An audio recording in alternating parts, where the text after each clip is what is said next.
Audio Reading presents Wuthering Heights by Emily Brontë. Chapter I.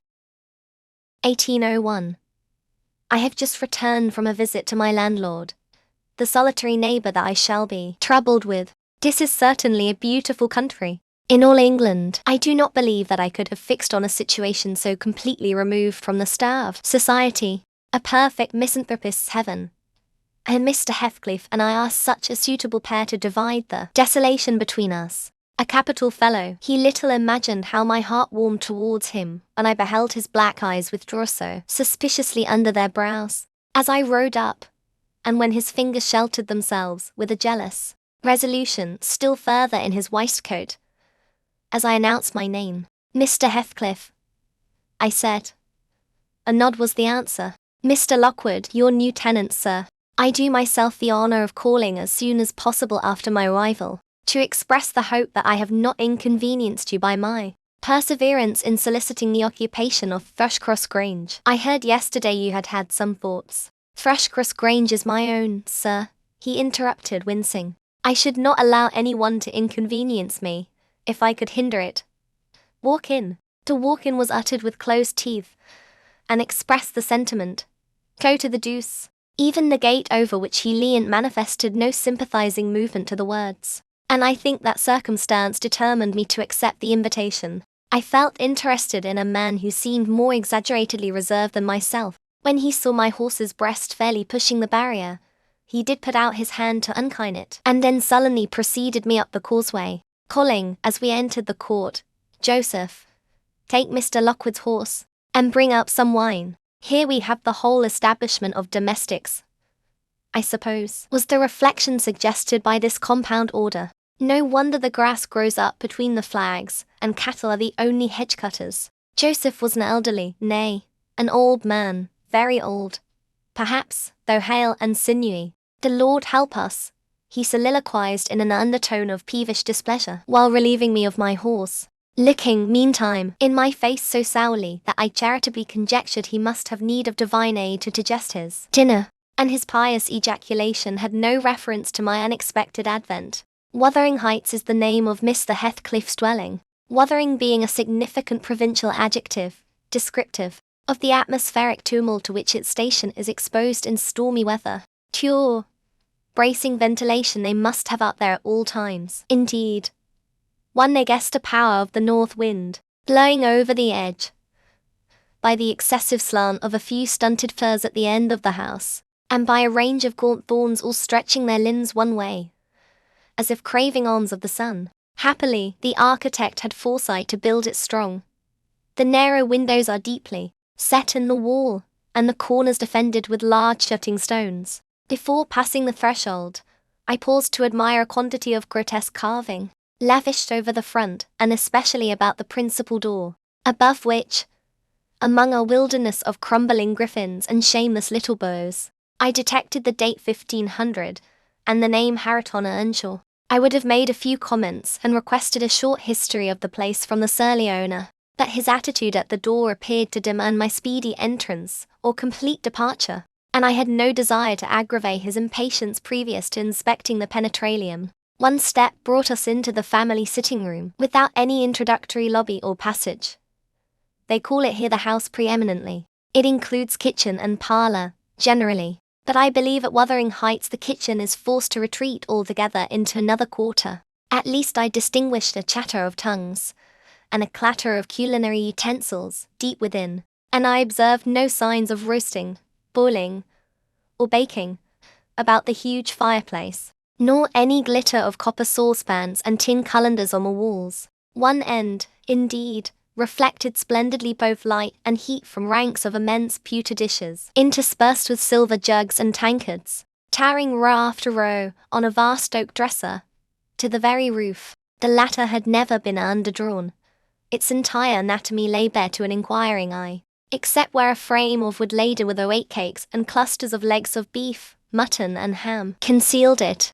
Above the chimney were sundry villainous old guns and a couple of horse pistols, and, by way of ornament, 3 gaudily painted canisters disposed along its ledge. The floor was of smooth, white stone. The chairs, high-backed, primitive structures, painted green, one or two heavy black ones lurking in the shade. In an arch under the dresser reposed a huge, liver-colored bitch pointer, surrounded by a swarm of squealing puppies, and other dogs haunted other recesses.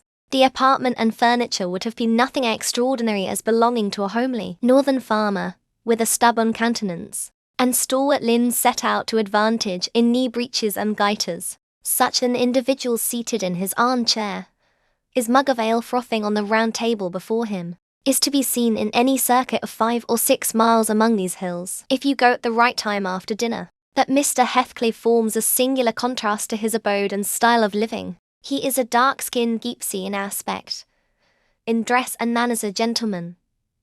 That is, as much a gentleman as many a country squire, rather slovenly, perhaps, yet not looking amiss with his negligence, because he has an erect and handsome figure, and rather morose, possibly. Some people might suspect him of a degree of underbred pride.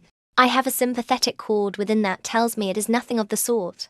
I know, by instinct, his reserve springs from an aversion to showy displays of feeling, to manifestations of mutual kindliness. He'll love and hate equally undercover, and esteem it a species of impertinence to be loved or hated again. No, I'm running on too fast.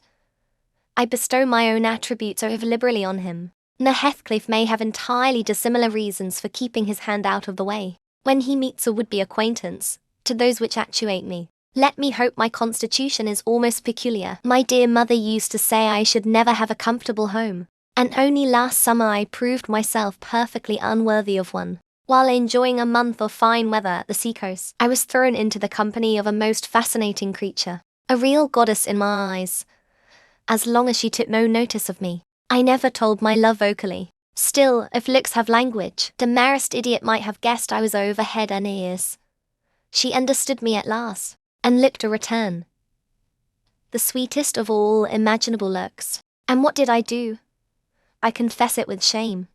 Shrunk icily into myself, like a snail, at every glance retired colder and farther, till finally the poor innocent was led to doubt her own senses and, overwhelmed with confusion at her supposed mistake, persuaded her mamma to decamp. By this curious turn of disposition I have gained the reputation of deliberate heartlessness. How undeserved, I alone can appreciate. I took a seat at the end of the hearthstone opposite that towards which my landlord advanced, and filled up an interval of silence by attempting to caress the canine mother, who had left her nursery, and was sneaking wolfishly to the back of my legs, her lip curled up, and her white teeth watering for a snatch. My caress provoked a long, guttural gnarl. "You'd better let the dog alone," growled Mr. Heathcliff in unison, checking fiercer demonstrations with a punch of his foot. "She's not accustomed to be spoiled. Not kept for a pet."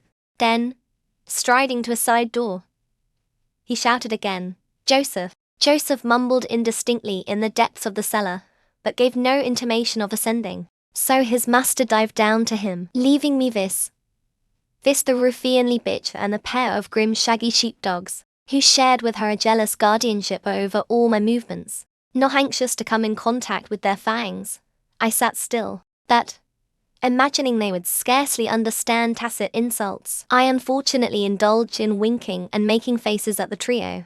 And some turn of my physiognomy so irritated Madame that she suddenly broke into a fury and leapt on my knees.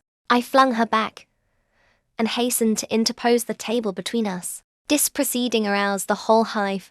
6 4-footed fiends, of various sizes and ages, issued from hidden dens to the common centre. I felt my heels and coat laps peculiar subjects of assault, and parrying off the larger combatants as effectually as I could with the poker, I was constrained to demand, aloud, assistance from some of the household in re-establishing peace. Mr. Heathcliff and his man climbed the cellar steps with vexatious phlegm. I don't think they moved 1 second faster than usual, though the hearth was absolute tempest of worrying and yelping. Happily, an inhabitant of the kitchen made more dispatch. A lusty dame, with tucked-up gown, bare arms, and fire-flushed cheeks, rushed into the midst of us flourishing a frying-pan, and used that weapon and her tongue to such purpose that the storm subsided magically, and she only remained heaving like a sea after a high wind when her master entered on the scene. "What the devil is the matter?" he asked, eyeing me in a manner that I could ill endure after this inhospitable treatment. What the devil? Indeed, I muttered, the herd of possessed swine could have had no worse spirits in them than those animals of yours, sir. You might as well leave a stranger with a brood of tigers. They won't meddle with persons who touch nothing, he remarked, putting the bottle before me and restoring the displaced table. The dogs do right to be vigilant. Take a glass of wine. No. Thank you. Not bitten, are you? If I had been, I would have set my signet on the biter. Heathcliff's countenance relaxed into a grin. Come, he said. You are flurried, Mr. Lockwood. Here, take a little wine. Guests are so exceedingly rare in this house that I and my dogs, I am willing to own, hardly know how to receive them. Your health, sir. One bowed and returned the pledge, beginning to perceive that it would be foolish to sit sulking for the misbehavior of a pack of curs. Besides, I felt loth to yield the fellow further amusement at my expense. Since his humour took that turn, he, probably swayed by prudential consideration of the folly of offending a good tenant, relaxed a little in the laconic style of chipping off his pronouns and auxiliary verbs, and introduced what he supposed would be a subject of interest to me, a discourse on the advantages and disadvantages of my present place of retirement. I found him very intelligent on the topics we touch, and before I went home, I was encouraged so far as to volunteer another visit tomorrow. He evidently wished no repetition of my intrusion. I shall go, notwithstanding. It is astonishing how sociable I feel myself compared with him. Chapter 2. Yesterday afternoon set in misty and cold. I had half a mind to spend it by my study fire, instead of wading through heath and mud to Wuthering Heights. On coming up from dinner, however, I dined between 12 and 1 o'clock. The housekeeper, a matronly lady, taken as a fixture along with the house, could not, or would not, comprehend my request that I might be served at 5. On mounting the stairs with this lazy intention, and stepping into the room, I saw a servant girl on her knees surrounded by brushes and coal scuttles, and raising an infernal duster she extinguished the flames with heaps of cinders. This spectacle drove me back immediately. I took my hat, and, after a 4 miles walk, arrived at Heathcliff's garden gate, just in time to escape the first feathery flakes of a snow shower. On that bleak hilltop the earth was hard with a black frost, and the air made me shiver through every limb. Being unable to remove the chain, I jumped over, and, running up the flagged causeway bordered with straggling gooseberry bushes, knocked vainly for admittance, till my knuckles tingled and the dogs howled. Wretched inmates, I ejaculated, mentally. You deserve perpetual isolation from your species for your churlish inhospitality. At least, I would not keep my doors barred in the daytime. I don't care. I will get in. So resolved, I grasped the latch and shook it vehemently. Vinegar-faced Joseph projected his head from a round window of the barn. What are ye for? He shouted. Maesters Dan it fouled. Go round by endo lathe. If ye went to spake to him, is there nobody inside to open the door? I hallooed, responsively. There's nobbut missus, and she'll not open and ye mak your flace and dins till neat. Why, cannot you tell her whom I am? Joseph, nor nee me. I'll hae no hend white, muttered the head, vanishing. The snow began to drive thickly. I seized the handle to essay another trial, when a young man without coat, and shouldering a pitchfork, appeared in the yard behind. He hailed me to follow him, and, after marching through a wash-house, and a paved area containing a coal shed, pump and pigeon cot, we at length arrived in the huge, warm, cheerful apartment where I was formally received. It glowed delightfully in the radiance of an immense fire, compounded of coal, peat, and wood, and near the table, laid for a plentiful evening meal, I was pleased to observe the missus, an individual whose existence I had never previously suspected. I bowed and waited, thinking she would bid me take a seat. She looked at me, leaning back in her chair, and remained motionless and mute. Rough weather, I remarked. I'm afraid, Mrs. Heathcliff, the door must bear the consequence of your servants' leisure attendance. I had hard work to make them hear me. She never opened her mouth. I stared. She stared also. At any rate, she kept her eyes on me, in a cool, regardless manner, exceedingly embarrassing and disagreeable. "Sit down," said the young man, gruffly. "He'll be in soon." I obeyed and hemmed and called the villain Juno, who deigned, at this second interview, to move the extreme tip of her tail, in token of owning my acquaintance. "A beautiful animal," I commenced again. "Do you intend parting with the little ones, madam?" "They are not mine," said the amiable hostess, more repellingly than Heathcliff himself could have replied. "Ah, your favourites are among these," I continued, turning to an obscure cushion full of something like cats. "A strange choice of favourites," she observed scornfully. "Unluckily, it was a heap of dead rabbits." I hemmed once more, and drew closer to the hearth, repeating my comment on the wildness of the evening. "You should not have come out," she said, rising and reaching from the chimney piece two of the painted canisters. Her position before was sheltered from the light. Now, I had a distinct view of her whole figure and countenance. She was slender and apparently scarcely past girlhood.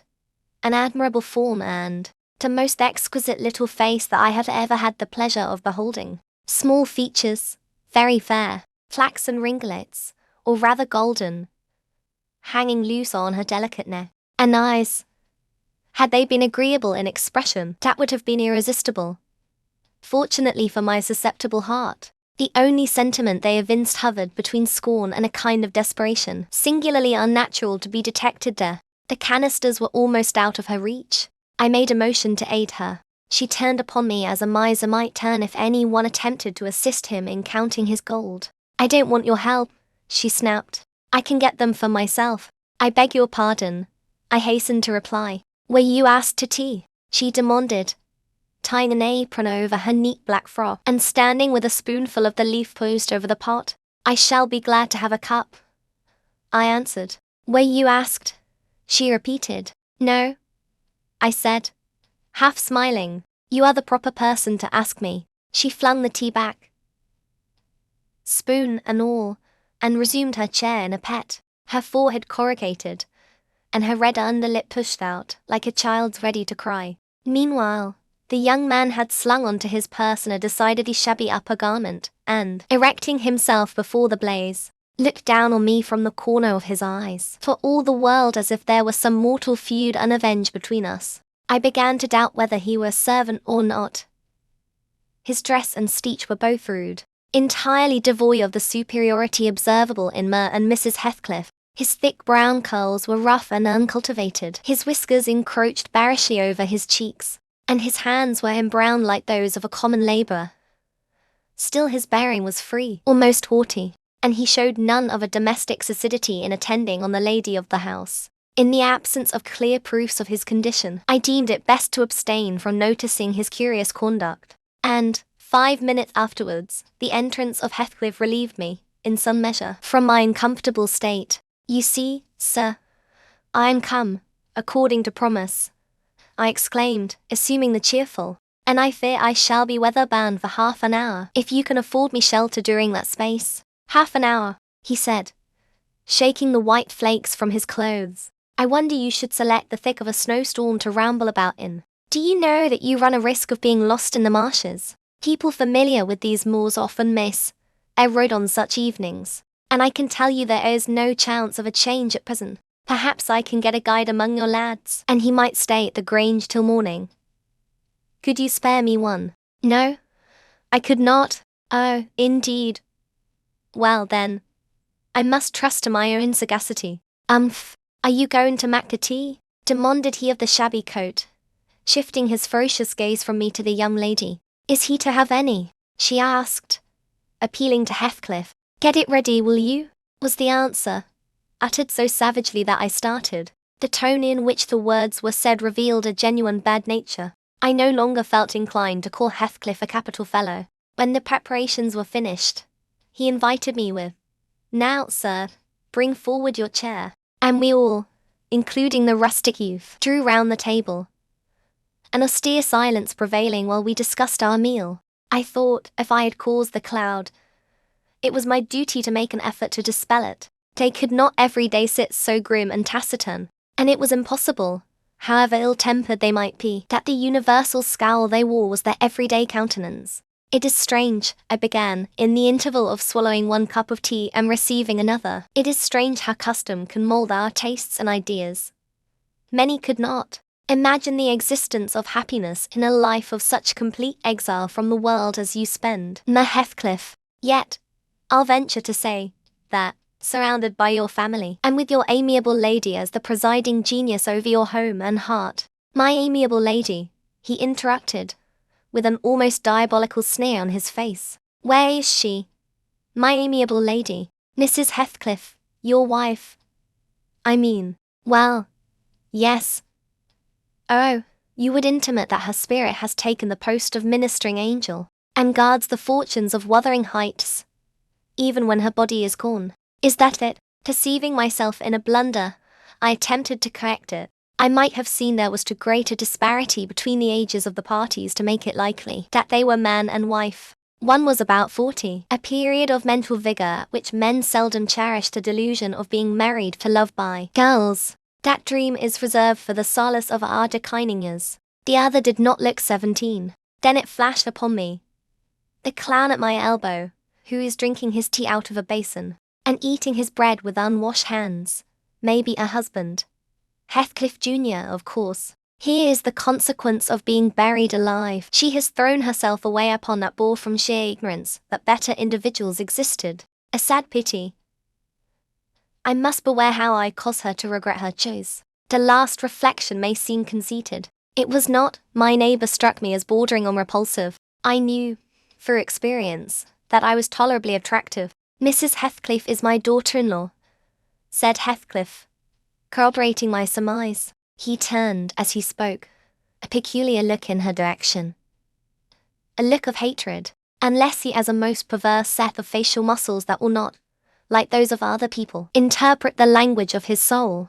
Ah, certainly. I see now. You are the favoured possessor of the beneficent fairy, I remarked, turning to my neighbour. This was worse than before. The youth grew crimson and clenched his fist, with every appearance of a meditated assault. But he seemed to recollect himself presently, and smothered the storm in a brutal curse, muttered on my behalf, which, however, I took care not to notice. Unhappy in your conjectures, sir, observed my host. We neither of us have the privilege of owning your good fairy. Her mate is dead. I said she was my daughter-in-law. Therefore, she must have married my son. And this young man is not my son. Assuredly. Heathcliff smiled again, as if it were rather too bold a jest to attribute the paternity of that bear to him. My name is Hareton Earnshaw, growled the other, and I'd counsel you to respect it. I've shown no disrespect, was my reply, laughing internally at the dignity with which he announced himself. He fixed his eye on me longer than I cared to return the stare, for fear I might be tempted either to box his ears or render my hilarity audible. I began to feel unmistakably out of place in that pleasant family circle. The dismal spiritual atmosphere overcame and more than neutralized the glowing physical comforts round me, and I resolved to be cautious how I ventured under those rafters a third time. The business of eating being concluded, and no one uttering a word of sociable conversation, I approached a window to examine the weather. A sorrowful sight I saw. Dark night coming down prematurely, and sky and hills mingled in one bitter whirl of wind and suffocating snow. I don't think it possible for me to get home now without a guide. I could not help exclaiming, the roads will be buried already, and, if they were bare, I could scarcely distinguish a foot in advance. Hareton, drive those dozen sheep into the barn porch. They'll be covered if left in the fold all night. And put a plank before them, said Heathcliff. How must I do? I continued, with rising irritation. There was no reply to my question. And on looking round I saw only Joseph bringing in a pail of porridge for the dogs, and Mrs. Heathcliff leaning over the fire, diverting herself with burning a bundle of matches which had fallen from the chimney-piece as she restored the tea canister to its place. The former, when he had deposited his burden, took a critical survey of the room, and in cracked tones grated out, "I wonder how your confession to stand the idleness and war, when all on EMS gone out, but you are and out, and it's no use talking. You'll neither mend ye ill ways, but go right to tea divil, like your mother afore ye." I imagined, for a moment, that this piece of eloquence was addressed to me, and, sufficiently enraged, stepped towards the aged rascal with an intention of kicking him out of the door. Mrs. Heathcliff, however, checked me by her answer. "You scandalous old hypocrite," she replied. "Are you not afraid of being carried away bodily? Whenever you mention the devil's name, I warn you to refrain from provoking me, or I'll ask your abduction as a special favor. Stop. Look here, Joseph," she continued, taking a long, dark book from a shelf. "I'll show you how far I've progressed in the black art. I shall soon be competent to make a clear house of it. The red cow didn't die by chance, and your rheumatism can hardly be reckoned among providential visitations." "Oh, wicked, wicked," gasped the elder. "May the Lord deliver us from evil." "No, reprobate, you are a castaway. Be off, or I'll hurt you seriously. I'll have you all modelled in wax and clay, and the first who passes the limits I fix shall, I'll not say what he shall be done to, but you'll see. Go. I'm looking at you." The little witch put a mock malignity into her beautiful eyes, and Joseph, trembling with sincere horror, hurried out, praying and ejaculating wicked as he went. I thought her conduct must be prompted by a species of dreary fun, and, now that we were alone, I endeavoured to interest her in my distress. "Mrs. Heathcliff," I said earnestly, "you must excuse me for troubling you. I presume, because, with that face, I'm sure you cannot help being good-hearted. Do point out some landmarks by which I may know my way home. I have no more idea how to get there than you would have how to get to London." "Take the road you came," she answered, ensconcing herself in a chair, with a candle and the long book open before her. "It is brief advice, but as sound as I can give. Then, if you hear of me being discovered dead in a bog or a pit full of snow, your conscience won't whisper that it is partly your fault." "How so?" "I cannot escort you. They wouldn't let me go to the end of the garden wall. I should be sorry to ask you to cross the threshold, for my convenience, on such a night. I cry. I want you to tell me my way, not to show it, or else to persuade Mr. Heathcliff to give me a guide. Who? There is himself, Earnshaw, Zillah, Joseph and I. Which would you have? Are there no beaux at the farm?" "No. Those are all." "Then, it follows that I am compelled to stay, that you may settle with your host." "I have nothing to do with it. I hope it will be a lesson to you to make no more rash journeys on these hills," cried Heathcliff's stern voice from the kitchen entrance. "As to staying here, I don't keep accommodations for visitors. You must share a bed with Hareton or Joseph. If you do, I can sleep on a chair in this room," I replied. "No, no. A stranger is a stranger, be he rich or poor. It will not suit me to permit anyone the range of the place while I am off guard," said the unmannerly wretch. With this insult my patience was at an end. I uttered an expression of disgust, and pushed past him into the yard, running against Earnshaw in my haste. It was so dark that I could not see the means of exit, and, as I wandered round, I heard another specimen of their civil behaviour amongst each other. At first the young man appeared about to befriend me. "I'll go with him as far as the park," he said. "You'll go with him to hell," exclaimed his master, or whatever relation he bore. "And who is to look after the horses, eh? A man's life is of more consequence than one evening's neglect of the horses." "Somebody must go," murmured Mrs. Heathcliff, more kindly than I expected. "Not at your command," retorted Hareton.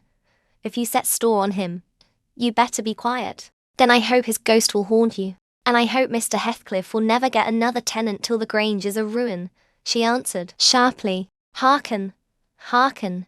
She's cursing on muttered Joseph, towards whom I had been steering. He sat within earshot, milking the cows by the light of a lantern, which I seized unceremoniously, and, calling out that I would send it back on the morrow, rushed to the nearest postern. Maester, he's stalling tea lanthorn," shouted the ancient, pursuing my retreat. "Hey, Nasho! Hey, dog! Hey, wolf! Hold him! Hold him!" On opening the little door, two hairy monsters flew at my throat, tearing me down, and extinguishing the light, while a mingled guffaw from Heathcliff and Hareton put the copestone on my rage and humiliation. Fortunately, the beasts seemed more bent on stretching their paws, and yawning, and flourishing their tails, than devouring me alive. But they would suffer no resurrection, and I was forced to lie till their malignant masters pleased to deliver me. Then, hateless and trembling with wrath, I ordered the miscreants to let me out, on their peril to keep me 1 minute longer, with several incoherent threats of retaliation that, in their indefinite depth of virulency, smacked of King Lear. The vehemence of my agitation brought on a copious bleeding at the nose, and still Heathcliff laughed, and still I scolded. I don't know what would have concluded the scene, had there not been one person at hand rather more rational than myself, and more benevolent than my entertainer. This was Zillah, the stout housewife, who at length issued forth to inquire into the nature of the uproar. She thought that some of them had been laying violent hands on me, and, not daring to attack her master, she turned her vocal artillery against the younger scoundrel. "Well, Mr. Earnshaw," she cried, "I wonder what you'll have agait next. Are we going to murder folk on our very doorstones? I see this house will never do for me. Look at tea, poor lad. He's fair choking. Wisht, you munn't go on so. Come in, and I'll cure that. There now. Hold ye still." With these words she suddenly splashed a pint of icy water down my neck, and pulled me into the kitchen. The Heathcliff followed, his accidental merriment expiring quickly in his habitual moroseness. I was sick exceedingly, and dizzy and faint, and thus compelled perforce to accept lodgings under his roof. He told Zillah to give me a glass of brandy, and then passed on to the inner room, while she condoled with me on my sorry predicament, and having obeyed his orders, whereby I was somewhat revived, ushered me to bed. Chapter 3. While leading the way upstairs, she recommended that I should hide the candle, and not make a noise, for her master had an odd notion about the chamber she would put me in, and never let anybody lodge there willingly. I asked the reason. She did not know.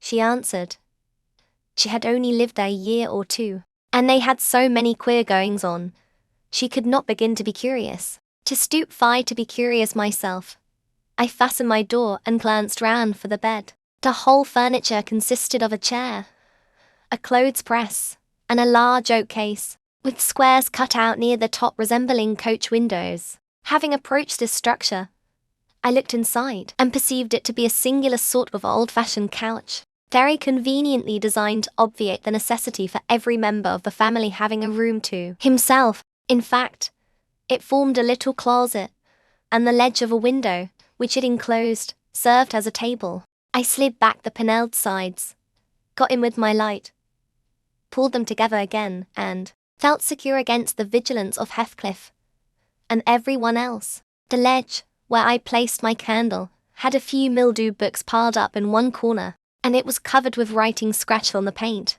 This writing, however, was nothing but a name repeated in all kinds of characters, large and small.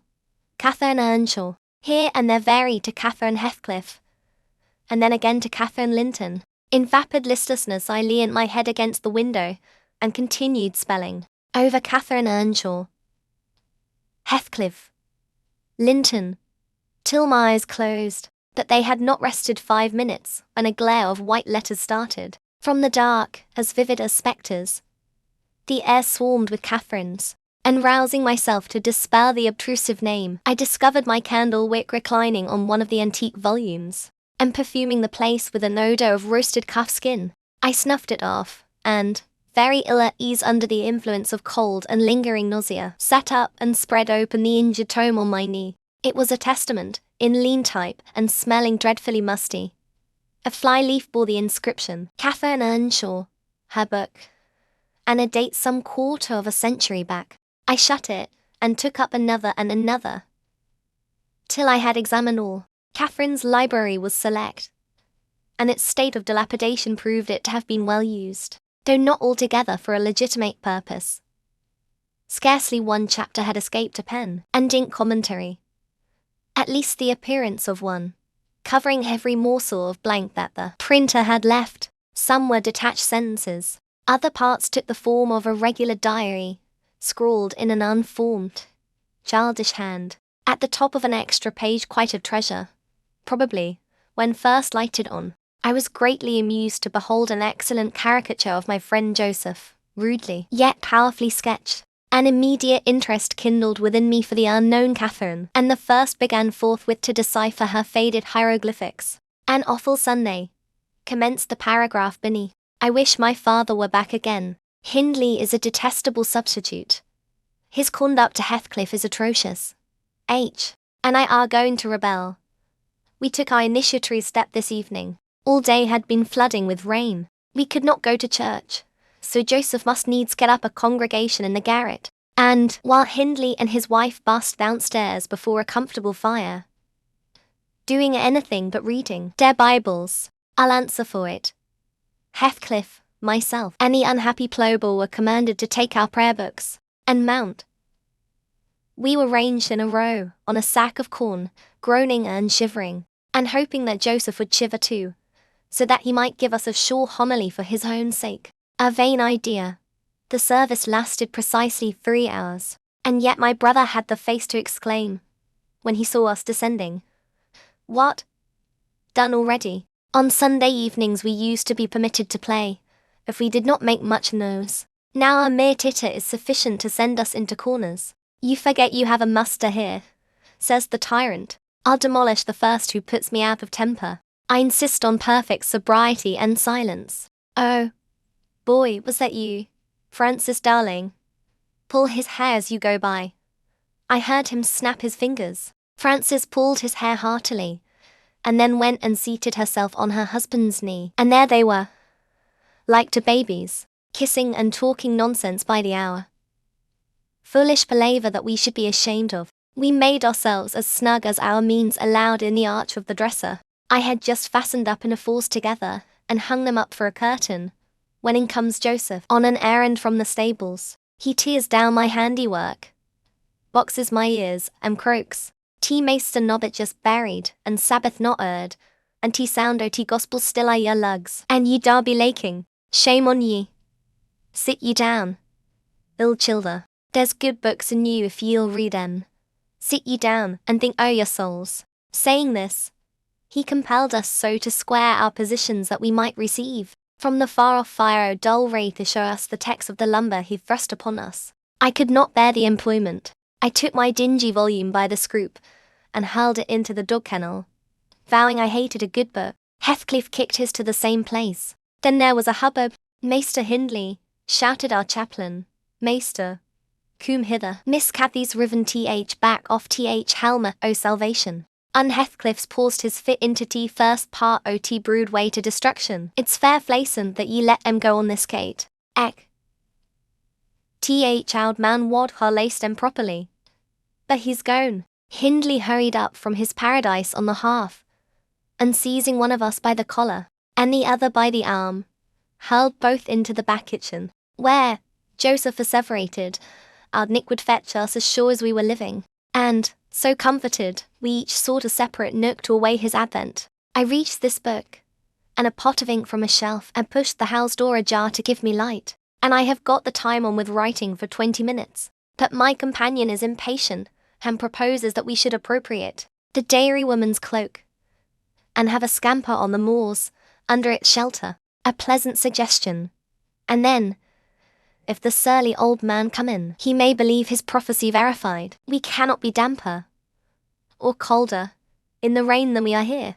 I suppose Catherine fulfilled her project, for the next sentence took up another subject. She waxed lachrymose. "How little did I dream that Hindley would ever make me cry so," she wrote. "My head aches, till I cannot keep it on the pillow, and still I can't give over. Poor Heathcliff.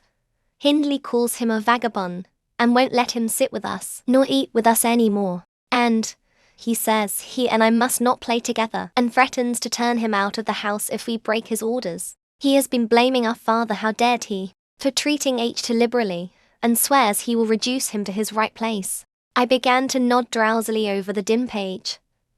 My eye wandered from manuscript to print. I saw a red ornamented title, 70 times 7, and the first of the 71st. A pious discourse delivered by the Reverend Jobes Branderham, in the chapel of Gimmerdenso. And while I was, half-consciously, worrying my brain to guess what Jobes Branderham would make of his subject, I sank back in bed, and fell asleep. Alas, for the effects of bad tea and bad temper. What else could it be that made me pass such a terrible night? I don't remember another that I can at all compare with it since I was capable of suffering. I began to dream, almost before I ceased to be sensible of my locality. I thought it was morning, and I had set out on my way home, with Joseph for a guide. The snow lay yards deep in our road, and, as we floundered on, my companion wearied me with constant reproaches that I had not brought a pilgrim's staff, telling me that I could never get into the house without one, and boastfully flourishing a heavy-headed cudgel, which I understood to be so denominated. For a moment I considered it absurd that I should need such a weapon to gain admittance into my own residence. Then a new idea flashed across me. I was not going there. We were journeying to hear the famous Jobes Branderham preach from the text 70 times 7, and either Joseph, the preacher, or I had committed the first of the 71st, and were to be publicly exposed and excommunicated. We came to the chapel. I have passed it really in my walks, twice or thrice. It lies in a hollow between two hills, an elevated hollow, near a swamp whose peaty moisture is said to answer all the purposes of embalming on the few corpses deposited there. The roof has been kept whole hitherto. That has the clergyman's stipend is only £20 per annum, and a house with 2 rooms, threatening speedily to determine into one. No clergyman will undertake the duties of pastor, especially as it is currently reported that his flock would rather let him starve than increase the living by 1 penny from their own pockets. However, in my dream, Jobes had a full and attentive congregation, and he preached.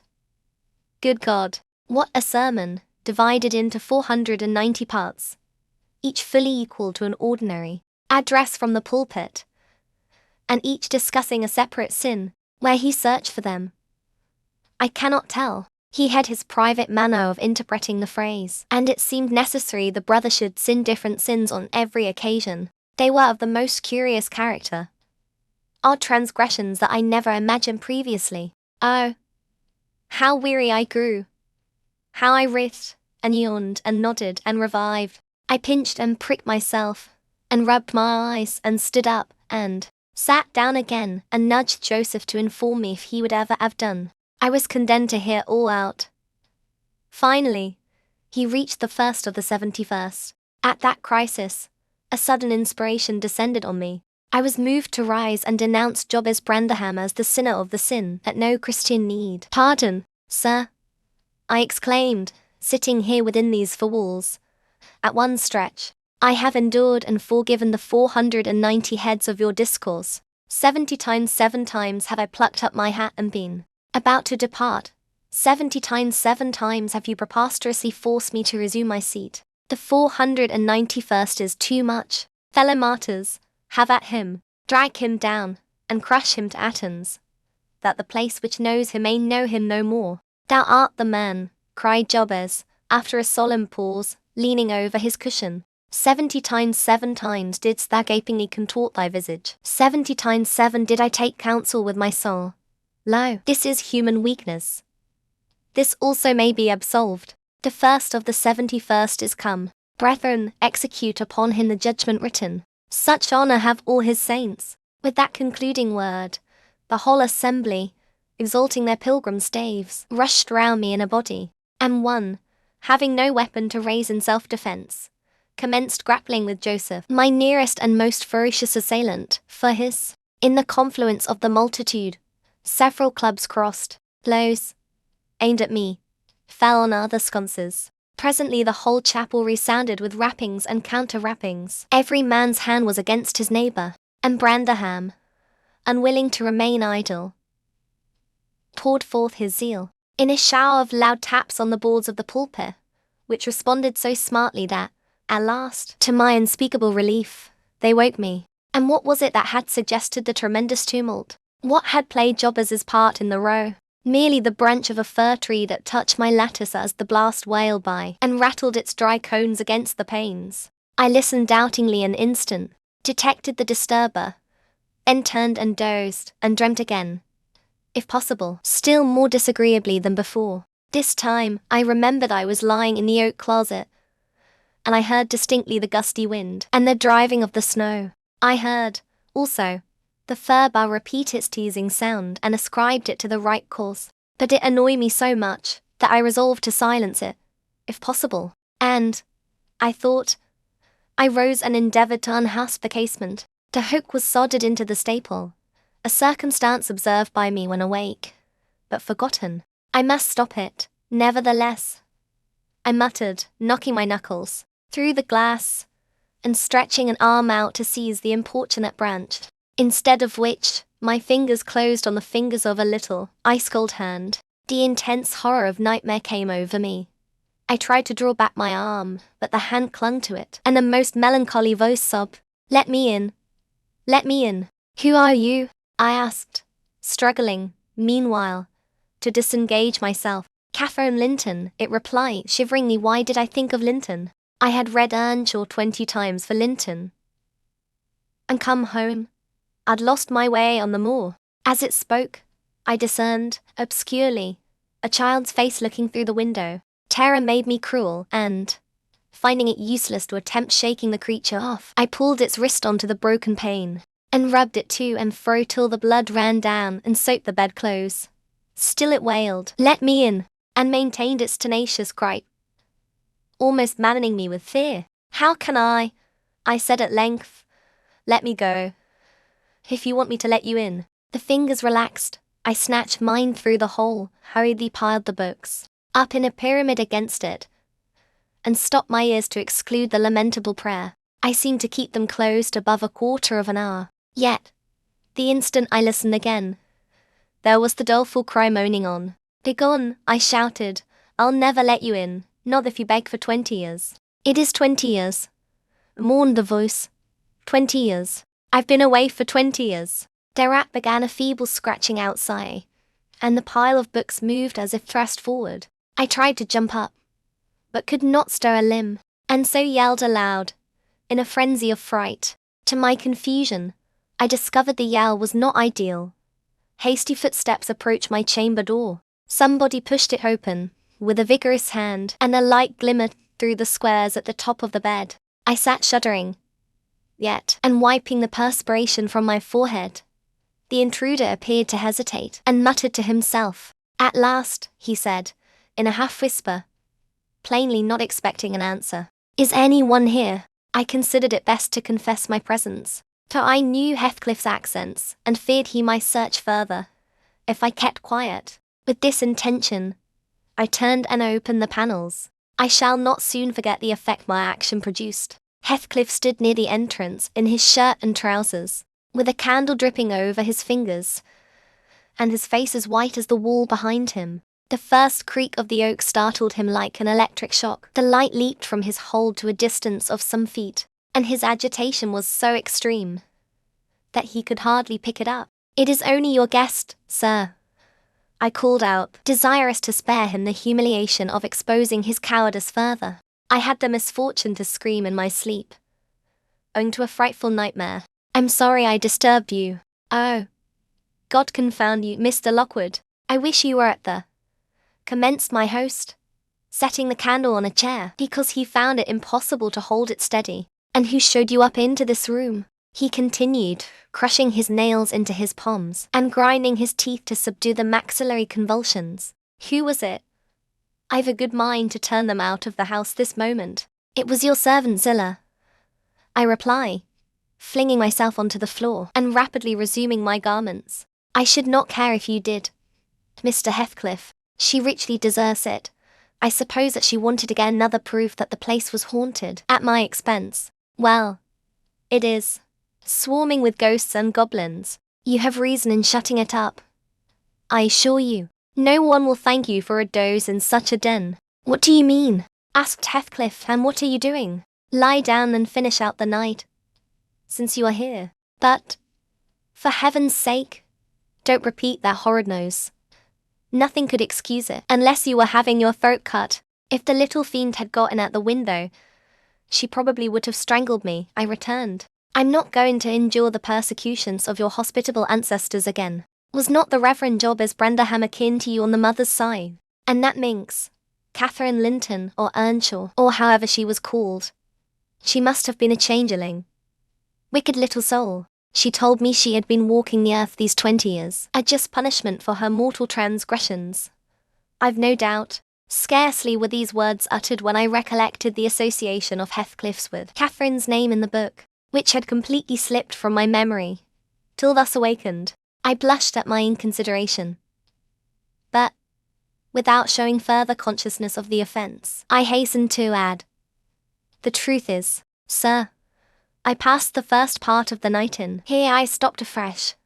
I was about to say perusing those old volumes, then it would have revealed my knowledge of their written, as well as their printed, contents. So, correcting myself, I went on, in spelling over the names scratched on that window ledge, a monotonous occupation, calculated to set me asleep, like counting, or, "What can you mean by talking in this way to me?" thundered Heathcliff with savage vehemence. How dare you, under my roof? God, he's mad to speak so."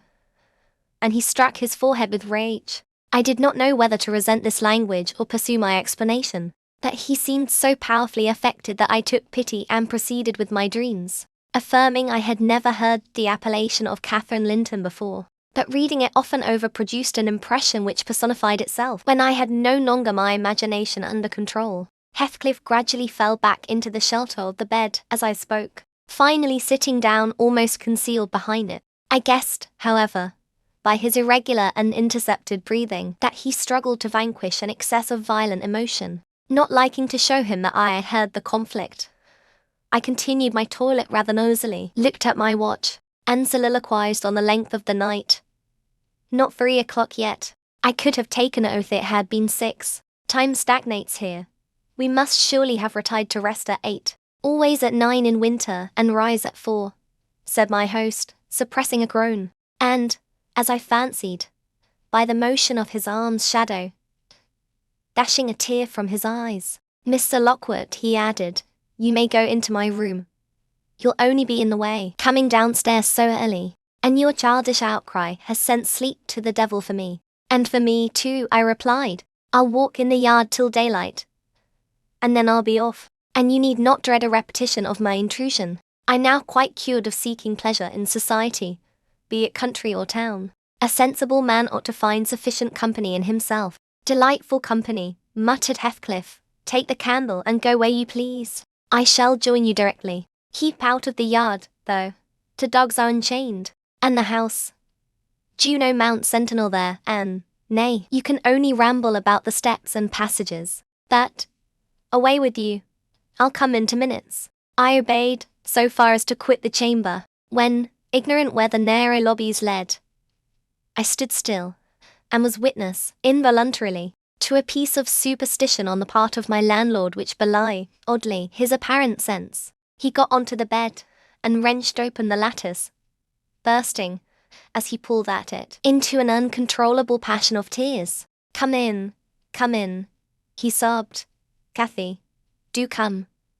Oh, do, once more. Oh, my heart's darling, hear me this time, Catherine." At last, the spectre showed a spectre's ordinary caprice.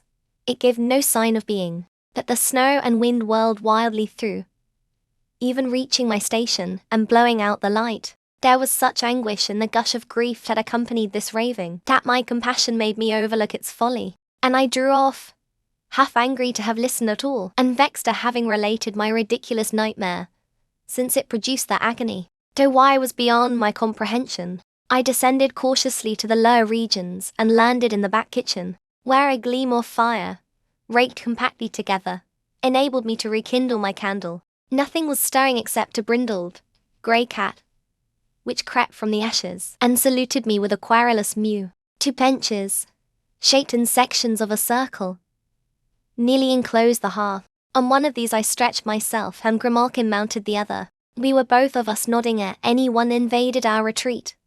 And then it was Joseph, shuffling down a wooden ladder that vanished in the roof, through a trap. The ascent to his garret, I suppose. He cast a sinister look at the little flame which I had enticed to play between the ribs, swept the cat from its elevation, and bestowing himself in the vacancy, commenced the operation of stuffing a 3-inch pipe with tobacco. My presence in his sanctum was evidently esteemed a piece of impudence as shameful for remark. He silently applied the tube to his lips, folded his arms, and puffed away. I let him enjoy the luxury unannoyed, and after sucking out his last wreath, and heaving a profound sigh, he got up and departed as solemnly as he came. A more elastic footstep entered next, and now I opened my mouth for a good morning, but closed it again, the salutation unachieved. For Herr Tonner Earnshaw was performing his orison sotovis in a series of curses directed against every object he touched. While he rummaged a corner for a spade or shovel to dig through the drifts, he glanced over the back of the bench, dilating his nostrils, and thought as little of exchanging civilities with me as with my companion the cat. I guessed, by his preparations, that egress was allowed, and, leaving my hard couch, made a movement to follow him. He noticed this, and thrust at an inner door with the end of his spade, intimating by an inarticulate sound that I was the place where I must go if I changed my locality. It opened into the house, where the females were already astir, Zillah urging flakes of flame up the chimney with a colossal bellows, and Mrs. Heathcliff, kneeling on the hearth, reading a book by the aid of the blaze. She held her hand interposed between the furnace heat and her eyes, and seemed absorbed in her occupation, desisting from it only to chide the servant for covering her with sparks, or to push away a dog, now and then, that snoozled its nose over forwardly into her face. I was surprised to see Heathcliff there also. He stood by the fire, his back towards me, just finishing a stormy scene with poor Zillah, who ever and anon interrupted her labour to pluck up the corner of her apron and heave an indignant groan. "And you worthless," he broke out as I entered, turning to his daughter-in-law, and employing an epithet as harmless as duck or sheep, but generally represented by a dash. "There you are, at your idle tricks again. The rest of them do earn their bread. You live on my charity. Put your trash away, and find something to do. You shall pay me for the plague of having you eternally in my sight. Do you hear? Damnable jade. I'll put my trash away, because you can make me if I refuse," answered the young lady, closing her book and throwing it on a chair. "But I'll not do anything. Do you should swear your tongue out. Accept what I please." Heathcliff lifted his hand, and the speaker sprang to a safer distance, obviously acquainted with its weight. Having no desire to be entertained by cat and dog combat, I stepped forward briskly, as if eager to partake the warmth of the hearth, and innocent of any knowledge of the interrupted dispute. Each had enough decorum to suspend further hostilities. Heathcliff placed his fists, out of temptation, in his pockets. Mrs. Heathcliff curled her lip, and walked to a seat far off, where she kept her word by playing the part of a statue during the remainder of my stay. That was not long. I declined joining their breakfast, and, at the first gleam of dawn, took an opportunity of escaping into the free air, now clear and still, and cold as impalpable ice. My landlord hallowed for me to stop ere I reached the bottom of the garden, and offered to accompany me across the moor. It was well he did, for the whole hill-back was one billowy, white ocean, the swells and falls not indicating corresponding rises and depressions in the ground. Many pits, at least, were filled to a level, and entire ranges of mounds, the refuse of the quarries, blotted from the chart which my yesterday's walk left pictured in my mind. I had remarked on one side of the road, at intervals of 6 or 7 yards, a line of upright stones, continued through the whole length of the barren. These were erected and daubed with lime on purpose to serve as guides in the dark, and also when a fall, like the present, confounded the deep swamps on either hand with a firmer path. But, excepting a dirty dot pointing up here and there, all traces of their existence had vanished, and my companion found it necessary to warn me frequently to steer to the right or left, when I imagined I was following, correctly, the windings of the road. We exchanged little conversation, and he halted at the entrance of Thrushcross Park, saying I could make no error there. Our adieux were limited to a hasty bow, and then I pushed forward, trusting to my own resources, for the porter's lodge is untenanted as yet. The distance from the gate to the Grange is 2 miles. I believe I managed to make it 4, what with losing myself among the trees, and sinking up to the neck in snow, a predicament which only those who have experienced it can appreciate. At any rate, whatever were my wanderings, the clock chimed 12 as I entered the house, and that gave exactly an hour for every mile of the usual way from Wuthering Heights.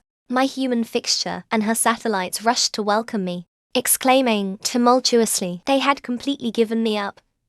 Everybody conjectured that I perished last night, and they were wondering how they must set about the search for my remains. I bid them be quiet, now that they saw me returned, and, benumbed to my very heart, I dragged upstairs, whence, after putting on dry clothes and pacing to and fro 30 or 40 minutes to restore the animal heat, I adjourned to my study, feeble as a kitten, almost too much so to enjoy the cheerful fire and smoking coffee which the servant had prepared for my refreshment. Chapter 4.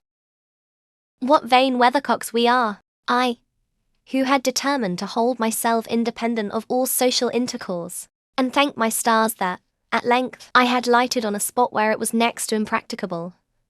I, weak wretch, after maintaining till dusk a struggle with low spirits and solitude, was finally compelled to strike my colours, and under pretence of gaining information concerning the necessities of my establishment, I desired Mrs. Dean, when she brought in supper, to sit down while I ate it, hoping sincerely she would prove a regular gossip and either rouse me to animation or lull me to sleep by her talk. You have lived here a considerable time, I commenced. Did you not say 16 years? 18, sir. I came when the mistress was married, to wait on her. After she died, the master retained me for his housekeeper. Indeed, there ensued a pause. She was not a gossip, I feared, unless about her own affairs, and those could hardly interest me. However, having studied for an interval, with a fist on either knee, and a cloud of meditation over her ruddy countenance, she ejaculated, "Ah, times are greatly changed since then." "Yes," I remarked. "You've seen a good many alterations, I suppose." "I have. And troubles too," she said. "Oh, I'll turn the talk on my landlord's family." I thought to myself, a good subject to start. And that pretty girl widow, I should like to know her history, whether she be a native of the country, or, as is more probable, an exotic that the surly indigene will not recognize for kin. With this intention I asked Mrs. Dean why Heathcliff let Thrushcross Grange, and preferred living in a situation and residence so much inferior. "Is he not rich enough to keep the estate in good order?" I inquired. "Rich, sir," she returned. "He is nobody knows what money, and every year it increases." Yes, he's rich enough to live in a finer house than this. But he's very near, close-handed, and if he had meant to flit to Thrushcross Grange as soon as he heard of a good tenant he could not have borne to miss the chance of getting a few hundreds more. It is strange people should be so greedy, when they are alone in the world. He had a son, it seems. Yes, he had one. He is dead, and that young lady, Mrs. Heathcliff, is his widow. Yes. Where did she come from originally? Why, sir, she is my late master's daughter. Catherine Linton was her maiden name. I nursed her. Poor thing. I did wish Mr. Heathcliff would remove here, and then we might have been together again. What? Catherine Linton? One exclaimed, astonished, but a minute's reflection convinced me it was not my ghostly Catherine. Then, I continued, my predecessor's name was Linton. It was. And who is that Earnshaw? Hareton Earnshaw, who lives with Mr. Heathcliff. Are they relations? No, he is the late Mrs. Linton's nephew. The young lady's cousin then? Yes. And her husband was her cousin also. One on the mother's, the other on the father's side. Heathcliff married Emma Linton's sister. I see the house at Wuthering Heights has Earnshaw carved over the front door. Are they an old family? Very old, sir, and Hareton is the last of them, as our Miss Cathy is of us. I mean, of the Lintons. Have you been to Wuthering Heights? I beg pardon for asking, but I should like to hear how she is. Mrs. Heathcliff. She looked very well, and very handsome, yet, I think, not very happy. Oh dear. I don't wonder. And how did you like the master? A rough fellow. Rather, Mrs. Dean. Is not that his character? Rough as a swedge, and hard as whinstone. The less you meddle with him the better. He must have had some ups and downs in life to make him such a chill. Do you know anything of his history? It's a cuckoo's, sir. I know all about it. except where he was born and who were his parents, and how he got his money at first. And Hareton has been cast out like an unfledged dunner. The unfortunate lad is the only one in all this parish that does not guess how he has been cheated. Well, Mrs. Dean, it will be a charitable deed to tell me something of my neighbours. I feel I shall not rest if I go to bed, so be good enough to sit and chat an hour. Oh, certainly, sir. I'll just fetch a little sewing, and then I'll sit as long as you please. But you've caught cold. I saw you shivering, and you must have some gruel to drive it out. The worthy woman bustled off, and I crouched nearer the fire. My head felt hot, and the rest of me chill. Moreover, I was excited, almost to a pitch of foolishness, through my nerves and brain. This caused me to feel not uncomfortable, but rather fearful, as I am still, of serious effects from the incidents of today and yesterday. She returned presently, bringing a smoking basin and a basket of work, and, having placed the former on a harp, drew in her seat, evidently pleased to find me so companionable. Before I came to live here, she commenced, waiting no farther invitation to her story. I was almost always at Wuthering Heights, because my mother had nursed Mr. Hindley Earnshaw, that was Hareton's father, and I got used to playing with the children. I ran errands too and helped to make hay, and hung about the farm ready for anything that anybody would set me to. One fine summer morning, it was the beginning of harvest, I remember, Mr. Earnshaw, the old master, came downstairs, dressed for a journey, and, after he had told Joseph what was to be done during the day, he turned to Hindley and Cathy and me, for I sat eating my porridge with them. And he said, speaking to his son, "Now, my bonny man, I'm going to Liverpool today. What shall I bring you? You may choose what you like. Only let it be little, for I shall walk there and back. 60 miles each way. That is a long spell." Hindley named a fiddle, and then he asked Miss Cathy. She was hardly 6 years old, but she could ride any horse in the stable, and she chose a whip. He did not forget me, for he had a kind heart, though he was rather severe sometimes. He promised to bring me a pocketful of apples and pears, and then he kissed his children, said goodbye, and set off. It seemed a long while to us all, the 3 days of his absence. And often did little Cathy ask when he would be home. Mrs. Earnshaw expected him by supper time on the 3rd evening, and she put the meal off our after hour. There were no signs of his coming, however, and at last the children got tired of running down to the gate to look. Then it grew dark. She would have had them to bed, but they begged sadly to be allowed to stay up, and, just about 11 o'clock, the door latch was raised quietly, and in stepped the master. He threw himself into a chair, laughing and groaning, and bid them all stand off, for he was nearly killed. He would not have such another walk for the 3 kingdoms, and at the end of it to be frighted to death, he said, opening his greatcoat, which he held bundled up in his arms. "See here, wife, I was never so beaten with anything in my life. But you must e'en take it as a gift of God, though it's as dark almost as if it came from the devil." We crowded round, and over Miss Cathy's head I had a peep at a dirty, ragged, black-haired child, big enough both to walk and talk. Indeed, its face looked older than Catherine's, yet when it was set on its feet, it only stared round and repeated over and over again some gibberish that nobody could understand. I was frightened, and Mrs. Earnshaw was ready to fling it out of doors. She did fly up, asking how he could fashion to bring that gipsy brat into the house, when they had their own bairns to feed and fend for, what he meant to do with it, and whether he were mad. The master tried to explain the matter, but he was really half dead with fatigue, and all that I could make out, amongst her scolding, was a tale of his seeing it starving, and houseless, and as good as done, in the streets of Liverpool, where he picked it up and inquired for its owner. Not a soul knew to whom it belonged, he said, and his money and time being both limited, he thought it better to take it home with him at once than run into vain expenses there, because he was determined he would not leave it as he found it. Well, the conclusion was that my mistress grumbled herself calm, and Mr. Earnshaw told me to wash it, and give it clean things, and let it sleep with the children. Hindley and Cathy contented themselves with looking and listening till peace was restored. Then, both began searching their father's pockets for the presents he promised them. The former was a boy of 14, but when he drew up what had been a fiddle, crushed to morsels in the great coat, he blubbered aloud. And Cathy, when she learned the master had lost her wit in attending on the stranger, showed her humour by grinning and spitting at the stupid little thing, earning for her pains a sound blow from her father to teach her cleaner manners. They entirely refused to have it in bed with them, or even in their room, and I had no more sense, so I put it on the landing of the stairs, hoping it might be gone on the morrow. By chance, or else attracted by hearing his voice, it crept to Mr. Earnshaw's door, and there he found it on quitting his chamber.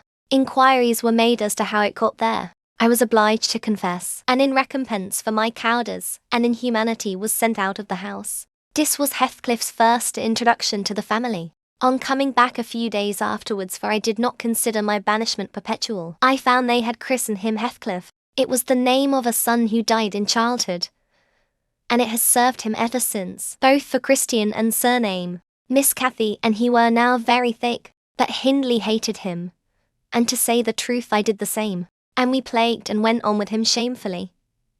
For I wasn't reasonable enough to feel my injustice, and the mistress never put in a word on his behalf when she saw him wronged. He seemed a sullen, patient child, hardened, perhaps, to ill-treatment. He would stand Hindley's blows without winking or shedding a tear, and my pinches moved him only to draw in a breath and open his eyes, as if he had hurt himself by accident, and nobody was to blame. This endurance made old Earnshaw furious when he discovered his son persecuting the poor fatherless child, as he called him. He took to Heathcliff strangely, believing all he said for that matter. He said precious little, and generally the truth, and petting him up far above Cathy, who was too mischievous and wayward for a favourite. So, from the very beginning, he bred bad feeling in the house, and at Mrs. Earnshaw's death, which happened in less than 2 years after, the young master had learned to regard his father as an oppressor rather than a friend, and Heathcliff as a usurper of his parents' affections and his privileges, and he grew bitter with brooding over these injuries. I sympathized a while, but when the children fell ill of the measles and I had to tend them, and take on me the cares of a woman at once, I changed my idea. Heathcliff was dangerously sick, and while he lay at the worst he would have me constantly by his pillow. I suppose he felt I did a good deal for him, and he hadn't wit to guess that I was compelled to do it. However, I will say this, he was the quietest child that ever nurse watched over. The difference between him and the others forced me to be less partial. Cathy and her brother harassed me terribly. He was as uncomplaining as a lamb, though hardness, not gentleness, made him give little trouble. He got through, and the doctor affirmed it was in a great measure owing to me, and praised me for my care. I was vain of his commendations, and softened towards the being by whose means I earned them, and thus Hindley lost his last ally. Still I couldn't dote on Heathcliff, and I wondered often what my master saw to admire so much in a sullen boy, who never, to my recollection, repaid his indulgence by any sign of gratitude. He was not insolent to his benefactor, he was simply insensible, though knowing perfectly the hold he had on his heart, and conscious he had only to speak and all the house would be obliged to bend to his wishes. As an instance, I remember Mr. Earnshaw once bought a couple of colts at the parish fair, and gave the lads each one. Heathcliff took the handsomest, but it soon fell lame, and when he discovered it, he said to Hindley, "You must exchange horses with me. I don't like mine, and if you won't I shall tell your father of the 3 thrashings you've given me this week, and show him my arm, which is black to the shoulder." Hindley put out his tongue, and cuffed him over the ears. "You'd better do it at once," he persisted, escaping to the porch. They were in the stable. "You will have to. And if I speak of these blows, you'll get them again with interest." "Off, dog," cried Hindley, threatening him with an iron weight used for weighing potatoes and hay. "Throw it," he replied, standing still, "and then I'll tell how you boasted that you would turn me out of doors as soon as he died, and see whether he will not turn you out directly." Hindley threw it, hitting him on the breast, and down he fell, but staggered up immediately, breathless and white, and, had not I prevented it, he would have gone just so to the master, and got full revenge by letting his condition plead for him, intimating who had caused it. "Take my colt, Gipsy, then," said young Earnshaw, "and I pray that he may break your neck." Take him and be damned, you beggarly interloper, and wheedle my father out of all he has. Only afterwards show him what you are, imp of Satan, and take that. I hope he'll kick out your brains." Heathcliff had gone to loose the beast and shifted to his own stall. He was passing behind it when Hindley finished his speech by knocking him under its feet, and without stopping to examine whether his hopes were fulfilled, ran away as fast as he could. I was surprised to witness how coolly the child gathered himself up and went on with his intention, exchanging saddles and all, and then sitting down on a bundle of hay, to overcome the qualm which the violent blow occasioned. Before he entered the house, I persuaded him easily to let me lay the blame of his bruises on the horse. He minded little what tale was told, since he had what he wanted. He complained so seldom, indeed, of such stirs as these, that I really thought him not vindictive. I was deceived completely, as you will hear. Chapter V. In the course of time Mr. Earnshaw began to fail. He had been active and healthy, yet his strength left him suddenly, and when he was confined to the chimney corner he grew grievously irritable, and nothing vexed him, and suspected slights of his authority nearly threw him into fits. This was especially to be remarked if any one attempted to impose upon, or domineer over, his favourite. He was painfully jealous lest a word should be spoken amiss to him, seeming to have got into his head the notion that, because he liked Heathcliff, or hated and longed to do him an ill turn, it was a disadvantage to the lad, for the kinder among us did not wish to fret the master. So we humoured his partiality, and that humouring was rich nourishment to the child's pride and black tempers. Still it became in a manner necessary, twice, or thrice, Hindley's manifestation of scorn, while his father was near, roused the old man to a fury. He seized his stick to strike him, and shook with rage that he could not do it.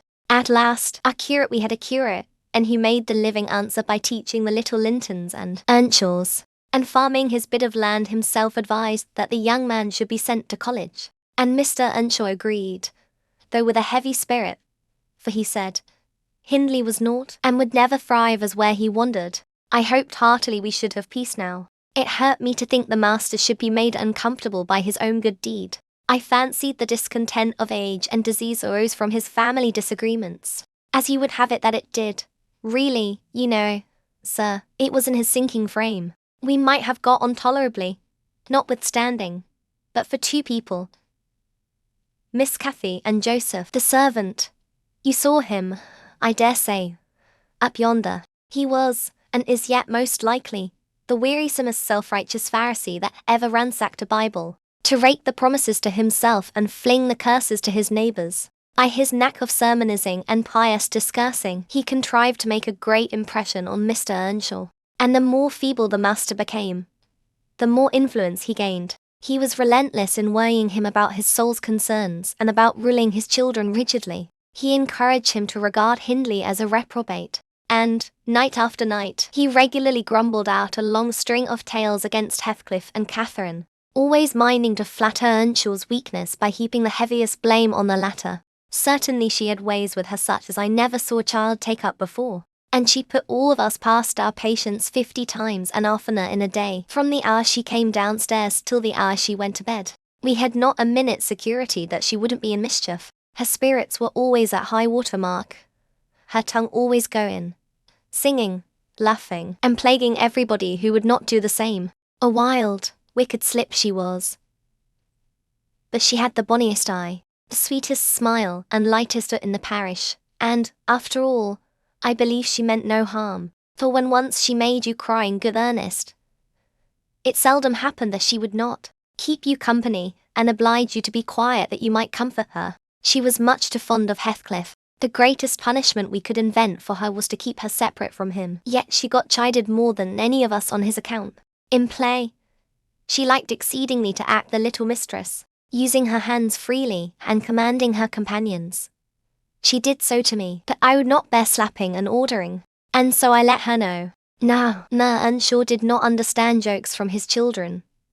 He had always been strict and grave with them, and Catherine, on her part, had no idea why her father should be crosser and less patient in his ailing condition than he was in his prime. His peevish reproofs wakened in her a naughty delight to provoke him. She was never so happy as when we were all scolding her at once, and she defying us with her bold, saucy look, and her ready words, turning Joseph's religious curses into ridicule, baiting me, and doing just what her father hated most, showing how her pretended insolence, which he thought real, had more power over Heathcliff than his kindness, how the boor would do her bidding in anything, and his only when it suited his own inclination. After behaving as badly as possible all day, she sometimes came fondling to make it up at night. Nay, Cathy, the old man would say, I cannot love thee, thought worse than thy brother. Go, say thy prayers, child, and ask God's pardon. I doubt thy mother, and I must rue that we ever reared thee. That made her cry, at first, and then being repulsed continually hardened her, and she laughed. If I told her to say she was sorry for her faults, and begged to be forgiven. But the hour came, at last, that ended Mr. Earnshaw's troubles on earth. He died quietly in his chair one October evening, seated by the fireside. A high wind blustered round the house and roared in the chimney. It sounded wild and stormy, yet it was not cold, and we were all together. I, a little removed from the hearth, busy at my knitting, and Joseph reading his Bible near the table, for the servants generally sat in the house then, after their work was done. Miss Cathy had been sick, and that made her still. She leaned against her father's knee, and Heathcliff was lying on the floor with his head in her lap. I remember the master, before he fell into a doze, stroking her bonny hair. It pleased him rarely to see her gentle, and saying, Why canst thou not always be a good lass, Cathy? And she turned her face up to his and laughed, and answered, Why cannot you always be a good man, father? But as soon as she saw him vexed again, she kissed his hand and said she would sing him to sleep. She began singing very low, till his fingers dropped from hers, and his head sank on his breast. Then I told her to hush, and not stir, for fear she should wake him. We all kept as mute as mice a full half-hour, and should have done so longer. Only Joseph, having finished his chapter, got up and said that he must rouse the master for prayers and bed. He stepped forward, and called him by name, and touched his shoulder, but he would not move. So he took the candle and looked at him. I thought there was something wrong as he set down the light, and seizing the children each by an arm, whispered them to frame upstairs, and make little din. They might pray alone that evening. He had somewhat to do. I shall bid father good night first, said Catherine, putting her arms round his neck. Before we could hinder her, the poor thing discovered her loss directly. She screamed out, Oh, he's dead, Heathcliff, he's dead, and they both set up a heartbreaking cry. I joined my wail to theirs, loud and bitter. But Joseph asked what we could be thinking of to roar in that way over a saint in heaven. He told me to put on my cloak and run to Gimmerton for the doctor and the parson. I could not guess the use that either would be of then. However, I went, through wind and rain, and brought one, the doctor, back with me. The other said he would come in the morning. Leaving Joseph to explain matters, I ran to the children's room. Their door was ajar. I saw they had never lain down, though it was past midnight. But they were calmer and did not need me to console them. The little souls were comforting each other with better thoughts than I could have hit on. No parson in the world ever pictured heaven so beautifully as they did, in their innocent talk, and, while I sobbed and listened, I could not help wishing we were all there safe together. Chapter VI. Mr. Hindley came home to the funeral, and, a thing that amazed us and set the neighbours gossiping right and left, he brought a wife with him. What she was and where she was born, he never informed us. Probably, she had neither money nor name to recommend her, or he would scarcely have kept the union from his father. She was not one that would have disturbed the house much on her own account. Every object she saw, the moment she crossed the threshold, appeared to delight her, and every circumstance that took place about her, except the preparing for the burial and the presence of the mourners, I thought she was half silly, from her behaviour while that went on. She ran into her chamber, and made me come with her, though I should have been dressing the children.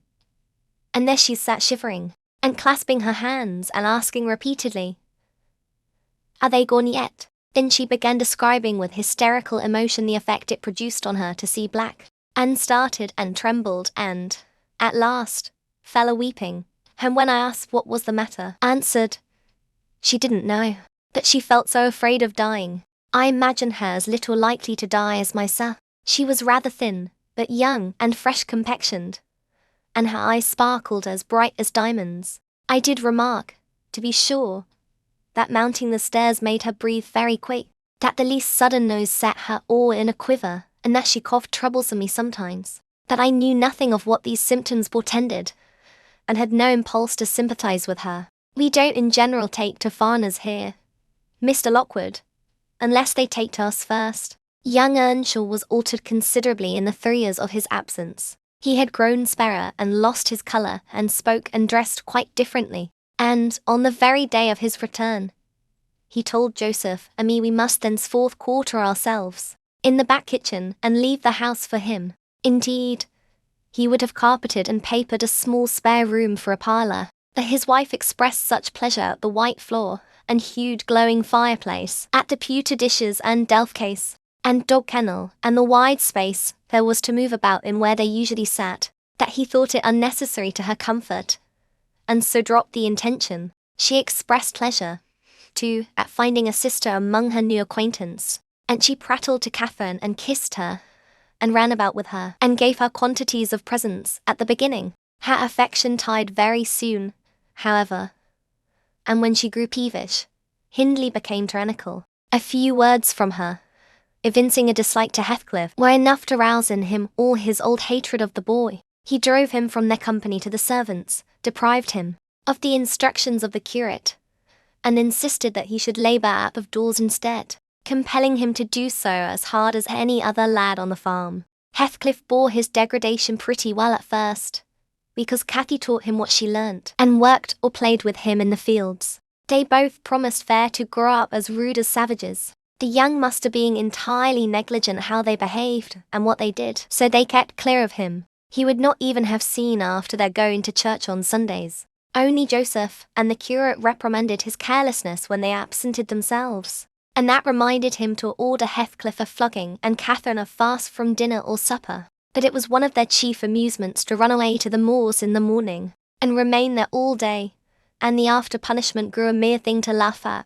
The curate might set as many chapters as he pleased for Catherine to get by heart, and Joseph might thrash Heathcliff till his arm ached. They forgot everything the minute they were together again, at least the minute they had contrived some naughty plan of revenge, and many a time I've cried to myself to watch them growing more reckless daily, and I not daring to speak a syllable, for fear of losing the small power I still retained over the unfriended creatures. One Sunday evening, it chanced that they were banished from the sitting-room, for making a noise, or a light offence of the kind, and when I went to call them to supper, I could discover them nowhere. We searched the house, above and below, and the yard and stables. They were invisible, and, at last, Hindley in a passion told us to bolt the doors, and swore nobody should let them in that night. The household went to bed, and I, too anxious to lie down, opened my lattice and put my head out to hearken, though it rained, determined to admit them in spite of the prohibition, should they return.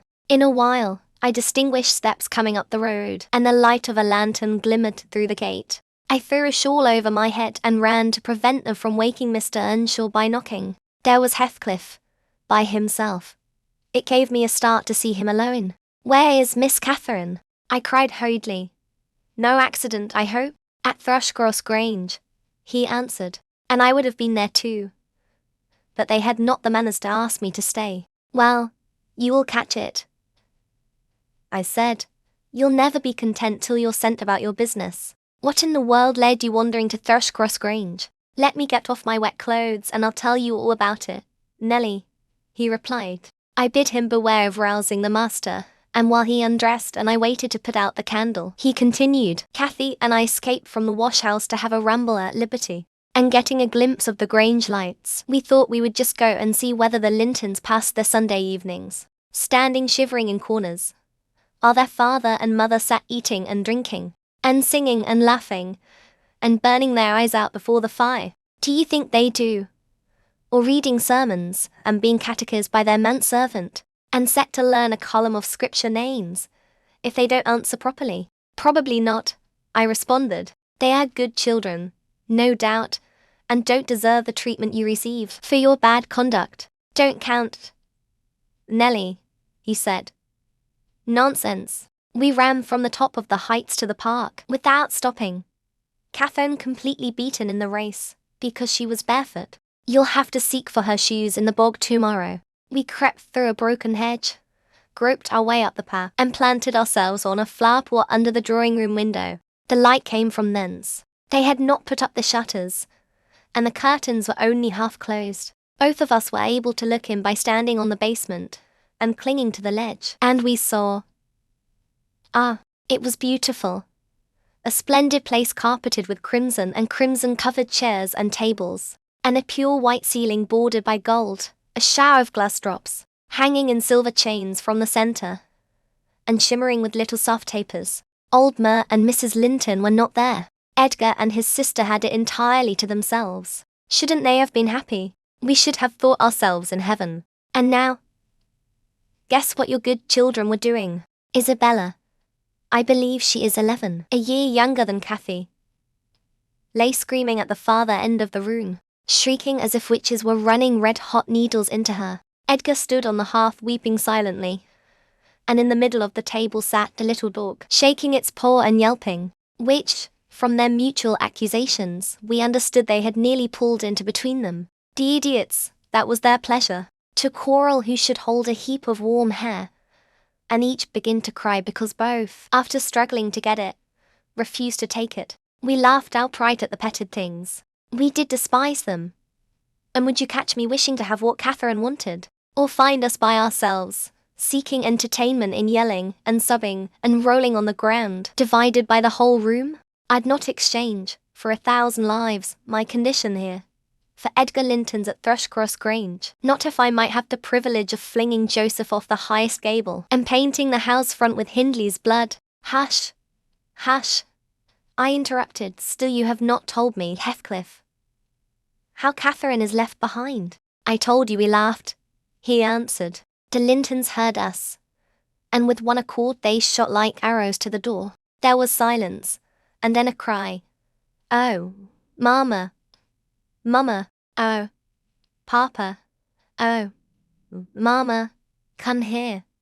Oh, Papa! Oh, they really did howl out something in that way. We made frightful noises to terrify them still more, and then we dropped off the ledge, because somebody was drawing the bars, and we felt we had better flee. I had Kathy by the hand, and was urging her on, when all at once she fell down. Run, Heathcliff, run, she whispered. They have let the bulldog loose, and he holds me. The devil had seized her ankle. Nellie.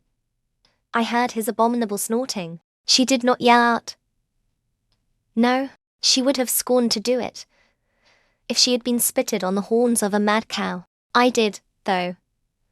I vociferated curses enough to annihilate any fiend in Christendom, and I got a stone and thrust it between his jaws, and tried with all my might to cram it down his throat.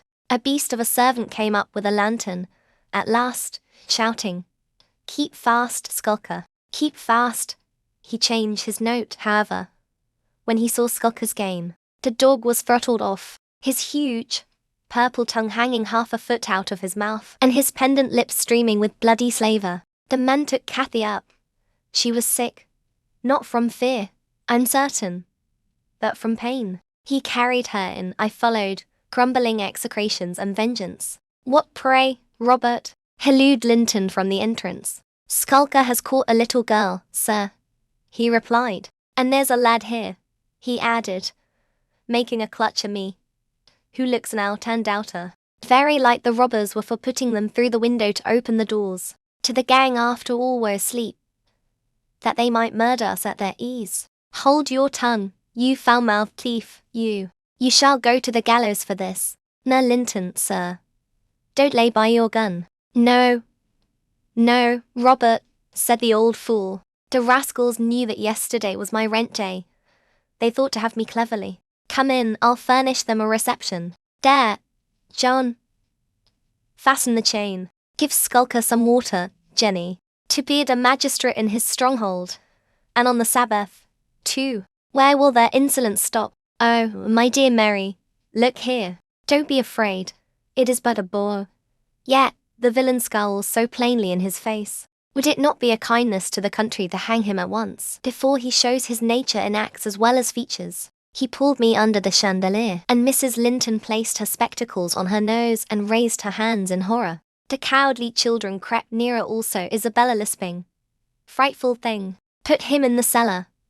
Papa, he's exactly like the son of the fortune-teller that stole my tame pheasant. Isn't he, Edgar? While they examined me, Cathy came round. She heard the last speech and laughed. Edgar Linton, after an inquisitive stare, collected sufficient wit to recognize her. They see us at church, you know, though we seldom meet them elsewhere. That's Miss Earnshaw, he whispered to his mother. And look how Skulker has bitten her. How her foot bleeds. Miss Earnshaw.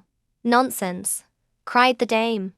Miss Earnshaw scouring the country with a gipsy. And yet, my dear, the child is in mourning. Surely it is. And she may be lamed for life. What culpable carelessness in her brother, exclaimed Mr. Linton, turning from me to Catherine. I've understood from Shielders that was the curate, so that he lets her grow up in absolute heathenism. But who is this? Where did she pick up this companion? Oh ho, I declare he is that strange acquisition my late neighbour made, in his journey to Liverpool. A little Lascar, or an American or Spanish castaway. A wicked boy at all events, remarked the old lady, and quite unfit for a decent house. Did you notice his language, Linton? I'm shocked that my children should have heard it. I recommenced cursing. Don't be angry, Nellie.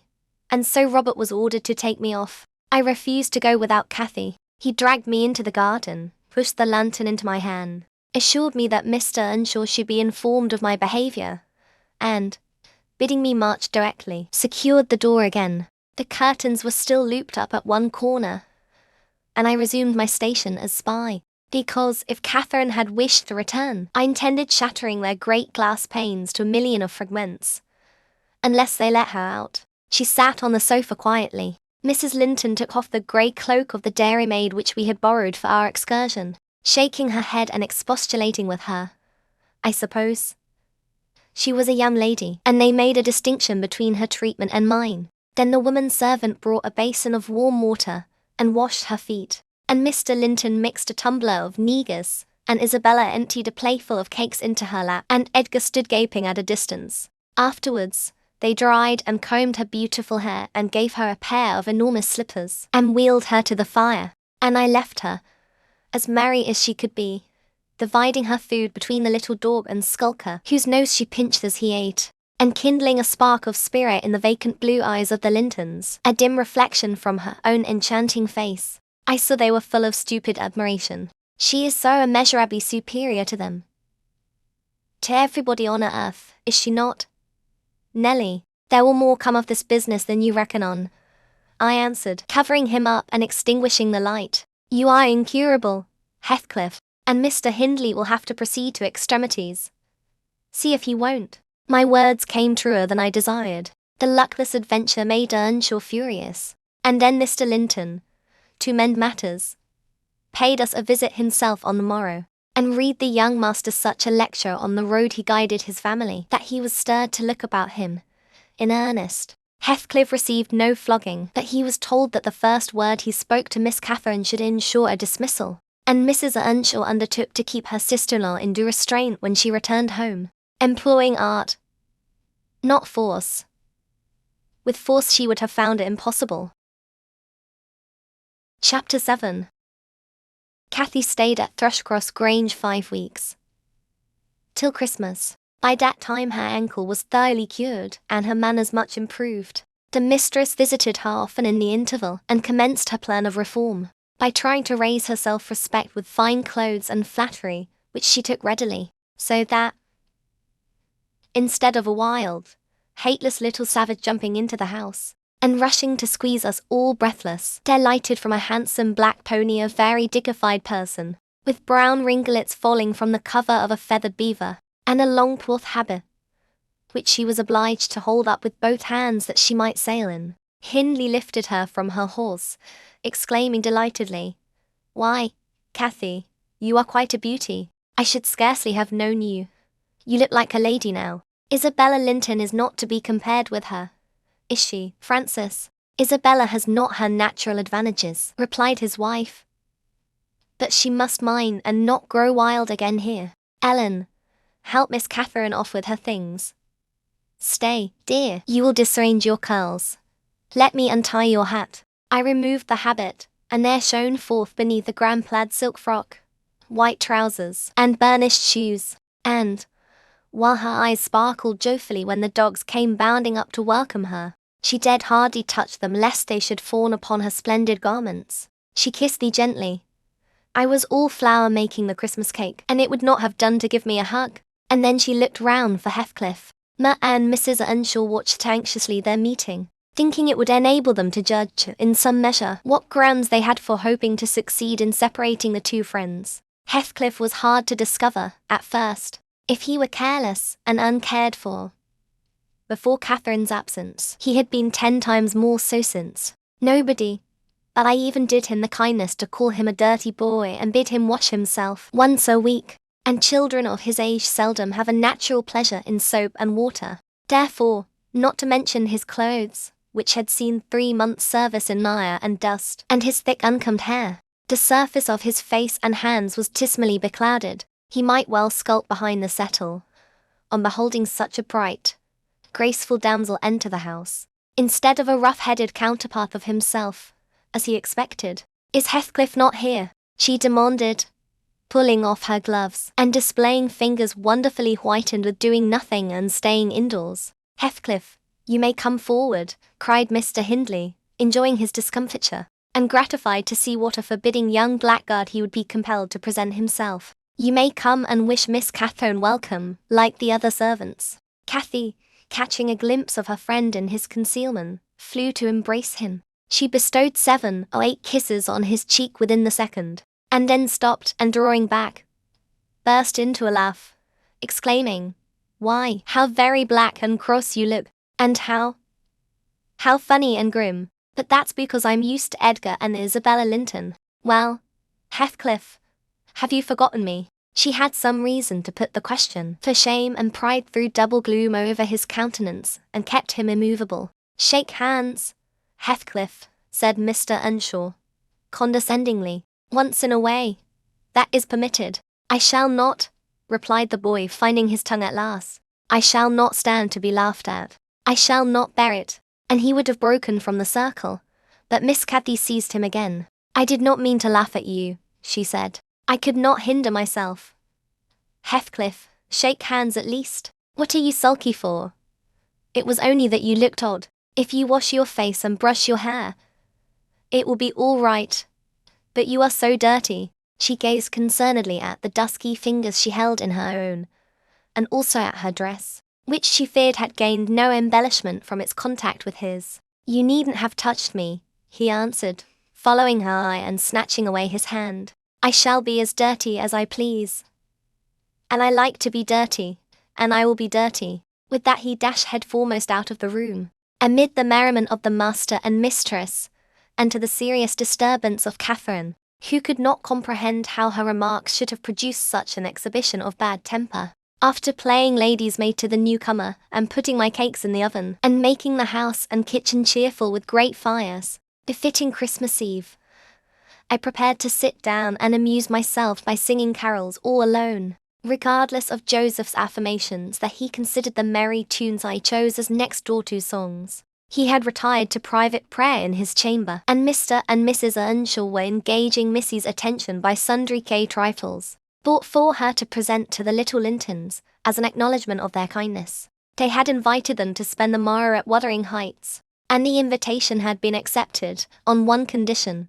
Mrs. Linton begged that her darlings might be kept carefully apart from that naughty swearing boy.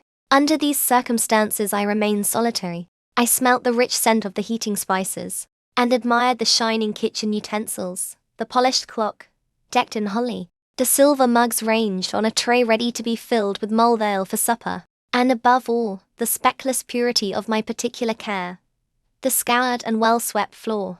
I gave due inward applause to every object, and then I remembered how old Earnshaw used to come in when all was tidied, and call me a cant lass, and slip a shilling into my hand as a Christmas box. And from that I went on to think of his fondness for Heathcliff, and his dread lest he should suffer neglect after death had removed him. And that naturally led me to consider the poor lad's situation now, and from singing I changed my mind to crying. It struck me soon, however, there would be more sense in endeavouring to repair some of his wrongs, than shedding tears over them.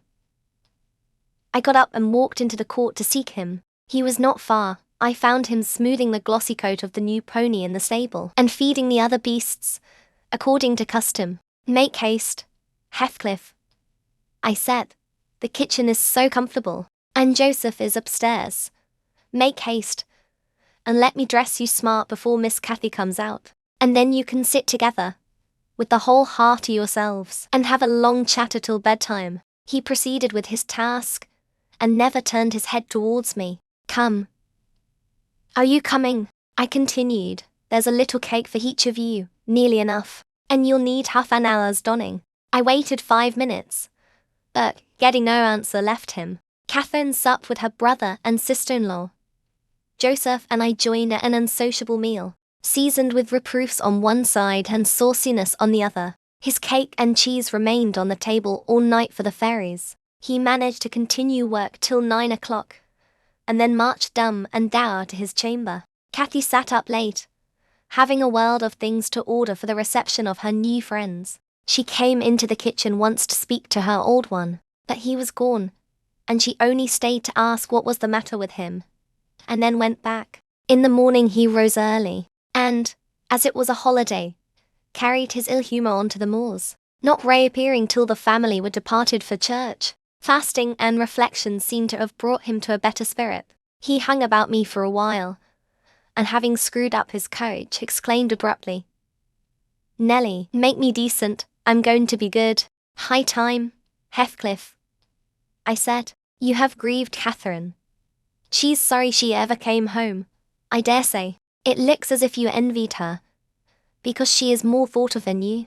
The notion of envying Catherine was incomprehensible to him, but the notion of grieving her he understood clearly enough. "Did she say she was grieved?" he inquired, looking very serious. "She cried when I told her you were off again this morning." "Well, I cried last night," he returned, "and I had more reason to cry than she." "Yes, you had the reason of going to bed with a proud heart and an empty stomach," said I. "Proud people breed sad sorrows for themselves. But, if you be ashamed of your touchiness, you must ask pardon mine when she comes in. You must go up and offer to kiss her and say, you know best what to say. Only do it heartily, and not as if you thought her converted into a stranger by her grand dress. And now, though I have dinner to get ready, I'll steal time to arrange you, so that Edgar Linton shall look quite a doll beside you.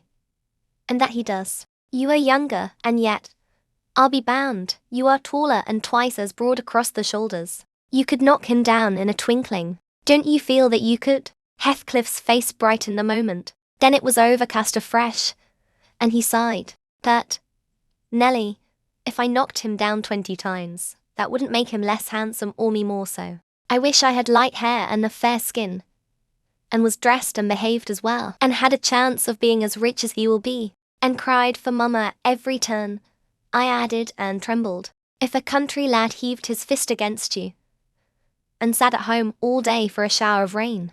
Oh, Heathcliff, you are showing a poor spirit. Come to the glass, and I'll let you see what you should wish. Do you mark those 2 lines between your eyes, and those thick brows, that, instead of rising arched, sink in the middle, and that couple of black fiends, so deeply buried, who never open their windows boldly, that lurk glinting under them, like devil's spies? Wish and learn to smooth away the surly wrinkles, to raise your lids frankly, and change the fiends to confident, innocent angels, suspecting and doubting nothing, and always seeing friends where they are not sure of foes. Don't get the expression of a vicious cur that appears to know the kicks it gets are its desert, and yet hates all the world, as well as the kicker, for what it suffers. In other words, I must wish for Edgar Linton's great blue eyes and even forehead," he replied.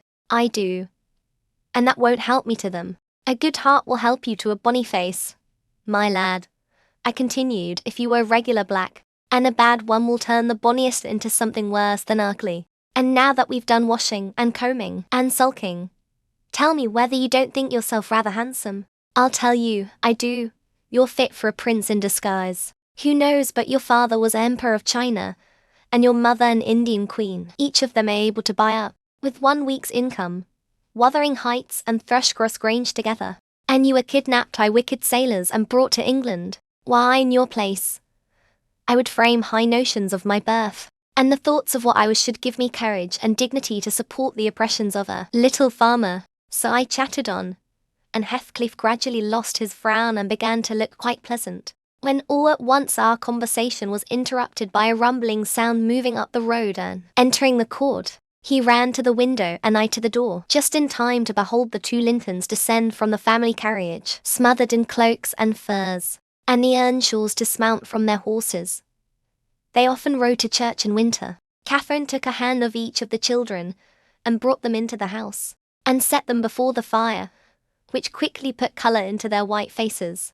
I urged my companion to hasten now, and show his amiable humour, and he willingly obeyed. But ill luck would have it that, as he opened the door leading from the kitchen on one side, Hindley opened it on the other. They met, and the master, irritated at seeing him clean and cheerful, or, perhaps, eager to keep his promise to Mrs. Linton, shoved him back with a sudden thrust, and angrily bade Joseph keep the fellow out of the room.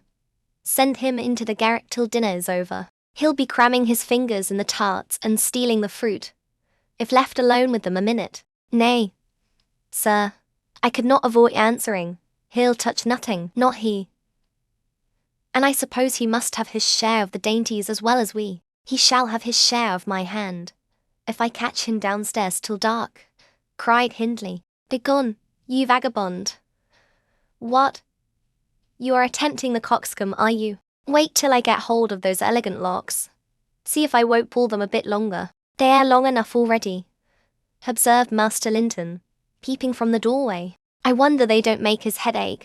It's like a colt's mane over his eyes. He ventured this remark without any intention to insult. That Heathcliff's violent nature was not prepared to endure the appearance of impertinence from one whom he seemed to hate. Even then, as a rival, he seized a tureen of hot apple sauce, the first thing that came under his gripe, and dashed it full against the speaker's face and neck, who instantly commenced a lament that brought Isabella and Catherine hurrying to the place. Earnshaw snatched up the culprit directly, and conveyed him to his chamber, where, doubtless, he administered a rough remedy to cool the fit of passion, for he appeared red and breathless. I got the dishcloth and rather spitefully scrubbed Edgar's nose and mouth, affirming it served him right for meddling. His sister began weeping to go home, and Cathy stood by confounded, blushing for all. You should not have spoken to him, she expostulated with Master Linton. He was in a bad temper, and now you've spoilt your visit, and he'll be flogged. I hate him to be flogged. I can't eat my dinner. Why did you speak to him, Edgar? I didn't, sobbed the youth, escaping from my hands and finishing the remainder of the purification with his cambric pocket handkerchief. I promised Mama that I wouldn't say one word to him, and I didn't. Well, don't cry, replied Catherine, contemptuously. You're not killed. Don't make more mischief. My brother is coming. Be quiet. Hush, Isabella. Has anybody hurt you? There, children. To your seats, cried Hindley, bustling in. That brute of a lad has warmed me nicely. Next time, Master Edgar, take the law into your own fists. It will give you an appetite. The little party recovered its equanimity at sight of the fragrant feast. They were hungry after their rye, and easily consoled, since no real harm had befallen them. Earnshaw carved bountiful platefuls, and the mistress made them merry with lively talk. I waited behind her chair, and was pained to behold Catherine, with dry eyes and an indifferent air, commence cutting up the wing of a goose before her. An unfeeling child, I thought to myself, how lightly she dismisses her old playmate's troubles. I could not have imagined her to be so selfish. She lifted a mouthful to her lips. Then she set it down again, Her cheeks flushed, and the tears gushed over them. She slipped her fork to the floor and hastily dived under the cloth to conceal her emotion. I did not call her unfeeling long, for I perceived she was in purgatory throughout the day, and wearying to find an opportunity of getting by herself, or paying a visit to Heathcliff, who had been locked up by the master, as I discovered on endeavouring to introduce to him a private mess of victuals. In the evening we had a dance. Cathy begged he might be liberated then, as Isabella Linton had no partner. Her entreaties were vain, and I was appointed to supply the deficiency. We got rid of all gloom in the excitement of the exercise, and our pleasure was increased by the arrival of the Gimmerton band, mustering 15 strong. A trumpet, a trombone, clarionets, bassoons, French horns, and a bass viol, besides singers. They go the rounds of all the respectable houses, and receive contributions every Christmas, and we esteemed it a first-rate treat to hear them. After the usual carols had been sung, we set them to songs and glees. Mrs. Earnshaw loved the music, and so they gave us plenty. Catherine loved it too, but she said it sounded sweetest at the top of the steps, and she went up in the dark. I followed. They shut the house door below, never noting our absence. It was so full of people. She made no stay at the stairs head, but mounted farther to the garret where Heathcliff was confined, and called him. He stubbornly declined answering for a while. She persevered, and finally persuaded him to hold communion with her through the boards. I let the poor things converse unmolested, till I supposed the songs were going to cease, and the singers to get some refreshment. Then I clambered up the ladder to warn her. Instead of finding her outside, I heard her voice within.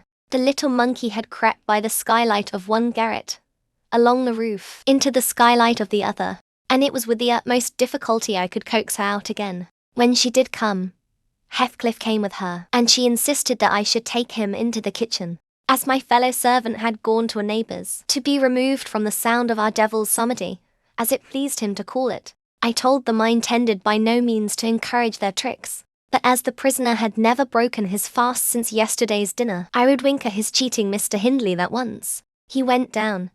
I set him a stool by the fire, and offered him a quantity of good things, but he was sick and could eat little, and my attempts to entertain him were thrown away. He leaned his elbows on his knees, and his chin on his hands, and remained wrapped in dumb meditation.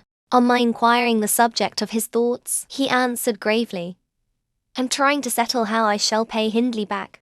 I don't care how long I wait, if I can only do it at last. I hope he will not die before I do." "For shame, Heathcliff," said I, "it is for God to punish wicked people. We should learn to forgive." "No, God won't have the satisfaction that I shall," he returned.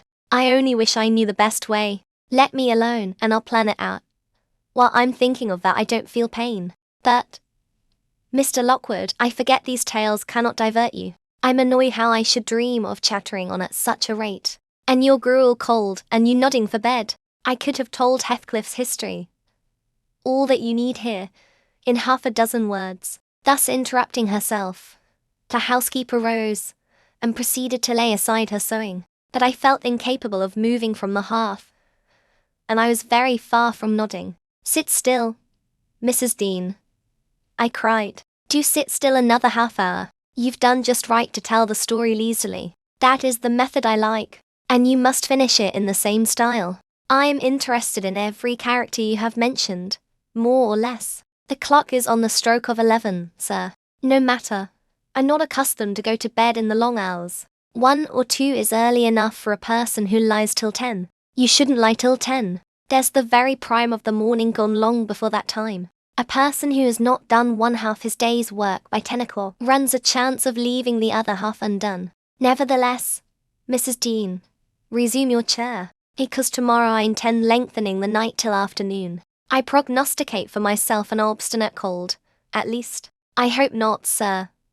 Well, you must allow me to leap over some friars." During that space Mrs. Earnshaw, No, I'll allow nothing of the sort.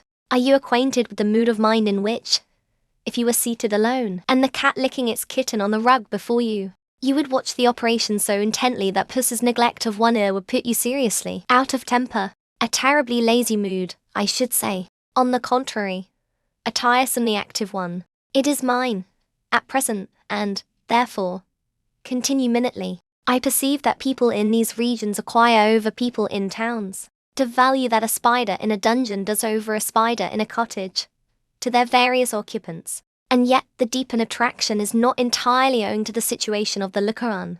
They do live more in earnest, more in themselves, and less in surface, change, and frivolous external things. I could fancy a love for life here almost possible, and I was a fixed unbeliever in any love of a year's standing.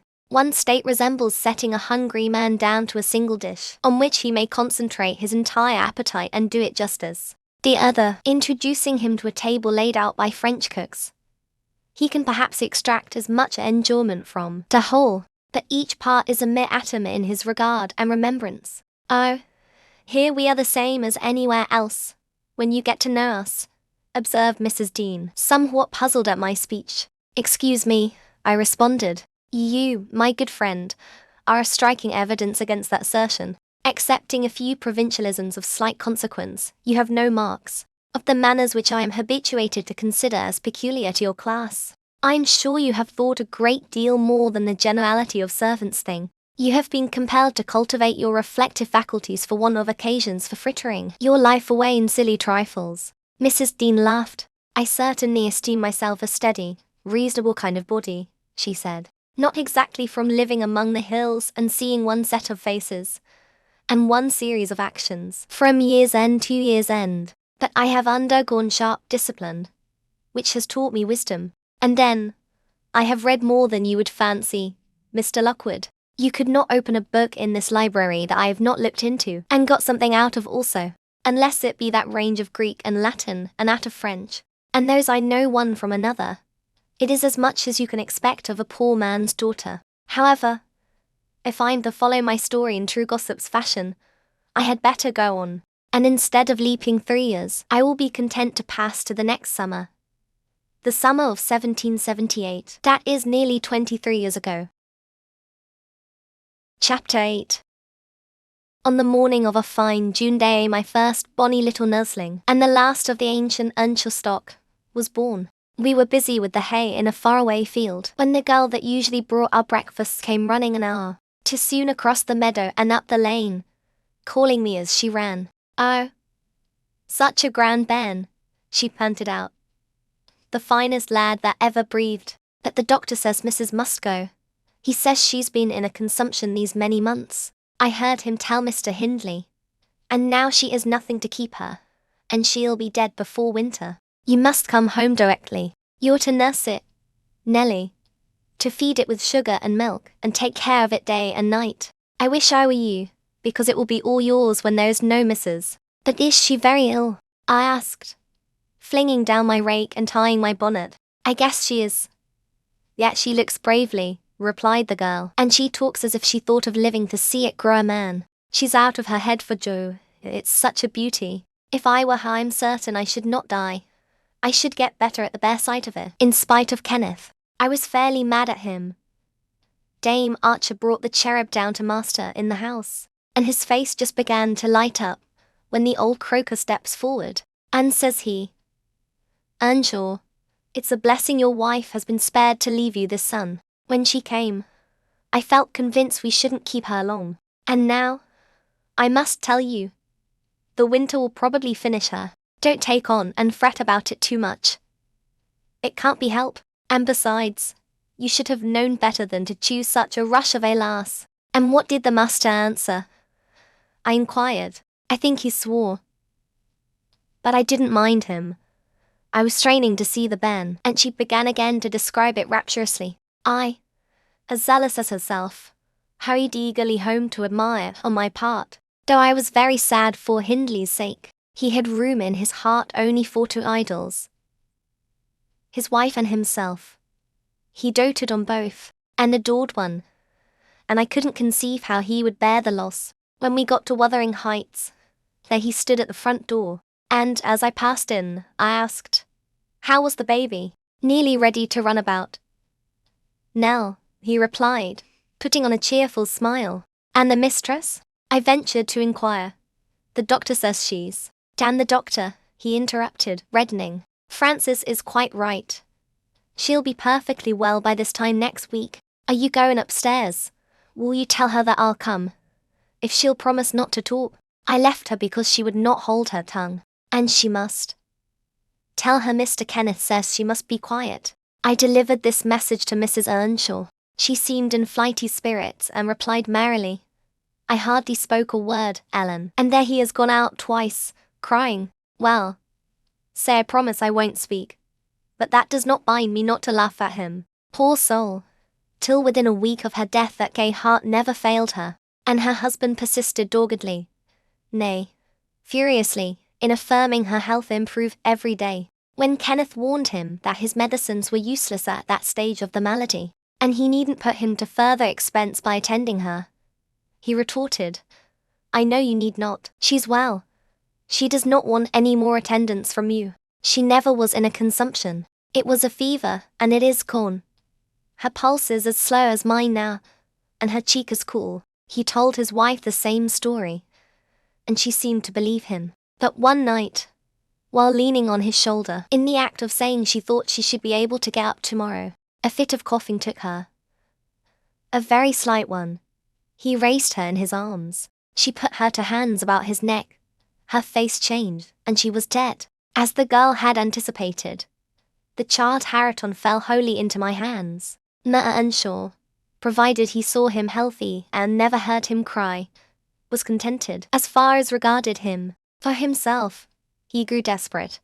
His sorrow was of that kind that will not lament. He neither wept nor prayed. He cursed and defied, execrated God and man, and gave himself up to reckless dissipation. The servants could not bear his tyrannical and evil conduct long. Joseph and I were the only two that would stay. I had not the heart to leave my charge. And besides, you know, I had been his foster sister, and excused his behavior more readily than a stranger would. Joseph remained to hector over tenants and labourers, and because it was his vocation to be where he had plenty of wickedness to reprove. The master's bad ways and bad companions formed a pretty example for Catherine and Heathcliff. His treatment of the latter was enough to make a fiend of a saint, and, truly, it appeared as if the lad were possessed of something diabolical at that period. He delighted to witness Hindley degrading himself past redemption, and became daily more notable for savage sullenness and ferocity. I could not half tell what an infernal house we had. The curate dropped calling, and nobody decent came near us. At last, unless Edgar Linton's visits to Miss Cathy might be an exception. At 15 she was the queen of the countryside. She had no peer, and she did turn out a haughty, headstrong creature. I own I did not like her after infancy was past, and I vexed her frequently by trying to bring down her arrogance. She never took an aversion to me, though she had a wondrous constancy to old attachments. Even Heathcliff kept his hold on her affections unalterably, and young Linton, with all his superiority, found it difficult to make an equally deep impression. He was my late master. That is his portrait over the fireplace. It used to hang on one side, and his wife's on the other. That hers has been removed, or else you might see something of what she was. Can you make that out? Mrs. Dean raised the candle, and I discerned a soft-featured face, exceedingly resembling the young lady at the Heights, but more pensive and amiable in expression. It formed a sweet picture. The long light hair curled slightly on the temples. The eyes were large and serious, the figure almost too graceful. I did not marvel how Catherine Earnshaw could forget her first friend for such an individual. I marvelled much how he, with a mind to correspond with his person, could fancy my idea of Catherine Earnshaw. A very agreeable portrait, I observed to the housekeeper. Is it like? Yes, she answered, but he looked better when he was animated. That is his everyday countenance. He wanted spirit in general. Catherine had kept up her acquaintance with the Lintons since her 5 weeks' residence among them, and as she had no temptation to show her rough side in their company, and had the sense to be ashamed of being rude where she experienced such invariable courtesy, she imposed unwittingly on the old lady and gentleman by her ingenious cordiality, gained the admiration of Isabella and the heart and soul of her brother. Acquisitions that flattered her from the first, for she was full of ambition, and led her to adopt the double character without exactly intending to deceive anyone. In the place where she heard Heathcliff termed a vulgar young ruffian, and worse than a brute, she took care not to act like him. But at home she had small inclination to practice politeness, that would only be laughed at, and restrain an unruly nature, and it would bring her neither credit nor praise. Mr. Edgar seldom mustered courage to visit Wuthering Heights openly. He had a terror of Earnshaw's reputation, and shrunk from encountering him.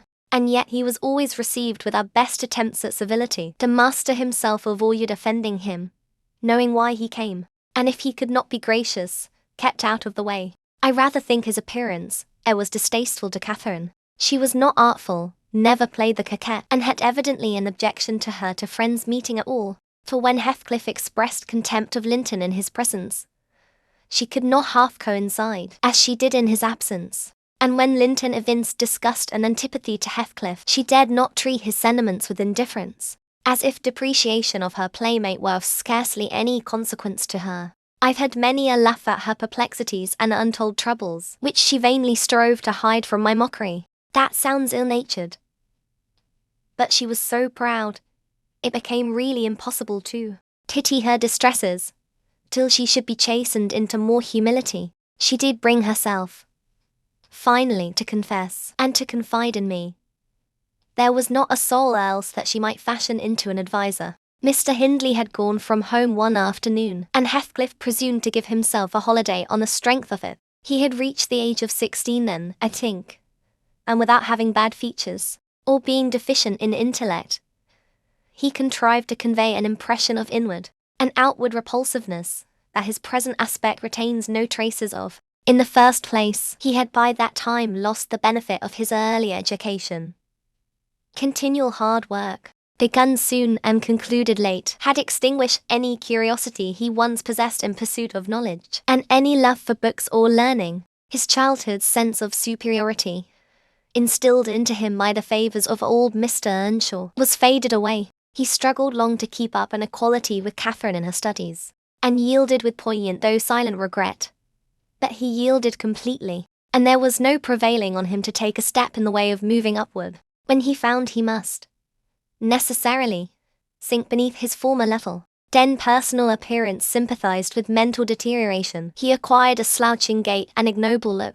His naturally reserved disposition was exaggerated into an almost idiotic excess of unsociable moroseness, and he took a grim pleasure, apparently, in exciting the aversion rather than the esteem of his few acquaintance. Catherine and he were constant companions still at his seasons of respite from labour, but he had ceased to express his fondness for her in words, and recoiled with angry suspicion from her girlish caresses, as if conscious there could be no gratification in lavishing such marks of affection on him. On the before-named occasion he came into the house to announce his intention of doing nothing, while I was assisting Miss Cathy to arrange her dress. She had not reckoned on his taking it into his head to be idle, and imagining she would have the whole place to herself, she managed, by some means, to inform Mr. Edgar of her brother's absence, and was then preparing to receive him. "Cathy, are you busy this afternoon?" asked Heathcliff. "Are you going anywhere?" "No, it is raining," she answered. "Why have you that silk frock on then?" he said. "Nobody coming here, I hope?" "Not that I know of," stammered Miss. "But you should be in the field now." "Heathcliff, it is now past dinner time. I thought you were gone." "Hindley does not often free us from his accursed presence," observed the boy. "I'll not work any more today. I'll stay with you." "Oh, but Joseph will tell," she suggested. "You'd better go. Joseph is loading lime on the further side of Penistone Crags. It will take him till dark, and he'll never know." So saying, he lounged to the fire and sat down. Catherine reflected an instant, with whereupon brows. She found it needful to smooth the way for an intrusion. "Isabella and Edgar Linton talked of calling this afternoon," she said, at the conclusion of a minute's silence. "As it rains, I hardly expect them, but they may come, and if they do, you run the risk of being scolded for no good. Order Ellen to say you are engaged, Cathy," he persisted. "Don't turn me out for those pitiful, silly friends of yours. I'm on the point, sometimes, of complaining that they, but are not." "That they what?" cried Catherine, gazing at him with a troubled countenance. "Oh, Nelly," she added petulantly, jerking her head away from my hands. "You've combed my hair quite out of curl. That's enough. Let me alone. What are you on the point of complaining about? Heathcliff, nothing, only look at the almanac on that wall. He pointed to a framed sheet hanging near the window and continued, the crosses are for the evenings you have spent with the Lintons, the dots for those spent with me. Do you see? I've marked every day. Yes. Very foolish. As if I took notice, replied Catherine in a peevish tone. And where is the sense of that? To show that I do take notice, said Heathcliff. And should I always be sitting with you? She demanded, growing more irritated. What good do I get? What do you talk about? You might be dumb. Or a baby. For anything you say to amuse me. Or for anything you do either. You never told me before that I talked too little. Or that you dislike my company, Cathy, exclaimed Heathcliff, in much agitation. It's no company at all.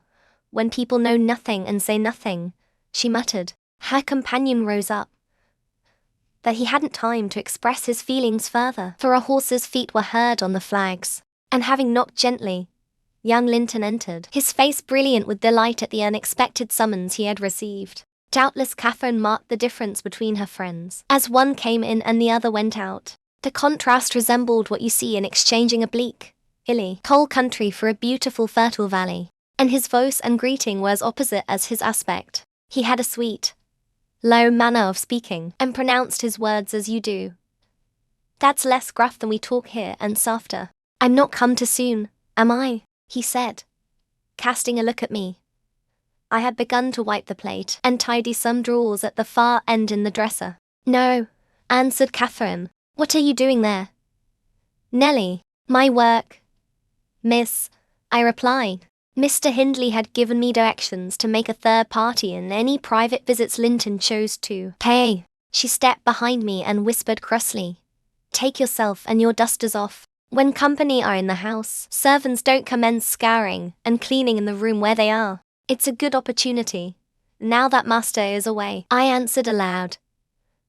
He hates me to be fidgeting over these things in his presence. I'm sure Mr. Edgar will excuse me. I hate you to be fidgeting in my presence, exclaimed the young lady imperiously, not allowing her guest time to speak. She had failed to recover her equanimity since the little dispute with Heathcliff. I'm sorry for it, Miss Catherine, was my response, and I proceeded assiduously with my occupation. She, supposing Edgar could not see her, snatched the coif from my hand and pinched me with a prolonged wrench, very spitefully on the arm. I've said I did not love her, and rather relished mortifying her vanity now.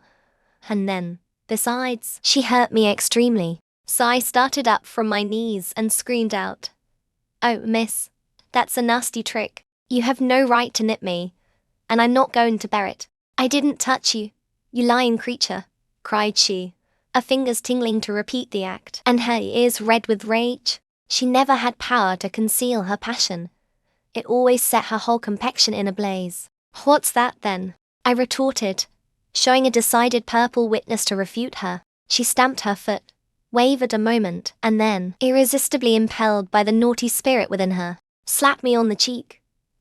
A stinging blow that filled both eyes with water. Catherine, laugh. Catherine, interposed Linton, greatly shocked at the double fault of falsehood and violence which his idol had committed.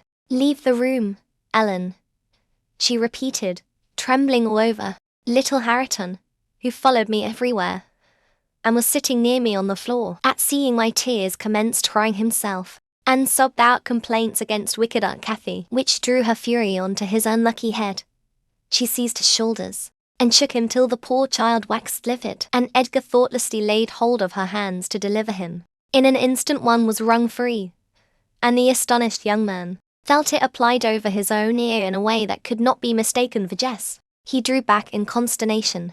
I lifted Hareton in my arms, and walked off to the kitchen with him, leaving the door of communication open, for I was curious to watch how they would settle their disagreement. The insulted visitor moved to the spot where he had laid his hat, pale and with a quivering lip. That's right, I said to myself. Take warning and begone. It's a kindness to let you have a glimpse of her genuine disposition. Where are you going? Demanded Catherine, advancing to the door. He swerved aside and attempted to pass. You must not go, she exclaimed energetically. I must and shall, he replied in a subdued voice. No, she persisted, grasping the handle. Not yet, Edgar Linton. Sit down. You shall not leave me in that temper. I should be miserable all night. And I won't be miserable for you. Can I stay after you have struck me? Asked Linton. Catherine was mute. You've made me afraid and ashamed of you, he continued. I'll not come here again. Her eyes began to glisten and her lids to twinkle. And you told a deliberate untruth, he said. I didn't, she cried, recovering her speech. I did nothing deliberately. Well, go if you please. Get away. And now I'll cry. I'll cry myself sick. She dropped down on her knees by a chair and set to weeping in serious earnest. Edgar persevered in his resolution as far as the court. There he lingered. I resolved to encourage him. Mrs. Dreadfully wayward, sir, I called out. As bad as any marred child. You'd better be riding home, or else you'll be sick. Only to grieve us. The soft thing looked askance through the window. He possessed the power to depart as much as a cat possesses the power to leave a mouse half killed, or a bird half eaten. Ah, I thought, there will be no saving him. He's doomed and flies to his fate. And so it was. He turned abruptly, hastened into the house again, shut the door behind him, and when I went in a while after to inform them that Earnshaw had come home rabid drunk, ready to pull the whole place about our ears, his ordinary frame of mind in that condition, I saw the quarrel had merely effected a closer intimacy, had broken the outworks of youthful timidity, and enabled them to forsake the disguise of friendship, and confess themselves lovers. Intelligence of Mr. Hindley's arrival drove Linton speedily to his horse, and Catherine to her chamber. I went to hide little Hareton, and to take the shot out of the master's fowling piece, which he was fond of playing with in his insane excitement, to the hazard of the lives of any who provoked, or even attracted his notice too much. And I had hit upon the plan of removing it, that he might do less mischief if he did go the length of firing the gun. Chapter 9. He entered, vociferating oaths dreadful to hear, and caught me in the act of stowing his son away in the kitchen cupboard. Hareton was impressed with a wholesome terror of encountering either his wild beast's fondness or his madman's rage, for in one he ran a chance of being squeezed and kissed to death, and in the other of being flung into the fire, or dashed against the wall, and the poor thing remained perfectly quiet wherever I chose to put him. There! I found it out at last, cried Hindley, pulling me back by the skin of my neck, like a dog. By heaven and hell, you've sworn between you to murder that child. I know how it is, now, that he is always out of my way, that, with the help of Satan, I shall make you swallow the carving knife. Nelly, you needn't laugh, for I've just crammed Kenneth, head downmost, in the Black Horse Marsh, and 2 is the same as 1. And I want to kill some of you. I shall have no rest till I do. But I don't like the carving knife, Mr. Hindley, I answered. It has been cutting red herrings. I'd rather be shot if you please. You'd rather be damned, he said, and so you shall. No law in England can hinder a man from keeping his house decent, and mine's abominable. Open your mouth. He held the knife in his hand and pushed its point between my teeth. But, for my part, I was never much afraid of his vagaries. I spat out, and affirmed it tasted detestably. I would not take it on any account. Oh, said he, releasing me, I see that hideous little villain is not Hareton. I beg your pardon, Nell, if it be. He deserves flaying alive for not running to welcome me, and for screaming as if I were a goblin. Unnatural cub. Come hither. I'll teach thee to impose on a good-hearted, deluded father. Now, don't you think the lad would be handsomer cropped? It makes a dog fiercer, and I love something fierce. Get me a scissors, something fierce and trim, besides its infernal affectation. Devilish conceit it is, to cherish our ears. We're asses enough without them. Hush, child, hush. Well then, it is my darling. Wisht, dry thy eyes. There's a joy. Kiss me. What? It won't. Kiss me, Hareton. Damn thee. Kiss me, by God. As if I would rear such a monster. As sure as I'm living, I'll break the brat's neck. Poor Hareton was squalling and kicking in his father's arms with all his might, and redoubled his yells when he carried him upstairs and lifted him over the banister. I cried out that he would frighten the child into fits and ran to rescue him. As I reached them, Hindley leaned forward on the rails to listen to a noise below, almost forgetting what he had in his hands. "Who is that?" he asked, hearing someone approaching the stairs. "Foot." I leaned forward also, for the purpose of signing to Heathcliff, whose step I recognized, not to come further. And, at the instant when my quitted Harriton, he gave a sudden spring, delivered himself from the careless grasp that held him, and fell.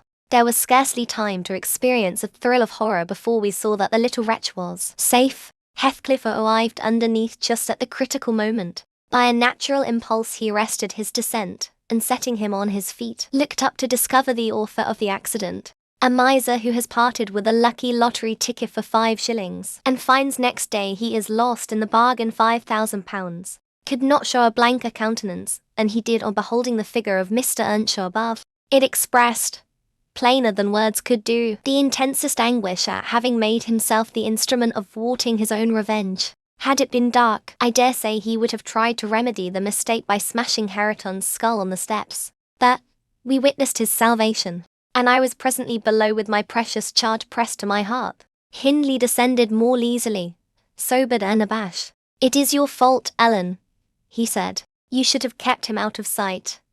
You should have taken him from me. Is he injured anywhere?" "Injured?" I cried angrily. "If he is not killed, he'll be an idiot. I wonder his mother does not rise from her grave to see how you use him. You're worse than a heathen, treating your own flesh and blood in that manner." He attempted to touch the child, who, on finding himself with me, sobbed off his terror directly. At the first finger his father laid on him, however, he shrieked again, louder than before, and struggled as if he would go into convulsions. "You shall not meddle with him," I continued. "He hates you. They all hate you. That's the truth. A happy family you have, and a pretty state you'll come to." "I shall come to a prettier yet, Nelly," laughed the misguided man, recovering his hardness. "At present, convey yourself and him away. And hark you, Heathcliff, clear you to quite from my reach and hearing. I wouldn't murder you tonight, unless, perhaps, I set the house on fire. But that's as my fancy goes." While saying this he took a pint bottle of brandy from the dresser, and poured some into a tumbler. "Nay, don't," I entreated, "Mr. Hindley. To take warning. Have mercy on this unfortunate boy if you care nothing for yourself. Any one will do better for him than I shall," he answered. "Have mercy on your own soul," I said, endeavoring to snatch the glass from his hand. "Not I.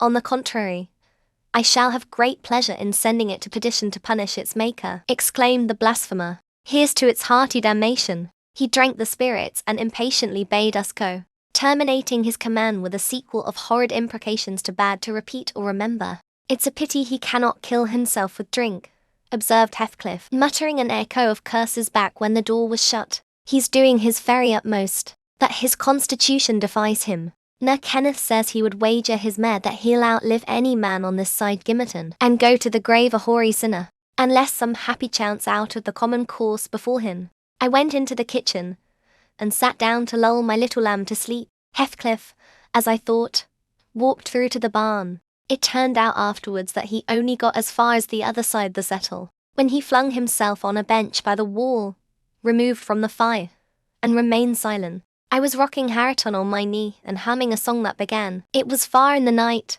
and the bennies grat. The mither beneath the mools heard that," when Miss Cathy, who had listened to the hubbub from her room, put her head in, and whispered, "Are you alone, Nelly?" "Yes, miss," I replied. She entered and approached the hearth. I, supposing she was going to say something, looked up. The expression of her face seemed disturbed and anxious. Her lips were half asunder, as if she meant to speak, and she drew a breath, but it escaped in a sigh instead of a sentence. I resumed my song, not having forgotten her recent behavior. "Where's Heathcliff?" she said, interrupting me. "About his work in the stable," was my answer. He did not contradict me. Perhaps he had fallen into a doze. There followed another long pause, during which I perceived a drop or two trickle from Catherine's cheek to the flags. "Is she sorry for her shameful conduct?" I asked myself, that will be a novelty. But she may come to the point as she will. I shouldn't help her. No. She felt small trouble regarding any subject, save her own concerns. Oh, dear, she cried at last. I'm very unhappy. A pity. Observe you're hard to please. So many friends and so few cares, and can't make yourself content. Nelly, will you keep a secret for me? She pursued, kneeling down by me and lifting her winsome eyes to my face with that sort of look which turns off bad temper, even when one has all the right in the world to indulge it. Is it worth keeping? I inquired, less sulkily. Yes, and it worries me, and I must let it out. I want to know what I should do. Today, Edgar Linton has asked me to marry him, and I've given him an answer. Now, before I tell you whether it was a consent or denial, you tell me which it ought to have been. Really, Miss Catherine? How can I know? I reply, to be sure. Considering the exhibition you performed in his presence this afternoon, I might say it would be wise to refuse him. Since he asked you after that, he must either be hopelessly stupid, or a venturesome fool. If you talk so, I won't tell you any more, she returned, peevishly rising to her feet. I accepted him. Nelly, be quick and say whether I was wrong. You accepted him. And what good is it discussing the matter? You have pledged your word, and cannot retract. But say whether I should have done so. Do, she exclaimed in an irritated tone, chafing her hands together and frowning. There are many things to be considered before that question can be answered properly, I said, sententiously. First and foremost, do you love Mr. Edgar? Who can help it? Of course I do, she answered. Then I put her through the following catechism. For a girl of 22 it was not injudicious. Why do you love him, Miss Cathy? Nonsense. I do, that's sufficient. By no means, you must say why. Well, because he is handsome and pleasant to be with. That was my commentary. And because he is young and cheerful. That, still, and because he loves me. Indifferent, coming there. And he will be rich. And I shall like to be the greatest woman of the neighborhood. And I shall be proud of having such a husband. Worst of all, and now, say how you love him. As everybody loves. You're silly, Nelly. Not at all. Answer. I love the ground under his feet.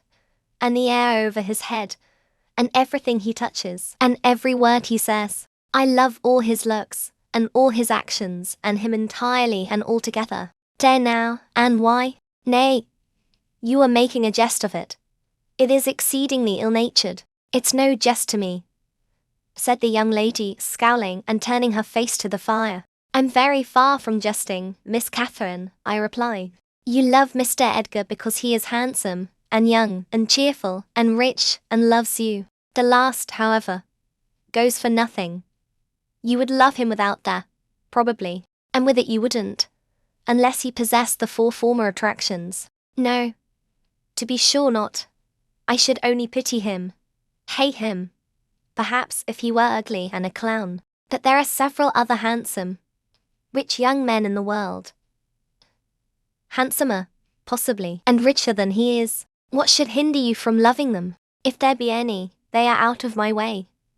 I've seen none like Edgar. You may see some, and he won't always be handsome and young, and may not always be rich. He is now, and I have only to do with the present. I wish you would speak rationally. Well, that settles it. If you have only to do with the present, marry Mr. Linton. I don't want your permission for that. I shall marry him, and yet you have not told me whether I'm right. Perfectly right. If people be right to marry only for the present. And now, let us hear what you are unhappy about. Your brother will be pleased. The old lady and gentleman will not object, I think. You will escape from a disorderly, comfortless home into a wealthy, respectable one. And you love Edgar, and Edgar loves you. All seems smooth and easy. Where is the obstacle? Here, and here, replied Catherine, striking one hand on her forehead and the other on her breast. In whichever place the soul lives. In my soul and in my heart. I'm convinced I'm wrong. That's very strange. I cannot make it out. It's my secret. But if you will not mock at me, I'll explain it.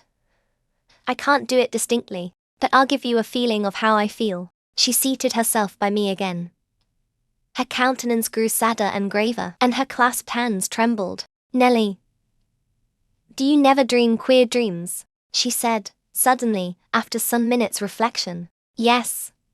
Now and then, I answered. And so do I. I've dreamt in my life dreams that have stayed with me ever after, and changed my ideas. They've gone through and through me, like wine through water, and altered the color of my mind. And this is one. I'm going to tell it. But take care not to smile at any part of it. Oh. Don't, Miss Catherine, I cried. We're dismal enough without conjuring up ghosts and visions to perplex us. Come, be merry and like yourself. Look at little Hareton. He's dreaming nothing dreary. How sweetly he smiles in his sleep. Yes. And how sweetly his father curses in his solitude. You remember him, I dare say, when he was just such another as that chubby thing. Nearly as young and innocent. However, Nelly, I shall oblige you to listen.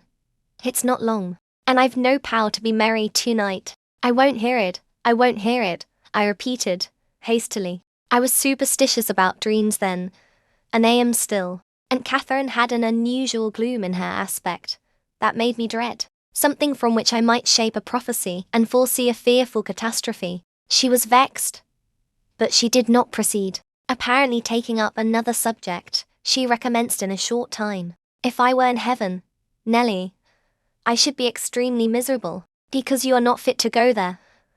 I answered. All sinners would be miserable in heaven, but it is not for that. I dreamt once that I was there.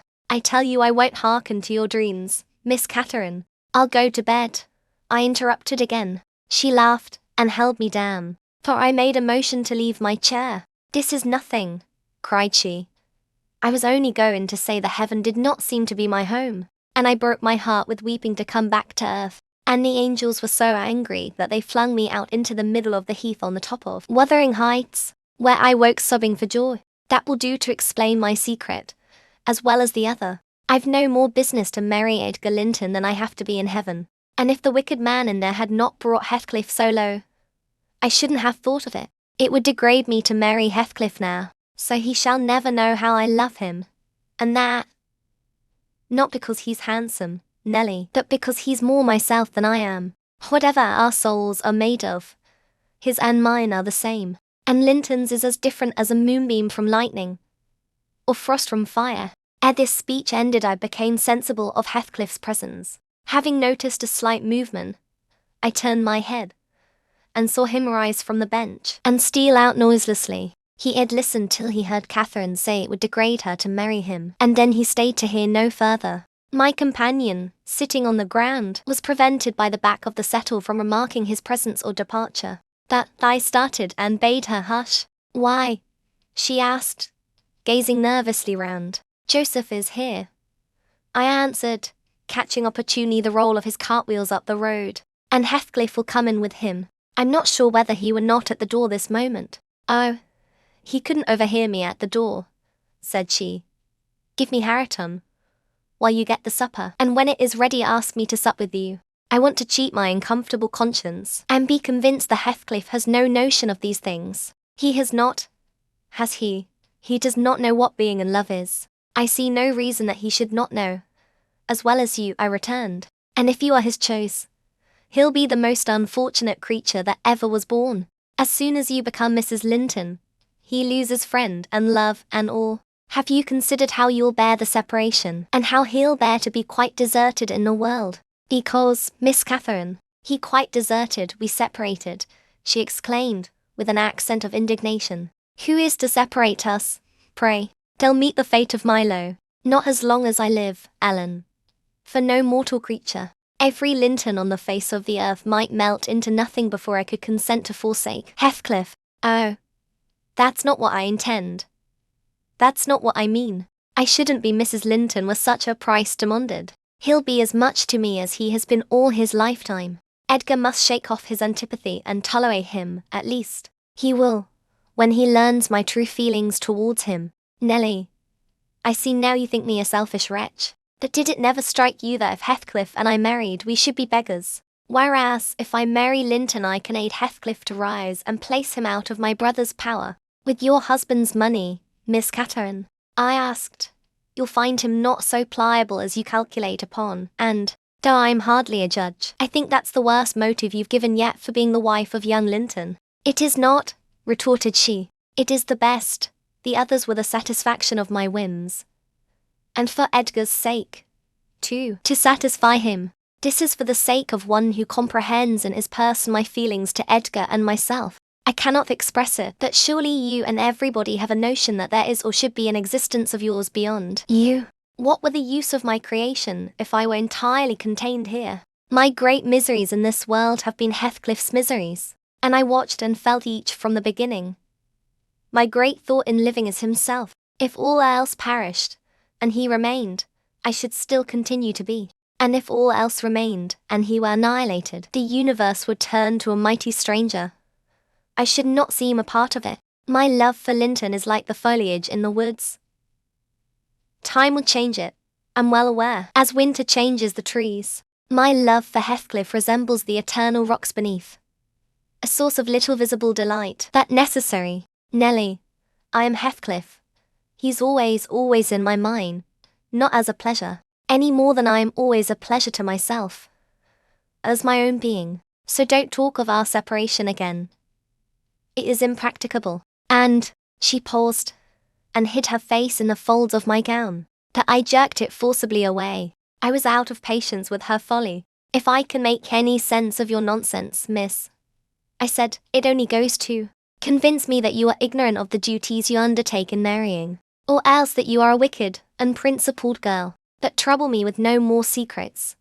I'll not promise to keep them. You'll keep that? She asked, eagerly. No, I'll not promise, I repeated. She was about to insist, when the entrance of Joseph finished our conversation, and Catherine removed her seat to a corner and nursed Hareton, while I made the supper. After it was cooked, my fellow servant and I began to quarrel who should carry some to Mr. Hindley, and we didn't settle it till all was nearly cold. Then we came to the agreement that we would let him ask if he wanted any, for we feared particularly to go into his presence when he had been some time alone. And how isn't that now comed in Froth Field be this time? What is he about, idle seat? Demanded the old man, looking round for Heathcliff. I'll call him, I replied. He's in the barn, I've no doubt. I went and called, but got no answer. On returning, I whispered to Catherine that he had heard a good part of what she said. I was sure, and told how I saw him quit the kitchen just as she complained of her brother's conduct regarding him. She jumped up in a fine fright, flung Hareton onto the settle, and ran to seek for her friend herself, not taking leisure to consider why she was so flurried, or how her talk would have affected him. She was absent such a while that Joseph proposed we should wait no longer. He cunningly conjectured they were staying away, in order to avoid hearing his protracted blessing. They were ill enough for only full manners, he affirmed, and on their behalf he added that night a special prayer to the usual quarter of an hour's supplication before meat, and would have tacked another to the end of the grace, had not his young mistress broken in upon him with a hurried command that he must run down the road, and, wherever Heathcliff had rambled, find and make him re-enter directly. I want to speak to him, and I must, before I go upstairs, she said, and the gate is open. He is somewhere out of hearing, for he would not reply, though I shouted at the top of the fold as loud as I could. Joseph objected at first. She was too much in earnest, however, to suffer contradiction, and at last he placed his hat on his head, and walked grumbling forth. Meantime, Catherine paced up and down the floor, exclaiming, I wonder where he is. I wonder where he can be. What did I say, Nelly? I've forgotten. Was he vexed at my bad humour this afternoon? Dear, tell me what I've said to grieve him. I do wish he'd come. I do wish he would. What her nose for nothing.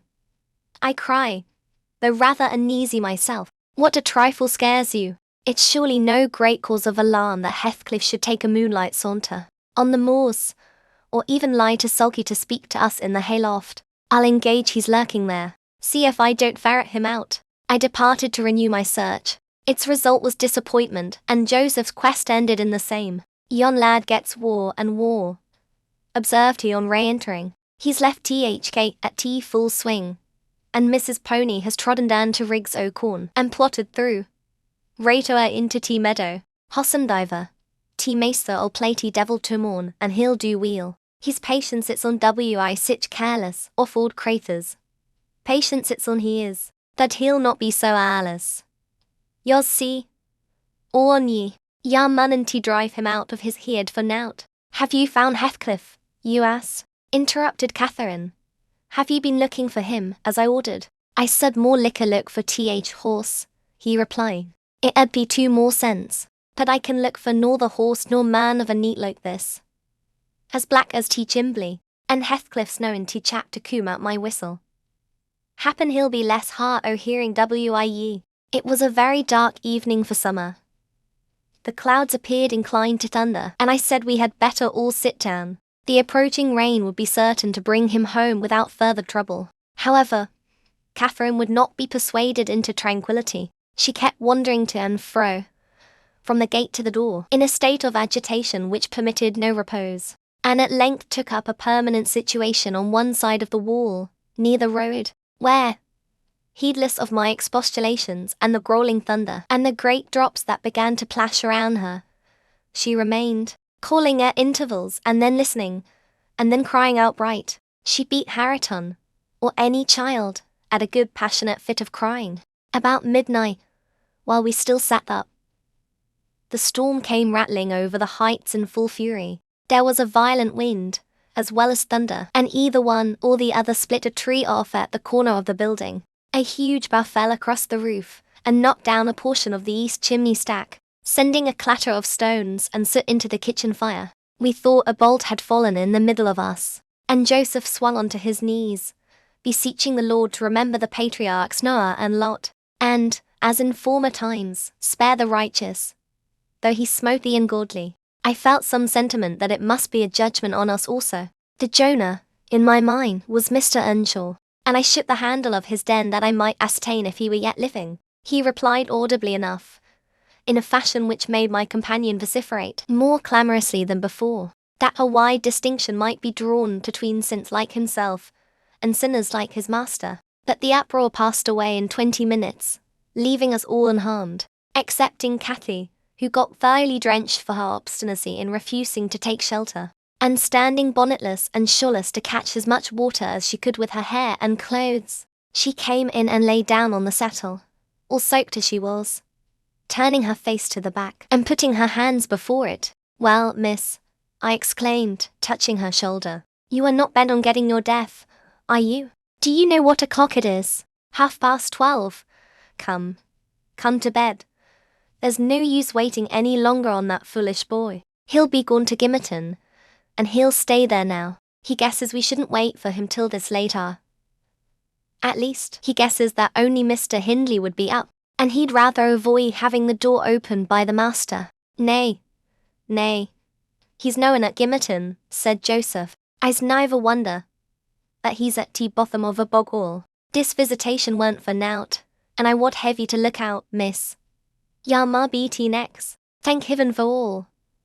All walks together for good to them as is chosen, and piped out for oth rubbage. Ya nor what t scripture says. And he began quoting several texts, referring us to chapters and verses where we might find them. I, having vainly begged the wilful girl to rise and remove her wet things, left him preaching and her shivering, and betted myself to bed with little Harriton, who slept as fast as if everyone had been sleeping round him. I heard Joseph read on a while afterwards. Then I distinguished his slow step on the ladder, and then I dropped asleep. Coming down somewhat later than usual, I saw, by the sunbeams piercing the chinks of the shutters, Miss Catherine still seated near the fireplace. The house door was ajar, too. Light entered from its unclosed windows. Hindley had come out and stood on the kitchen hearth, haggard and drowsy. What ails you, Cathy? He was saying when I entered. You look as dismal as a drowned whelp. Why are you so damp and pale, child? I've been wet, she answered reluctantly, and I'm cold, that's all. Oh, she is naughty, I cried, perceiving the master to be tolerably sober. She got steeped in the shower of yesterday evening, and there she has sat the night through, and I couldn't prevail on her to stir.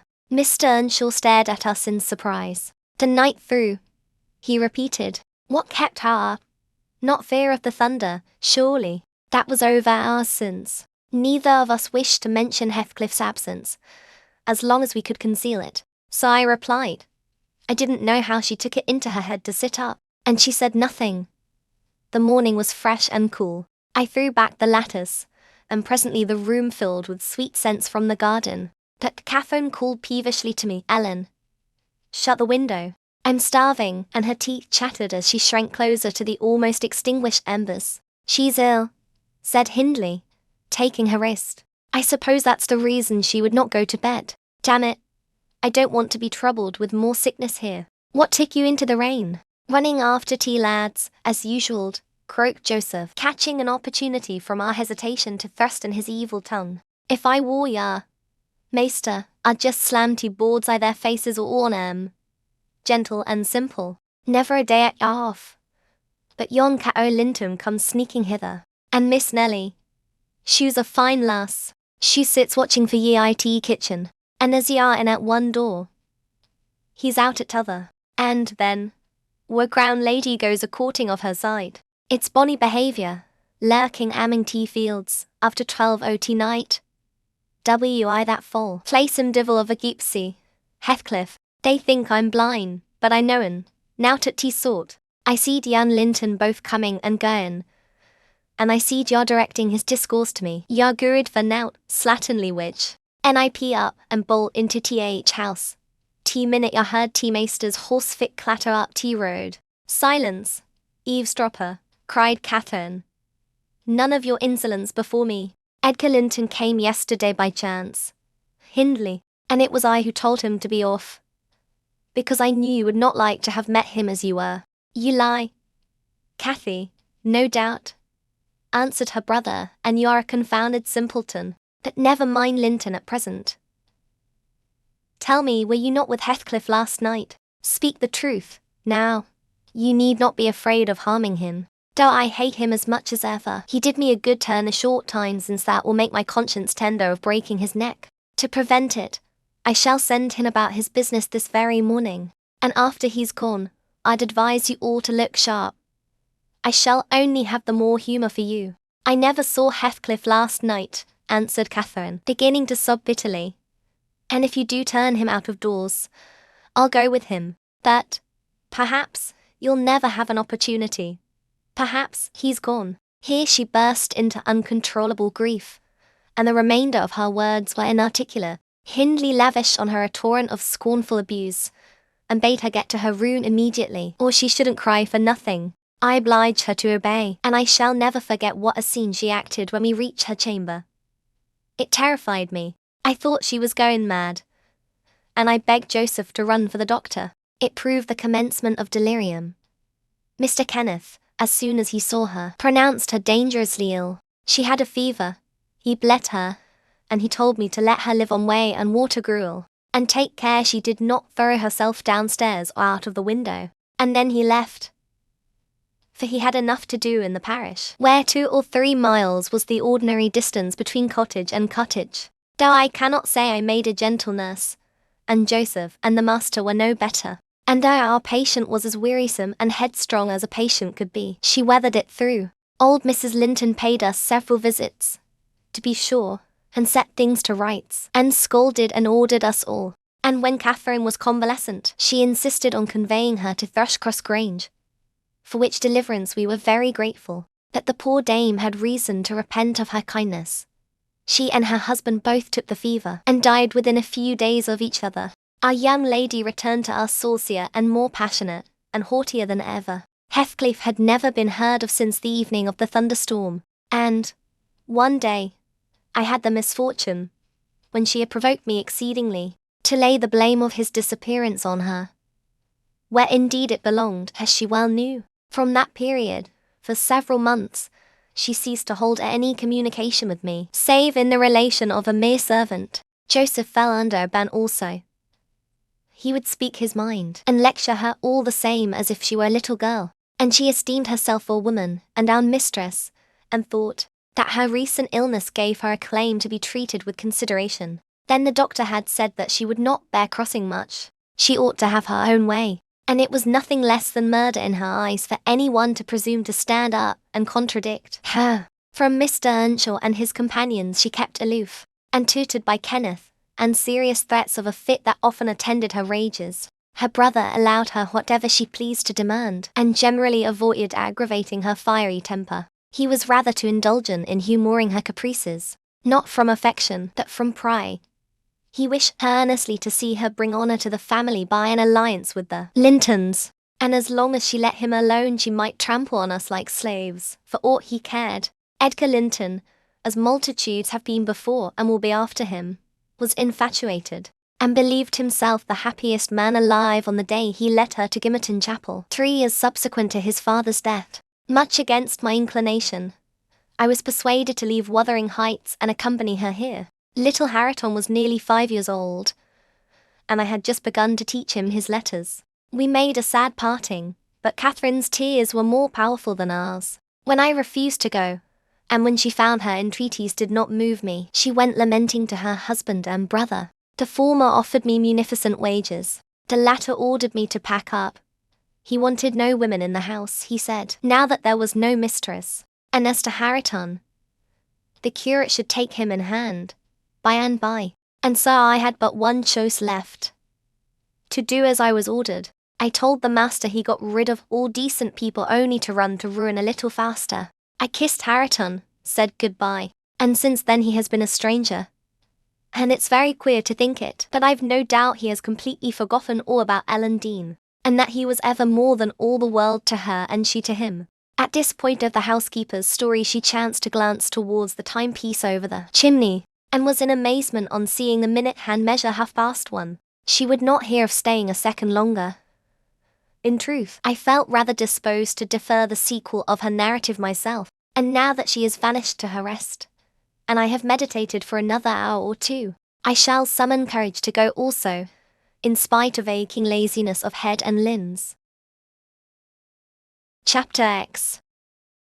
A charming introduction to a hermit's life, for weeks' torture, tossing and sickness. Oh, these bleak winds and bitter northern skies, and impassable roads, and dilatory country surgeons, and oh, this dearth of the human physiognomy, and, worse than all, the terrible intimation of Kenneth that I need not expect to be out of doors till spring. Mr. Heathcliff has just honoured me with a call. About 7 days ago he sent me a brace of grouse, the last of the season. Scoundrel! He is not altogether guiltless in this illness of mine, and that I had a great mind to tell him, but, alas, how could I offend a man who was charitable enough to sit at my bedside a good hour, and talk on some other subject than pills and draughts, blisters and leeches? This is quite an easy interval. I am too weak to read, yet I feel as if I could enjoy something interesting. Why not have up Mrs. Dean to finish her tale? I can recollect its chief incidents, as far as she had gone. Yes, I remember her hero had run off and never been heard of for 3 years, and the heroine was married. I'll ring.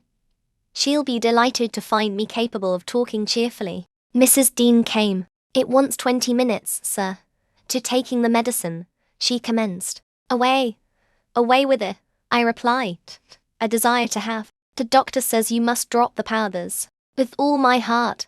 Don't interrupt me. Come and take your seat here. Keep your fingers from that bitter phalanx of vials. Draw your knitting out of your pocket. That will do. Now continue. The history of Mr. Heathcliff, from where you left off, to the present day. Did he finish his education on a continent, and come back a gentleman? Or did he get a sizar's place at college, or escape to America, and earn honours by drawing blood from his foster country, or make a fortune more promptly on the English highways? He may have done a little in all these vocations, Mr. Lockwood, but I couldn't give my word for any. I stated before that I didn't know how he gained his money. Neither am I aware of the means he took to raise his mind from the savage ignorance into which it was sunk, but, with your leave, I'll proceed in my own fashion, if you think it will amuse and not weary you. Are you feeling better this morning? Much. That's good news. I got Miss Catherine and myself to Thrushcross Grange, and, to my agreeable disappointment, she behaved infinitely better than I dared to expect. She seemed almost over-fond of Mr. Linton, and even to his sister she showed plenty of affection. They were both very attentive to her comfort, certainly. It was not the thorn bending to the honeysuckles, but the honeysuckles embracing the thorn. There were no mutual concessions. One stood erect, and the others yielded. And who can be ill-natured and bad-tempered when they encounter neither opposition nor indifference?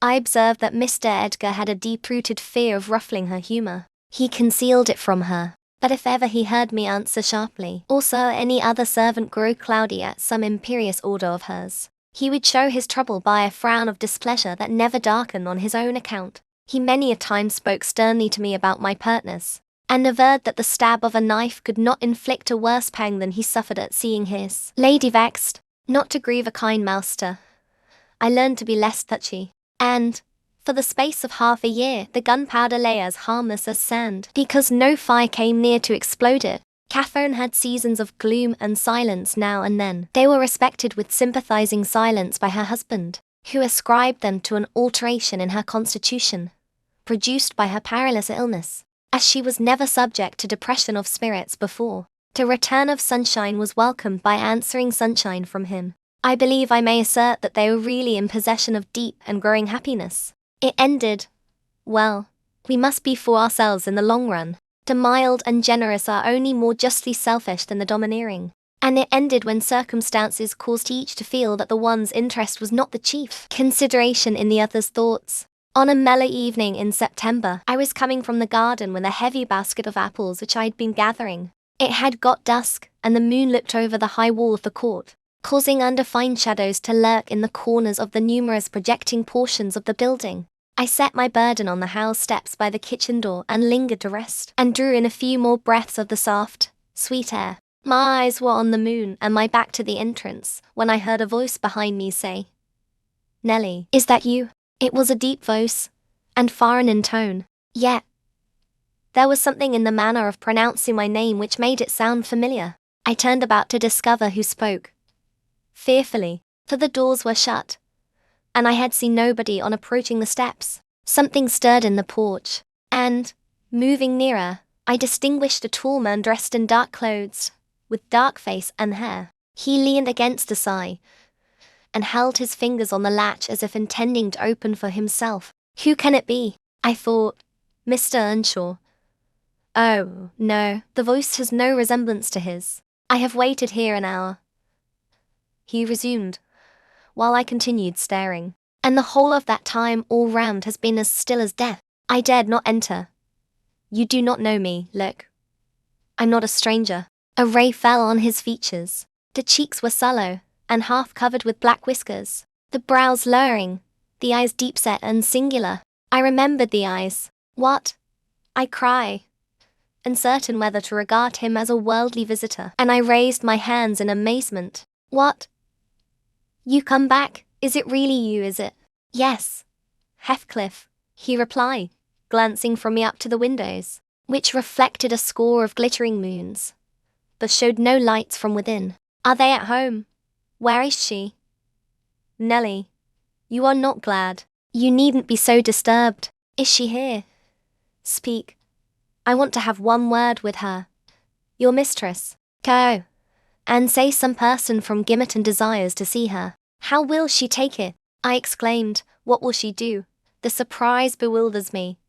It will put her out of her head. And you are Heathcliff. But altered, nay, there's no comprehending it. Have you been for a soldier? Go and carry my message.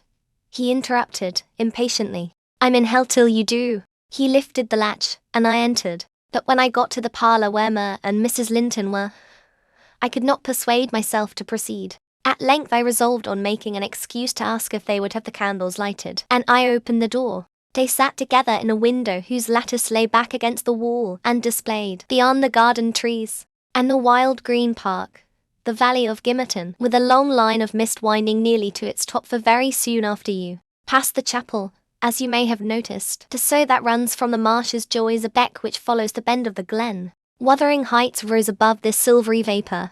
Our old house was invisible. It rather dips down on the other side. Both the room and its occupants and the scene they gazed on looked wondrously peaceful. I shrank reluctantly from performing my errand, and was actually going away leaving it unsaid, after having put my question about the candles, when a sense of my folly compelled me to return and mutter, "A person from Gimmerton wishes to see you, ma'am." "What does he want?"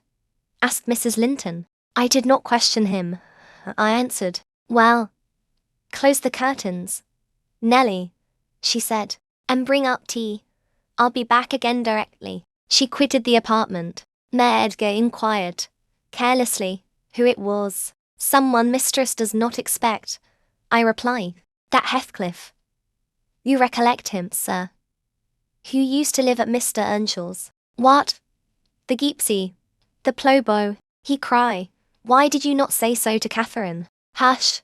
You must not call him by those names, master," I said. "She'd be sadly grieved to hear you. She was nearly heartbroken when he ran off. I guess his return will make a jubilee to her." Mr. Linton walked to a window on the other side of the room that overlooked the court. He unfastened it, and leaned out. I suppose they were below, for he exclaimed quickly, "Don't stand there, love. Bring the person in, if it be anyone particular." Ere long, I heard the click of the latch, and Catherine flew upstairs, breathless and wild, too excited to show gladness.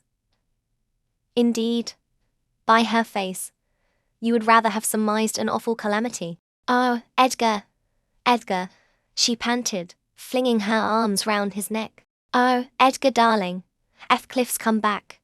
He is," and she tightened her embrace to a squeeze. Well, cried her husband, crossly. "Don't strangle me for that. He never struck me as such a marvellous treasure." "There is no need to be frantic. I know you didn't like him," she answered, repressing a little the intensity of her delight. "Yet, for my sake, you must be friends now. Shall I tell him to come up?" "Here," he said, "into the parlour." "Where else?" she asked. He looked vexed, and suggested the kitchen as a more suitable place for him. Mrs. Linton eyed him with a droll expression, half angry, half laughing at his fastidiousness. "No," she added after a while, "I cannot sit in the kitchen. Set two tables here, Ellen. One for your master and Miss Isabella, being gentry, the other for Heathcliff and myself, being of the lower orders. Will that please you, dear, or must I have a fire lighted elsewhere? If so, give directions. I'll run down and secure my guest." "I'm afraid the joy is too great to be real." She was about to dart off again, but Edgar arrested her. "You bid him step up," he said, addressing me, "and, Catherine, try to be glad, without being absurd. The whole household need not witness the sight of your welcoming a runaway servant as a brother." I descended, and found Heathcliff waiting under the porch, evidently anticipating an invitation to enter. He followed my guidance without waste of words, and I ushered him into the presence of the master and mistress, whose flushed cheeks betrayed signs of warm talking. But the ladies glowed with another feeling when her friend appeared at the door. She sprang forward, took both his hands and led him to Linton, and then she seized Linton's reluctant fingers and crushed them into his. Now, fully revealed by the fire and candlelight, I was amazed, more than ever, to behold the transformation of Heathcliff. He had grown a tall, athletic, well-formed man, beside whom my master seemed quite slender and youth-like. His upright carriage suggested the idea of his having been in the army. His countenance was much older in expression and decision of feature than Mr. Linton's. It looked intelligent, and retained no marks of former degradation. A half-civilized ferocity lurked yet in the depressed brows and eyes full of black fire, but it was subdued, and his manner was even dignified, quite divested of roughness, though too stern for grace. My master's surprise equaled or exceeded mine. He remained for a minute at a loss how to address the ploughboy, as he had called him. Heathcliff dropped his slight hand, and stood looking at him coolly till he chose to speak. "Sit down, sir," he said, at length. "Mrs. Linton, recalling old times, would have me give you a cordial reception, and, of course, I'm gratified when anything occurs to please her." "And I also," answered Heathcliff, "especially if it be anything in which I have a part. I shall stay an hour or two willingly." He took a seat opposite Catherine, who kept her gaze fixed on him as if she feared he would vanish were she to remove it. He did not raise his to her often, A quick glance now and then sufficed, but it flashed back, each time more confidently, the undisguised delight he drank from hers. They were too much absorbed in their mutual joy to suffer embarrassment. Not so Edgar. He grew pale with pure annoyance, a feeling that reached its climax when his lady rose, and stepping across the rug, seized Heathcliff's hands again and laughed like one beside herself. "I shall think it a dream tomorrow," she cried. "I shall not be able to believe that I have seen, and touched, and spoken to you once more. And yet, cruel Heathcliff, you don't deserve this welcome. To be absent and silent for 3 years, and never to think of me. A little more than you have thought of me," he murmured. "I heard of your marriage, Cathy, not long since. And, while waiting in the yard below, I meditated this plan, just to have one glimpse of your face. A stare of surprise, perhaps, and pretended pleasure. Afterwards settle my score with Hindley, and then prevent the law by doing execution on myself. Your welcome has put these ideas out of my mind. But beware of meeting me with another aspect next time. Nay, you'll not drive me off again. You were really sorry for me, were you? Well, there was cause. I fought through a bitter life since I last heard your voice. And you must forgive me, for I struggled only for you. Catherine, unless we are to have cold tea." "Please to come to the table," interrupted Linton, striving to preserve his ordinary tone, and the due measure of politeness. "Mr. Heathcliff will have a long walk, wherever he may lodge tonight, and I'm thirsty." She took her post before the urn, and Miss Isabella came, summoned by the bell. Then, having handed their chairs forward, I left the room. The meal hardly endured 10 minutes. Catherine's cup was never filled. She could neither eat nor drink. Edgar had made a slop in his saucer, and scarcely swallowed a mouthful. Their guest did not protract his stay that evening above an hour longer. I asked, as he departed, if he went to Gimmerton. "No. To Wuthering Heights," he answered. "Mr. Earnshaw invited me when I called this morning." Mr. Earnshaw invited him, and he called on Mr. Earnshaw. I pondered this sentence painfully after he was gone. Is he turning out a bit of a hypocrite, and coming into the country to work mischief under a cloak? I mused. I had a presentiment in the bottom of my heart that he had better have remained away. About the middle of the night, I was wakened from my first nap by Mrs. Linton gliding into my chamber, taking a seat on my bedside, and pulling me by the hair to rouse me. "I cannot rest, Ellen," she said, by way of apology, "and I want some living creature to keep me company in my happiness. Edgar is sulky because I'm glad of a thing that does not interest him. He refuses to open his mouth, except to utter pettish, silly speeches, and he affirmed I was cruel and selfish for wishing to talk when he was so sick and sleepy. He always contrives to be sick at the least cross." I gave a few sentences of commendation to Heathcliff, and he, either for a headache or a pang of envy, began to cry. So I got up and left him. What use is it praising Heathcliff to him? I answered, as lads they had an aversion to each other, and Heathcliff would hate just as much to hear him praised. It's human nature. Let Mr. Linton alone about him, unless you would like an open quarrel between them. But does it not show great weakness? Pursued she. I'm not envious. I never feel hurt at the brightness of Isabella's yellow hair and the whiteness of her skin, at her dainty elegance, and the fondness all the family exhibit for her. Even you, Nelly, if we have a dispute sometimes, you back Isabella at once, and I yield like a foolish mother. I call her a darling and flatter her into a good temper. It pleases her brother to see us cordial, and that pleases me. But they are very much alike. They are spoiled children, and fancy the world was made for their accommodation. And there I humour both.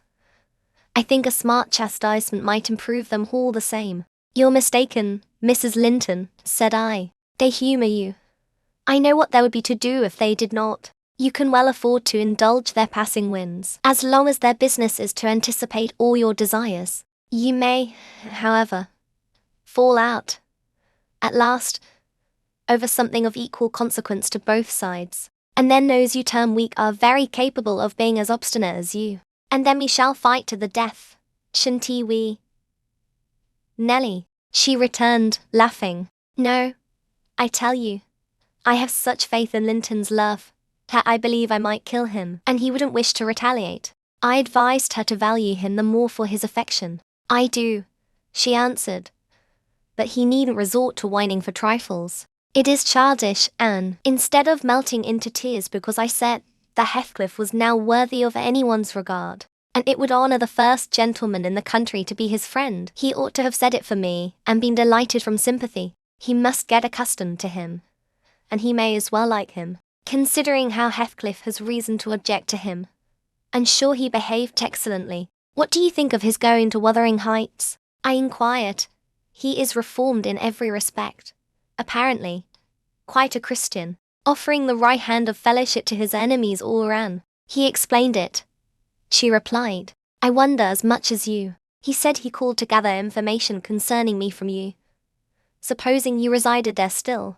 And Joseph told Hindley, who came out and fell to questioning him of what he had been doing and how he had been living, and finally desired him to walk in. There were some persons sitting at cards. Heathcliff joined them.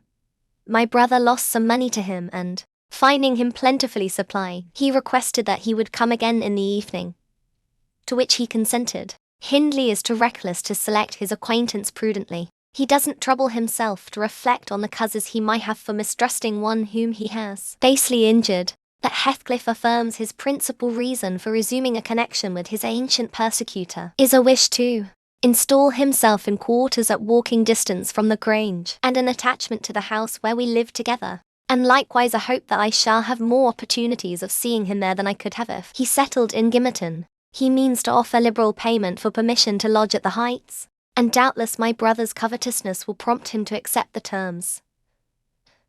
He was always greedy, though what he grasps with one hand he flings away with the other. It's a nice place for a young man to fix his dwelling in, said I. Have you no fear of the consequences, Mrs. Linton? None for my friend, she replied. His strong head will keep him from danger. A little for Hindley, but he can't be made morally worse than he is, and I stand between him and bodily harm. The event of this evening has reconciled me to God and humanity. I had risen in angry rebellion against Providence. Oh, I've endured very, very bitter misery, Nelly. If that creature knew how bitter, he'd be ashamed to cloud its removal with idle petulance. It was kindness for him which induced me to bear it alone. Had I expressed the agony I frequently felt, he would have been taught to long for its alleviation as ardently as I. However, it's over, and I'll take no revenge on his folly. I can afford to suffer anything hereafter. Should the meanest thing alive slap me on the cheek, I'd not only turn the other, but I'd ask pardon for provoking it. And, as a proof, I'll go make my peace with Edgar instantly. Good night. I'm an angel. In this self-complacent conviction she departed, and the success of her fulfilled resolution was obvious on the morrow. Linton had not only abjured his peevishness, though his spirits seemed still subdued by Catherine's exuberance of vivacity, but he ventured no objection to her taking Isabella with her to Wuthering Heights in the afternoon, and she rewarded him with such a summer of sweetness and affection in return as made the house a paradise for several days, both master and servants profiting from the perpetual sunshine. Heathcliff, Mr. Heathcliff I should say in future, used the liberty of visiting at Thrushcross Grange cautiously, at first. He seemed estimating how far its owner would bear his intrusion. Catherine, also, deemed it judicious to moderate her expressions of pleasure in receiving him, and he gradually established his right to be expected. He retained a great deal of the reserve for which his boyhood was remarkable, and that served to repress all startling demonstrations of feeling. My master's uneasiness experienced a lull, and further circumstances diverted it into another channel for a space. His new source of trouble sprang from the not anticipated misfortune of Isabella Linton, evincing a sudden and irresistible attraction towards the tolerated guest. She was at that time a charming young lady of 18, infantile in manners, though possessed of keen wit, keen feelings, and a keen temper, too. If irritated, her brother, who loved her tenderly, was appalled at this fantastic preference. Leaving aside the degradation of an alliance with a nameless man, and the possible fact that his property, in default of heirs male, might pass into such a one's power, he had sense to comprehend Heathcliff's disposition. To know that, though his exterior was altered, his mind was unchangeable and unchanged, and he dreaded that mind. It revolted him. He shrank forebodingly from the idea of committing Isabella to its keeping. He would have recoiled still more had he been aware that her attachment rose unsolicited, and was bestowed where it awakened no reciprocation of sentiment. For the minute he discovered its existence, he laid the blame on Heathcliff's deliberate designing. We had all remarked, during some time, that Miss Linton fretted and pined over something. She grew cross and wearisome, snapping at and teasing Catherine continually, at the imminent risk of exhausting her limited patience. We excused her, to a certain extent, on the plea of ill health.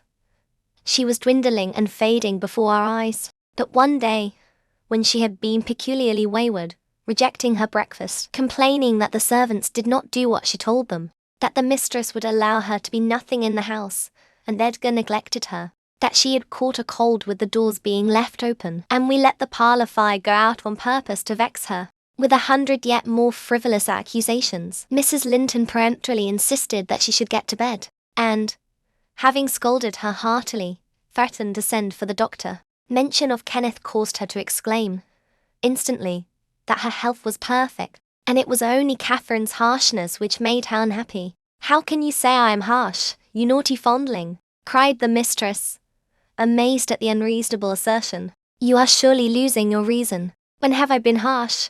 Tell me." "Yesterday," sobbed Isabella. "And now?" "Yesterday," said her sister-in-law. "On what occasion?" "In our walk along the moor.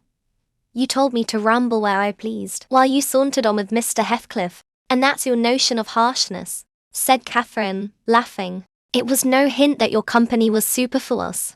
We didn't care whether you kept with us or not. I merely thought Heathcliff's talk would have nothing entertaining for your ears." "Oh, no," wept the young lady. "You wished me away, because you knew I liked to be there." "Is she sane?" asked Mrs. Linton, appealing to me. "I'll repeat our conversation, word for word, Isabella, and you point out any charm it could have had for you." "I don't mind the conversation," she answered. "I wanted to be with—" "Well," said Catherine, perceiving her hesitate to complete the sentence, "with him. And I won't be always sent off," she continued, kindling up. "You are a dog in the manger, Cathy, and desire no one to be loved but yourself." "You are an impertinent little monkey," exclaimed Mrs. Linton, in surprise. "But I'll not believe this idiocy. It is impossible that you can covet the admiration of Heathcliff, that you consider him an agreeable person. I hope I have misunderstood you, Isabella." "No, you have not," said the infatuated girl. "I love him more than ever you loved Edgar. And he might love me, if you would let him." "I wouldn't be you for a kingdom, then," Catherine declared, emphatically. And she seemed to speak sincerely. "Nellie, help me to convince her of her madness. Tell her what Heathcliff is. An unreclaimed creature, without refinement, without cultivation. An arid wilderness of furze and whinstone. I'd as soon put that little canary into the park on a winter's day as recommend you to bestow your heart on him. It is deplorable ignorance of his character, child, and nothing else, which makes that dream enter your head. Pray, don't imagine that he conceals depths of benevolence and affection beneath a stern exterior. He's not a rough diamond, a pearl-containing oyster of a rustic. He's a fierce, pitiless, wolfish man. I never say to him, 'Let this or that enemy alone,' because it would be ingenerous or cruel to harm them. I say, 'Let them alone,' because I should hate them to be wronged. And he'd crush you like a sparrow's egg, Isabella, if he found you a troublesome charge. I know he couldn't love a Linton, and yet he'd be quite capable of marrying your fortune and expectations. Avarice is growing with him a besetting sin. There's my picture. And I'm his friend. So much so, that had he thought seriously to catch you, I should, perhaps, have held my tongue and let you fall into his trap." Miss Linton regarded her sister-in-law with indignation. For shame," she repeated angrily. "You are worse than 20 foes. You poisonous friend." "Ah, you won't believe me, then," said Catherine. "You think I speak from wicked selfishness." "I'm certain you do," retorted Isabella. "And I shudder at you." "Good," cried the other. "Try for yourself, if that be your spirit. I have done, and yield the argument to your saucy insolence. And I must suffer for her egotism." She sobbed, as Mrs. Linton left the room. All is against me. She has blighted my single consolation. But she uttered falsehoods, didn't she? Now Heathcliff is not a fiend. He has an honourable soul and a true one. Or how could he remember her? Banish him from your thoughts, miss, I said. He's a bird of bad omen. No mate for you. Mrs. Linton spoke strongly, and yet I can't contradict her. She is better acquainted with his heart than I, or any one besides, and she never would represent him as worse than he is. Honest people don't hide their deeds. How has he been living? How has he got rich? Why is he staying at Wuthering Heights, the house of a man whom he abhors? They say Mr. Earnshaw is worse, and worse since he came. They sit up all night together continually, and Hindley has been borrowing money on his land, and does nothing but play and drink. I heard only a week ago, it was Joseph who told me. I met him at Gimmerton. Nelly, he said, bees hae a crowner's quester now, at our folks. One on MSA most gettin' his finger cut off W, a houding t other fro stickin' hisseln loker. Torf, that's meester, ja nor, at SR o goin' to t grand sizes. He's noen feared do t bench o judges, nor the Paul, nor Peter, nor John, nor Matthew, nor noen on them, not he. He fair likes. He langs to set his brazen face age in and yon bonny lad Heathcliff. Ya mine, he's a rare. He can gonna laugh as well as anybody at a rate divil's jest. Does he never say nought of his fine living among us, when he goes to T Grange? This is tea way on tea. Up at sundown, dice, brandy, closed shutters, and candle light till next day at noon. Then, tea fool gangs banning and raving to his chamber, macking decent folks dig their fingers i' their lugs for very shame. And the knave, why he can caint his brass, and ate, and sleep, and after his neighbours to gossip wit wife. I course, he tells Dame Catherine how her father's gold runs into his pocket, and her father's son gallops down the broad road, while he flees afore to open tea pikes. Now, Miss Linton, Joseph is an old rascal, but no liar, and if his account of Heathcliff's conduct be true, you would never think of desiring such a husband, would you? You are leagued with the rest, Alan, she replied. I'll not listen to your slanders. What malevolence you must have to wish to convince me that there is no happiness in the world. Whether she would have got over this fancy if left to herself, or persevered in nursing it perpetually, I cannot say. She had little time to reflect. The day after, there was a justice meeting at the next town. My master was obliged to attend, and Mr. Heathcliff, aware of his absence, called rather earlier than usual. Catherine and Isabella were sitting in the library on hostile terms, but silent, the latter alarmed at her recent indiscretion, and the disclosure she had made of her secret feelings in a transient fit of passion. The former, on mature consideration, really offended with her companion, and, if she laughed again at her pertness, inclined to make it no laughing matter to her. She did laugh as she saw Heathcliff pass the window. I was sweeping the hearth, and I noticed a mischievous smile on her lips. Isabella, absorbed in her meditations or a book, remained till the door opened, and it was too late to attempt an escape, which she would gladly have done had it been practicable. Come in, that's right, exclaimed the mistress, gaily, pulling a chair to the fire. Here are two people sadly in need of a third to thaw the ice between them, and you are the very one we should both of us choose. Heathcliff, I'm proud to show you, at last, somebody that dotes on you more than myself. I expect you to feel flattered. Nay, it's not Nelly. Don't look at her. My poor little sister-in-law is breaking her heart by mere contemplation of your physical and moral beauty. It lies in your own power to be Edgar's brother. No, no, Isabella.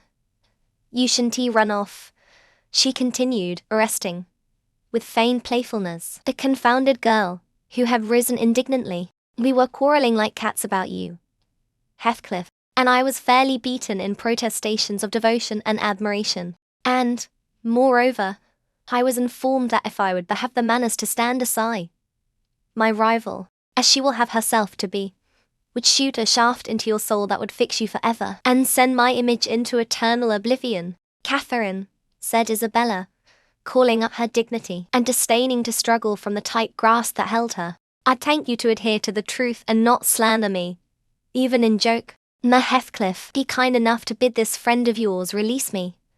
She forgets that you and I are not intimate acquaintances. and what amuses her is painful to me beyond expression. As the guest answered nothing, but took his seat and looked thoroughly indifferent what sentiments she cherished concerning him, she turned and whispered an earnest appeal for liberty to her tormentor. "By no means," cried Mrs. Linton in answer. "I won't be named a dog in the manger again. You shall stay. Now then, Heathcliff, why don't you evince satisfaction at my pleasant news? Isabella swears that the love Edgar has for me is nothing to that she entertains for you. I'm sure she made some speech of the kind. Did she not, Ellen? And she has fasted ever since the day before yesterday's walk, from sorrow and rage that I dispatched her out of your society under the idea of its being unacceptable." "I think you belie her," said Heathcliff, twisting his chair to face them. "She wishes to be out of my society now, at any rate." And he stared hard at the object of discourse, as one might do at a strange repulsive animal, a centipede from the Indies, for instance, which curiosity leads one to examine in spite of the aversion it raises. The poor thing couldn't bear that. She grew white and red in rapid succession, and, while tears beaded her lashes, bent the strength of her small fingers to loosen the firm clutch of Catherine, and perceiving that as fast as she raised one finger off her arm another closed down, and she could not remove the whole together, she began to make use of her nails, and their sharpness presently ornamented the detainers with crescents of red. "There's a tigress," exclaimed Mrs. Linton, setting her free and shaking her hand with pain. "Begone, for God's sake, and hide your vixen face. How foolish to reveal those talons to him. Can't you fancy the conclusions he'll draw? Look, Heathcliff, they are instruments that will do execution. You must beware of your eyes. I'd wrench them off her fingers if they ever menace me," he answered brutally, when the door had closed after her. "But what did you mean by teasing the creature in that manner, Cathy? You were not speaking the truth, were you?" "I assure you I was," she returned. "She has been dying for your sake several weeks, and raving about you this morning, and pouring forth a deluge of abuse, because I represented your failings in a plain light for the purpose of mitigating her adoration. But don't notice it further. I wished to punish her sauciness, that's all. I like her too well, my dear Heathcliff, to let you absolutely seize and devour her, and I like her too ill to attempt it," said he, "except in a very ghoulish fashion. You'd hear of odd things if I lived alone with that mawkish, waxen face. The most ordinary would be painting on its white the colours of the rainbow, and turning the blue eyes black, every day or two. They detestably resemble Linton's." "Delectably," observed Catherine. "They are dove's eyes." "Angels. She's her brother's heir, is she not?" he asked after a brief silence. "I should be sorry to think so," returned his companion. "Half a dozen nephews shall erase her title. Please heaven, abstract your mind from the subject at present. You are too prone to covet your neighbour's goods. Remember, this neighbour's goods are mine." "If they were mine, they would be none the less that," said Heathcliff. "But though Isabella Linton may be silly, she is scarcely mad, and, in short, will dismiss the matter, as you advise." From their tongues they did dismiss it, and Catherine, probably, from her thoughts. The other, I felt certain, recalled it often in the course of the evening. I saw him smile to himself, grin rather, and lapse into ominous musing whenever Mrs. Linton had occasion to be absent from the apartment. I determined to watch his movements. My heart invariably cleaved to the master's, in preference to Catherine's side, with reason I imagined, for he was kind, and trustful, and honourable, and she could not be called the opposite. Yet she seemed to allow herself such wide latitude, that I had little faith in her principles, and still less sympathy for her feelings. I wanted something to happen which might have the effect of freeing both Wuthering Heights and the Grange of Mr. Heathcliff, quietly, leaving us as we had been prior to his advent. His visits were a continual nightmare to me, and, I suspected, to my master also. His abode at the Heights was an oppression past explaining. I felt that God had forsaken the stray sheep there to its own wicked wanderings, and an evil beast prowled between it and the fold, waiting his time to spring and destroy. Chapter She. Sometimes, while meditating on these things in solitude, I've got up, in a sudden terror, and put on my bonnet to go see how all was at the farm. I've persuaded my conscience that it was a duty to warn him how people talked regarding his ways. And then I've recollected his confirmed bad habits and, hopeless of benefiting him, have flinched from re-entering the dismal house, doubting if I could bear to be taken at my word. One time I passed the old gate, going out of my way, on a journey to Gimmerton. It was about the period that my narrative has reached. A bright frosty afternoon, the ground bare, and the road hard and dry. I came to a stone where the highway branches off onto the moor at your left hand. A rough sand pillar, with the letters W, H, cut on its north side, on the east G, and on the southwest T, G. It serves as a guidepost to the Grange, the Heights, and village. The sun shone yellow on its grey head, reminding me of summer, and I cannot say why, but all at once a gush of child's sensations flowed into my heart. Hindley and I held at a favourite spot 20 years before. I gazed long at the weather-worn block, and, stooping down, perceived a hole near the bottom still full of snail shells and pebbles, which we were fond of storing there with more perishable things. And, as fresh as reality, it appeared that I beheld my early playmate seated on the withered turf, his dark, square head bent forward, and his little hand scooping out the earth with a piece of slate. Poor Hindley, I exclaimed involuntarily. I started. My bodily eye was cheated into a momentary belief that the child lifted its face and stared straight into mine. It vanished in a twinkling, but immediately I felt an irresistible yearning to be at the Heights. Superstition urged me to comply with this impulse. Supposing he should be dead, I thought.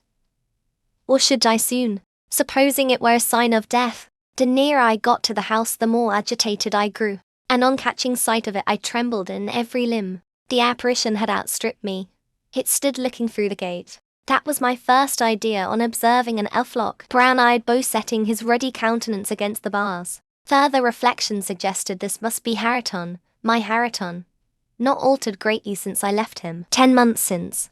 God bless thee, darling, I cry, forgetting instantaneously my foolish fears. Hareton, it's Nelly.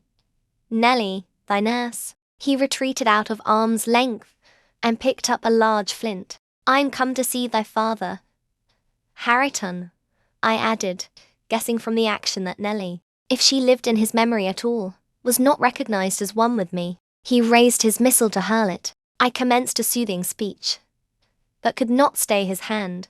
The stone struck my bonnet, and then ensued, from the stammering lips of the little fellow, a string of curses, which, whether he comprehended them or not, were delivered with practised emphasis, and distorted his baby features into a shocking expression of malignity. You may be certain this grieved more than angered me. Fit to cry, I took an orange from my pocket, and offered it to propitiate him. He hesitated, and then snatched it from my hold, as if he fancied I only intended to tempt and disappoint him. I showed another, keeping it out of his reach. Who has taught you those fine words, my bairn? I inquired. The curate. Damn the curate, and the, gee me that, he replied. Tell us where you got your lessons, and you shall have it, said I. Who's your master? Devil Daddy, was his answer. And what do you learn from Daddy? I continued. He jumped at the fruit. I raised it higher. What does he teach you? I asked. Naught, said he, but to keep out of his gate. Daddy cannot bide me, because I swear at him. Ah, and the devil teaches you to swear at Daddy, I observed. Nay, he drawled. Who, then? Heathcliff. I asked if he liked Mr. Heathcliff. He answered again, desiring to have his reasons for liking him. I could only gather the sentences. I note, he pays Dad back what he gives to me. He curses Daddy for cursing me. He says I mun do as I will. And the curate does not teach you to read and write, then? I pursued. No. I was told the curate should have his teeth dashed down his throat if he stepped over the threshold. Heathcliff had promised that. I put the orange in his hand and bade him tell his father that a woman called Nellie Dean was waiting to speak with him by the garden gate. He went up the walk and then to the house. But, instead of Hindley, Heathcliff appeared on the doorstones, and I turned directly and ran down the road as hard as ever I could race, making no halt till I gained the guidepost, and feeling as scared as if I had raised a goblin. This is not much connected with Miss Isabella's affair, except that it urged me to resolve further on mounting vigilant guard, and doing my utmost to check the spread of such bad influence at the Grange, even though I should wake a domestic storm, by thwarting Mrs. Linton's pleasure. The next time Heathcliff came, my young lady chanced to be feeding some pigeons in the court. She had never spoken a word to her sister-in-law for 3 days, but she had likewise dropped her fretful complaining, and we found it a great comfort. Heathcliff had not the habit of bestowing a single unnecessary civility on Miss Linton, I knew. Now, as soon as he beheld her, his first precaution was to take a sweeping survey of the house front. I was standing by the kitchen window, but I drew out of sight. He then stepped across the pavement to her, and said something. She seemed embarrassed, and desirous of getting away.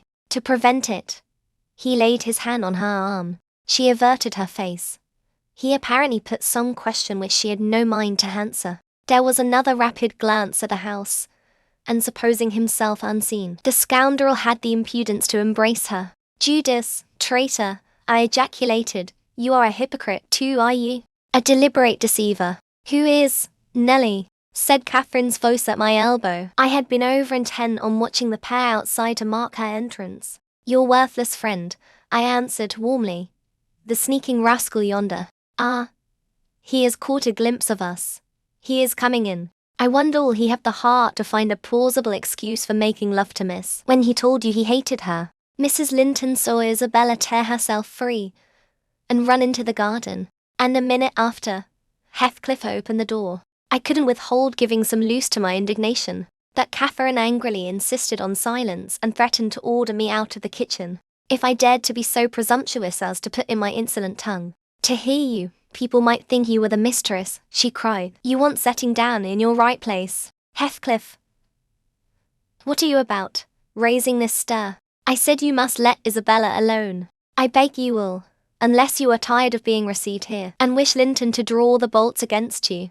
"God forbid that he should try," answered the black villain. I detested him just then. God keep him meek and patient. Every day I grow madder after sending him to heaven. "Hush," said Catherine, shutting the inner door. "Don't vex me.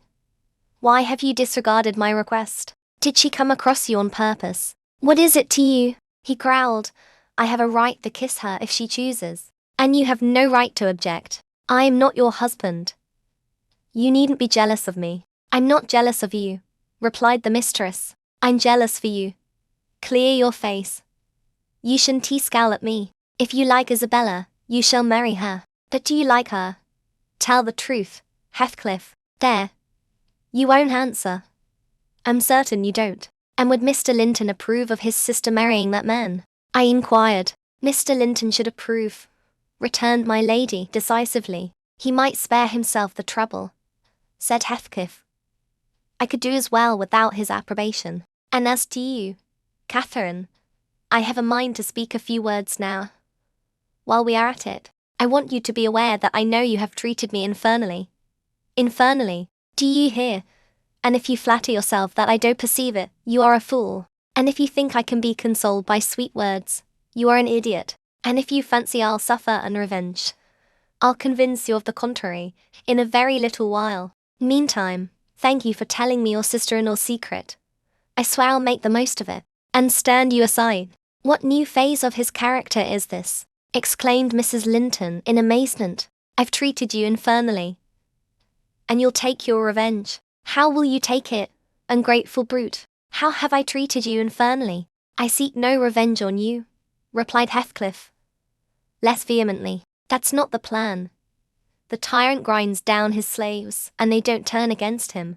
They crush those beneath them. You are welcome to torture me to death for your amusement, only allow me to amuse myself a little in the same style, and refrain from insult as much as you are able. Having levelled my palace, don't erect a hovel and complacently admire your own charity in giving me that for a home.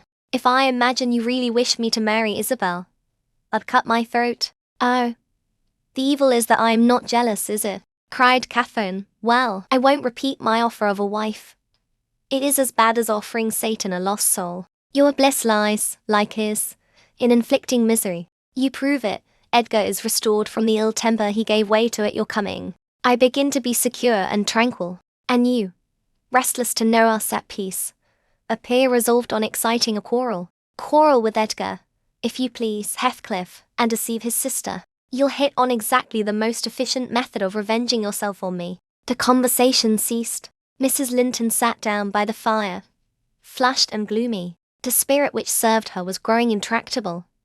She could neither lay nor control it. He stood on the hearth with folded arms, brooding on his evil thoughts. And in this position I left them to seek the master, who was wondering what kept Catherine below so long. "Ellen," said he, when I entered, "have you seen your mistress?" "Yes.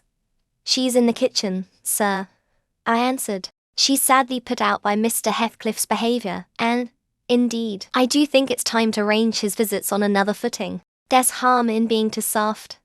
And now it's come to this." And I related the scene in the court, and, as near as I dared, the whole subsequent dispute. I fancied it could not be very prejudicial to Mrs. Linton, unless she made it so afterwards, by assuming the defensive for her guest. Edgar Linton had difficulty in hearing me to the close. His first words revealed that he did not clear his wife of blame. "This is insufferable," he exclaimed. "It is disgraceful that she should own him for a friend, and force his company on me. Call me 2 men out of the hall, Ellen. Catherine shall linger no longer to argue with the low ruffian. I have humoured her enough." He descended, and bidding the servants wait in the passage, went, followed by me, to the kitchen. Its occupants had recommenced their angry discussion.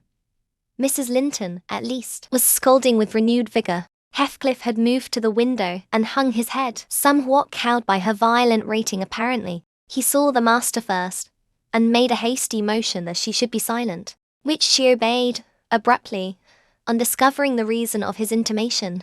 "How is this?" said Linton, addressing her. "What notion of propriety must you have to remain here, after the language which has been held to you by that blackguard? I suppose because it is his ordinary talk you think nothing of it.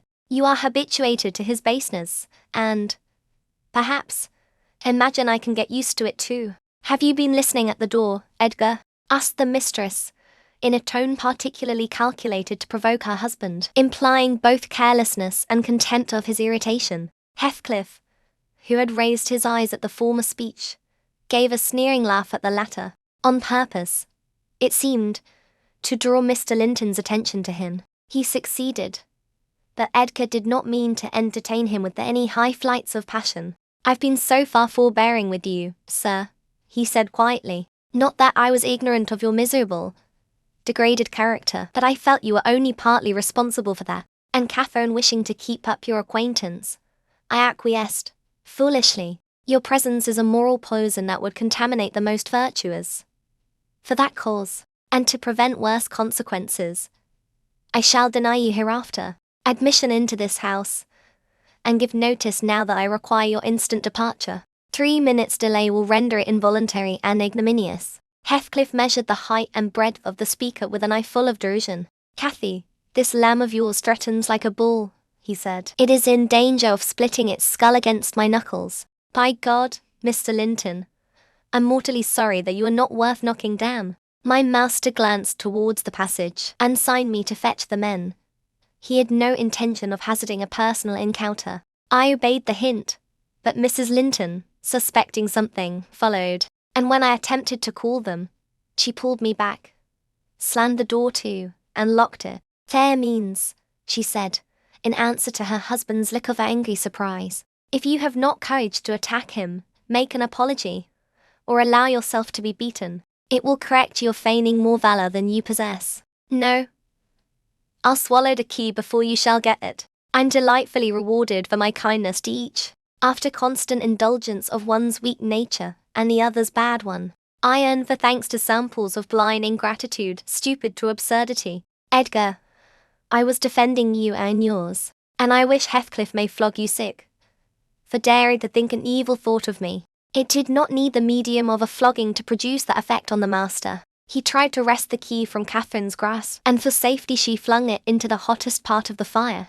whereupon Mr. Edgar was taken with a nervous trembling, and his countenance grew deadly pale. For his life he could not avert that excess of emotion. Mingled anguish and humiliation overcame him completely. He leaned on the back of a chair, and covered his face. Oh, heavens, in old days this would win you knighthood, exclaimed Mrs. Linton, "we are vanquished, we are vanquished. Heathcliff would as soon lift a finger at you as the king would march his army against a colony of mice. Cheer up.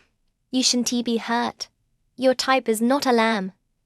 It's a sucking leveret." "I wish you joy of the milk-blooded coward, Cathy," said her friend. "I compliment you on your taste. And that is the slavering, shivering thing you preferred to me. I would not strike him with my fist, but I'd kick him with my foot, and experience considerable satisfaction. Is he weeping, or is he going to faint for fear?" The fellow approached and gave the chair on which Linton rested a push. He'd better have kept his distance. My muster quickly sprang erect and struck him full on the throat, a blow that would have levelled a slighter man. It took his breath for a minute, and while he choked, Mr. Linton walked out by the back door into the yard, and from thence to the front entrance. "There, you've done with coming here," cried Catherine. "Get away, now. He'll return with a brace of pistols and half a dozen assistants. If he did overhear us, of course he'd never forgive you. You've played me an ill turn, Heathcliff, but go. Make haste. I'd rather see Edgar at bay than you. Do you suppose I'm going with that blow burning in my gullet?" he thundered. "By hell, no. I'll crush his ribs in like a rotten hazelnut before I cross the threshold. If I don't floor him now, I shall murder him sometime. So, as you value his existence, let me get at him." "He is not coming," I interposed, framing a bit of a lie. "There's the coachman and the 2 gardeners. You'll surely not wait to be thrust into the road by them. Each has a bludgeon and master will, very likely, be watching from the parlour windows to see that they fulfil his orders." The gardeners and coachmen were there, but Linton was with them. They had already entered the court. Heathcliff, on the second thoughts, resolved to avoid a struggle against 3 underlings. He seized the poker, smashed the lock from the inner door, and made his escape as they tramped in. Mrs. Linton, who was very much excited, bade me accompany her upstairs. She did not know my share in contributing to the disturbance, and I was anxious to keep her in ignorance. "I'm nearly distracted, Nelly," she exclaimed, throwing herself on the sofa. "1,000 Smith's hammers are beating in my head. Tell Isabella to shun me. This uproar is owing to her, and should she or anyone else aggravate my anger at present, I shall get wild. And, Nelly, say to Edgar, if you see him again tonight, that I'm in danger of being seriously ill. I wish it may prove true. He has startled and distressed me shockingly. I want to frighten him. Besides, he might come and begin a string of abuse or complainings. I'm certain I should recriminate, and God knows where we should end. Will you do so, my good Nelly? You are aware that I am no way blamable in this matter. What possessed him to turn listener? Heathcliff's talk was outrageous after you left us, but I could soon have diverted him from Isabella, and the rest meant nothing. Now all is dash wrong, by the fool's craving to hear evil of self that haunts some people like a demon. Had Edgar never gathered at our conversation, he would never have been the worse for it. Really, when he opened on me in that unreasonable tone of displeasure after I had scolded Heathcliff till I was hoarse for him, I did not care hardly what they did to each other, especially as I felt that, however the scene close, we should all be driven asunder for nobody knows how long. Well, if I cannot keep Heathcliff for my friend, if Edgar will be mean and jealous, I'll try to break their hearts by breaking my own. That will be a prompt way of finishing all, when I'm pushed to extremity. But it's a deed to be reserved for a forlorn hope. I'd not take Linton by surprise with it. To this point he has been discreet in dreading to provoke me. You must represent the peril of quitting that policy, and remind him of my passionate temper, surging, when kindled, on frenzy.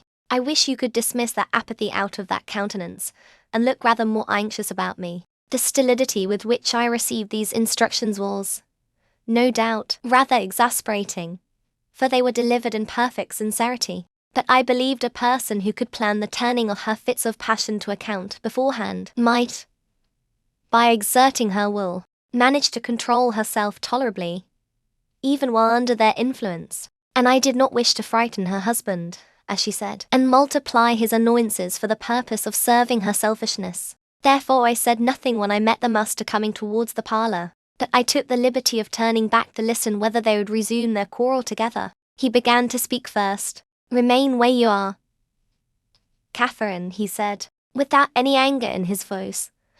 but with much sorrowful despondency. I shall not stay.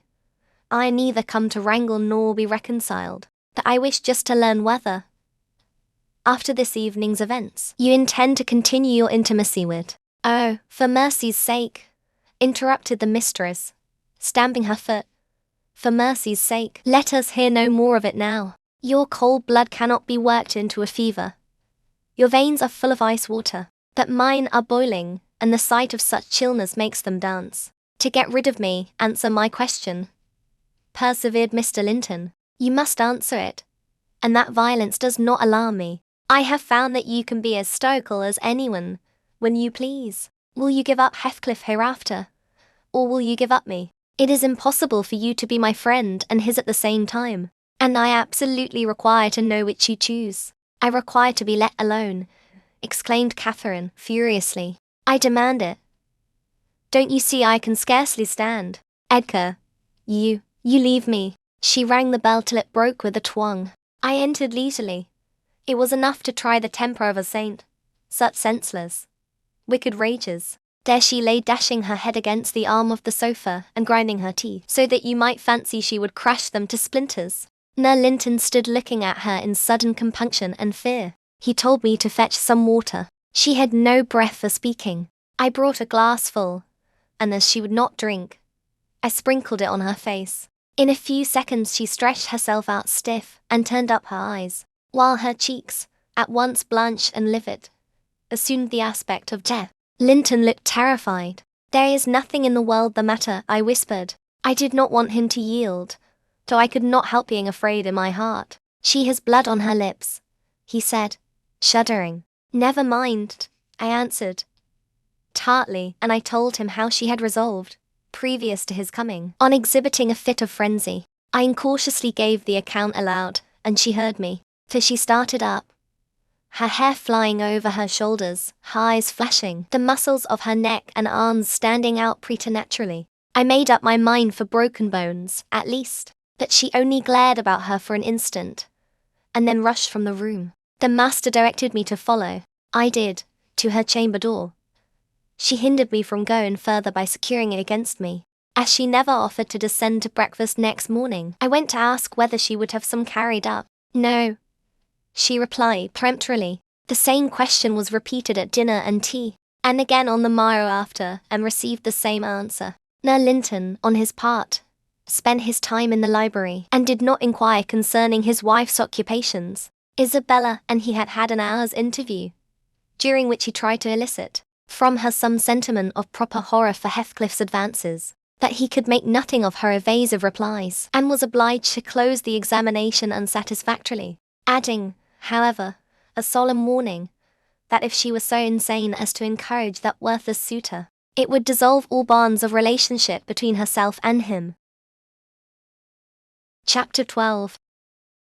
While Miss Linton moped about the park and garden, always silent and almost always in tears, and her brother shut himself up among books that he never opened, wearying, I guessed, with a continual vague expectation that Catherine, repenting her conduct, would come of her own accord to ask pardon and seek a reconciliation, and she fasted pertinaciously under the idea, probably, that at every meal Edgar was ready to choke for her absence, and pride alone held him from running to cast himself at her feet. I went about my household duties, convinced that the Grange had put one sensible soul in its walls, and that lodged in my body. I wasted no condolences on Miss, nor any expostulations on my mistress, nor did I pay much attention to the sighs of my master, who yearned to hear his lady's name, since he might not hear her voice. I determined they should come about as they pleased for me, and though it was a tiresomely slow process, I began to rejoice at length in a faint dawn of its progress,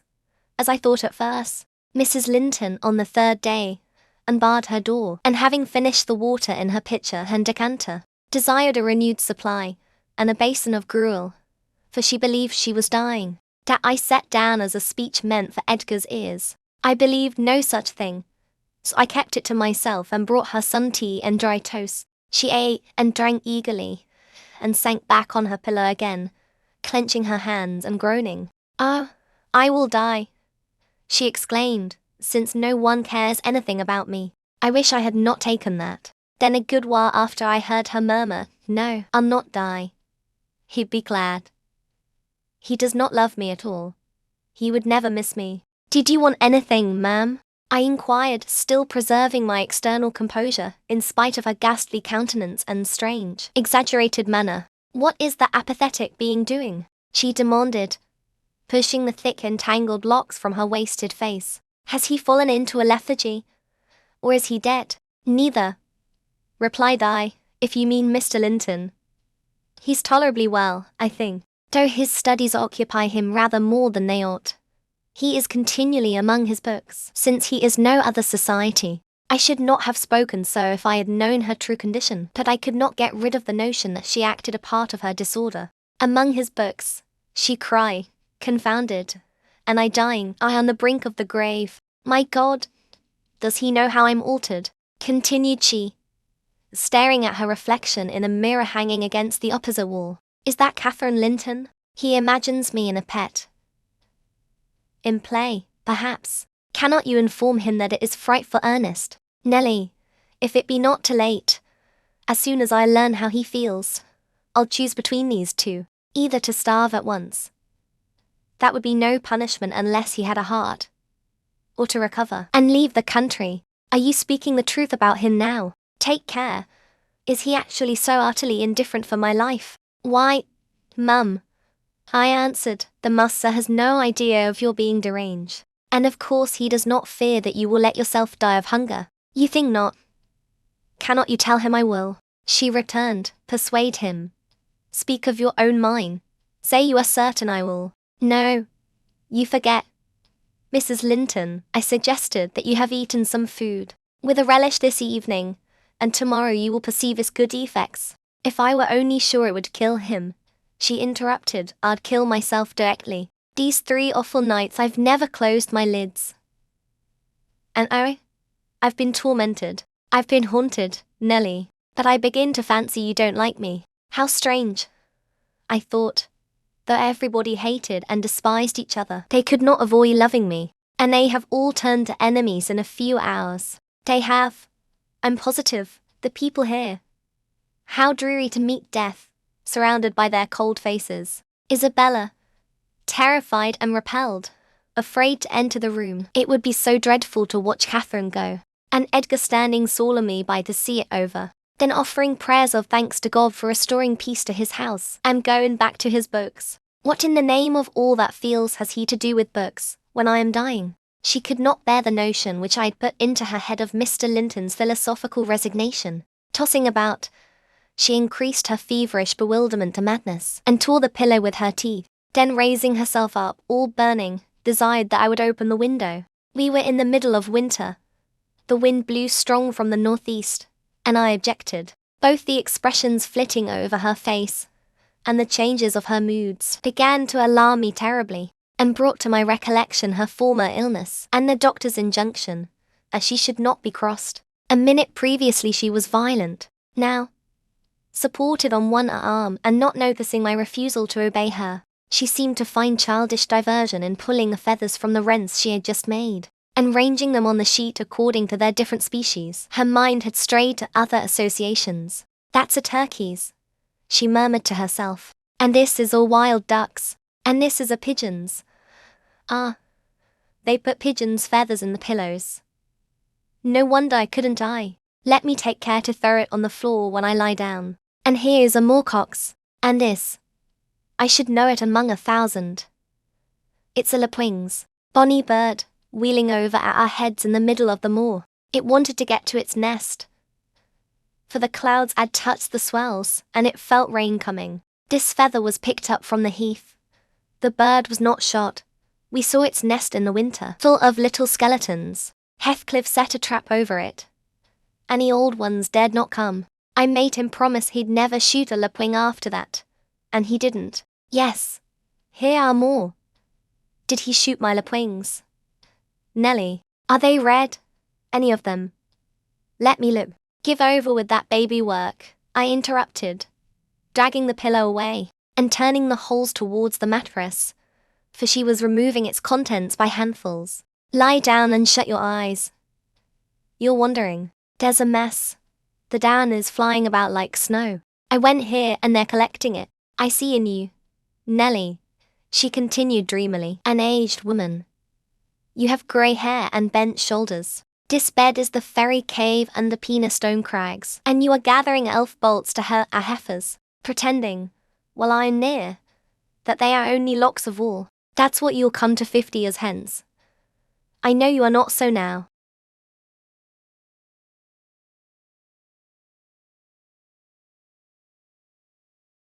Don't you see that face? She inquired, gazing earnestly at the mirror. And say what I could, I was incapable of making her comprehend it to be her own. So I rose and covered it with a shawl. It's behind there still, she pursued, anxiously. And it stirred.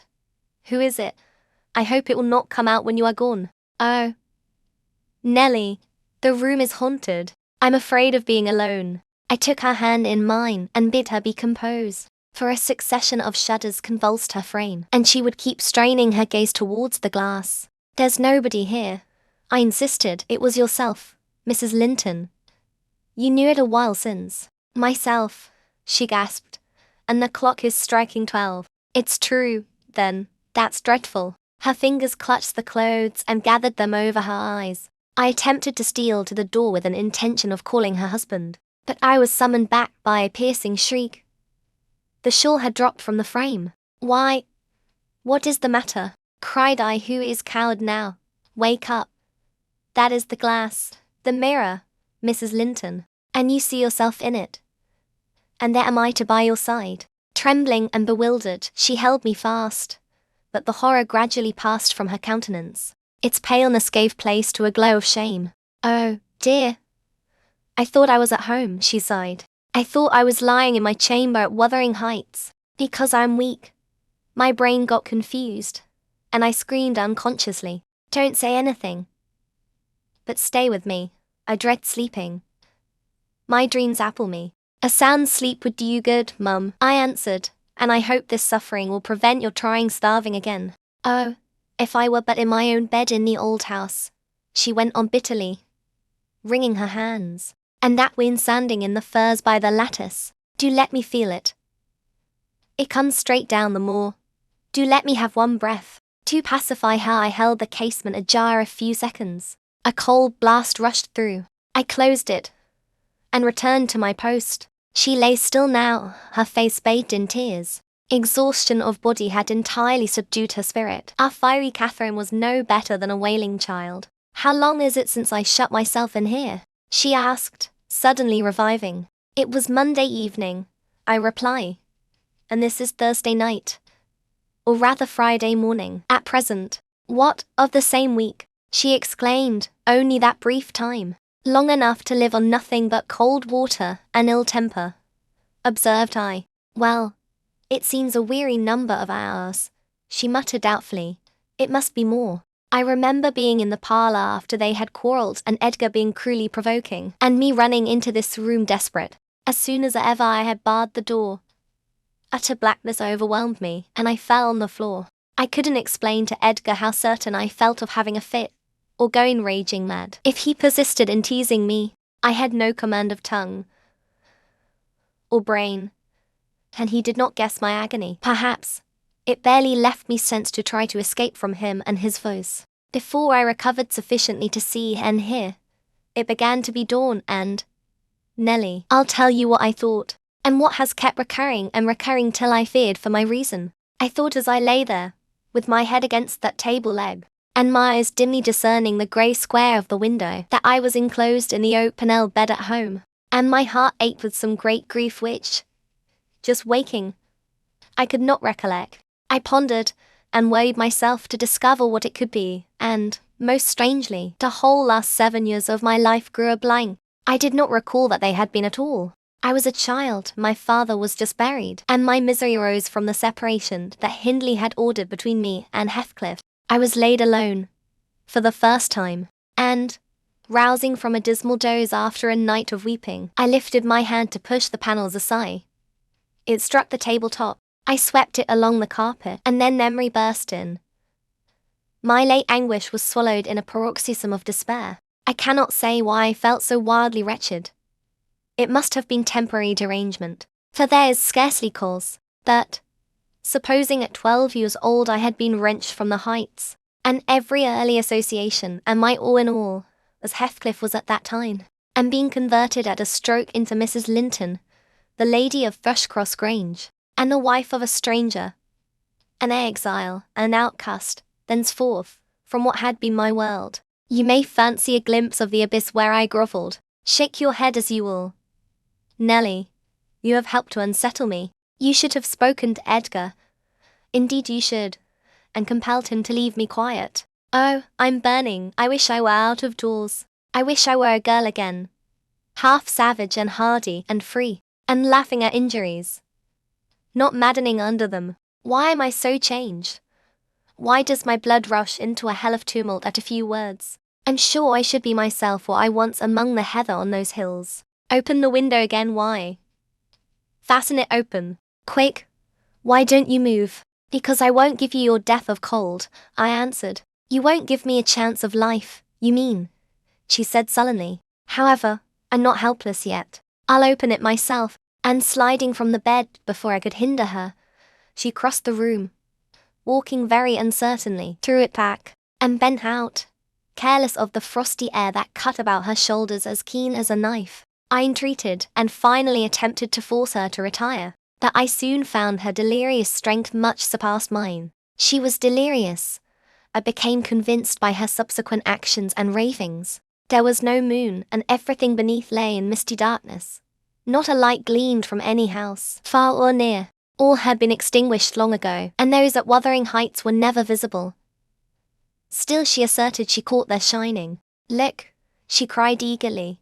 That's my room with the candle in it, and the trees swaying before it. And the other candle is in Joseph's garret. Joseph sits up late, doesn't he? He's waiting till I come home that he may lock the gate. Well, he'll wait a while yet. It's a rough journey and a sad heart to travel it, and we must pass by Gimmerton Kirk to go that journey. We've braved its ghosts often together, and dared each other to stand among the graves and ask them to come. But, Heathcliff, if I dare you now, will you venture? If you do, I'll keep you. I'll not lie there by myself. They may bury me 12 feet deep and throw the church down over me, but I won't rest till you are with me. I never will. She paused and resumed with a strange smile. He's considering. He'd rather I'd come to him. Fine away, then. Not through that kirkyard. You are slow. Be content.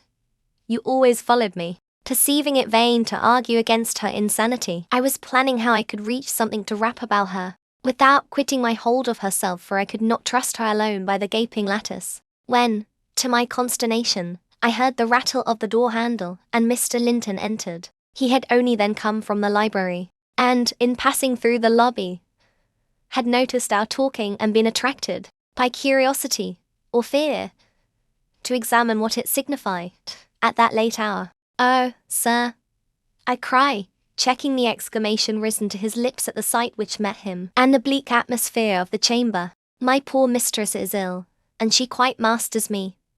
I cannot manage her at all. Pray, come and persuade her to go to bed. Forget your anger, for she's hard to guide any way but her own. Catherine ill, he said, hastening to us. Shut the window, Ellen. Catherine, why? He was silent. The haggardness of Mrs. Linton's appearance smote him speechless, and he could only glance from her to me in horrified astonishment. She's been fretting here, I continued, and eating scarcely anything, and never complaining. She would admit none of us till this evening, and so we couldn't inform you of her state, as we were not aware of it ourselves. But it is nothing. I felt I uttered my explanations awkwardly. The master frowned. It is nothing, is it, Ellen Dean? He said sternly. You shall account more clearly for keeping me ignorant of this. And he took his wife in his arms, and looked at her with anguish. At first she gave him no glance of recognition. He was invisible to our abstracted gaze. The delirium was not fixed, however. Having weaned her eyes from contemplating the outer darkness, by degrees she centered her attention on him, and discovered who it was that held her. Ah, you are come, are you, Edgar Linton? She said, with angry animation. You are one of those things that are ever found when least wanted, and when you are wanted, Never. I suppose we shall have plenty of lamentations now. I see we shall, but they can't keep me from my nearer home out yonder. My resting place, where I'm bound before spring is over. There it is, not among the lintons, mine, under the chapel roof, but in the open air, with a headstone. And you may please yourself, whether you go to them or come to me. Catherine, what have you done? Commenced the master. Am I nothing to you any more? Do you love that wretch Heath? Hush, cried Mrs. Linton. Hush, this moment. You mention that name, and I end the matter instantly by a spring from the window. What you touch at present you may have, that my soul will be on that hilltop before you lay hands on me again. I don't want you, Edgar. I'm past wanting you. Return to your books. I'm glad you possess a consolation, for all you had in me is gone. Her mind wanders, sir, I interposed. She has been talking nonsense the whole evening, but let her have quiet and proper attendance, and she'll rally. Hereafter, we must be cautious how we vex her. I desire no further advice from you, answered Mr. Linton. You knew your mistress's nature, and you encouraged me to harass her, and not to give me one hint of how she has been these 3 days. It was heartless. Months of sickness could not cause such a change. I began to defend myself, thinking it too bad to be blamed for another's wicked waywardness. I knew Mrs. Linton's nature to be headstrong and domineering, cried I, but I didn't know that you wished to foster her fierce temper. I didn't know that, to humour her, I should wink at Mr. Heathcliff. I performed the duty of a faithful servant in telling you, and I have got a faithful servant's wages. Well, it will teach me to be careful next time. Next time you may gather intelligence for yourself. The next time you bring a tale to me you shall quit my service. Ellen Dean, he replied. You'd rather hear nothing about it. I suppose then, Mr. Linton, said one Heathcliff has your permission to come a courting to Miss, and to drop in at every opportunity your absence offers, on purpose to poison the mistress against you. Confused as Catherine was, her wits were alert at applying our conversation. Ah, Nellie has played traitor, she exclaimed, passionately. Nellie is my hidden enemy. You witch, so you do seek elf-bolts to hurt us. Let me go, and I'll make her rue. I'll make her howl a recantation. A maniac's fury kindled under her brows. She struggled desperately to disengage herself from Linton's arms. I felt no inclination to tarry the event, and, resolving to seek medical aid on my own responsibility, I quitted the chamber. In passing the garden to reach the road, at the place where a bridle hook is driven into the wall, I saw something white moved irregularly, evidently by another agent than the wind. Notwithstanding my hurry, I stayed to examine it, lest ever after I should have the conviction, impressed on my imagination, that it was a creature of the other world. My surprise and perplexity were great on discovering, by touch more than vision, Miss Isabella's Springer, Fanny, suspended by a handkerchief and nearly at its last gasp. I quickly released the animal and lifted it into the garden. I had seen it follow its mistress upstairs when she went to bed, and wondered much how it could have got out there, and what mischievous person had treated it so. While untying the knot round the hook, it seemed to me that I repeatedly caught the beat of horses' feet galloping at some distance, that there were such a number of things to occupy my reflections that I hardly gave to circumstance a thought, though it was a strange sound, in that place, at 2 o'clock in the morning. Mr. Kenneth was fortunately just issuing from his house to see a patient in the village as I came up the street, and my account of Catherine Linton's malady induced him to accompany me back immediately. He was a plain rough man, and he made no scruple to speak his doubts of her surviving this second attack, unless she were more submissive to his directions than she had shown herself before. Nellie Dean, said he, I can't help fancying there's no extra cause for this. What has there been to do at the Grange? We've odd reports up here. A stout, hearty louse like Catherine does not fall ill for a trifle, and that sort of people should not either. It's hard work bringing them through fevers, and such things. How did it begin? The master will inform you, I answered, that you are acquainted with the Earnshaw's violent dispositions, and Mrs. Linton caps them all. I may say this, it commenced in a quarrel. She was struck during a tempest of passion with a kind of fit. That's our account, at least. For she flew off in the height of it and locked herself up. Afterwards, she refused to eat, and now she alternately raves and remains in a half-dream. Knowing those about her, at having her mind filled with all sorts of strange ideas and illusions. "Mr. Linton will be sorry," observed Kenneth, interrogatively. "Sorry? He'll break his heart should anything happen," I replied. "Don't alarm him more than necessary." "Well, I told him to beware," said my companion, "and he must bide the consequences of neglecting my warning. Hasn't he been intimate with Mr. Heathcliff lately?" "Heathcliff frequently visits at the Grange," answered I, "though more on the strength of the mistress, having known him when a boy than because the master likes his company. At present he's discharged from the trouble of calling, owing to some presumptuous aspiration after Miss Linton which he manifested. I hardly think he'll be taken in again." "And does Miss Linton turn a cold shoulder on him?" was the doctor's next question. "I'm not in her confidence," returned I, reluctant to continue the subject. "No. She's a sly one," he remarked, shaking his head. "She keeps her own counsel, but she's a real little fool. I have it from good authority that last night, and a pretty night it was, she and Heathcliff were walking in the plantation at the back of your house above 2 hours, and he pressed her not to go in again, but just mount his horse and away with him. My informant said she could only put him off by pledging her word of honor to be prepared. On their first meeting after that, when it was to be, he didn't hear, but you urged Mr. Linton to look sharp." This news filled me with fresh fears. I outstripped Kenneth and ran most of the way back. The little dog was yelping in the garden yet. I spared a minute to open the gate for it, but instead of going to the house door, it coursed up and down snuffing the grass, and would have escaped to the road, had I not seized it and conveyed it in with me. On ascending to Isabella's room, my suspicions were confirmed.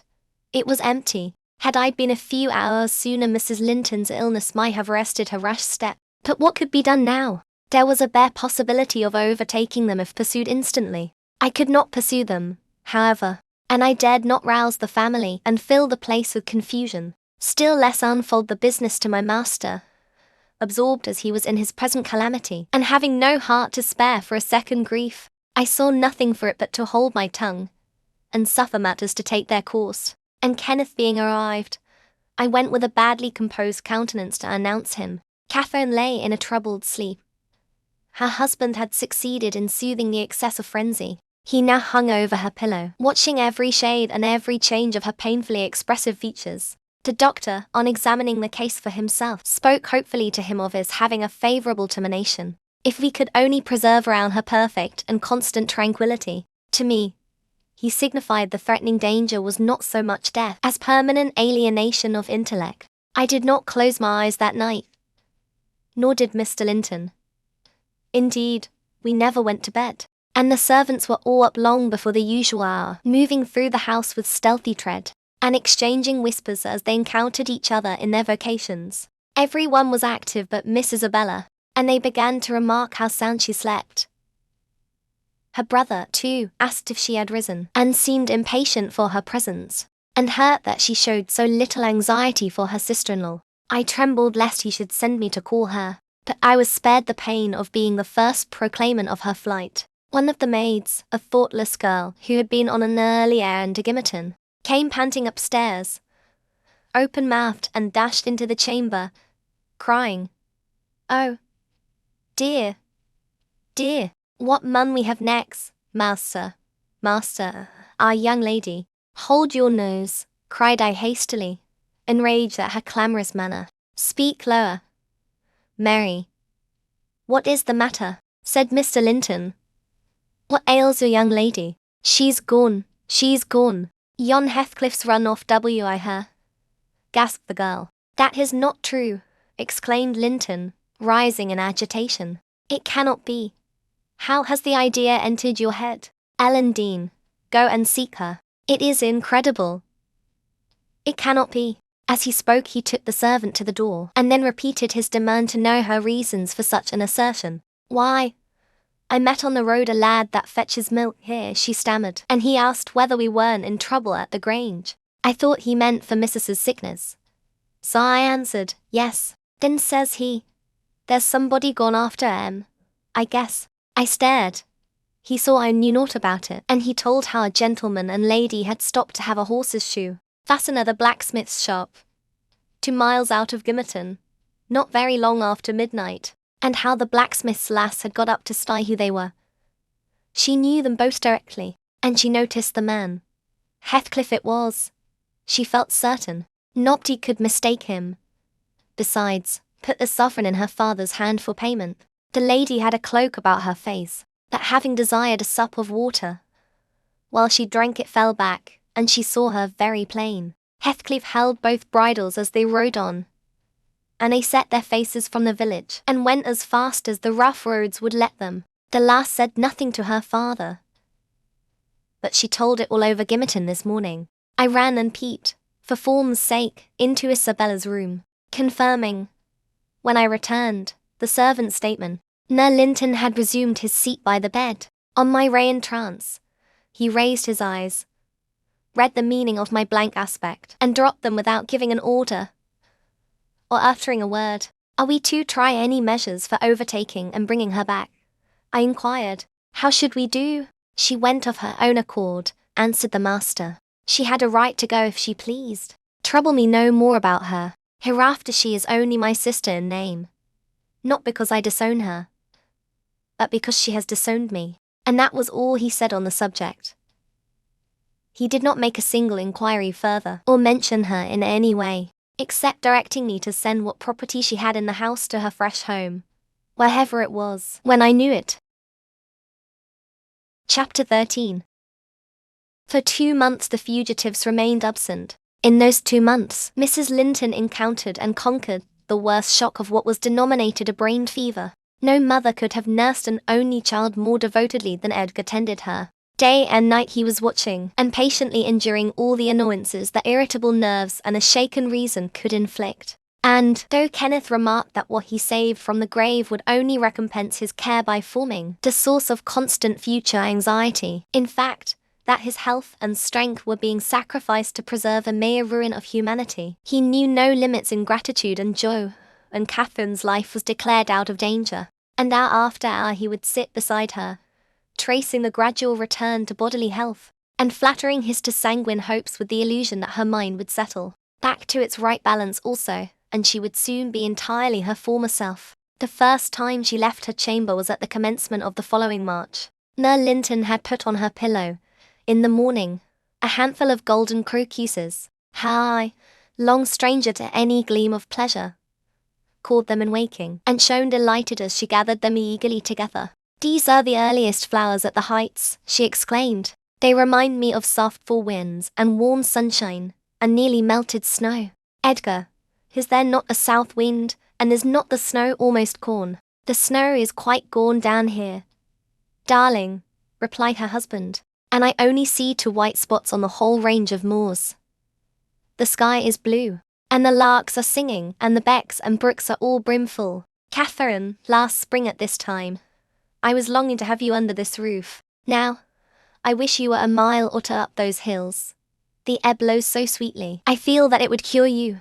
I shall never be there but once more, said the invalid, and then you'll leave me, and I shall remain forever. Next spring you'll long again to have me under this roof, and you'll look back and think you were happy today. Linton lavished on her the kindest caresses, and tried to cheer her by the fondest words. But, vaguely regarding the flowers, she let the tears collect on her lashes and stream down her cheeks unheeding. We knew she was really better, and, therefore, decided that long confinement to a single place produced much of this despondency, and it might be partially removed by a change of scene. The master told me to light a fire in the many weeks deserted parlour, and to set an easy chair in the sunshine by the window, and then he brought her down, and she sat a long while enjoying the genial heat, and, as we expected, revived by the objects round her, which, though familiar, were free from the dreary associations investing her hated sick chamber. By evening she seemed greatly exhausted, yet no arguments could persuade her to return to that apartment,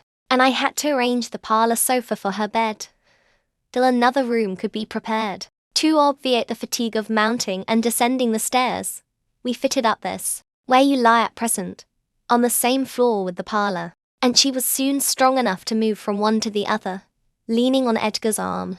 I thought myself, she might recover, so waited on as she was, and there was double cause to desire it, for on her existence depended that of another. We cherished the hope that in a little while Mr. Linton's heart would be gladdened, and his land secured from a stranger's gripe, by the birth of an heir. I should mention that Isabella sent to her brother, some 6 weeks from her departure, a short note, announcing her marriage with Heathcliff. It appeared dry and cold, but at the bottom was dotted in with pencil an obscure apology, and an entreaty for kind remembrance and reconciliation if her proceeding had offended him, asserting that she could not help it then, and being done, she had now no power to repeal it. Linton did not reply to this, I believe, and, in a fortnight more, I got a long letter, which I considered odd, coming from the pen of a bride just out of the honeymoon. I'll read it, for I keep it yet. Any relic of the dead is precious, if they were valued living.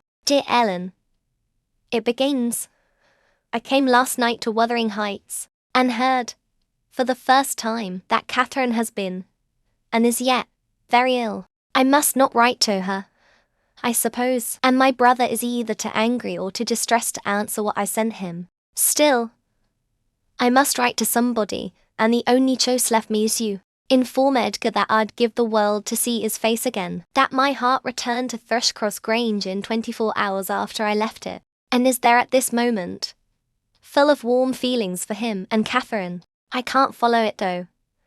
These words are underlined. They need not expect me, and they may draw what conclusions they please, taking care, however, to lay nothing at the door of my weak or deficient affection. The remainder of the letter is for yourself alone. I want to ask you 2 questions. The first is, how did you contrive to preserve the common sympathies of human nature when you resided here? I cannot recognize any sentiment which those around share with me. The second question I have great interest in. It is this. Is Mr. Heathcliff a man? If so, is he mad? And if not, is he a devil? I shan't tell my reasons for making this inquiry, but I beseech you to explain, if you can, what I have married.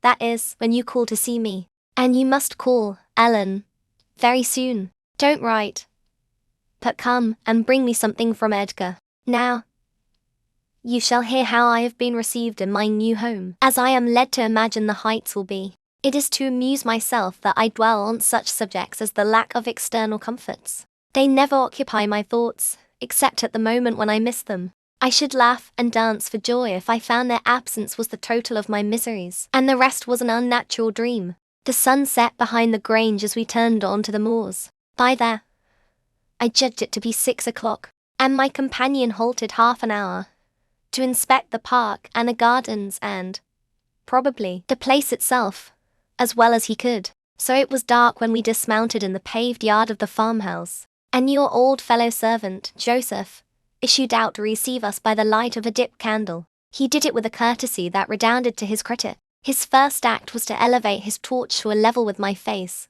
squint malignantly, project his underlip, and turn away. Then he took the 2 horses and led them into the stables, reappearing for the purpose of locking the outer gate, as if we lived in an ancient castle. Heathcliff stayed to speak to him, and I entered the kitchen, a dingy and tidy hole. I dare say you would not know it. It is so changed since it was in your charge. By the fire stood a ruffianly child, strong in limb and dirty in garb, with a look of Catherine in his eyes and about his mouth. This is Edgar's legal nephew, I reflected.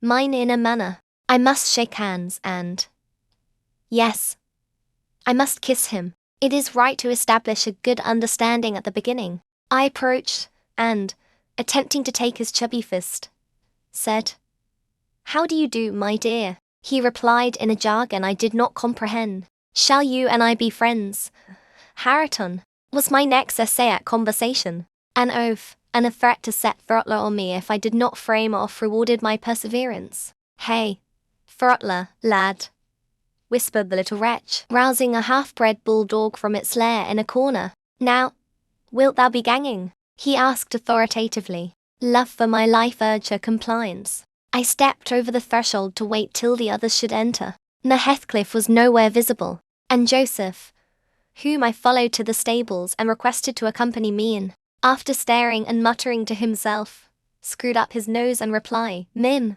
mim, mim. Did I have a Christian body here ought like it?" Mincing and munching, How can I tell what you say? I say, I wish you to come with me into the house.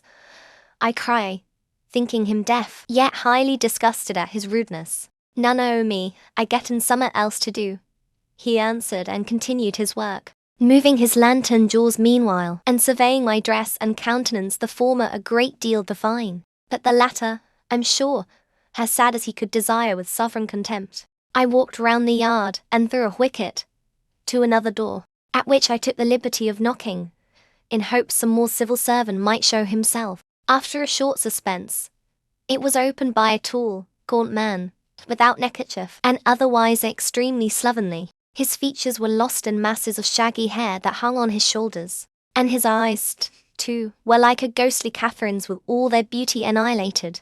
"What's your business here?" he demanded grimly. "Who are you?" "My name was Isabella Linton," I replied. "You've seen me before, sir. I'm lately married to Mr. Heathcliff, and he has brought me here. I suppose by your permission." "Is he come back, then?" asked the hermit, glaring like a hungry wolf. "Yes, we came just now," I said, "but he left me by the kitchen door, and when I would have gone in, your little beau played sentinel over the place, and frightened me off by the help of a bulldog." "It's well the hellish villain has kept his word," growled my future host, searching the darkness beyond me in expectation of discovering Heathcliff. And then he indulged in a soliloquy of execrations and threats of what he would have done had the fiend deceived him. I repented having tried this second entrance, and was almost inclined to slip away before he finished cursing. But ere I could execute that intention, he ordered me in and shut and refastened the door. There was a great fire, and that was all the light in the huge apartment, whose floor had grown a uniform grey, and the once brilliant pewter dishes, which used to attract my gaze when I was a girl, partook of a similar obscurity, created by tarnish and dust. I inquired whether I might call the maid, and be conducted to a bedroom. Earnshaw vouchsafed no answer. He walked up and down, with his hands in his pockets, apparently quite forgetting my presence, and his abstraction was evidently so deep, and his whole aspect so misanthropical, that I shrank from disturbing him again. You'll not be surprised, Ellen, at my feeling particularly cheerless, seated in worse than solitude on that inhospitable hearth, and remembering that for miles distant lay my delightful home, containing the only people I loved on earth, and there might as well be the Atlantic to part us, instead of those for miles. I could not overpass them. I questioned with myself, where must I turn for comfort? And, mind you don't tell Edgar or Catherine. Above every sorrow beside, this rose preeminent, despair at finding nobody who could or would be my ally against Heathcliff. I had sought shelter at Wuthering Heights, almost gladly, because I was secured by that arrangement from living alone with him, that he knew the people we were coming amongst, and he did not fear their intermeddling. I sat and thought a doleful time. The clock struck 8 and 9, and still my companion paced to and fro, his head bent on his breast, and perfectly silent, unless a groan or a bitter ejaculation forced itself out at intervals. I listened to detect a woman's voice in the house, and filled the interim with wild regrets and dismal anticipations, which, at last, spoke audibly in irrepressible sighing and weeping. I was not aware how openly I grieved, till Earnshaw halted opposite, in his measured walk, and gave me a stare of newly awakened surprise. Taking advantage of his recovered attention, I exclaimed, "I'm tired with my journey, and I want to go to bed. Where is the maid-servant? Direct me to her, as she won't come to me." "We have none," he answered. "You must wait on yourself." "Where must I sleep then?" I sobbed. I was beyond regarding self-respect, weighed down by fatigue and wretchedness. "Joseph will show you Heathcliff's chamber," said he. "Open that door. He's in there." I was going to obey, but he suddenly arrested me, and added in the strangest tone, "Be so good as to turn your lock, and draw your bolt. Don't omit it." "Well," I said, "but why, Mr. Earnshaw?" I did not relish the notion of deliberately fastening myself in with Heathcliff. "Look here," he replied, pulling from his waistcoat a curiously constructed pistol, having a double-edged spring knife attached to the barrel. "That's a great tempter to a desperate man, is it not? I cannot resist going up with this every night, and trying his door. If once I find it open, he's done for. I do it invariably, even though the minute before I have been recalling 100 reasons that should make me refrain. It is some devil that urges me to thwart my own schemes by killing him. You fight against that devil for love as long as you may. When the time comes, not all the angels in heaven shall save him. I surveyed the weapon inquisitively. A hideous notion struck me. How powerful I should be possessing such an instrument. I took it from his hand and touched the blade. He looked astonished at the expression my face assumed during a brief second. It was not horror, it was covetousness. He snatched the pistol back jealously, shut the knife, and returned it to its concealment. I don't care if you tell him, said he. Put him on his guard, and watch for him. You know the terms we are on. I see. His danger does not shock you. What has Heathcliff done to you? I asked. In what has he wronged you? To warrant this appalling hatred, wouldn't it be wiser to bid him quit the house? No, thundered Earnshaw. Should he offer to leave me, he's a dead man. Persuade him to attempt it, and you are a murderess. Am I to lose all, without a chance of retrieval? Is Hareton to be a beggar? Oh, damnation, I will have it back.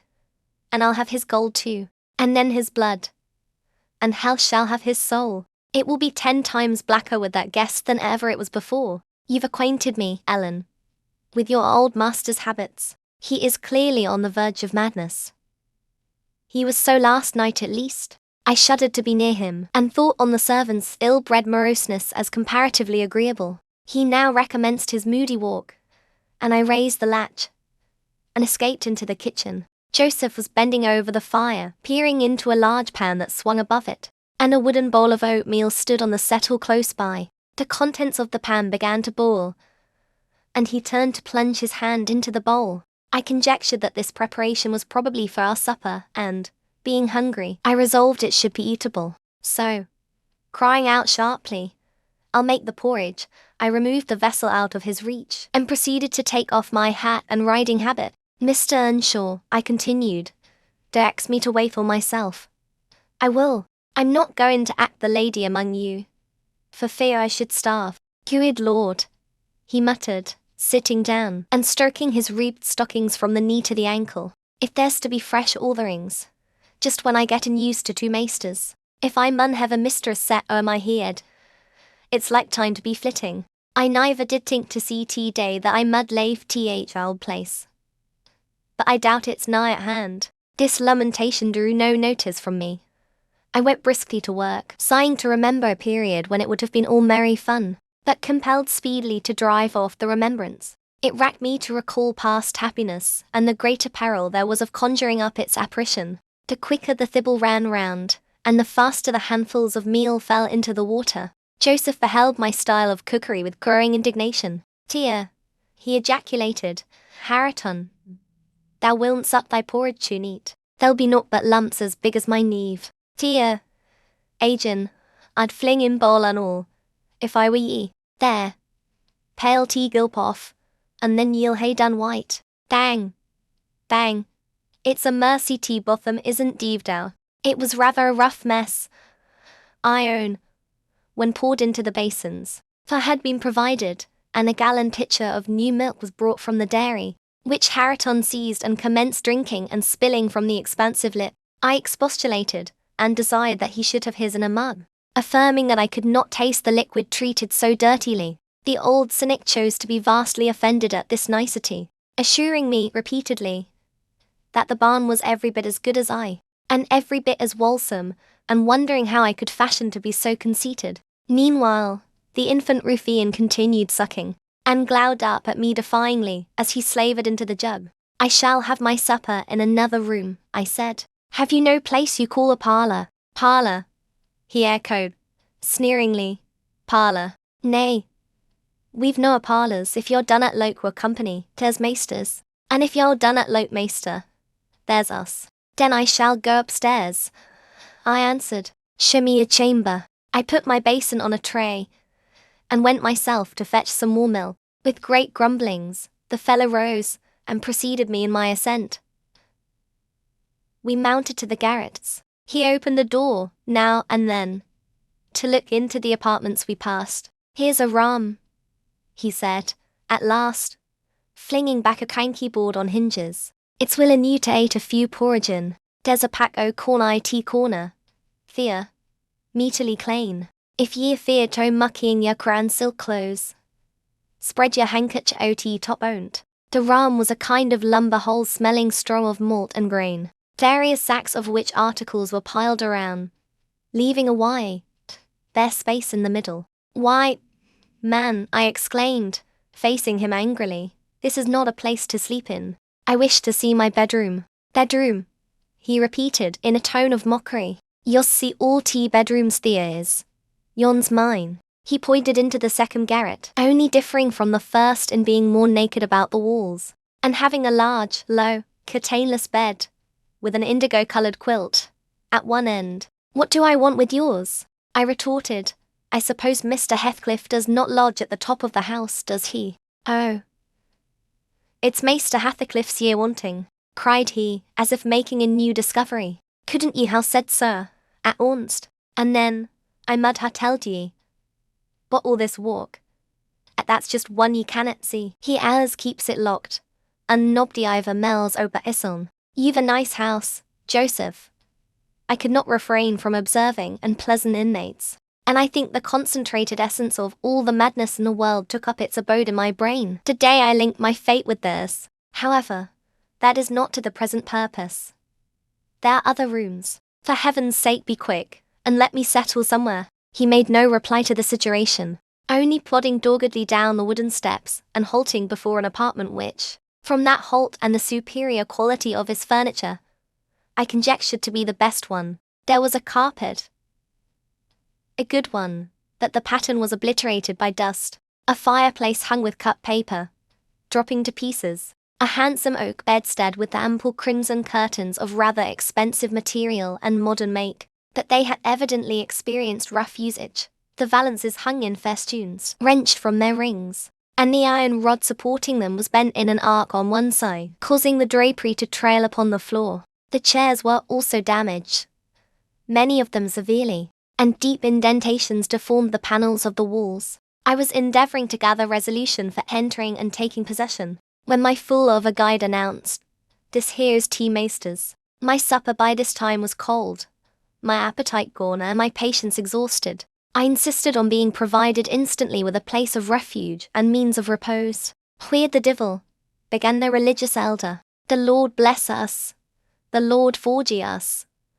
Where the hell wold ye gang? Ye mad, wearisome nout. Ye've seen all but Harriton's bit of a chamber. There's not another hole to leg down in ith house." I was so vexed, I flung my tray and its contents on the ground, and then seated myself at the stairs. Hid my face in my hands and cried. "Eck, exclaimed Joseph. "Well done, Miss Cathy, well done, Miss Cathy. Howsiver, tea Maister Saul just tumble them broken pots, and then we's hear summat. We's hear how it's to be. Good for naught maddling. You deserve pining fro this to Christmas, flinging tea precious gifts o' God underfoot I your flaysome rages. But I missed on if ye shoe your spirit lang. Will Heathcliff bide sich bonny ways? Think ye? I no but wish he may catch ye I that plisky. I no but wish he may." And so he went on scolding to his den beneath, taking the candle with him, and I remained in the dark. The period of reflection succeeding this silly action compelled me to admit the necessity of smothering my pride and choking my wrath, and bestirring myself to remove its effects. An unexpected aid presently appeared in the shape of Throttler, whom I now recognized as a son of our old skulker. It had spent its whelphood at the Grange, and was given by my father to Mr. Hindley. I fancy it knew me. It pushed its nose against mine by way of salute, and then hastened to devour the porridge, while I groped from step to step, collecting the shattered earthenware, and drying the spatters of milk from the banister with my pocket handkerchief. Our labours were scarcely over when I heard Earnshaw's tread in the passage. My assistant tucked in his tail and pressed to the wall. I stole into the nearest doorway. The dog's endeavour to avoid him was unsuccessful, as I guessed by a scutter downstairs and a prolonged, piteous yelping. I had better luck. He passed on, entered his chamber, and shut the door. Directly after Joseph came up with Harriton to put him to bed. I had found shelter in Harriton's room, and the old man, on seeing me, said, "There's rum for both ye and your pry." Now, I said, think I the horse. It's empty. Ye may have it all to yourseln, and him as alles max a third. I sit you all company. Gladly did I take advantage of this intimation, and the minute I flung myself into a chair by the fire, I nodded and slept. My slumber was deep and sweet, though over far too soon. Heathcliff awoke me. He had just come in, and demanded, in his loving manner, what I was doing there. I told him the cause of my staying up so late, that he had the key of our room in his pocket. The adjective I gave mortal offence. He swore it was not, nor ever should be mine, and but I'll not repeat his language, nor describe his habitual conduct. He is ingenious and unresting in seeking to gain my abhorrence. I sometimes wonder at him with an intensity that deadens my fear. Yet, I assure you, a tiger or a venomous serpent could not rouse terror in me equal to that which he wakens. He told me of Catherine's illness, and accused my brother of causing it, promising that I should be Edgar's proxy in suffering, till he could get hold of him. I do hate him. I'm wretched. I have been a fool. Beware of uttering one breath of this to any one at the Grange. I shall expect you every day. Don't disappoint me. Isabella. Chapter 14. As soon as I had perused this epistle, I went to the master, and informed him that his sister had arrived at the Heights, and sent me a letter expressing her sorrow for Mrs. Linton's situation, and her ardent desire to see him, with a wish that he would transmit to her, as early as possible, some token of forgiveness by me. Forgiveness, said Linton. I have nothing to forgive her, Ellen. You may call at Wuthering Heights this afternoon, if you like, and say that I am not angry, but I'm sorry to have lost her, especially as I can never think she'll be happy. It is out of the question my going to see her, however. We are eternally divided, and should she really wish to oblige me, let her persuade the villain she is married to leave the country. And you won't write her a little note, sir? I asked, imploringly. No. He answered, it is needless. My communication with Heathcliff's family shall be as sparing as his with mine. It shall not exist. Mr. Edgar's coldness depressed me exceedingly, and all the way from the Grange I puzzled my brains how to put more heart into what he said when I repeated it, and how to soften his refusal of even a few lines to console Isabella. I dare say she had been on the watch for me since morning. I saw her, looking through the lattice as I came up the garden causeway, and I nodded to her, but she drew back, as if afraid of being observed. I entered without knocking. There never was such a dreary, dismal scene as the formerly cheerful house presented. I must confess that if I had been in the young lady's place, I would, at least, have swept the hearth, and wiped the tables with a duster. But she already partook of the pervading spirit of neglect which encompassed her. Her pretty face was wan and listless, her hair uncurled, some locks hanging lankly down and some carelessly twisted round her head. Probably she had not touched her dress since yesterday evening. Hindley was not there. Mr. Heathcliff sat at a table, turning over some papers in his pocketbook. But he rose when I appeared, asked me how I did, quite friendly, and offered me a chair. He was the only thing there that seemed decent, and I thought he never looked better. So much had circumstances altered their positions, that he would certainly have struck a stranger as a born and bred gentleman, and his wife as a poor little slattern. She came forward eagerly to greet me, and held out one hand to take the expected letter. I shook my head. She wouldn't understand the hint, but followed me to a sideboard, where I went to lay my bonnet, and importuned me in a whisper to give her directly what I had brought. Heathcliff guessed the meaning of her man's, and said, if you have caught anything for Isabella, as no doubt you have, Nelly, give it to her. You needn't make a secret of it. We have no secrets between us. I have nothing, I reply, thinking it best to speak the truth at once. My master bid me tell his sister that she must not expect either a letter or a visit from him at present. He sends his love, ma'am, and his wishes for your happiness, and his pardon for the grief you have occasioned. But he thinks that after this time his household and the household here should drop into communication, as nothing could come of keeping it up. Mrs. Heathcliff's lip quivered slightly, and she returned to her seat in the window. Her husband took his stand on the hearthstone, near me, and began to put questions concerning Catherine. I told him as much as I thought proper of her illness, and he extorted from me, by cross-examination, most of the facts connected with its origin. I blamed her, as she deserved, for bringing it all on herself, and ended by hoping that he would follow Ma Linton's example and avoid future interference with his family for good or evil. Mrs. Linton is now just recovering, I said. She'll never be like she was, but her life is spared. And if you really have a regard for her, you'll shun crossing her way again. Nay, you'll move out of this country entirely, and that you may not regret it.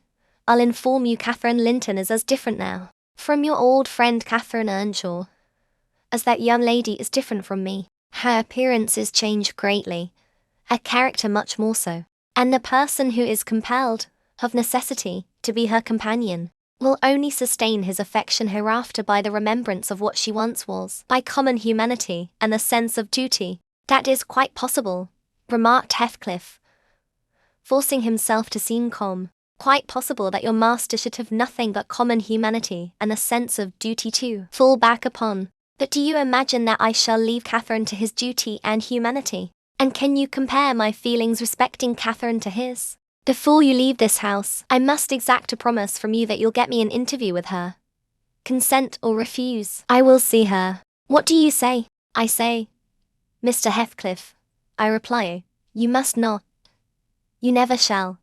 Through my means. Another encounter between you and the master would kill her altogether. With your aid that may be avoided, he continued, and should there be danger of such an event, should he be the cause of adding a single trouble more to her existence, why, I think I shall be justified in going to extremes. I wish you had sincerity enough to tell me whether Catherine would suffer greatly from his loss, to fear that she would restrain me. And there you see the distinction between our feelings. Had he been in my place, and I in his, though I hated him with a hatred that turned my life to gall, I never would have raised a hand against him. You may look incredulous, if you please. I never would have banished him from her society as long as she desired his. The moment her regard ceased, I would have torn his heart out and drunk his blood. But, till then, if you don't believe me, you don't know me. Till then, I would have died by inches before I touched a single hair of his head. And yet, I interrupted, you have no scruples in completely ruining all hopes of her perfect restoration, by thrusting yourself into her remembrance now, when she has nearly forgotten you, and involving her in a new tumult of discord and distress. You suppose she has nearly forgotten me, he said. Oh, Nelly, you know she has not. You know as well as I do, that for every thought she spends on Linton she spends 1,000 on me. At a most miserable period of my life, I had a notion of the kind. It haunted me on my return to the neighbourhood last summer, that only her own assurance could make me admit the horrible idea again. And then, Linton would be nothing, nor Hindley, nor all the dreams that ever I dreamt. Till words would comprehend my future. Death and hell. Existence, after losing her, would be hell. Yet, I was a fool to fancy for a moment that she valued Edgar Linton's attachment more than mine. If he loved with all the powers of his puny being, he couldn't love as much in 8 years as I could in a day. And Catherine has a heart as deep as I have. The sea could be as readily contained in that horse trough as her whole affection be monopolized by him. Tush, he is scarcely a degree dearer to her than her dog, or her horse. It is not in him to be loved like me. How can she love in him what he is not? Catherine and Edgar are as fond of each other as any two people can be, cried Isabella, with sudden vivacity. No one has a right to talk in that manner, and I won't hear my brother depreciated in silence. Your brother is wondrous fond of you too, isn't he? Observed Heathcliff, scornfully. He turns you adrift on the world with surprising alacrity. He is not aware of what I suffer, she replied. I didn't tell him that. You have been telling him something, then. You have written, have you, to say that I was married? I did write. You saw the note, and nothing since. No, my young lady is looking sadly the worse for her change of condition, I remarked. Somebody's love comes short in her case. Obviously. Whose? I may guess, but perhaps I shouldn't say. I should guess it was her own, said Heathcliff. She degenerates into a mere slut. She is tired of trying to please me uncommonly early. You'd hardly credit it, but the very morrow of our wedding she was weeping to go home. However, She'll suit this house so much the better for not being over nice. And I'll take care she does not disgrace me by rambling abroad. Well, sir, returned I hope you'll consider that Mrs. Heathcliff is accustomed to be looked after and waited on, and that she has been brought up like an only daughter, whom every one was ready to serve. You must let her have a maid to keep things tidy about her, and you must treat her kindly. Whatever be your notion of Mr. Edgar, you cannot doubt that she has a capacity for strong attachments, or she wouldn't have abandoned the elegancies and comforts and friends of her former home, to fix contentedly, in such a wilderness as this, with you. She abandoned them under a delusion, he answered, picturing in me a hero of romance, and expecting unlimited indulgences from my chivalrous devotion. I can hardly regard her in the light of a rational creature. So obstinately has she persisted in forming a fabulous notion of my character and acting on the false impressions she cherished. But, at last, I think she begins to know me. I don't perceive the silly smiles and grimaces that provoked me at first, and the senseless incapability of discerning that I was in earnest when I gave her my opinion of her infatuation and herself. It was a marvellous effort of perspicacity to discover that I did not love her. I believed, at one time, no lessons could teach her that, and yet it is poorly learnt, for this morning she announced, as a piece of appalling intelligence, that I had actually succeeded in making her hate me, a positive labour of Hercules. I assure you, if it be achieved, I have cause to return thanks. Can I trust your assertion, Isabella? Are you sure you hate me? If I let you alone for half a day, won't you come sighing and wheedling to me again? I dare say she would rather I had seemed all tenderness before you. It wounds her vanity to have the truth exposed, but I don't care who knows that the passion was wholly on one side, and I never told her a lie about it. She cannot accuse me of showing one bit of deceitful softness. The first thing she saw me do, on coming out of the Grange, was to hang up her little dog, and when she pleaded for it, the first words I uttered were a wish that I had the hanging of every being belonging to her, except one. Possibly she took that exception for herself, but no brutality disgusted her. I suppose she has an innate admiration of it. If only her precious person were secure from injury. Now, was it not the depth of absurdity, of genuine idiocy, for that pitiful, slavish, mean-minded brat to dream that I could love her? Tell your master, Nelly, that I never, in all my life, met with such an abject thing as she is. She even disgraces the name of Linton, and I've sometimes relented, from pure lack of invention, in my experiments on what she could endure, and still creep shamefully cringing back. But tell him, also, to set his fraternal and magisterial heart at ease, that I keep strictly within the limits of the law. I have avoided, up to this period, giving her the slightest right to claim a separation, and, what's more, she'd thank nobody for dividing us. If she desired to go, she might. The nuisance of her presence outweighs the gratification to be derived from tormenting her. Mr. Heathcliff, said I, this is the talk of a madman. Your wife, most likely, is convinced you are mad, and, for that reason, she is borne with you hitherto. But now that you say she may go, she'll doubtless avail herself of the permission. You are not so bewitched, mum, are you, as to remain with him of your own accord? Take care, Ellen, answered Isabella, her eyes sparkling irefully. There was no misdoubting by their expression the full success of her partner's endeavours to make himself detested. Don't put faith in a single word he speaks. He's a lying fiend, a monster, and not a human being. I've been told I might leave him before, and I've made the attempt, but I dare not repeat it. Only, Ellen, promise you'll not mention a syllable of his infamous conversation to my brother or Catherine. Whatever he may pretend, he wishes to provoke Edgar to desperation. He says he has married me on purpose to obtain power over him, and he shouldn't obtain it. I'll die first. I just hope, I pray, that he may forget his diabolical prudence and kill me. The single pleasure I can imagine is to die, or to see him dead. There. That will do for the present, said Heathcliff. If you are called upon in a court of law, you'll remember her language, Nelly, and take a good look at that countenance. She's near the point which would suit me. No, you are not fit to be your own guardian, Isabella. Now, and I, being your legal protector, must retain you in my custody, however distasteful the obligation may be. Go upstairs. I have something to say to Ellen Dean in private. That's not the way. Upstairs, I tell you. Why? This is the road upstairs. Child, he seized and thrust her from the room, and returned muttering, I have no pity. I have no pity. The more the worms writhe, the more I yearn to crush out their entrails. It is a moral teething, and I grind with greater energy in proportion to the increase of pain. Do you understand what the word pity means? I said, hastening to resume my bonnet. Did you ever feel a touch of it in your life? Put that down, he interrupted, perceiving my intention to depart. You are not going yet. Come here now, Nellie.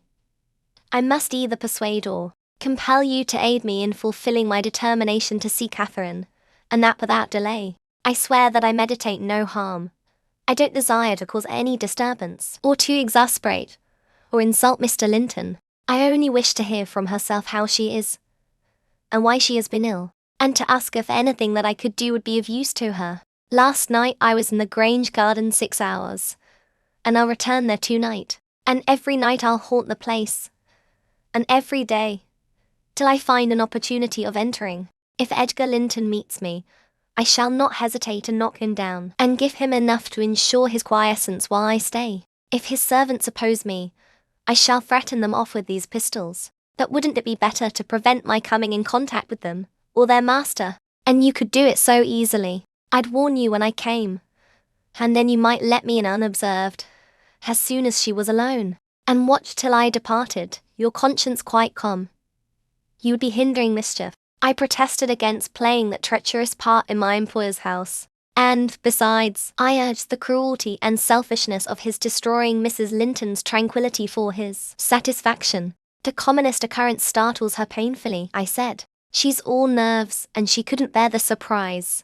I'm positive. Don't persist, sir, or else I shall be obliged to inform my master of your designs, and he'll take measures to secure his house and its inmates from any such unwarrantable intrusions. In that case I'll take measures to secure you, woman, exclaimed Heathcliff. You shall not leave Wuthering Heights till tomorrow morning. It is a foolish story to assert that Catherine could not bear to see me, and as to surprising her, I don't desire it. You must prepare her. Ask her if I may come. You say she never mentions my name, and now I'm never mentioned to her. To whom should she mention me if I am a forbidden topic in the house? She thinks you are all spies for her husband. Oh, I've no doubt she's in hell among you. I guess by her silence, as much as anything, what she feels. You say she is often restless and anxious looking. Is that a proof of tranquility? You talk of her mind being unsettled. How the devil could it be otherwise in her frightful isolation? And that insipid, paltry creature attending her from duty and humanity, from pity and charity. He might as well plant an oak in a flower pot, and expect it to thrive, as imagine he can restore her to vigor in the soul of his shallow cares. Let us settle it at once. Will you stay here, and am I to fight my way to Catherine over Linton and his footman? Or will you be my friend, as you have been hitherto, and do what I request? Decide, because there is no reason for my lingering another minute. If you persist in your stubborn ill nature, well, Mr. Lockwood, I argued and complained, and flatly refused him 50 times. But in the long run he forced me to an agreement. I engaged to carry a letter from him to my mistress, and should she consent, I promised to let him have intelligence of Linton's next absence from home, when he might come, and get in as he was able. I wouldn't be there, and my fellow servants should be equally out of the way. Was it right or wrong? I fear it was wrong, though expedient. I thought I prevented another explosion by my compliance, and I thought, too, it might create a favourable crisis in Catherine's mental illness. And then I remembered my Edgar's stern rebuke of my carrying tales, and I tried to smooth away all disquietude on the subject by affirming, with frequent iteration, that betrayal of trust, if it merited so harsh an appellation, should be the last. Notwithstanding, my journey homeward was sadder than my journey thither, and many misgivings I had, ere I could prevail on myself to put the missive into Mrs. Linton's hand. But here is Kenneth. I'll go down, and tell him how much better you are. My history is dree, as we say, and will serve to while away another morning. Dree, and dreary, I reflected as the good woman descended to receive the doctor, and not exactly of the kind which I should have chosen to amuse me. But never mind, I'll extract wholesome medicines from Mrs. Dean's bitter herbs. And firstly, let me beware of the fascination that lurks in Catherine Heathcliff's brilliant eyes. I should be in a curious taking if I surrendered my heart to that young person, and the daughter turned out a second edition of the mother. Chapter 15. Another week over, and I am so many days nearer health and spring. I have now heard all my neighbours' history, at different sittings, as the housekeeper could spare time from more important occupations. I'll continue it in her own words, only a little condensed. She is, on the whole, a very fair narrator, and I don't think I could improve her style. In the evening, she said, the evening of my visit to the Heights, I knew, as well as if I saw him, that Mr. Heathcliff was about the place, and I shunned going out, because I still carried his letter in my pocket and didn't want to be threatened or teased any more. I had made up my mind not to give it till my master went somewhere, as I could not guess how its receipt would affect Catherine. The consequence was that it did not reach her before the lapse of 3 days. The 4th was Sunday, and I brought it into her room after the family were gone to church. There was a manservant left to keep the house with me, and we generally made a practice of locking the doors during the hours of service. That on that occasion the weather was so warm and pleasant that I set them wide open, and, to fulfill my engagement,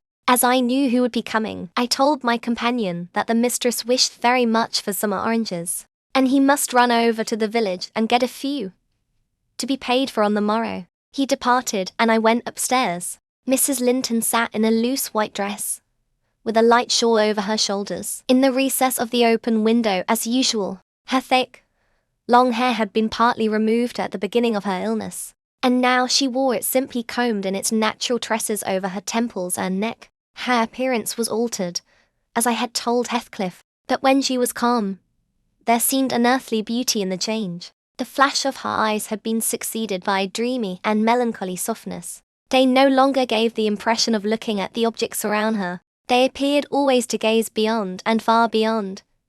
You would have said out of this world. Then, the paleness of her face, its haggard aspect having vanished as she recovered flesh, and the peculiar expression arising from her mental state, though painfully suggestive of their cousins, added to the touching interest which she awakened, and, invariably to me, I know, and to any person who saw her, I should think, refuted more tangible proofs of convalescence, and stamped her as one doomed to decay. A book lay spread on the sill before her, and the scarcely perceptible wind fluttered its leaves at intervals. I believe Linton had laid it there, for she never endeavoured to divert herself with reading or occupation of any kind, and he would spend many an hour in trying to entice her attention to some subject which had formerly been her amusement. She was conscious of his aim, and in her better moods endured his efforts placidly, only showing their uselessness by now and then suppressing a wearied sigh, and checking him at last with the saddest of smiles and kisses. At other times, she would turn petulantly away, and hide her face in her hands, or even push him off angrily, and then he took care to let her alone, for he was certain of doing no good. Gimmerton chapel bells were still ringing, and the full, mellow flow of the beck in the valley came soothingly on the ear. It was a sweet substitute for the yet absent murmur of the summer foliage, which drowned the music about the grange when the trees were in leaf. At Wuthering Heights it always sounded on quiet days following a great thaw, or a season of steady rain, and of Wuthering Heights Catherine was thinking as she listened. That is, if she thought or listened at all, but she had the vague, distant look I mentioned before, which expressed no recognition of material things either by ear or eye. "There's a letter for you, Mrs. Linton," I said, gently inserting it in one hand that rested on her knee. "You must read it immediately, because it wants an answer." "Shall I break the seal?" "Yes," she answered without altering the direction of her eyes. I opened it. It was very short. "Now," I continued, "read it." She drew away her hand and let it fall. I replaced it in her lap, and stood waiting till it should please her to glance down. But that movement was so long delayed that at last I resumed. "Must I read it, Mum?" "It is from Mr. Heathcliff." There was a start and a troubled gleam of recollection, and a struggle to arrange her ideas. She lifted the letter and seemed to peruse it. and when she came to the signature she sighed. Yet, still I found she had not gathered its import, for, upon my desiring to hear her reply, she merely pointed to the name, and gazed at me with mournful and questioning eagerness. "Well, he wishes to see you," said I, guessing her need of an interpreter. "He's in the garden by this time," and impatient to know what answer I shall bring. As I spoke, I observed a large dog lying on the sunny grass beneath raise its ears as if about to bark, and then smoothing them back, announce, by a wag of the tail, that someone approached whom it did not consider a stranger. Mrs. Linton bent forward and listened breathlessly. The minute after a step traversed the hall. The open house was too tempting for Heathcliff to resist walking in. Most likely he supposed that I was inclined to shirk my promise, and so resolved to trust to his own audacity. With straining eagerness Catherine gazed towards the entrance of her chamber. He did not hit the right room directly. She motioned me to admit him, but he found it out ere I could reach the door, and in a stride or two was at her side, and had her grasped in his arms. He neither spoke nor loosed his hold for some 5 minutes, during which period he bestowed more kisses than ever he gave in his life before, I dare say. But then my mistress had kissed him first, and I plainly saw that he could hardly bear, for downright agony, to look into her face. The same conviction had stricken him as me, from the instant he beheld her, that there was no prospect of ultimate recovery there. She was fated, sure to die. "Oh, Cathy. Oh, my life. How can I bear it?" was the first sentence he uttered, in a tone that did not seek to disguise his despair. And now he stared at her so earnestly that I thought the very intensity of his gaze would bring tears into his eyes. But they burned with anguish. They did not melt. "What now?" said Catherine, leaning back and returning his look with a suddenly clouded brow. Her humour was a mere vein for constantly varying caprices. "You and Edgar have broken my heart, Heathcliff, and you both come to bewail the deed to me, as if you were the people to be pitied. I shall not pity you. Not I. You have killed me, and thriven on it. I think. How strong you are. How many years do you mean to live after I am gone?" Heathcliff had knelt on one knee to embrace her. He attempted to rise, but she seized his hair and kept him down. "I wish I could hold you," she continued, bitterly, "till we were both dead. I shouldn't care what you suffered. I care nothing for your sufferings. Why shouldn't you suffer? I do. Will you forget me? Will you be happy when I am in the earth? Will you say 20 years hence, 'That's the grave of Catherine Earnshaw. I loved her long ago, and was wretched to lose her, but it is past. I've loved many others since. My children are dearer to me than she was, and, at death, I shall not rejoice that I am going to her. I shall be sorry that I must leave them. Will you say so, Heathcliff? Don't torture me till I'm as mad as yourself," cried he, wrenching his head free and grinding his teeth. The two, to a cool spectator, made a strange and fearful picture. Well might Catherine deem that heaven would be a land of exile to her, unless with her mortal body she cast away her moral character also. Her present countenance had a wild vindictiveness in its white cheek, and a bloodless lip and scintillating eye, and she retained in her closed fingers a portion of the locks she had been grasping. As to her companion, while raising himself with one hand, he had taken her arm with the other, and so inadequate was his stock of gentleness to the requirements of her condition, that on his letting go I saw for distinct impressions left blue in the colourless skin. "Are you possessed with a devil?" he pursued, savagely, "to talk in that manner to me when you are dying? Do you reflect that all those words will be branded in my memory, and eating deeper eternally after you have left me? You know you lie to say I have killed you, and, Catherine, you know that I could as soon forget you as my existence. Is it not sufficient for your infernal selfishness, that while you are at peace I shall writhe in the torments of hell?" "I shall not be at peace," moaned Catherine, recalled to a sense of physical weakness by the violent, unequal throbbing of her heart, which beat visibly and audibly under this excess of agitation. She said nothing further till the paroxysm was over. Then she continued, more kindly, "I'm not wishing you greater torment than I have, Heathcliff. I only wish us never to be parted. And should a word of mine distress you hereafter, think I feel the same distress underground, and for my own sake, forgive me. Come here and kneel down again. You never harmed me in your life. Nay, If you nurse anger, that will be worse to remember than my harsh words. Won't you come here again? Do. Heathcliff went to the back of her chair and leaned over, but not so far as to let her see his face, which was livid with emotion. She bent round to look at him. He would not permit it. Turning abruptly, he walked to the fireplace, where he stood, silent, with his back towards us. Mrs. Linton's glance followed him suspiciously. Every movement woke a new sentiment in her. After a pause and a prolonged gaze, she resumed, addressing me in accents of indignant disappointment. Oh, you see, Nelly, he would not relent a moment to keep me out of the grave. That is how I'm loved. Well, never mind, that is not my Heathcliff. I shall love mine yet, and take him with me. He's in my soul. And, added she musingly, the thing that irks me most is this shattered prison after all. I'm tired of being enclosed here. I'm wearying to escape into that glorious world, and to be always there, not seeing it dimly through tears, and yearning for it through the walls of an aching heart, but really with it, and in it. Nelly, you think you are better and more fortunate than I, in full health and strength. You are sorry for me. Very soon that will be altered. I shall be sorry for you. I shall be incomparably beyond and above you all. I wonder he won't be near me. She went on to herself. I thought he wished it. Heathcliff, dear, you should not be sullen now. Do come to me, Heathcliff. In her eagerness she rose and supported herself on the arm of the chair. At that earnest appeal he turned to her, looking absolutely desperate. His eyes, wide and wet, at last flashed fiercely on her. His breast heaved convulsively. An instant they held asunder, and then how they met I hardly saw.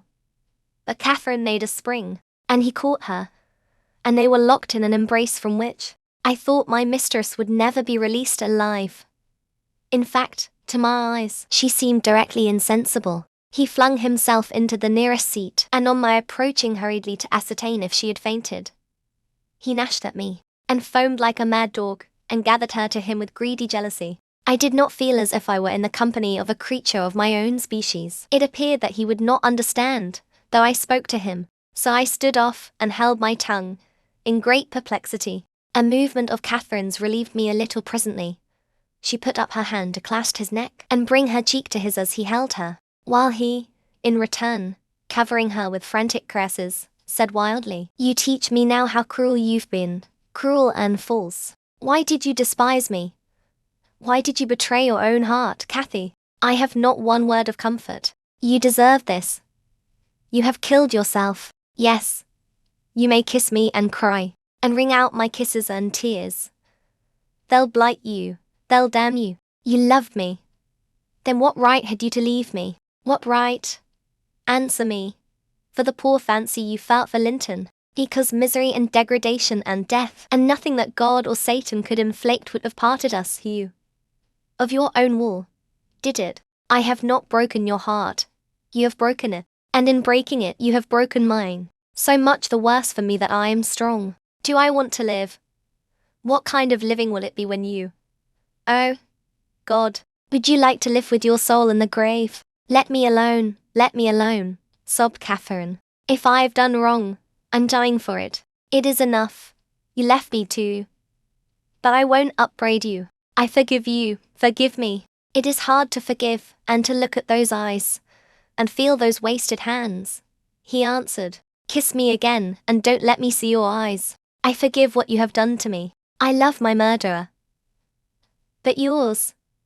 How can I? They were silent, their faces hid against each other and washed by each other's tears. At least, I suppose the weeping was on both sides, as it seemed Heathcliff could weep on a great occasion like this. I grew very uncomfortable.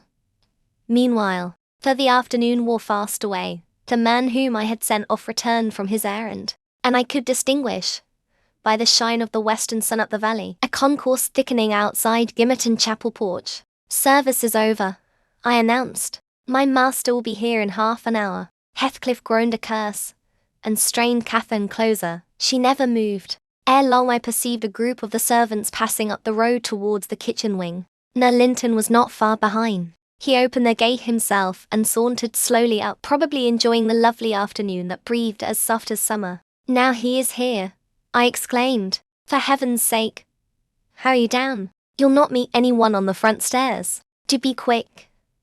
And stay among the trees till he is fairly in. I must go, Cathy, said Heathcliff, seeking to extricate himself from his companion's arms. But if I live, I'll see you again before you're asleep. I won't stray 5 yards from your window. You must not go, she answered, holding him as firmly as her strength allowed. You shall not. I tell you, for 1 hour, he pleaded earnestly. Not for 1 minute, she replied. I must.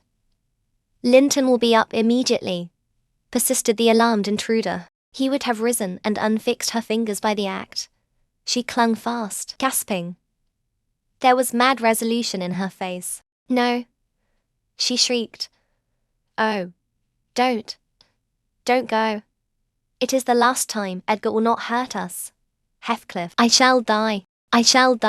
Damn the fool, there he is, cried Heathcliff, sinking back into his seat. Hush, my darling, hush.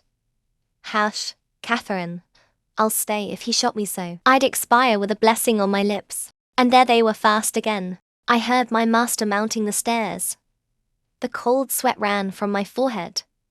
I was horrified. Are you going to listen to her ravings? I said, passionately.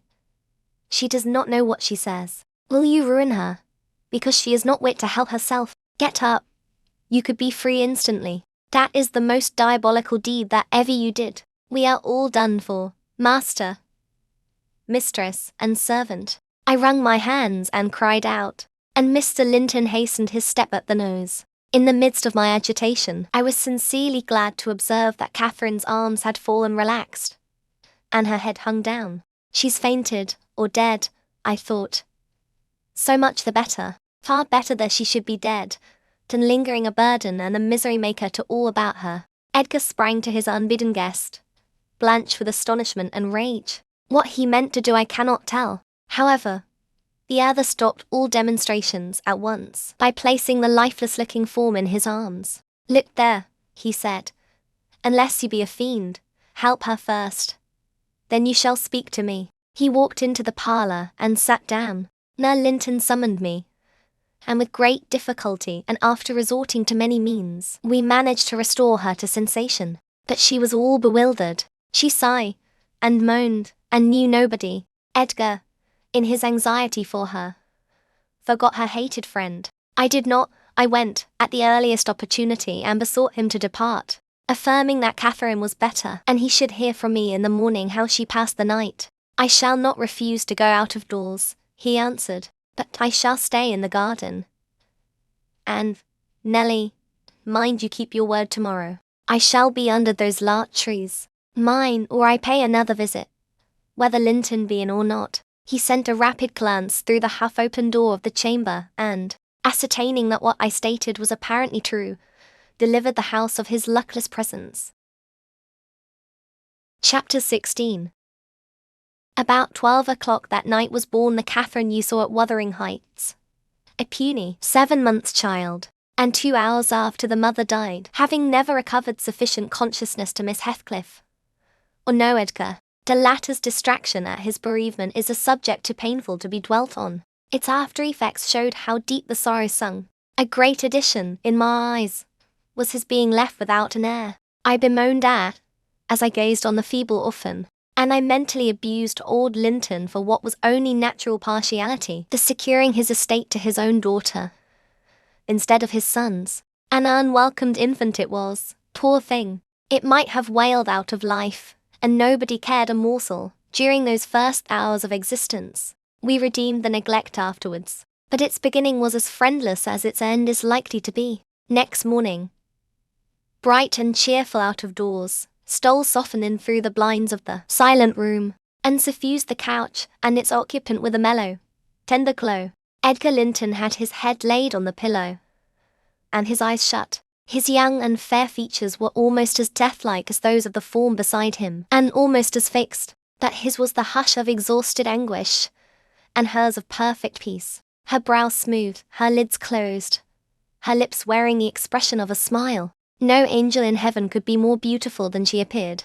and I partook of the infinite calm in which she lay. My mind was never in a holier frame. Then while I gazed on that untroubled image of divine rest, I instinctively echoed the words she had uttered a few hours before. Incomparably beyond and above us all, whether still on earth or now in heaven, her spirit is at home with God. I don't know if it be a peculiarity in me that I am seldom otherwise than happy while watching in the chamber of death. Should no frenzied or despairing mourner share the duty with me, I see a repose that neither earth nor hell can break, and I feel an assurance of the endless and shadowless hereafter, the eternity they have entered, where life is boundless in its duration and love in its sympathy, and joy in its fullness. I noticed on that occasion how much selfishness it is even in a love like Mr. Linton's, when he so regretted Catherine's blessed release. To be sure, one might have doubted, after the wayward and impatient existence she had led, whether she merited a haven of peace at last. One might doubt in seasons of cold reflection,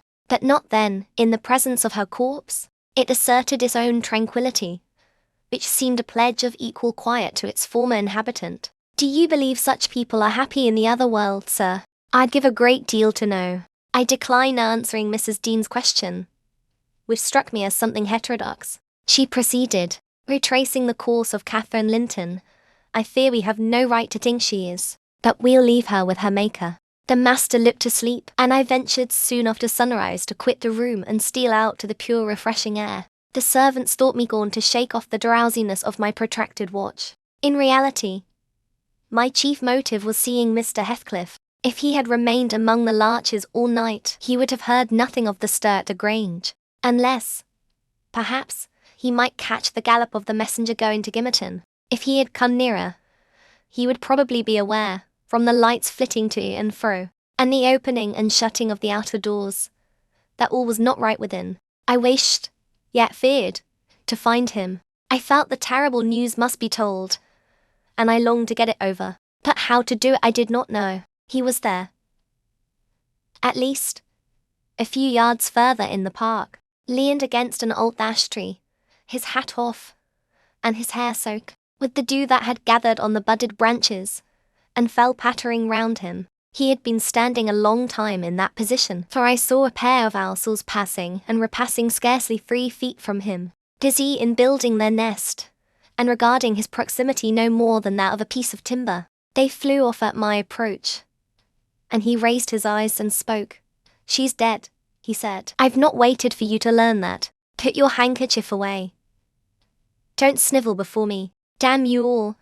She wants none of your tears." I was weeping as much for him as her. We do sometimes pity creatures that have none of the feeling either for themselves or others. When I first looked into his face, I perceived that he had got intelligence of the catastrophe, and a foolish notion struck me that his heart was quelled and he prayed, because his lips moved and his gaze was bent on the ground. "Yes, she is dead," I answered, checking my sobs and drying my cheeks. "Gone to heaven, I hope, where we may, every one, join her, if we take due warning and leave our evil ways to follow good." "Did she take due warning, then?" asked Heathcliff, attempting a sneer. "Did she die like a saint? Come, give me a true history of the event. How did—" He endeavoured to pronounce the name, but could not manage it, and compressing his mouth he held a silent combat with his inward agony, defying, meanwhile, my sympathy with an unflinching, ferocious stare. "How did she die?" he resumed,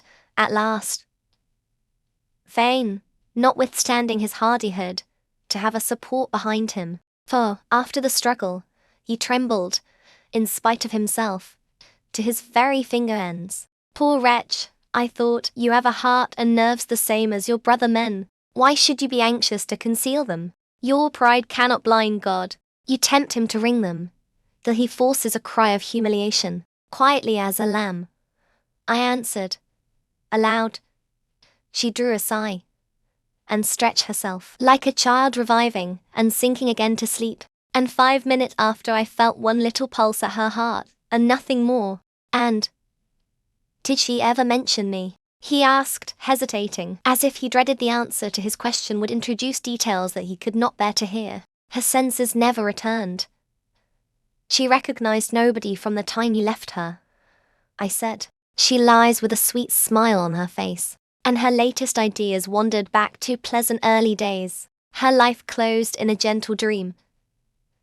May she wake as kindly in the other world. May she wake in torment, he cried, with frightful vehemence, stamping his foot, and groaning in a sudden paroxysm of ungovernable passion. Why, she's a liar to the end. Where is she?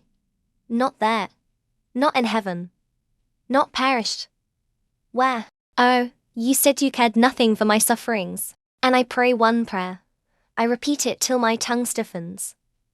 Catherine Earnshaw, may you not rest as long as I am living. You said I killed you.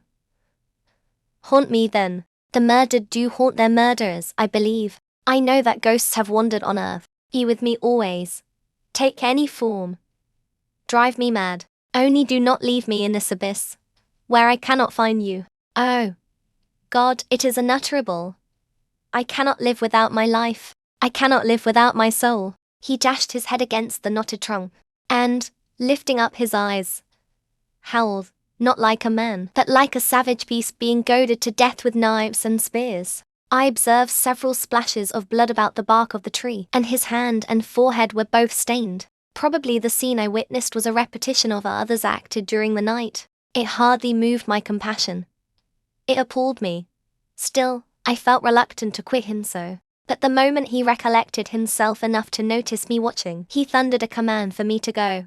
And I obeyed. He was beyond my skill to quiet or console. Mrs. Linton's funeral was appointed to take place on the Friday following her decease. Until then her coffin remained uncovered, and strewn with flowers and scented leaves. In the great drawing room, Linton spent his days and nights there, a sleepless guardian, and, a circumstance concealed from all but me, Heathcliff spent his nights, at least, outside, equally a stranger to repose. I held no communication with him. Still, I was conscious of his design to enter if he could, and on the Tuesday, a little after dark, when my master, from sheer fatigue, had been compelled to retire a couple of hours, I went and opened one of the windows, moved by his perseverance to give him a chance of bestowing on the faded image of his idol one final adieu. He did not omit to avail himself of the opportunity cautiously and briefly, too cautiously to betray his presence by the slightest noise.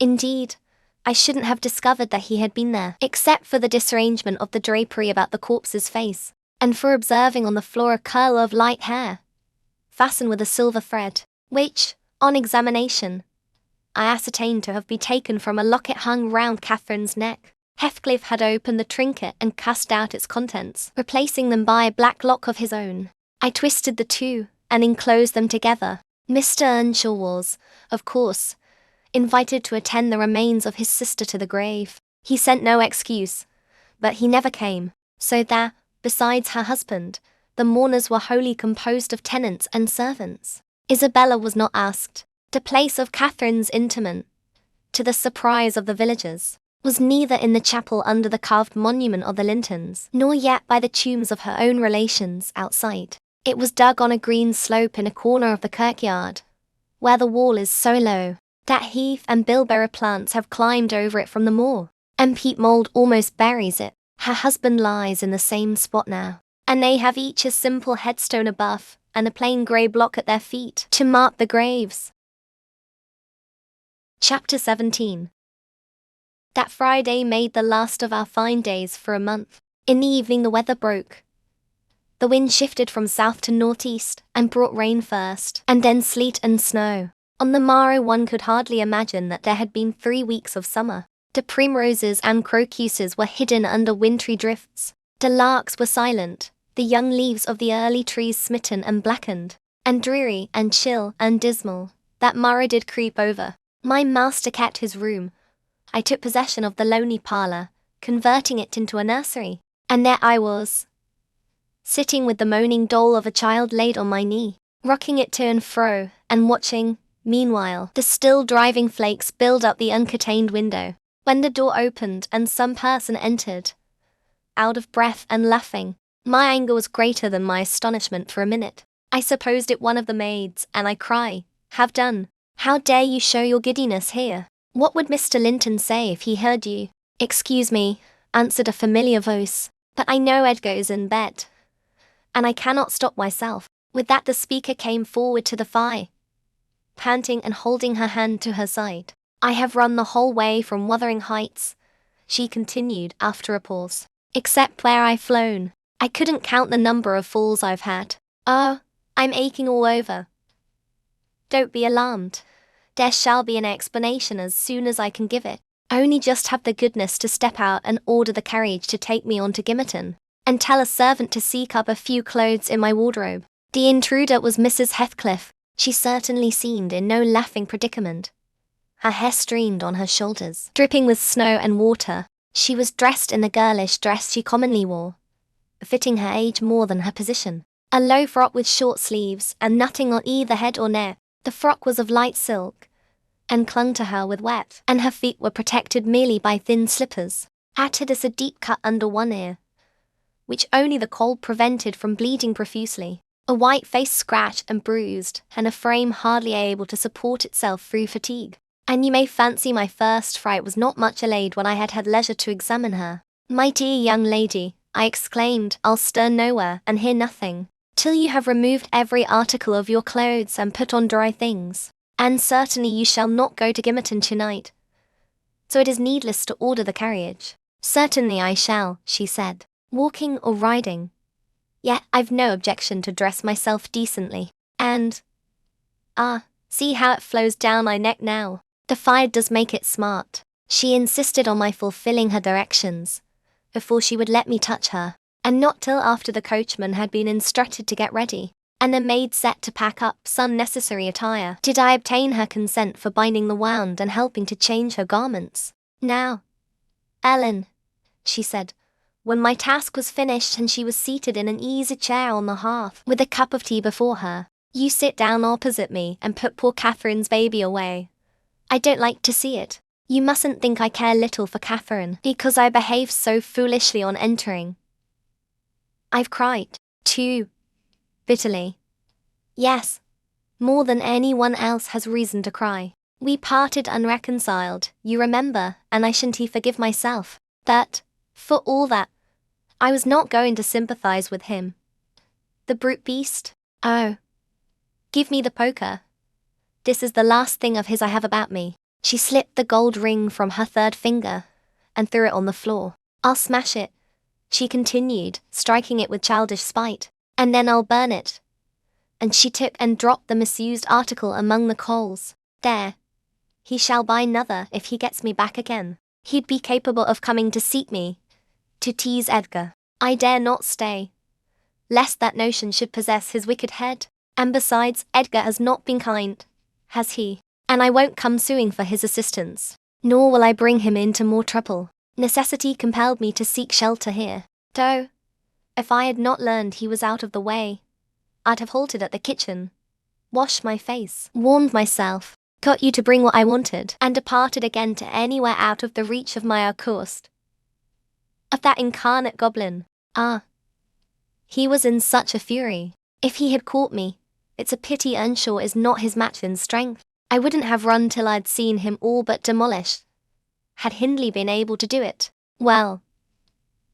Don't talk so fast, miss, I interrupted. You'll disorder the handkerchief I have tied round your face, and make the cut bleed again. Drink your tea, and take breath, and give over laughing. Laughter is sadly out of place under this roof, and in your condition. An undeniable truth, she replied. Listen to that child. It maintains a constant wail. Send it out of my hearing for an hour. I shan't stay any longer. I rang the bell, and committed it to a servant's care, and then I inquired what had urged her to escape from Wuthering Heights in such an unlikely plight, and where she meant to go, as she refused remaining with us. I ought, and I wish to remain, answered she, to cheer Edgar and take care of the baby, for two things, and because the Grange is my right home. But I tell you he wouldn't let me. Do you think he could bear to see me grow fat and merry?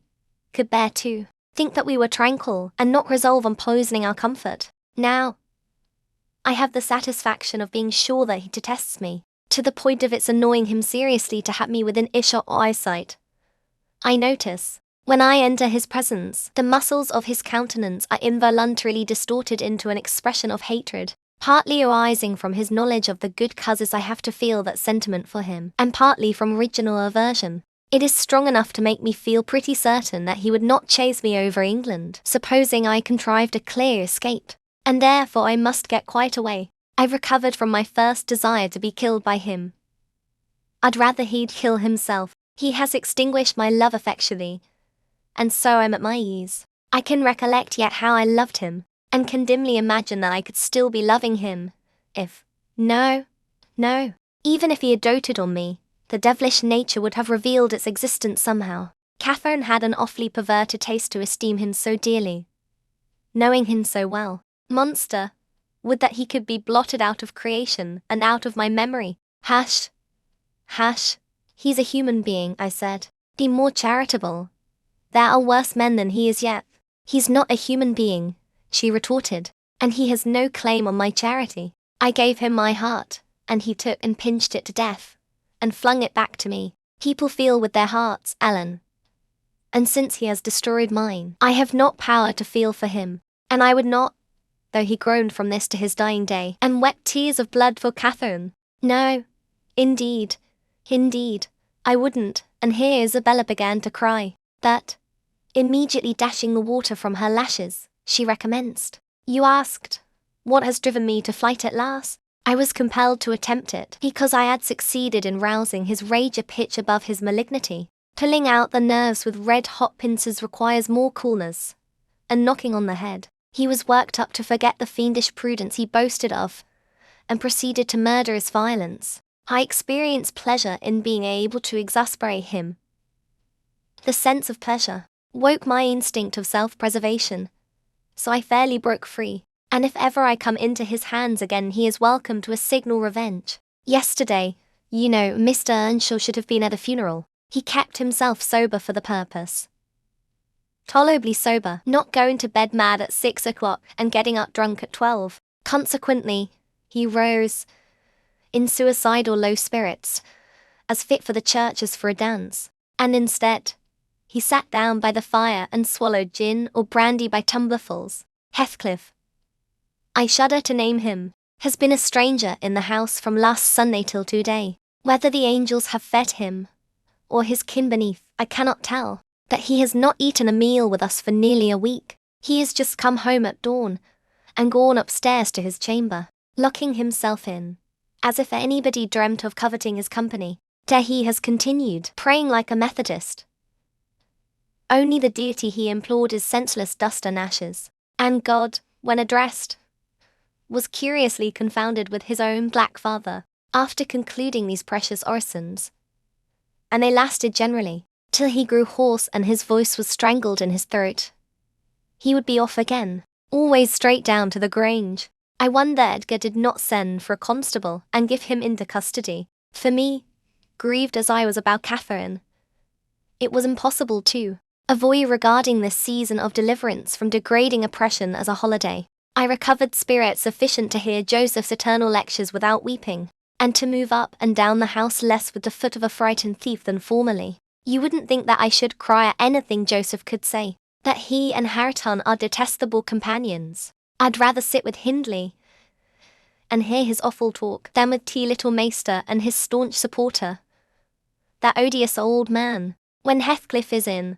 I'm often obliged to seek the kitchen and their society, or starve among the damp, uninhabited chambers. When he is not, as was the case this week, I establish a table and chair at one corner of the house fire, and never mind how Mr. Earnshaw may occupy himself, and he does not interfere with my arrangements. He is quieter now than he used to be, if no one provokes him, more sullen and depressed, and less furious. Joseph affirms he's sure he's an altered man, that the Lord has touched his heart, and he is saved so as by fire. I'm puzzled to detect signs of the favourable change, but it is not my business. Yesterevening I sat in my nook reading some old books till late on towards 12. It seemed so dismal to go upstairs, with the wild snow blowing outside, and my thoughts continually reverting to the kirkyard and the new-made grave. I dared hardly lift my eyes from the page before me. That melancholy scene so instantly usurped his place. Hindley sat opposite, his head lean on his hand, perhaps meditating on the same subject. He had ceased drinking at a point below irrationality, and had neither stirred nor spoken during 2 or 3 hours. There was no sound through the house but the moaning wind, which shook the windows every now and then, the faint crackling of the coals, and the click of my snuffers as I removed at intervals the long wick of the candle. Hareton and Joseph were probably fast asleep in bed. It was very, very sad.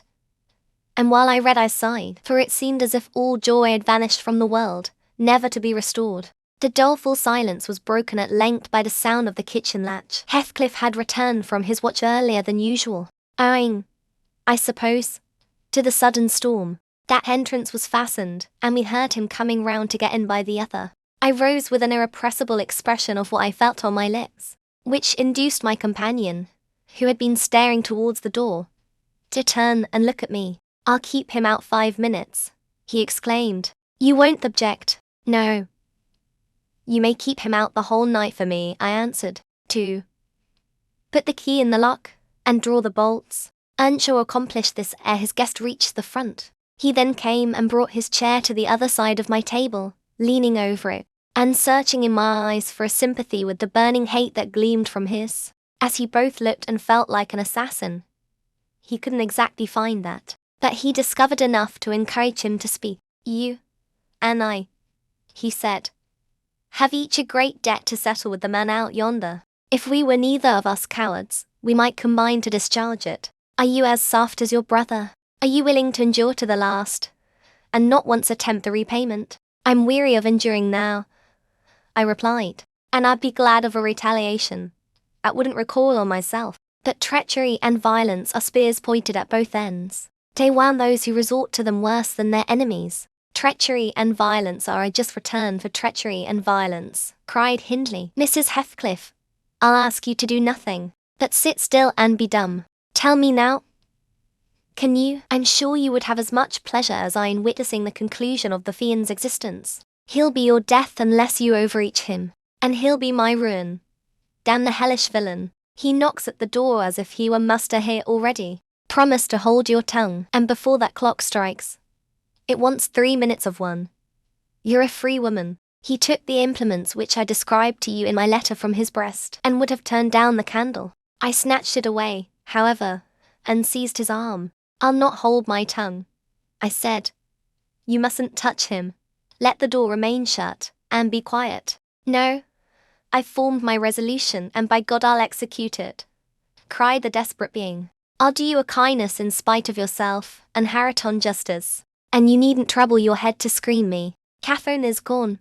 Nobody alive would regret me, or be ashamed, though I cut my throat this minute. And it's time to make an end. I might as well have struggled with a bear, or reason with a lunatic. The only resource left me was to run to a lattice and warn his intended victim of the fate which awaited him. "You'd better seek shelter somewhere else tonight," I exclaimed in rather a triumphant tone. "Mr. Earnshaw has a mind to shoot you, if you persist in endeavouring to enter." "You'd better open the door, he answered, addressing me by some elegant term that I don't care to repeat. "I shall not meddle in the matter," I retorted again. "Come in and get shot, if you please. I've done my duty." With that I shut the window and returned to my place by the fire, having too small a stock of hypocrisy at my command to pretend any anxiety for the danger that menaced him. Earnshaw swore passionately at me, affirming that I loved the villain yet, and calling me all sorts of names for the base spirit I evinced. And I, in my secret heart and conscience never reproached me, thought what a blessing it would be for him should Heathcliff put him out of misery, and what a blessing for me should he send Heathcliff to his right abode. As I sat nursing these reflections, the casement behind me was banged onto the floor by a blow from the latter individual, and his black countenance looked blightingly through. The stanchion stood too close to suffer his shoulders to follow, and I smiled, exulting in my fancied security. His hair and clothes were whitened with snow, and his sharp cannibal teeth, revealed by cold and wrath, gleamed through the dark. "Isabella, let me in, or I'll make you repent," he kerned, as Joseph calls her. "I cannot commit murder," I replied. "Mr. Hindley stands sentinel with a knife and loaded pistol. Let me in by the kitchen door," he said. "Hindley will be there before me," I answered, "and that's a poor love of yours that cannot bear a shower of snow." We were left at peace in our beds as long as the summer moon shone, but the moment a blast of winter returns, you must run for shelter. "Heathcliff, if I were you, I'd go stretch myself over her grave and die like a faithful daub. The world is surely not worth living in now, is it? You had distinctly impressed on me the idea that Catherine was the whole joy of your life. I can't imagine how you think of surviving her loss. He's there, is he? Exclaimed my companion, rushing to the gap. If I can get my arm out, I can hit him. I'm afraid, Ellen, you'll set me down as really wicked, that you don't know all, so don't judge. I wouldn't have aided or abetted an attempt on even his life for anything. Wish that he were dead. I must. And therefore I was fearfully disappointed and unnerved by terror for the consequences of my taunting speech. When he flung himself on Earnshaw's weapon and wrenched it from his grasp, the charge exploded, and the knife, in springing back, closed into its owner's wrist. Heathcliff pulled it away by main force, slitting up the flesh as it passed on, and thrust it dripping into his pocket. He then took a stone, struck down the division between two windows, and sprang in. His adversary had fallen senseless with excessive pain and the flow of blood that gushed from an artery or a large vein. The ruffian kicked and trampled on him, and dashed his head repeatedly against the flags, holding me with one hand. Meantime, to prevent me summoning Joseph, he exerted preterhuman self-denial in abstaining from finishing him completely. But getting out of breath, he finally desisted and dragged the apparently inanimate body onto the settle. There he tore off the sleeve of Earnshaw's coat and bound up the wound with brutal roughness, spitting and cursing during the operation as energetically as he had kicked before. Being at liberty, I lost no time in seeking the old servant, who, having gathered by degrees the purport of my hasty tale, hurried below, gasping, as he descended the steps to at once. What is the to-do now? What is the to-do now? There's this to do, thundered Heathcliff, that your master's mad, and should he last another month, I'll have him to an asylum. And how the devil did you come to fasten me out? You toothless hound. Don't stand muttering and mumbling there. Come, I'm not going to nurse him. Wash that stuff away, and mind the sparks of your candle. It is more than half brandy. And so you've been murthering on him? Exclaimed Joseph, lifting his hands and eyes in horror. If I see deceit like this, may the Lord. Heathcliff gave him a push onto his knees in the middle of the blood, and flung a towel to him. But instead of proceeding to dry it up, he joined his hands and began a prayer, which excited my laughter from its odd phraseology. I was in the condition of mind to be shocked at nothing. In fact, I was as reckless as some malefactors showed themselves at the foot of the gallows. Oh, I forgot you, said the tyrant. You shall do that. Down with you, and you conspire with him against me. Do you, viper? There. That is work fit for you. He shook me till my teeth rattled and pitched me beside Joseph, who steadily concluded his supplications, and then rose, vowing he would set off for the Grange directly.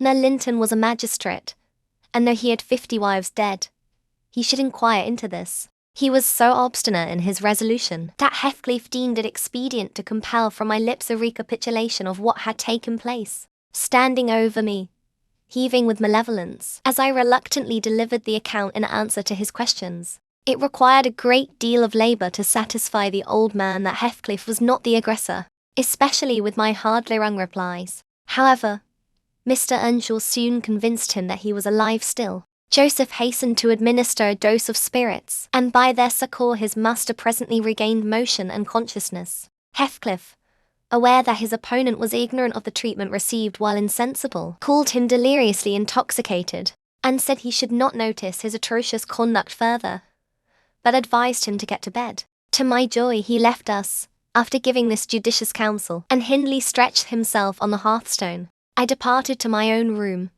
marvelling that I had escaped so easily. This morning, when I came down, about half an hour before noon, Sir Earnshaw was sitting by the fire, deadly sick. His evil genius, almost as gaunt and ghastly, leaned against the chimney. Neither appeared inclined to dine, and, having waited till all was cold on the table, I commenced alone. Nothing hindered me from eating heartily, and I experienced a certain sense of satisfaction and superiority, as, at intervals, I cast a look towards my silent companions, and felt the comfort of a quiet conscience within me. After I had done, I ventured on the unusual liberty of drawing near the fire. carrying round Earnshaw's seat, and kneeling in the corner beside him. Heathcliff did not glance my way, and I gazed up and contemplated his features almost as confidently as if they had been turned to stone. His forehead, that I once thought so manly, and that I now think so diabolical, was shaded with a heavy cloud.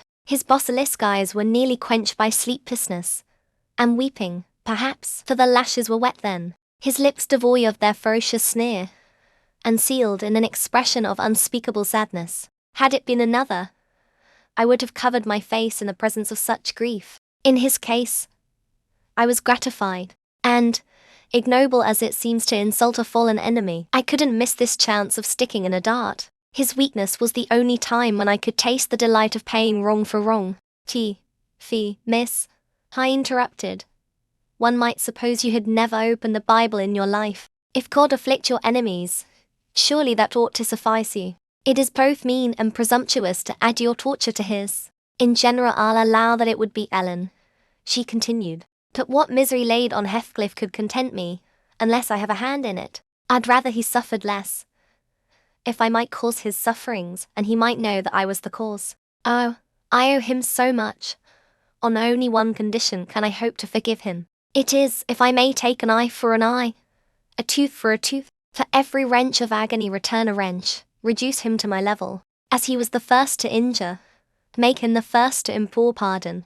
And then, why then, Ellen, I might show you some generosity, but it is utterly impossible I can ever be revenged, and therefore I cannot forgive him. Hindley wanted some water, and I handed him a glass, and asked him how he was. Not as ill as I wish, he replied, but leaving out my arm, every inch of me is as sore as if I had been fighting with a legion of imps. Yes. No wonder, was my next remark. Catherine used to boast that she stood between you and bodily harm. She meant that certain persons would not hurt you for fear of offending her. It's well people don't really rise from their grave, or, last night, she might have witnessed a repulsive scene. Are not you bruised and cut over your chest and shoulders? I can't say, he answered. But what do you mean? Did he dare to strike me when I was down? He trampled on and kicked you, and dashed you on the ground, I whispered, and his mouth watered to tear you with his teeth, because he's only half man. Not so much. And the rest fiend. Mr. Earnshaw looked up, like me, to the countenance of our mutual foe, who, absorbed in his anguish, seemed insensible to anything around him. The longer he stood, the plainer his reflections revealed their blackness through his features. Oh, if God would but give me strength to strangle him in my last agony, I'd go to hell with joy, groaned the impatient man, writhing to rise, and sinking back in despair, convinced of his inadequacy for the struggle. Nay, it's enough that he has murdered one of you, I observed aloud. At the Grange, everyone knows your sister would have been living now had it not been for Mr. Heathcliff. After all, it is preferable to be hated than loved by him. When I recollect how happy we were, how happy Catherine was before he came, I'm fit to curse the day. Most likely, Heathcliff noticed more the truth of what was said than the spirit of the person who said it. His attention was roused, I saw, for his eyes rained down tears among the ashes, and he drew his breath in suffocating sighs. I stared full at him and laughed scornfully. The clouded windows of hell flashed a moment towards me. The fiend which usually looked out, however, was so dimmed and drowned that I did not fear to hazard another sound of derision. Get up, and begone out of my sight, said the mourner. I guess he uttered those words, at least, though his voice was hardly intelligible. I beg your pardon, I replied, but I loved Catherine too, and her brother requires attendance, which, for her sake, I shall supply. Now that she's dead, I see her in Hindley. Hindley has exactly her eyes. If you had not tried to gouge them out, and made them black and red, and her, get up, wretched idiot, before I stamp you to death, he cried, making a movement that caused me to make one also. But then, I continued, holding myself ready to flee, if poor Catherine had trusted you, and assumed the ridiculous, contemptible, degrading title of Mrs. Heathcliff, she would soon have presented a similar picture. She wouldn't have borne your abominable behavior quietly. Her detestation and disgust must have found voice. The back of the settle and the Earnshaw's person interposed between me and him. So instead of endeavouring to reach me, he snatched a dinner knife from the table and flung it at my head. It struck beneath my ear and stopped the sentence I was uttering. That, pulling it out, I sprang to the door and delivered another, which I hope went a little deeper than his missile. The last glimpse I caught of him was a furious rush on his part, checked by the embrace of his host, and both fell locked together on the hearth. In my flight through the kitchen I bid Joseph speed to his muster. I knocked over Hareton, who was hanging a litter of puppies from a chair back in the doorway, and, blessed as a soul escaped from purgatory, I bounded, leaped, and flew down the steep road. Then, quitting its windings, shot direct across the moor, crawling over banks, and wading through marshes, precipitating myself, in fact, towards the beacon light of the Grange, and far rather would I be condemned to a perpetual dwelling in the infernal regions, than, even for one night, abide beneath the roof of Wuthering Heights again. Isabella ceased speaking, and took a drink of tea. Then she rose, and bidding me put on her bonnet, and a great shawl I had brought, and turning a deaf ear to my entreaties, for her to remain another hour, she stepped onto a chair, kissed Edgar's and Catherine's portraits, bestowed a similar salute on me, and descended to the carriage, accompanied by Fanny, who yelped wild with joy at recovering her mistress. She was driven away, never to revisit this neighbourhood. But a regular correspondence was established between her and my master when things were more settled. I believe her new abode was in the south, near London. There she had a son born a few months subsequent to her escape. He was christened Linton, and, from the first, she reported him to be an ailing, peevish creature. Mr. Heathcliff, meeting me one day in the village, inquired where she lived. I refused to tell. He remarked that it was not of any moment, only she must beware of coming to her brother. She should not be with him if he had to keep her himself, though I would give no information. He discovered, through some of the other servants, both her place of residence and the existence of the child. Still, he didn't molest her, for which forbearance she might thank his aversion, I suppose. He often asked about the infant when he saw me, and on hearing its name, smiled grimly and observed, "They wish me to hate it too, do they?" "I don't think they wish you to know anything about it," I answered. "But I'll have it," he said, "when I want it. They may reckon on that." Fortunately, its mother died before the time arrived, some 13 years after the decease of Catherine, when Linton was 12, or a little more. On the day succeeding Isabella's unexpected visit I had no opportunity of speaking to my master. He shunned conversation, and was fit for discussing nothing. When I could get him to listen, I saw it pleased him that his sister had left her husband, whom he abhorred with an intensity which the mildness of his nature would scarcely seem to allow. So deep and sensitive was his aversion that he refrained from going anywhere where he was likely to see or hear of Heathcliff. Grief, and that together, transformed him into a complete hermit. He threw up his office of magistrate, ceased even to attend church, avoided the village on all occasions, and spent a life of entire seclusion within the limits of his park and grounds, only varied by solitary rambles on the moors, and visits to the grave of his wife, mostly at evening, or early morning before other wanderers were abroad. But he was too good to be thoroughly unhappy long. He didn't pray for Catherine's soul to haunt him. Time brought resignation, and a melancholy sweeter than common joy. He recalled her memory with ardent, tender love and hopeful aspiring to the better world, where he doubted not she was gone. And he had earthly consolation and affections also. For a few days, I said, he seemed regardless of the puny successor to the departed. That coldness melted as fast as snow in April, and ere the tiny thing could stammer a word or totter a step it wielded a desperate sceptre in his heart. It was named Catherine, but he never called it the name in full, as he had never called the first Catherine short, probably because Heathcliff had a habit of doing so. The little one was always Cathy. It formed to him a distinction from the mother, and yet a connection with her, and his attachment sprang from its relation to her, far more than from its being his own. I used to draw a comparison between him and Hindley Earnshaw, and perplex myself to explain satisfactorily why their conduct was so opposite in similar circumstances. They had both been fond husbands, and were both attached to their children, and I could not see how they shouldn't both have taken the same road. for good or evil. But, I thought in my mind, Hindley, with apparently the stronger head, has shown himself sadly the worse and the weaker man. When his ship struck, the captain abandoned his post, and the crew, instead of trying to save her, rushed into riot and confusion, leaving no hope for their luckless vessel. Linton, on the contrary, displayed the true courage of a loyal and faithful soul. He trusted God, and God comforted him. One hoped, and the other despaired. They chose their own lots, and were righteously doomed to endure them. But you'll not want to hear my moralizing, Mr. Lockwood. You'll judge, as well as I can. All these things, at least, you'll think you will, and that's the same. The end of Earnshaw was what might have been expected. It followed fast on his sisters. There were scarcely 6 months between them. We, at the Grange, never got a very succinct account of his state preceding it. All that I did learn was on occasion of going to aid in the preparations for the funeral. Mr. Kenneth came to announce the event to my master. "Well, Nelly," said he, riding into the yard one morning, too early not to alarm me, with an instant presentiment of bad news. "It's yours and my turn to go into mourning at present. Who's given us the slip now? Do you think?" "Who?"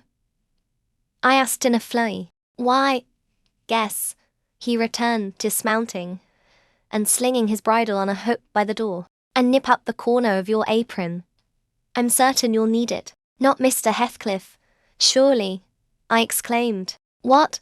Would you have tears for him?" said the doctor. "No, Heathcliff's a tough young fellow. He looks blooming today. I've just seen him. He's rapidly regaining flesh since he lost his better half." "Who is it, then, Mr. Kenneth?" I repeated impatiently. "Hindley Earnshaw, your old friend Hindley," he replied, "and my wicked gossip. Though he's been too wild for me this long while. There, I said we should draw water. But cheer up. He died true to his character. Drunk as a lord. Poor lad, I'm sorry, too. One can't help missing an old companion, though he had the worst tricks with him that ever man imagined, and has done me many a rascally turn. He's barely 27, it seems. That's your own age. Who would have thought you were born in 1 year? I confess this blow was greater to me than the shock of Mrs. Linton's death. Ancient associations lingered round my heart. I sat down in the porch and wept as for a blood relation, desiring Mr. Kenneth to get another servant to introduce him to the master. I could not hinder myself from pondering on the question. Had he had fair play? Whatever I did, that idea would bother me. It was so tiresomely pertinacious that I resolved on requesting leave to go to Wuthering Heights and assist in the last duties to the dead. Now Linton was extremely reluctant to consent, but I pleaded eloquently for the friendless condition in which he lay, and I said my old master and faster brother had a claim on my services as strong as his own. Besides, I reminded him that the child Hareton was his wife's nephew and, in the absence of nearer kin, he ought to act as its guardian, and he ought to and must inquire how the property was left, and look over the concerns of his brother-in-law. He was unfit for attending to such matters then, but he bid me speak to his lawyer, and at length permitted me to go. His lawyer had been Earnshaw's also.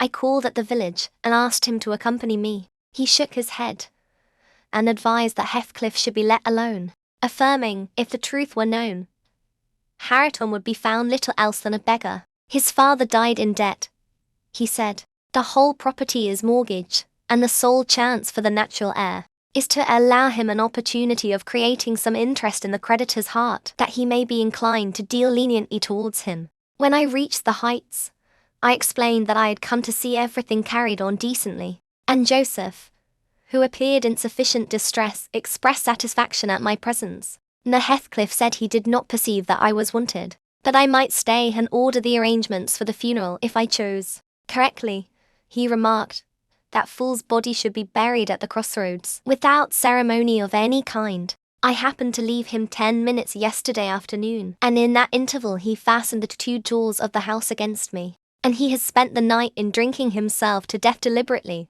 We broke in this morning, for we heard him snorting like a horse, and there he was, laid over the settle. Flaying and scalping would not have wakened him. I sent for Kenneth, and he came, but not till the beast had changed into carrion. He was both dead and cold and stark, and so you'll allow it was useless making more stir about him." The old servant confirmed this statement, but muttered, "I'd rather he'd go and hisseln for tea, doctor. I said hot and ten ot mace the better nor him. And he warn't deared when I left. Not ot sort. I insisted on the funeral being respectable. Ma Heathcliff said I might have my own way there too. Only, he desired me to remember that the money for the whole affair came out of his pocket. He maintained a hard, careless deportment, indicative of neither joy nor sorrow. If anything, it expressed a flinty gratification at a piece of difficult work successfully executed. I observed once, indeed, something like exultation in his aspect. It was just when the people were bearing the coffin from the house. He had the hypocrisy to represent a mourner, and previous to following with Hareton, he lifted the unfortunate child onto the table and muttered with peculiar gusto, "Now, my bonny lad, you are mine, and we'll see if one tree won't grow as crooked as another, with the same wind to twist it." The unsuspecting thing was pleased at this speech. He played with Heathcliff's whiskers, and stroked his cheek, but I divined its meaning, and observed tartly, "That boy must go back with me to Thrushcross Grange, sir. There is nothing in the world less yours than he is." "Does Linton say so?" he demanded. "Of course. He has ordered me to take him," I replied. "Well," said the scoundrel, "we'll not argue the subject now.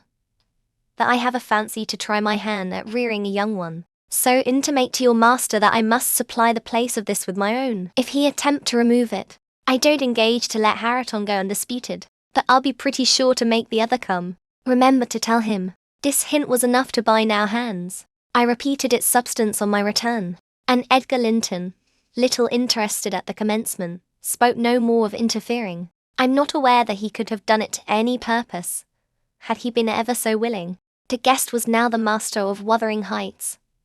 He held firm possession, and proved to the attorney, who, in his turn, proved it to Mr. Linton, that Earnshaw had mortgaged every yard of land he owned for cash to supply his mania for gaming, and he, Heathcliff, was the mortgagee. In that manner Hareton, who should now be the first gentleman in the neighbourhood, was reduced to a state of complete dependence on his father's inveterate enemy, and lives in his own house as a servant, deprived of the advantage of wages, quite unable to right himself, because of his friendlessness, and his ignorance that he has been wronged. Chapter 18.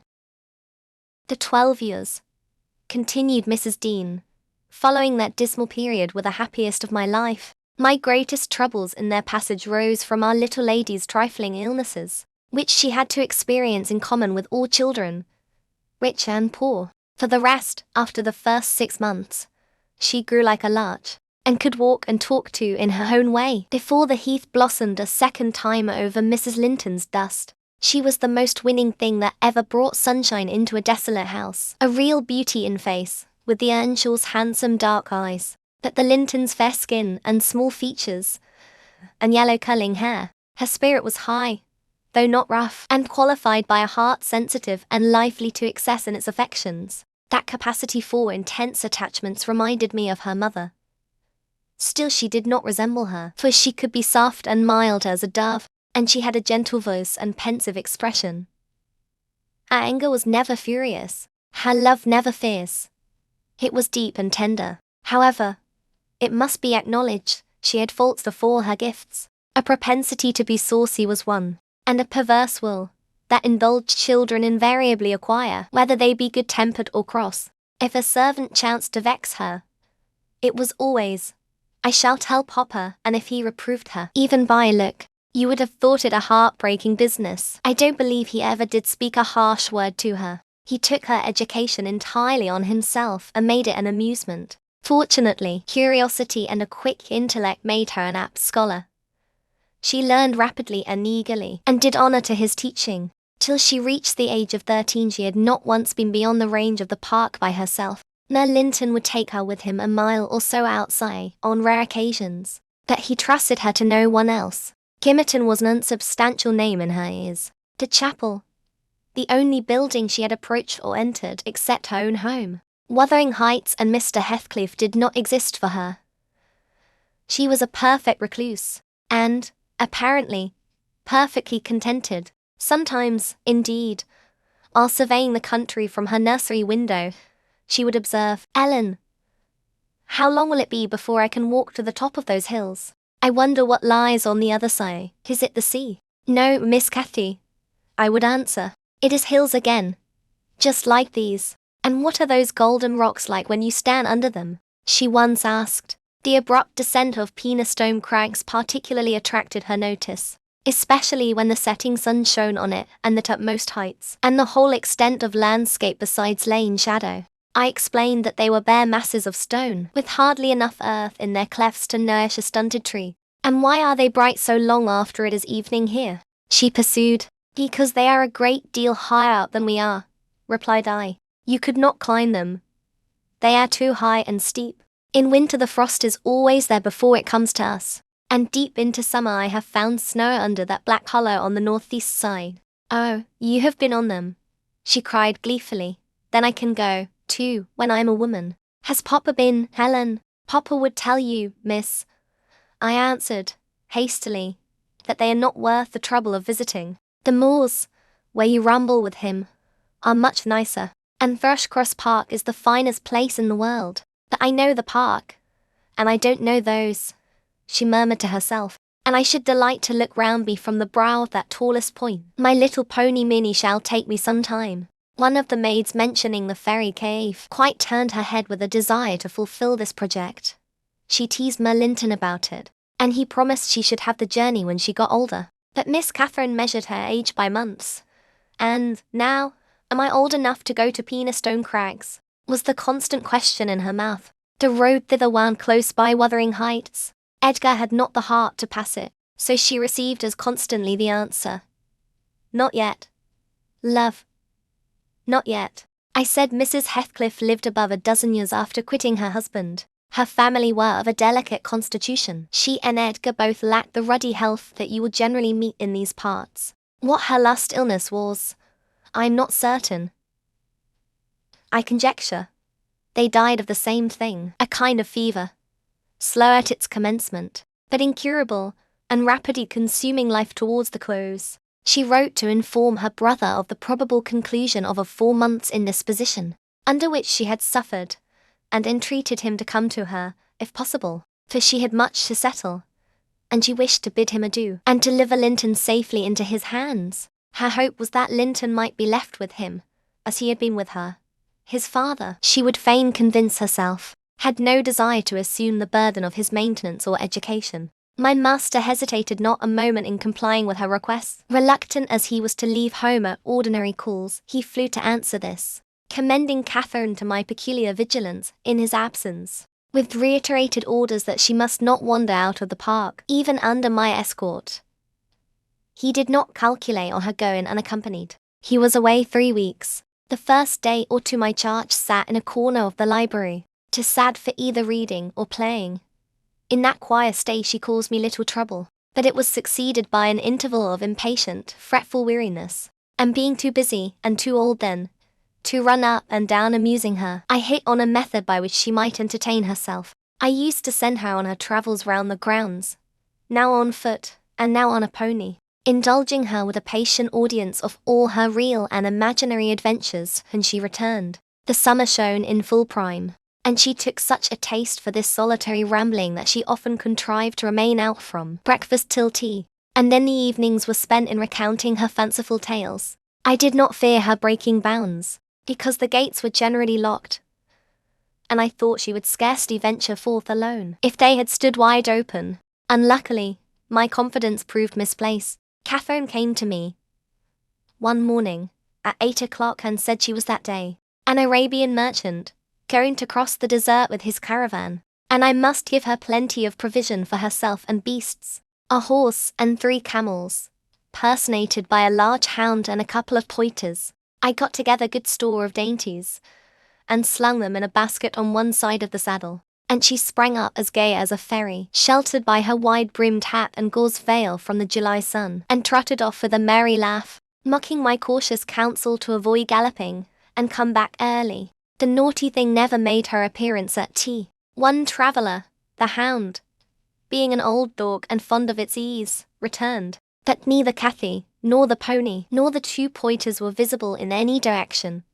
I dispatched emissaries down this path, and that path, and at last went wandering in search of her myself. There was a labourer working at a fence round a plantation, on the borders of the grounds. I inquired of him if he had seen our young lady. I saw her at morn, he replied.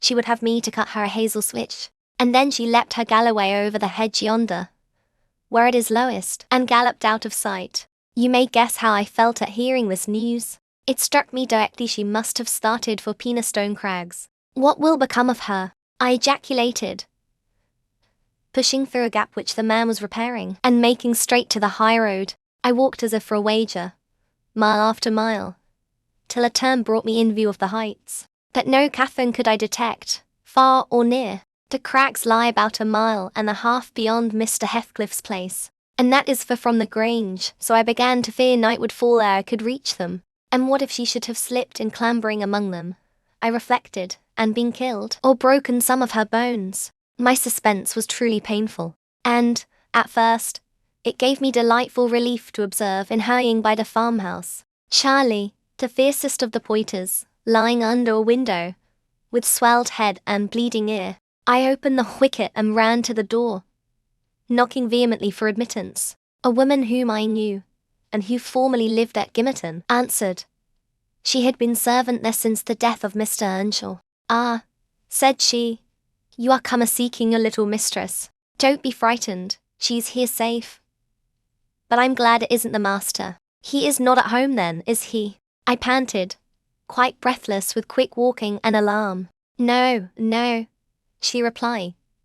Both he and Joseph are off, and I think they won't return this hour or more. Step in and rest you a bit. I entered and beheld my stray lamb seated on the hearth, rocking herself in a little chair that had been her mother's when a child. Her hat was hung against the wall, and she seemed perfectly at home, laughing and chattering, in the best spirits imaginable, to Hareton, now a great, strong lad of 18, who stared at her with considerable curiosity and astonishment, comprehending precious little of the fluent succession of remarks and questions which her tongue never ceased pouring forth. Very well, miss, I exclaimed, concealing my joy under an angry countenance. This is your last ride, till Papa comes back. I'll not trust you over the threshold again.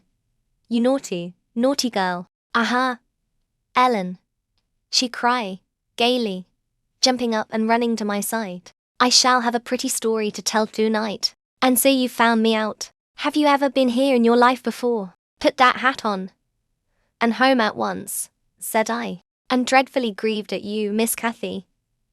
You've done extremely wrong. It's no use pouting and crying. That won't repay the trouble I've had, scouring the country after you. To think how Mr. Linton charged me to keep you in, and you stealing off so. It shows you are a cunning little fox, and nobody will put faith in you any more. What have I done? Sobbed she, instantly checked. Papa charged me nothing. He'll not scold me, Ellen. He's never cross, like you. Come, come, I repeated, I'll tie the riband. Now, let us have no petulance. Oh, for shame, you 13 years old, and such a baby. This exclamation was caused by her pushing the hat from her head, and retreating to the chimney out of my reach. Nay, said the servant.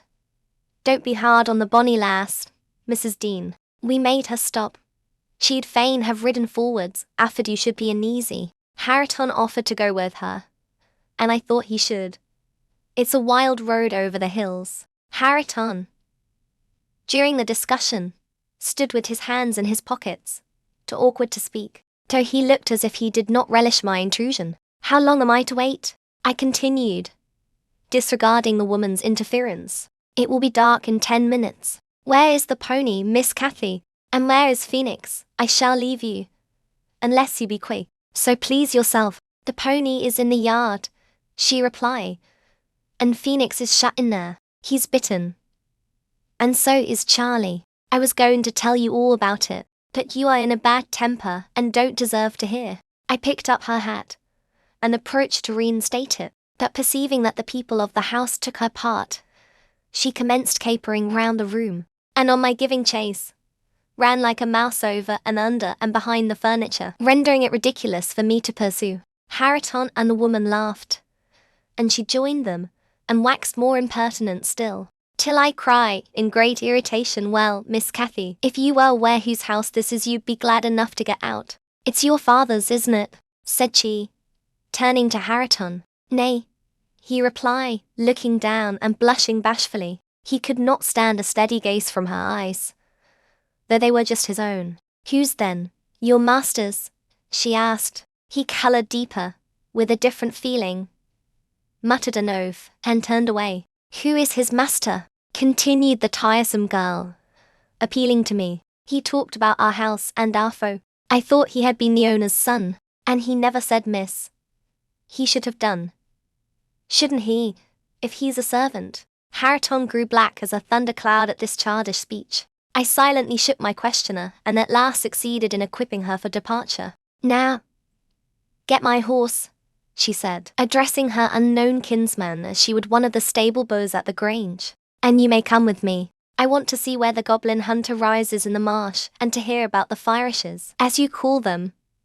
But make haste." "What's the matter? Get my horse, I say." "I'll see thee damned before I be thy servant," growled the lad. "You'll see me what?" asked Catherine in surprise. "Damned, thou saucy witch," he replied. "There, Miss Cathy, you see you have got into pretty company," I interposed. "Nice words to be used to a young lady. Pray don't begin to dispute with him. Come, let us seek for Minnie ourselves and begone." "But, Ellen," cried she, staring fixed in astonishment, "how dare he speak so to me? Mustn't he be made to do as I ask him?" "You wicked creature. I shall tell Papa what you said." "Now, then." Hareton did not appear to feel this threat, so the tears sprang into her eyes with indignation. "You bring the pony," she exclaimed, turning to the woman, "and let my dog free this moment." "Softly, miss," answered the addressed. "You'll lose nothing by being civil. Though Mr. Hareton, there, be not the master's son, he's your cousin, and I was never hired to serve you." "He my cousin," cried Cathy, with a scornful laugh. "Yes, indeed," responded her reprover. "Oh, Ellen, don't let them say such things," she pursued in great trouble. "Papa is gone to fetch my cousin from London. My cousin is a gentleman's son. That my—" She stopped and wept outright, upset at the bare notion of relationship with such a clown. "Hush, hush," I whispered. "People can have many cousins and of all sorts, Miss Cathy, without being any the worse for it. Only they needn't keep their company, if they be disagreeable and bad. He's not my cousin, Ellen," she went on, gathering fresh grief from reflection, and flinging herself into my arms for refuge from the idea. I was much vexed at her and the servant for their mutual revelations, having no doubt of Linton's approaching arrival, communicated by the former, being reported to Mr. Heathcliff, and feeling as confident that Catherine's first thought on her father's return would be to seek an explanation of the latter's assertion concerning her rude-bred kindred. Hareton, recovering from his disgust at being taken for a servant, seemed moved by her distress, and, having fetched the pony round to the door, he took, to propitiate her, a fine crooked-legged terrier whelp from the kennel, and putting it into her hand, bid her whist, for he meant naught. Pausing in her lamentations, she surveyed him with a glance of awe and horror, then burst forth anew.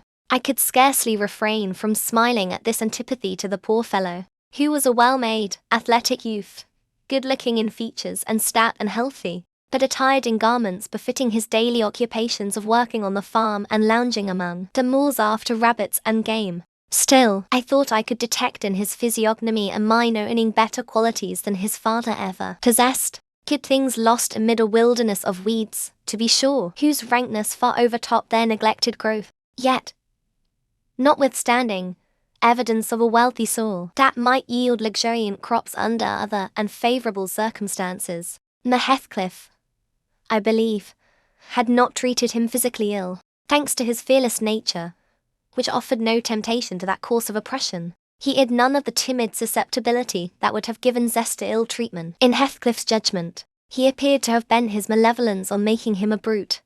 He was never taught to read or write, never rebuked for any bad habit which did not annoy his keeper, never led a single step towards virtue, or guarded by a single precept against vice. And from what I heard, Joseph contributed much to his deterioration by a narrow-minded partiality which prompted him to flatter and pet him as a boy because he was the head of the old family, and as he had been in the habit of accusing Catherine Earnshaw and Heathcliff, when children, of putting the master past his patience and compelling him to seek solace in drink by what he termed their offald ways. So at present he laid the whole burden of Hareton's faults on the shoulders of the usurper of his property. If the lad swore, he wouldn't correct him, nor however culpably he behaved. It gave Joseph satisfaction, apparently, to watch him go the worst lengths. He allowed that the lad was ruined, that his soul was abandoned to perdition, but then he reflected that Heathcliff must answer for it. Hareton's blood would be required at his hands, and there lay immense consolation in that thought. Joseph had instilled into him a pride of name, and of his lineage. He would, had he dared, have fostered hate between him and the present owner of the Heights, but his dread of that owner amounted to superstition, and he confined his feelings regarding him to muttered innuendos and private comminations. I don't pretend to be intimately acquainted with the mode of living customary in those days at Wuthering Heights. I only speak from hearsay, for I saw little. The villagers affirmed Mr. Heathcliff was near, and the cruel hard landlord to his tenants, but the house, inside, had regained its ancient aspect of comfort under female management, and the scenes of riot common in Hindley's time were not now enacted within its walls. The master was too gloomy to seek companionship with any people, good or bad, and he is yet. This, however, is not making progress with my story. Miss Cathy rejected the peace offering of the terrier, and demanded her own dogs, Charlie and Phoenix. They came limping and hanging their heads, and we set out for home, sadly out of sorts, every one of us. I could not wring from my little lady how she had spent the day, except that, as I supposed, the goal of her pilgrimage was Penistone Crags, and she arrived without adventure to the gate of the farmhouse, when Hareton happened to issue forth, attended by some canine followers, who attacked her train. They had a smart battle, before their owners could separate them.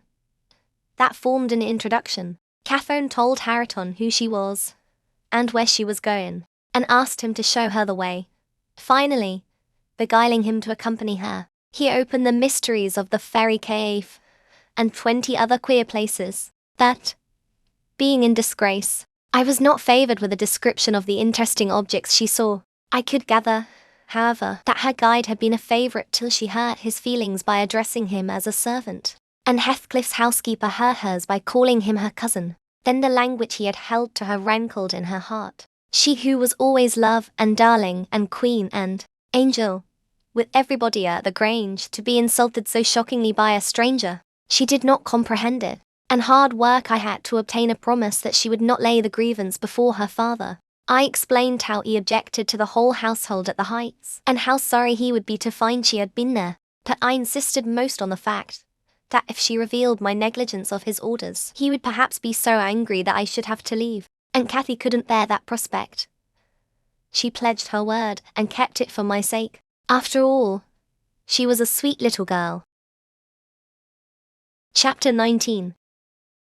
A letter, edged with black, announced the day of my master's return. Isabella was dead, and he wrote to bid me get mourning for his daughter, and arrange a room and other accommodations for his youthful nephew. Catherine ran wild with joy at the idea of welcoming her father back, and indulged most sanguine anticipations of the innumerable excellencies of her real cousin. The evening of their expected arrival came. Since early morning she had been busy ordering her own small affairs, and now attired in her new black frock.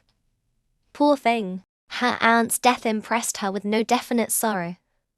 She obliged me, by constant worrying, to walk with her down through the grounds to meet them. Linton is just 6 months younger than I am, she chattered, as we strolled leisurely over the swells and hollows of mossy turf, under shadow of the trees. How delightful it will be to have him for a playfellow. Aunt Isabella sent Papa a beautiful lock of his hair. It was lighter than mine, more flaxen and quite as fine. I have it carefully preserved in a little glass box, and I've often thought what a pleasure it would be to see its owner. Oh, I am happy, and Papa, Dear, dear Papa, come, Ellen, let us run, come, run. She ran and returned and ran again, many times before my sober footsteps reached the gate, and then she seated herself on the grassy bank beside the path and tried to wait patiently, but that was impossible.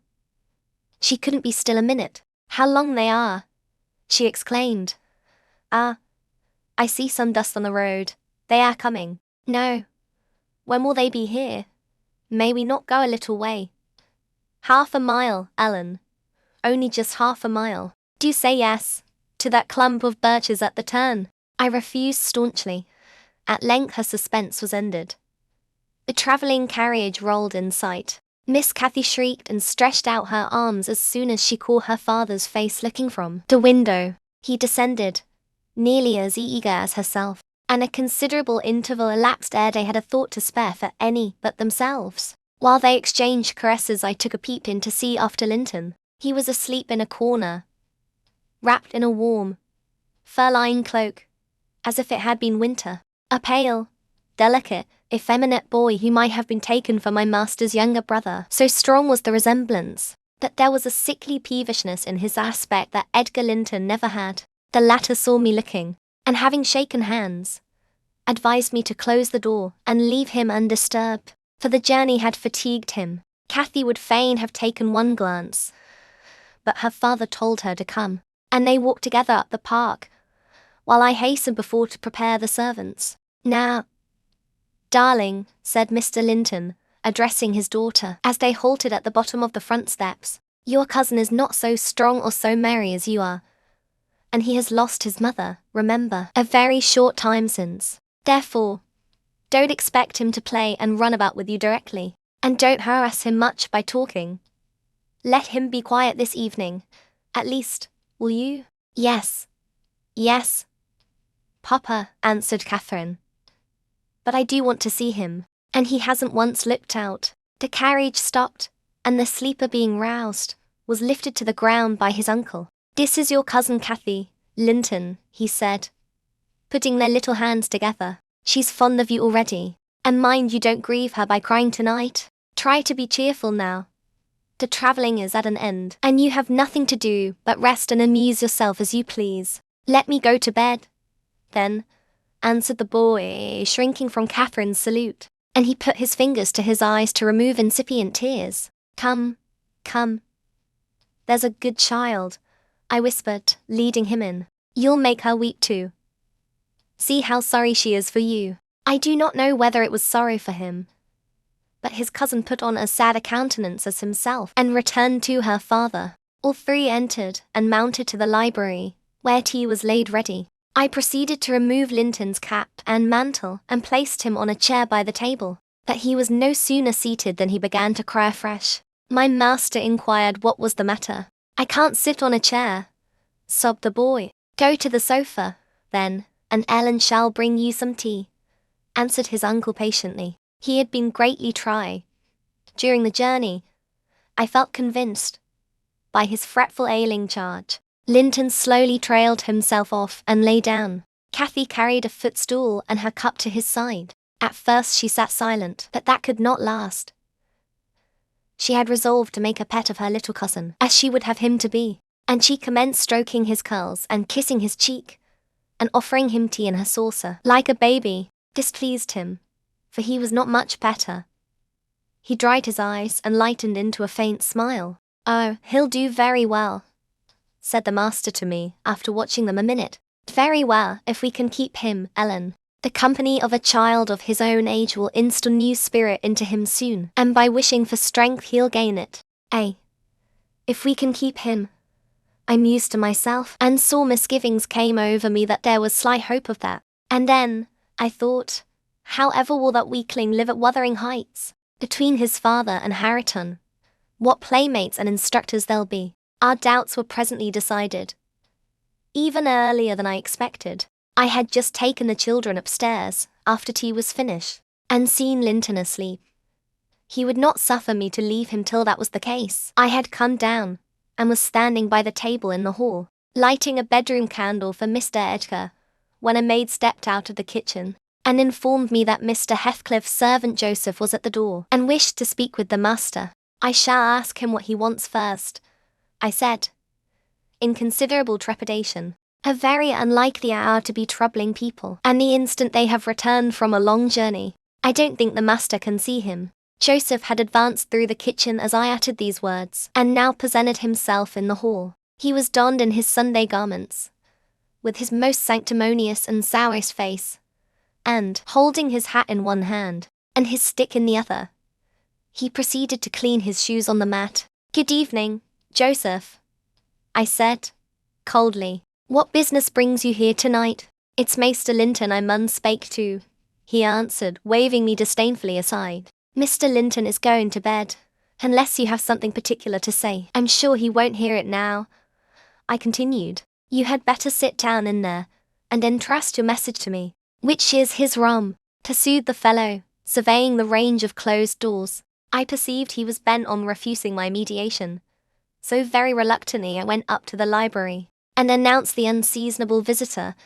advising that he should be dismissed till next day. Mr. Linton had no time to empower me to do so, for Joseph mounted closer at my heels and, pushing into the apartment, planted himself at the far side of the table, with his two fists clapped on the head of his stick, and began in an elevated tone, as if anticipating opposition. "Heathcliff has sent me for his lad, and I mun't go aback 'bout him." Edgar Linton was silent a minute. An expression of exceeding sorrow overcast his features. He would have pitied the child on his own account, but, recalling Isabella's hopes and fears, and anxious wishes for her son, and her commendations of him to his care, he grieved bitterly at the prospect of yielding him up, and searched in his heart how it might be avoided. No plan offered itself. The very exhibition of any desire to keep him would have rendered the claimant more peremptory. There was nothing left but to resign him. However, he was not going to rouse him from his sleep. "Tell Mr. Heathcliff," he answered calmly, "that his son shall come to Wuthering Heights tomorrow. He is in bed, and too tired to go the distance now. You may also tell him that the mother of Linton desired him to remain under my guardianship, and, at present, his health is very precarious." "No," said Joseph, giving a thud with his prop on the floor, and assuming an authoritative air. "No, that means naught. Heathcliff makes no account o' t' mother, nor ye nother, that he'll have his lad, and I mun tak him. So and now ye know." "You shall not to-night," answered Linton decisively. "Walk downstairs at once, and repeat to your master what I have said. Ellen, show him down, go." And, aiding the indignant elder with the lift by the arm, he rid the room of him and closed the door. "Thara will," shouted Joseph, as he slowly drew off. "To morn, he's come hisseln and thrust him out if ye dare." Chapter 20. To obviate the danger of this threat being fulfilled, Mr. Linton commissioned me to take the boy home early, on Catherine's pony, and, said he, "as we shall now have no influence over his destiny, good or bad, you must say nothing of where he is gone to my daughter. She cannot associate with him hereafter, and it is better for her to remain in ignorance of his proximity, lest she should be restless and anxious to visit the Heights. Merely tell her his father sent for him suddenly, and he has been obliged to leave us." Linton was very reluctant to be roused from his bed at 5 o'clock, and astonished to be informed that he must prepare for further travelling. But I softened off the matter by stating that he was going to spend some time with his father, Mr. Heathcliff, who wished to see him so much. He did not like to defer the pleasure till he should recover from his late journey. "My father," he cried, in strange perplexity. "Mamma never told me I had a father." "Where does he live?" "I'd rather stay with uncle. He lives a little distance from the Grange," I replied. "Just beyond those hills." "Not so far, but you may walk over here when you get hearty, and you should be glad to go home and to see him. You must try to love him, as you did your mother, and then he will love you." "But why have I not heard of him before?" asked Linton. "Why didn't Mamma and he live together, as other people do?" "He had business to keep him in the north," I answered, "and your mother's health required her to reside in the south." "And why didn't Mamma speak to me about him?" persevered the child. "She often talked of uncle, and I learnt to love him long ago." "How am I to love Papa? I don't know him." Oh, all children love their parents, I said. Your mother, perhaps, thought you would want to be with him if she mentioned him often to you. Let us make haste. An early ride on such a beautiful morning is much preferable to an hour's more sleep. Is she to go with us? He demanded. The little girl I saw yesterday? Not now, replied I. Is uncle? He continued. No.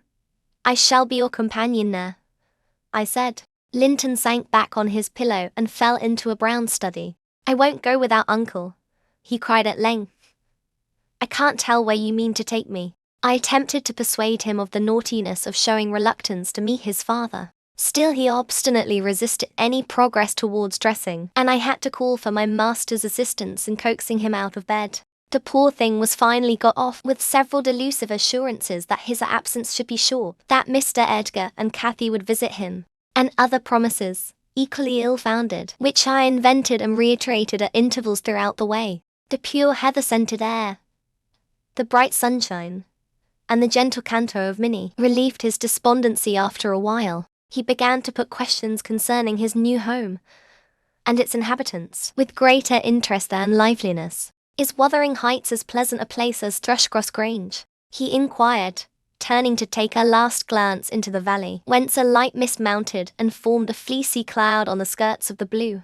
It is not so buried in trees, I reply, and it is not quite so large that you can see the country beautifully all round, and the air is healthier for you, fresher and drier. You will, perhaps, think the building old and dark at first, though it is a respectable house, the next best in the neighbourhood, and you will have such nice rambles on the moors. Harriet on Earnshaw, that is, Miss Cathy's other cousin, and say yours in a manner, will show you all the sweetest spots, and you can bring a book in fine weather, and make a green hollow your study, and, now and then, your uncle may join you in a walk. He does, frequently, walk out on the hills. And what is my father like? He asked. Is he as young and handsome as uncle? He's as young, said I, but he has black hair and eyes and looks sterner, and he is taller and bigger altogether. He'll not seem to you so gentle and kind at first, perhaps, because it is not his way. Still, mind you, be frank and cordial with him, and naturally he'll be fonder of you than any uncle, for you are his own. Black hair and eyes, mused Linton. I can't fancy him. Then I'm not like him, am I? Not much, I answered. Not a morsel, I thought, surveying with regret the white complexion and slim frame of my companion, and his large languid eyes. His mother's eyes, save that, unless a morbid touchiness kindled them a moment, they had not a vestige of her sparkling spirit. How strange that he should never come to see Mamma and me, he murmured. Has he ever seen me? If he has, I must have been a baby. I remember not a single thing about him. Why, Master Linton, said I, 300 miles is a great distance, and 10 years seem very different in length to a grown-up person compared with what they do to you. It is probable Mr. Heathcliff proposed going from summer to summer, but never found a convenient opportunity, and now it is too late. Don't trouble him with questions on the subject. It will disturb him for no good. The boy was fully occupied with his own cogitations for the remainder of the ride, till we halted before the farmhouse garden gate. I watched to catch his impressions in his countenance. He surveyed the carved front and low-browed lattices, the straggling gooseberry bushes and crooked firs, with solemn intentness, and then shook his head. His private feelings entirely disapproved of the exterior of his new abode, but he had sense to postpone complaining. There might be compensation within. Before he dismounted, I went and opened the door. It was 6:30. The family had just finished breakfast. The servant was clearing and wiping down the table. Joseph stood by his master's chair telling some tale concerning a lame horse, and Hareton was preparing for the hayfield. Hallo, Nelly, said Mr. Heathcliff, when he saw me. I feared I should have to come down and fetch my property myself. You've brought it, have you? Let us see what we can make of it. He got up and strode to the door. Hareton and Joseph followed in gaping curiosity. Poor Linton ran a frightened eye over the faces of the three. Sure lie, said Joseph after a grave inspection. He's swapped W.I.E., Maester, and yawns his lass. Heathcliff, having stared his son into an ag of confusion, uttered a scornful laugh. God, what a beauty, what a lovely, charming thing, he exclaimed. Haven't they reared it on snails and sour milk, Nelly? Oh, damn my soul, but that's worse than I expected.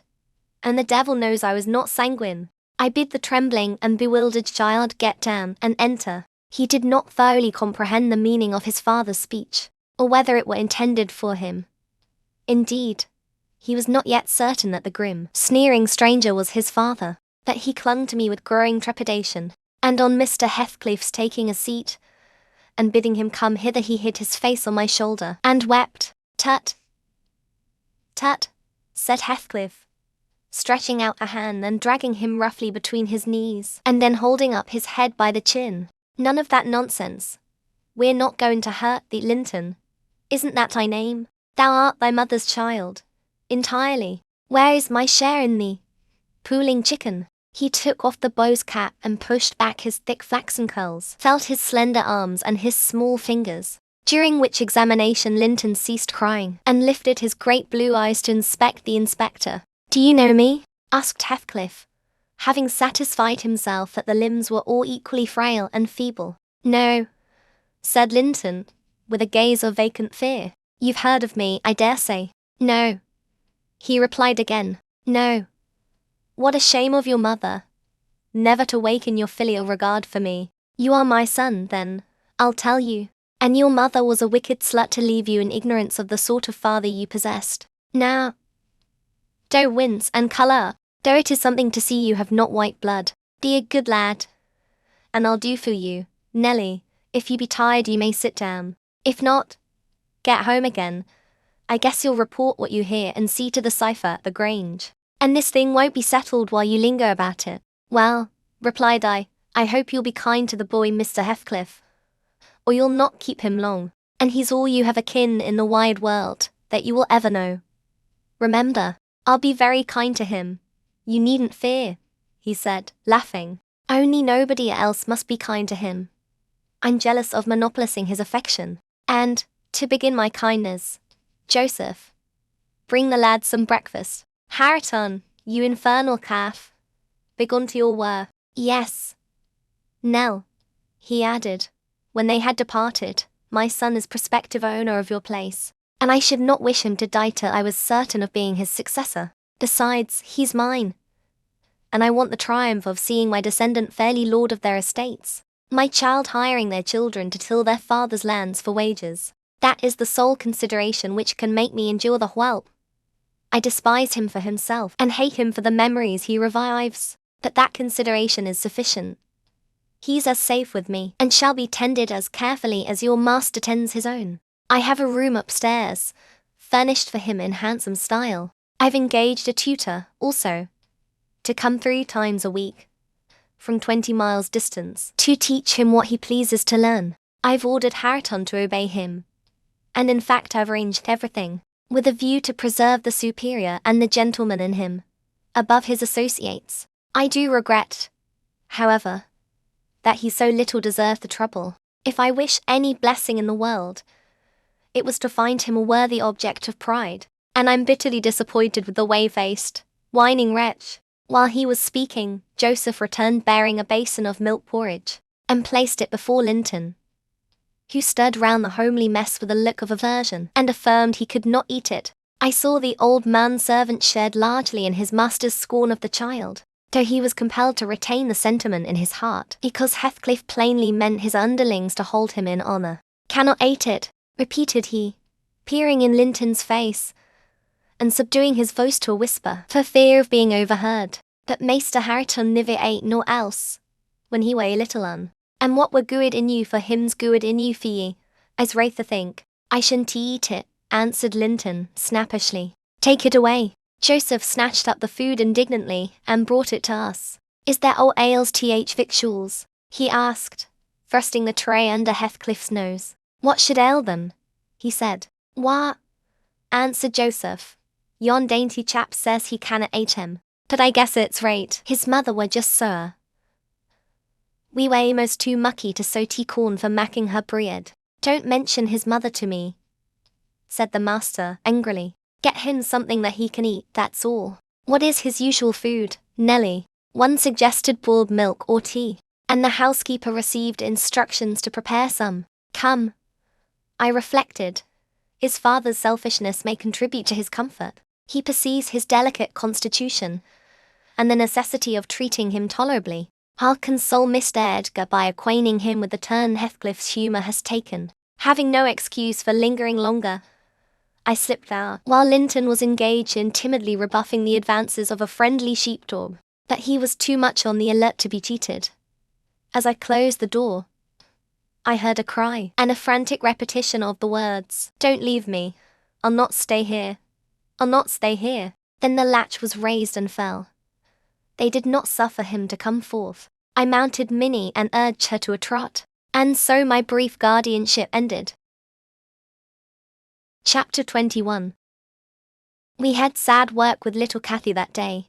She rose in high glee, eager to join her cousin, and such passionate tears and lamentations followed the news of his departure that Edgar himself was obliged to soothe her by affirming he should come back soon.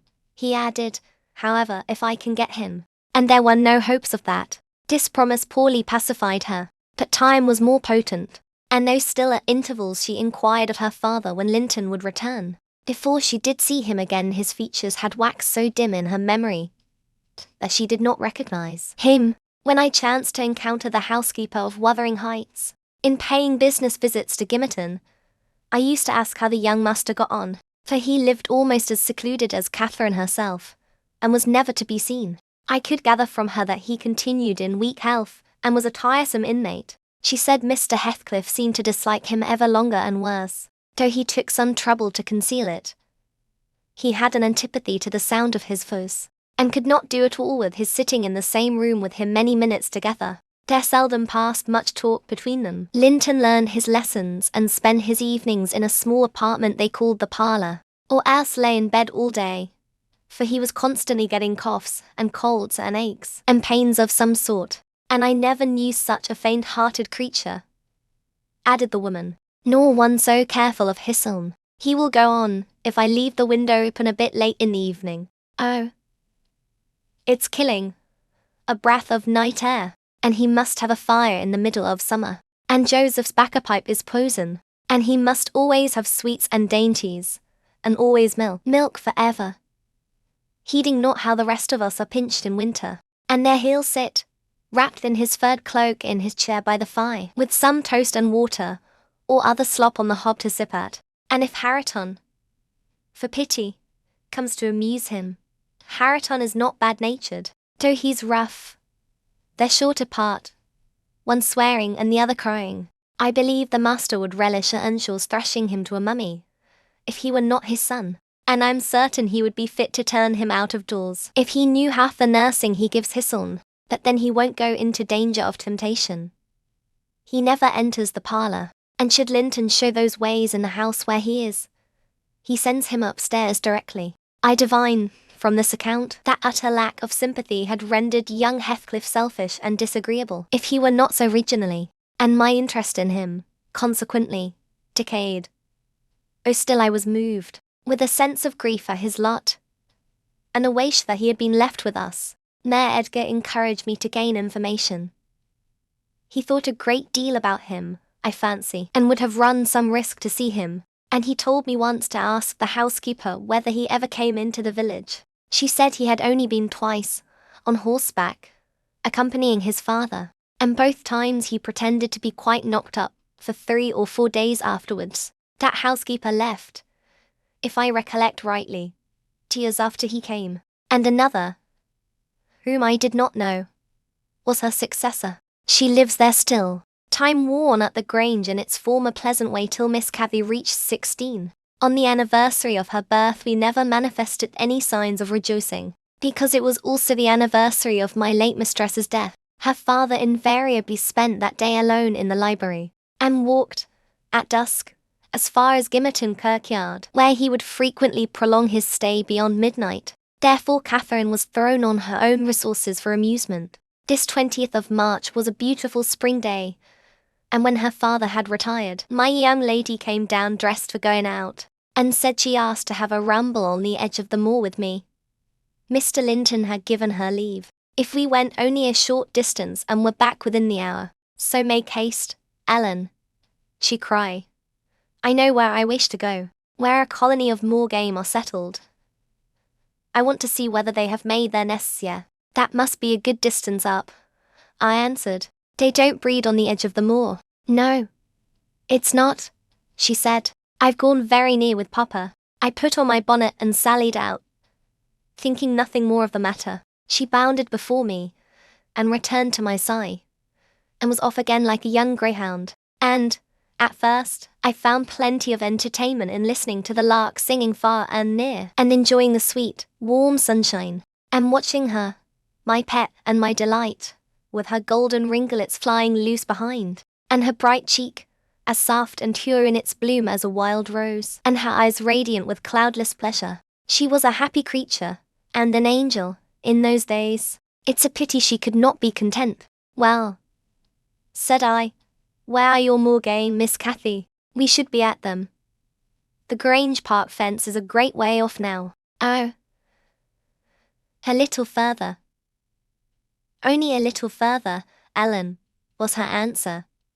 Continually, climb to that hillock, past that bank, and by the time you reach the other side I shall have raised the birds. There were so many hillocks and banks to climb and pass, that, at length, I began to be weary, and told her we must halt, and retrace our steps. I shouted to her, as she had outstripped me a long way. She either did not hear or did not regard, for she still sprang on, and I was compelled to follow. Finally, she dived into a hollow, and before I came in sight of her again, she was 2 miles nearer Wuthering Heights than her own home, and I beheld a couple of persons arrest her, one of whom I felt convinced was Mr. Heathcliff himself. Cathy had been caught in the fact of plundering, or, at least, hunting out the nests of the grouse. The Heights were Heathcliff's land, and he was reproving the poacher. I've neither taken any nor found any, she said, as I toured to them, expanding her hands in corroboration of the statement. I didn't mean to take them, that Papa told me there were quantities up here, and I wished to see the eggs. Heathcliff glanced at me with an ill-meaning smile, expressing his acquaintance with the party, and, consequently, his malevolence towards it, and demanded who Papa was. Mr. Linton of Thrushcross Grange, she replied. I thought you did not know me, or you wouldn't have spoken in that way. You suppose Papa is highly esteemed and respected then, he said, sarcastically. And what are you? Inquired Catherine, gazing curiously on the speaker. That man I've seen before. Is he your son? She pointed to Harriton, the other individual, who had gained nothing but increased bulk and strength by the addition of 2 years to his age. He seemed as awkward and rough as ever. Miss Cathy, I interrupted, it will be 3 hours instead of 1 that we are out. Presently, we really must go back. No, that man is not my son, answered Heathcliff, pushing me aside.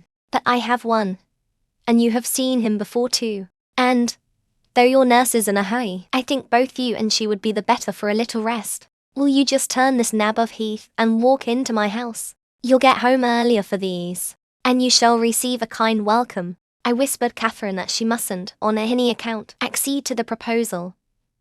It was entirely out of the question. Why? She asked, aloud. I'm tired of running, and the ground is dewy. I can't sit here. Let us go, Ellen. Besides, he says I have seen his son. He's mistaken, I think, but I guess where he lives. At the farmhouse I visited in coming from Penistone Crags. Don't you?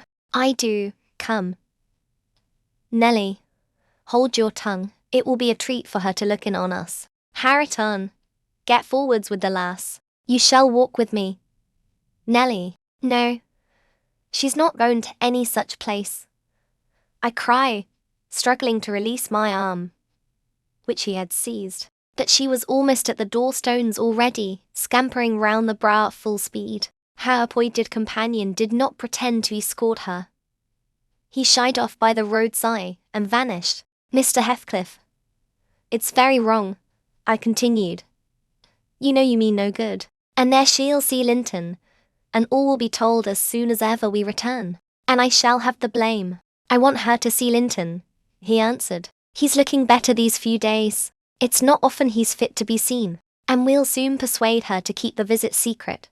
Where is the harm of it? The harm of it is that her father would hate me if he found I suffered her to enter your house, and I'm convinced you have a bad design in encouraging her to do so, I replied. My design is as honest as possible. I'll inform you of its whole scope, he said, that the two cousins may fall in love and get married. I'm acting generously to your master. His young chit has no expectations, and should she second my wishes she'll be provided for at once as joint successor with Linton. If Linton die, I answered, and his life is quite uncertain, Catherine would be the heir. No, she would not, he said. There is no clause in the will to secure it so.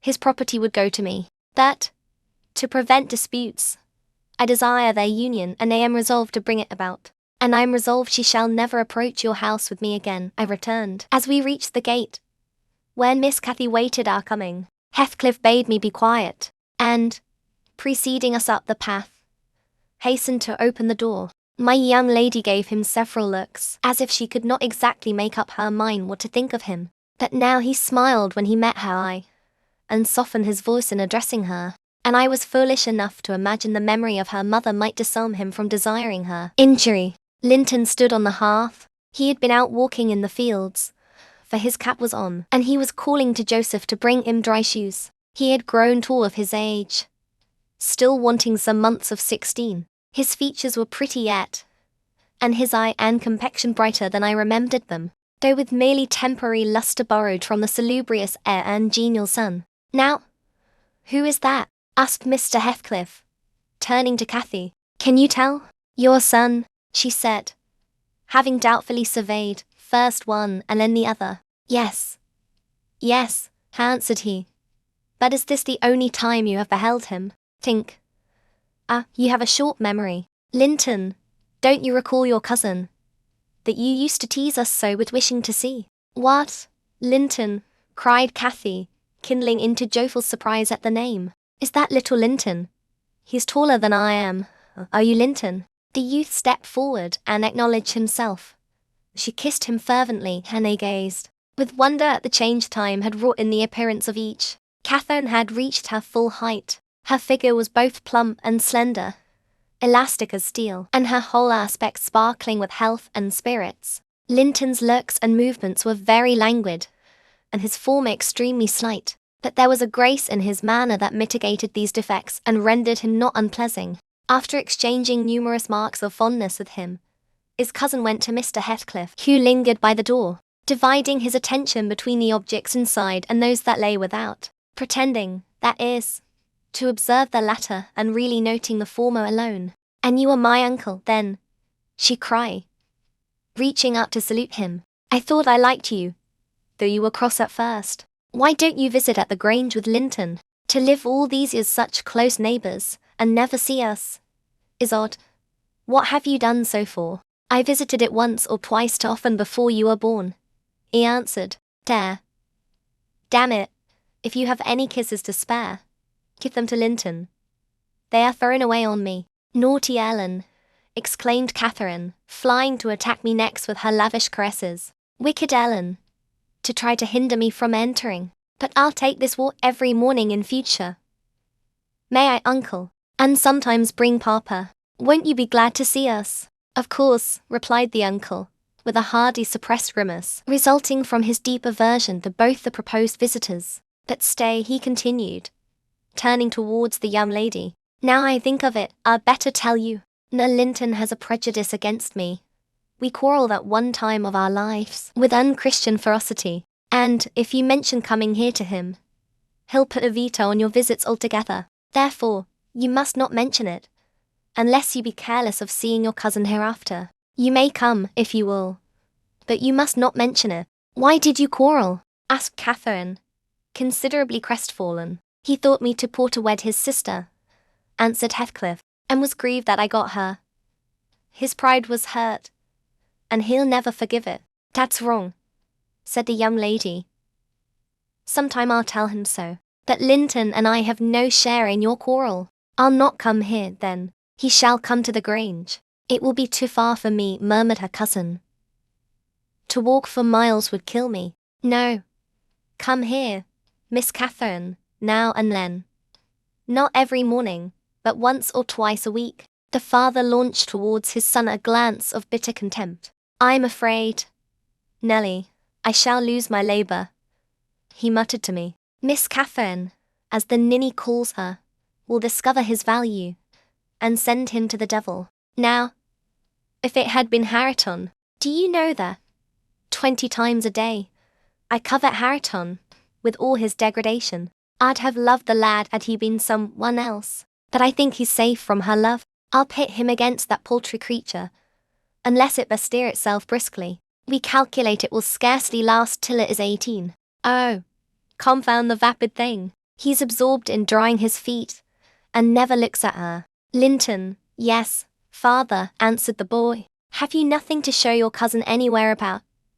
Not even a rabbit or a weasel's nest. Take her into the garden, before you change your shoes, and into the stable to see your horse. Wouldn't you rather sit here? Asked Linton, addressing Cathy in a tone which expressed reluctance to move again. I don't know, she replied, casting a longing look to the door, and evidently eager to be active. He kept his seat, and shrank closer to the fire. Heathcliff rose, and went into the kitchen, and from thence to the yard, calling out for Hareton. Hareton responded, and presently the two re-entered. The young man had been washing himself, as was visible by the glow on his cheeks and his wetted hair. I'll ask you, uncle, cried Miss Cathy, recollecting the housekeeper's assertion. That is not my cousin, is he? Yes, he replied, your mother's nephew. Don't you like him? Catherine looked queer. Is he not a handsome lad? He continued. The uncivil little thing stood on tiptoe and whispered a sentence in Heathcliff's ear. He laughed. Hareton darkened. I perceived he was very sensitive to suspected slights, and had obviously a dim notion of his inferiority. But his master or guardian chased the frown by exclaiming, You'll be the favourite among us. Hareton, she says you are a... What was it? Well, something very flattering. Here, you go with her round the farm, and behave like a gentleman. Mind, don't use any bad words, and don't stare when the young lady is not looking at you, and be ready to hide your face when she is. And, when you speak, say your words slowly, and keep your hands out of your pockets. Be off, and entertain her as nicely as you can. He watched the couple walking past the window. Earnshaw had his countenance completely averted from his companion. He seemed studying the familiar landscape with a stranger's and an artist's interest. Catherine took a sly look at him, expressing small admiration. She then turned her attention to seeking out objects of amusement for herself, and tripped merrily on, lilting a tune to supply the lack of conversation. I've tied his tongue, observed Heathcliff. He'll not venture a single syllable all the time. Nelly, you recollect me at his age. Nay, some years younger. Did I ever look so stupid? So gaumless, as Joseph calls it. Worse, I reply, because more sullen with it. I've a pleasure in him, he continued, reflecting aloud. He has satisfied my expectations. If he were a born fool I should not enjoy it half so much. But he's no fool, and I can sympathize with all his feelings. Having felt them myself, I know what he suffers now, for instance, exactly. It is merely a beginning of what he shall suffer, though, and he'll never be able to emerge from his bathos of coarseness and ignorance. I've got him faster than his scoundrel of a father secured me and lower, for he takes a pride in his brutishness. I've taught him to scorn everything extra-animal as silly and weak. Don't you think Hindley would be proud of his son if he could see him? Almost as proud as I am of mine. But there's this difference. One is gold put to the use of paving stones, and the other is tin polished to ape a service of silver. Mine has nothing valuable about it. Yet, I shall have the merit of making it go as far as such poor stuff can go. His had first-rate qualities, and they are lost, rendered worse and unavailing. I have nothing to regret. He would have more than any, but I are aware of, and the best of it is, Hareton is damnably fond of me. You'll own that I've outmatched Hindley there. If the dead villain could rise from his grave to abuse me for his offspring's wrongs, I should have the fun of seeing the said offspring fight him back again. indignant that he should dare to rail at the one friend he has in the world. Heathcliff chuckled a fiendish laugh at the idea. I made no reply, because I saw that he expected none. Meantime, our young companion, who sat removed from us to hear what was said, began to evince symptoms of uneasiness, probably repenting that he had denied himself the treat of Catherine's society for fear of a little fatigue. His father remarked the restless glances wandering to the window, and the hand irresolutely extended towards his cap. Get up, you idle boy, he exclaimed, with assumed heartiness. Away after them, just at the corner, by the stand of hives. Linton gathered his energies and left the hearth. The lattice was open, and, as he stepped out, I heard Cathy inquiring of her unsociable attendant what was that inscription over the door. Hareton stared up and scratched his head like a true clown. It's some damnable writing, he answered. I cannot read it. Can't read it, cried Catherine. I can read it. It's English. But I want to know why it is there. Linton giggled. The first appearance of mirth he had exhibited. He does not know his letters, he said to his cousin. Could you believe in the existence of such a colossal dunce? Is he all as he should be? Asked Miss Cathy, seriously. Or is he simple?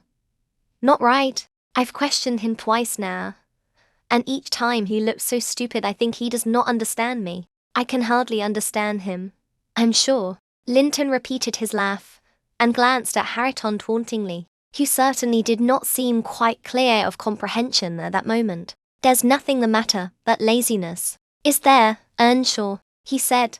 My cousin fancies you are an idiot. There you experience the consequence of scorning book learning, as you would say. Have you noticed, Catherine, is frightful Yorkshire pronunciation? Why, where the devil is the use on't? Growled Hareton, more ready in answering his daily companion. He was about to enlarge further, but the two youngsters broke into a noisy fit of merriment. My giddy miss being delighted to discover that she might turn his strange talk to matter of amusement. Where is the use of the devil in that sentence? Tittered Linton. Papa told you not to say any bad words, and you can't open your mouth without one. Do try to behave like a gentleman.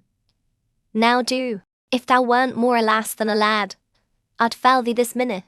I would. Pitiful laugh of a crater, retorted the angry boor, retreating, while his face burnt with mingled rage and mortification, for he was conscious of being insulted, and embarrassed how to resent it. Mr. Heathcliff, having overheard the conversation, as well as I, smiled when he saw him go, but immediately afterwards cast a look of singular aversion on the flippant pair, who remained chattering in the doorway, to both finding animation enough, or discussing Hareton's faults and deficiencies, and relating anecdotes of his goings-on, and the girl relishing his pert and spiteful sayings, without considering the ill nature they evinced. I began to dislike, more than to compassionate Linton, and to excuse his father in some measure for holding him cheap. We stayed till afternoon.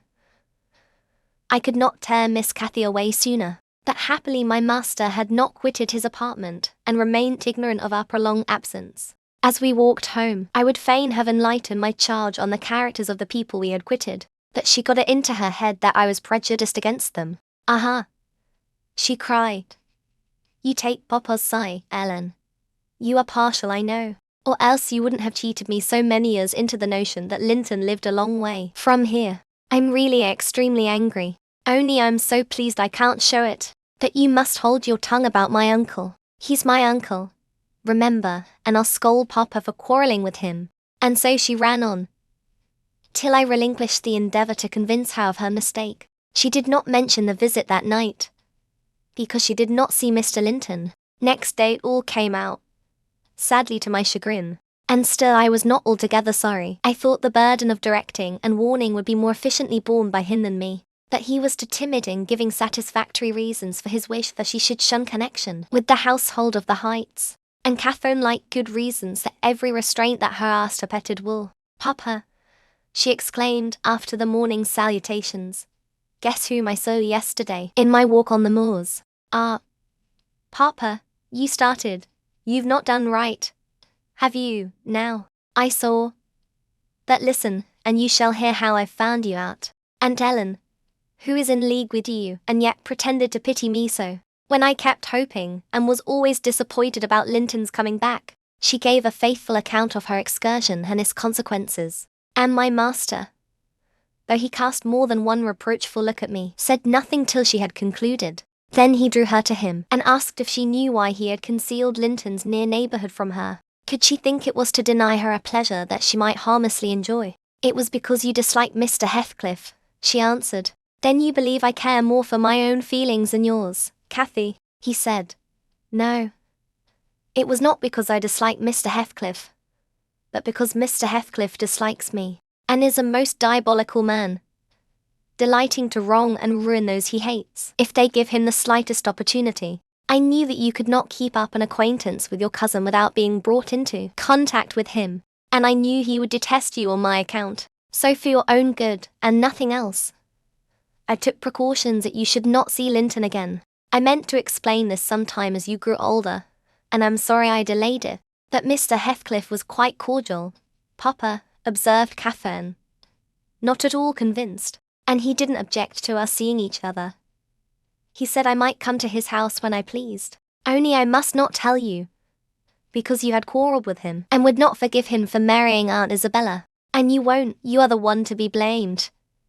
He is willing to let us be friends, at least, Linton and I, and you are not. My master, perceiving that she would not take his word for her uncle-in-law's evil disposition, gave a hasty sketch of his conduct to Isabella, and the manner in which Wuthering Heights became his property. He could not bear to discourse long upon the topic, for though he spoke little of it, he still felt the same horror and detestation of his ancient enemy that had occupied his heart ever since Mrs. Linton's death. She might have been living yet, if it had not been for him, was his constant bitter reflection, and, in his eyes, Heathcliff seemed a murderer. Miss Cathy, conversant with no bad deeds except her own slight acts of disobedience, injustice, and passion, arising from hot temper and thoughtlessness, and repented of on the day they were committed, was amazed at the blackness of spirit that could brood on and cover revenge for years, and deliberately prosecute its plans without a visitation of remorse.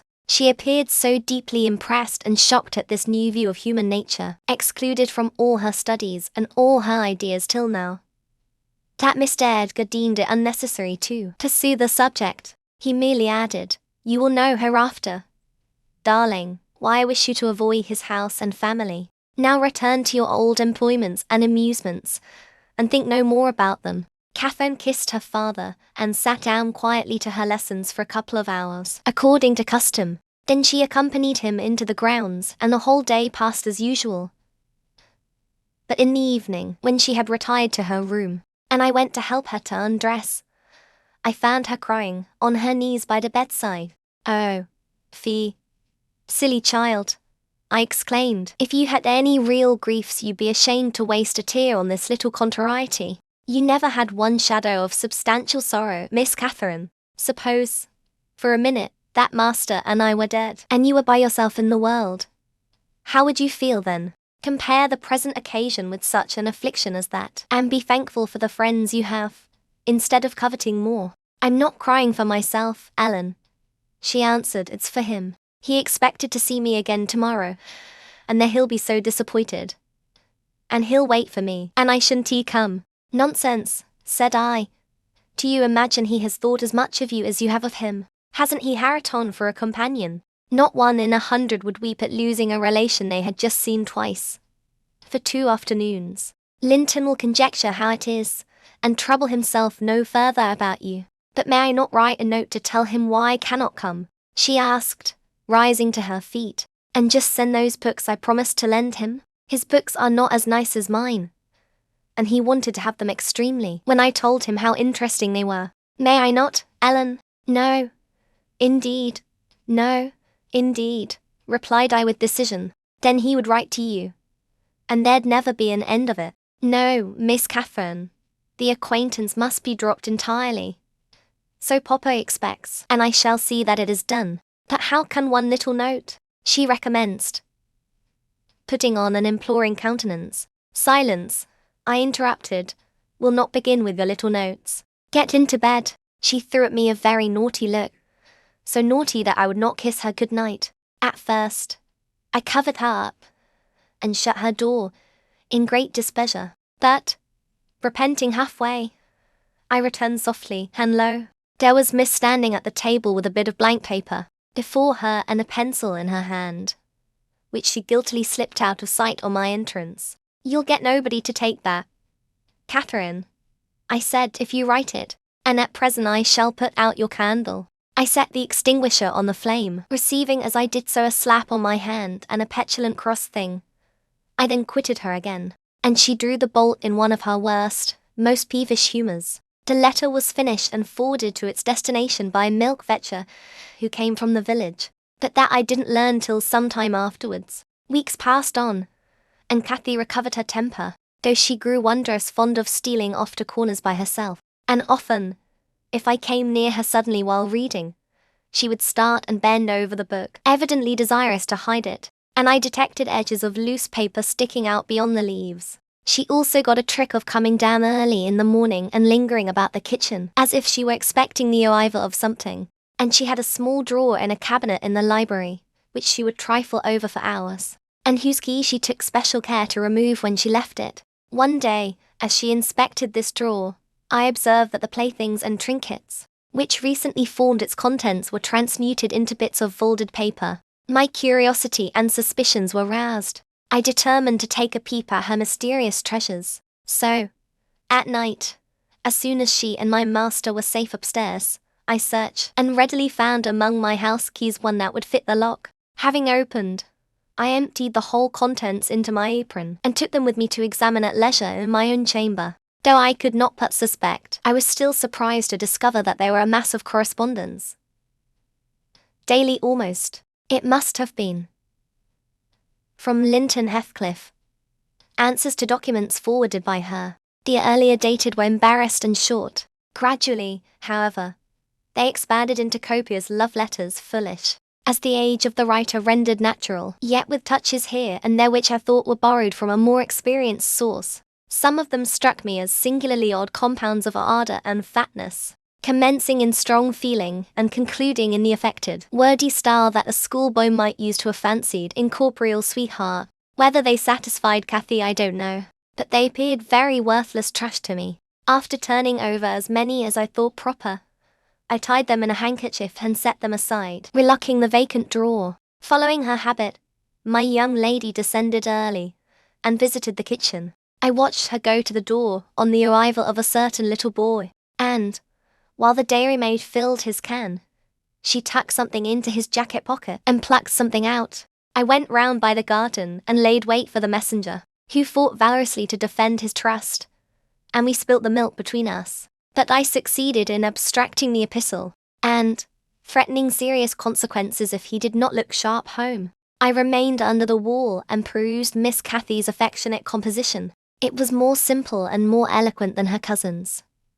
Very pretty and very silly. I shook my head, and went meditating into the house. The day being wet, she could not divert herself with rambling about the park, so, at the conclusion of her morning studies, she resorted to the solace of the drawer. Her father sat reading at the table, and I, on purpose, had sought a bit of work in some unripped fringes of the window curtain, keeping my eye steadily fixed on her proceedings. Never did any bird flying back to a plundered nest, which it had left brimful of chirping young ones, express more complete despair, in its anguished cries and flutterings, than she by her single "oh," and a change that transfigured her late happy countenance. Sir Linton looked up. "What is the matter, love? Have you hurt yourself?"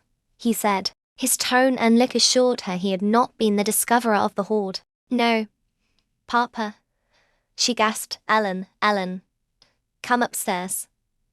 I'm sick." I obeyed her summons and accompanied her out. "Oh, Ellen, you have got them," she commenced immediately, dropping on her knees when we were enclosed alone. "Oh, give them to me, and I'll never do so again." "Don't tell Papa. You have not told Papa, Ellen. Say you have not."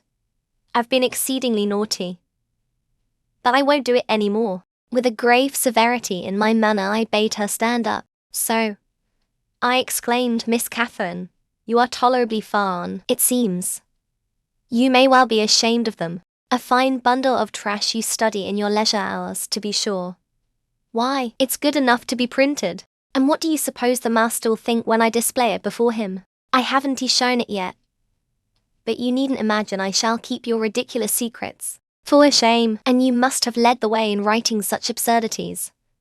He would not have thought of beginning, I'm certain. I didn't, sobbed Cathy, fit to break her heart. I didn't once think of loving him till. Loving, cried I, as scornfully as I could utter the word. Loving. Did anybody ever hear the like? I might just as well talk of loving the miller who comes once a year to buy our corn. Pretty loving, indeed. And both times together you have seen Linton hardly 4 hours in your life. Now here is the babyish trash. I'm going with it to the library, and we'll see what your father says to such loving. She sprang at her precious epistles, but I held them above my head, and then she poured out further frantic entreaties that I would burn them. Do anything rather than show them, and being really fully as much inclined to laugh as scold, for I esteemed it all girlish vanity, I at length relented in a measure, and asked, if I consent to burn them, will you promise faithfully neither to send nor receive a letter again, nor a book, for I perceive you have sent him books, nor locks of hair, nor rings, nor playthings? We don't send playthings, cried Catherine, her pride overcoming her shame. Nor anything at all then, my lady, I said, unless you will. Here I go, I promise. Ellen, she cried, catching my dress. Oh, put them in the fire, do. But when I proceeded to open a place with the poker, the sacrifice was too painful to be borne. She earnestly supplicated that I would spare her 1 or 2, Ellen, to keep for Linton's sake. I unknotted the handkerchief, and commenced dropping them in from an angle, and the flame curled up the chimney. I will have 1, you cruel wretch, she screamed, darting her hand into the fire, and drawing forth some half-consumed fragments, at the expense of her fingers. Very well.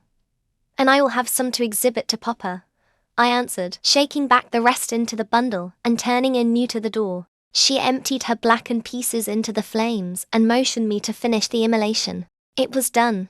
I stirred up the ashes, and interred them under a shovelful of coals, and she mutely, and with a sense of intense injury, retired to her private apartment.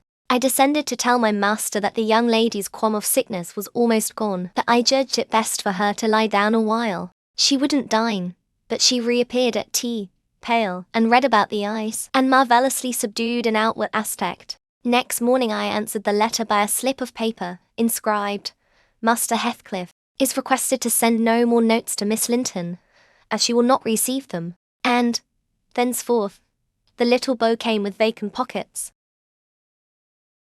Chapter 22. Summer drew to an end, and early autumn.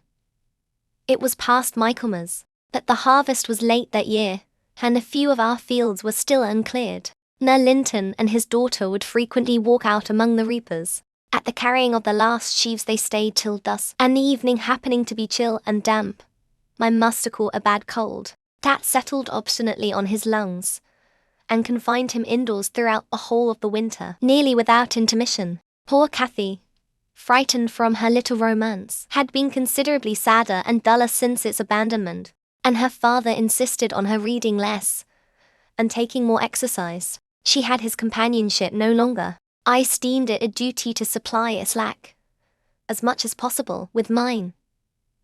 An inefficient substitute, for I could only spare 2 or 3 hours from my numerous diurnal occupations, to follow her footsteps, and then my society was obviously less desirable than his. On an afternoon in October, or the beginning of November, a fresh watery afternoon, when the turf and paths were rustling with most withered leaves, and the cold blue sky was half hidden by clouds, dark grey streamers, rapidly mounting from the west, and boding abundant rain, I requested my young lady to forego her ramble, because I was certain of showers. She refused, and I unwillingly donned the cloak, and took my umbrella to accompany her on a stroll to the bottom of the park, a formal walk which she generally affected if low-spirited, and that she invariably was when Edgar had been worse than ordinary, a thing never known from his confession, but guessed both by her and me from his increased silence and the melancholy of his countenance. She went sadly on. There was no running or bounding now, though the chill wind might well have tempted her to race, and often, From the side of my eye, I could detect her raising a hand and brushing something off her cheek. I gazed round for a means of diverting her thoughts. On one side of the road rose a high, rough bank, where hazels and stunted oaks, with their roots half exposed, held uncertain tenure. The soil was too loose for the latter, and strong winds had blown some nearly horizontal. In summer Miss Catherine delighted to climb along these trunks, and sit in the branches, swinging 20 feet above the ground, and I, pleased with her agility and her light, childish heart, still considered it proper to scold every time I caught her at such an elevation, but so that she knew there was no necessity for descending. From dinner to tea she would lie in her breeze-rocked cradle, doing nothing except singing old songs, my nursery lore, to herself, or watching the birds, join tenants, feed and entice their young ones to fly, or nestling with closed lids, half thinking, half dreaming, happier than words can express. Look, miss, I exclaimed, pointing to a nook under the roots of one twisted tree. Winter is not here yet. There's a little flower up yonder, the last bud from the multitude of bluebells that clouded those turf steps in July with a lilac mist. Will you clamber up and pluck it to show to Papa? Cathy stared a long time at the lonely blossom trembling in its earthy shelter, and replied, at length, No, I'll not touch it. But it looks melancholy, does it not, Ellen? Yes, I observed, about as starved and sackless as you. Your cheeks are bloodless. Let us take hold of hands and run. You're so low. I dare say I shall keep up with you. No, she repeated, and continued sauntering on, pausing at intervals to muse over a bit of moss, or a tuft of blanched grass, or a fungus spreading its bright orange among the heaps of brown foliage. And, ever and anon, her hand was lifted to her averted face. Catherine, why are you crying, love? I asked, approaching and putting my arm over her shoulder. You mustn't cry because Papa has a cold. Be thankful it is nothing worse. She now put no further restraint on her tears. Her breath was stifled by sobs. Oh, it will be something worse, she said. And what shall I do when Papa and you leave me, and I'm by myself? I can't forget your words, Ellen. They are always in my ear. How life will be changed. How dreary the world will be, when Papa and you are dead. None can tell whether you won't die before us, I replied. It's wrong to anticipate evil. We'll hope there are years and years to come before any of us go. Master is young, and I am strong, and hardly 45. My mother lived to 80, a canty dame to the last, and suppose Mr. Linton was spared till he saw 60. That would be more years than you have counted, miss. And would it not be foolish to mourn a calamity above 20 years beforehand? The Aunt Isabella was younger than Papa, she remarked, gazing up with timid hope to seek further consolation. Aunt Isabella had not you and me to nurse her, I replied. She wasn't as happy as Master. She hadn't as much to live for. All you need do is to wait well on your father, and cheer him by letting him see you cheerful, and avoid giving him anxiety on any subject. Mind that, Cathy, I'll not disguise, but you might kill him if you were wild and reckless, and cherished a foolish, fanciful affection for the son of a person who'd be glad to have him in his grave, and allowed him to discover that you fretted over the separation he has judged it expedient to make. I fret about nothing on earth except Papa's illness, answered my companion. I care for nothing in comparison with Papa, and I'll never, oh, never, while I have my senses, do an act or say a word to vex him. I love him better than myself, Ellen, and I know it by this.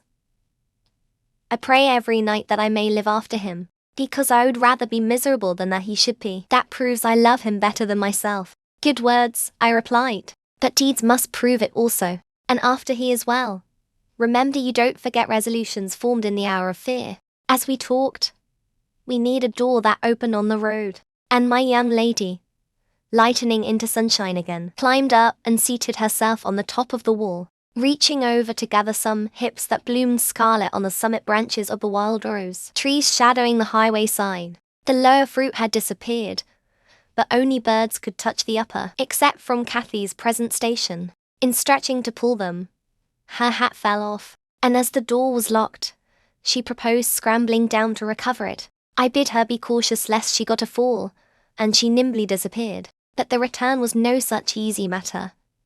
The stones were smooth and neatly cemented, and the rose bushes and blackberry stragglers could yield no assistance in reascending. I, like a fool, didn't recollect that, till I heard her laughing and exclaiming, "Ellen, you'll have to fetch the key, or else I must run round to the porter's lodge. I can't scale the ramparts on this side." "Stay where you are," I answered. "I have my bundle of keys in my pocket.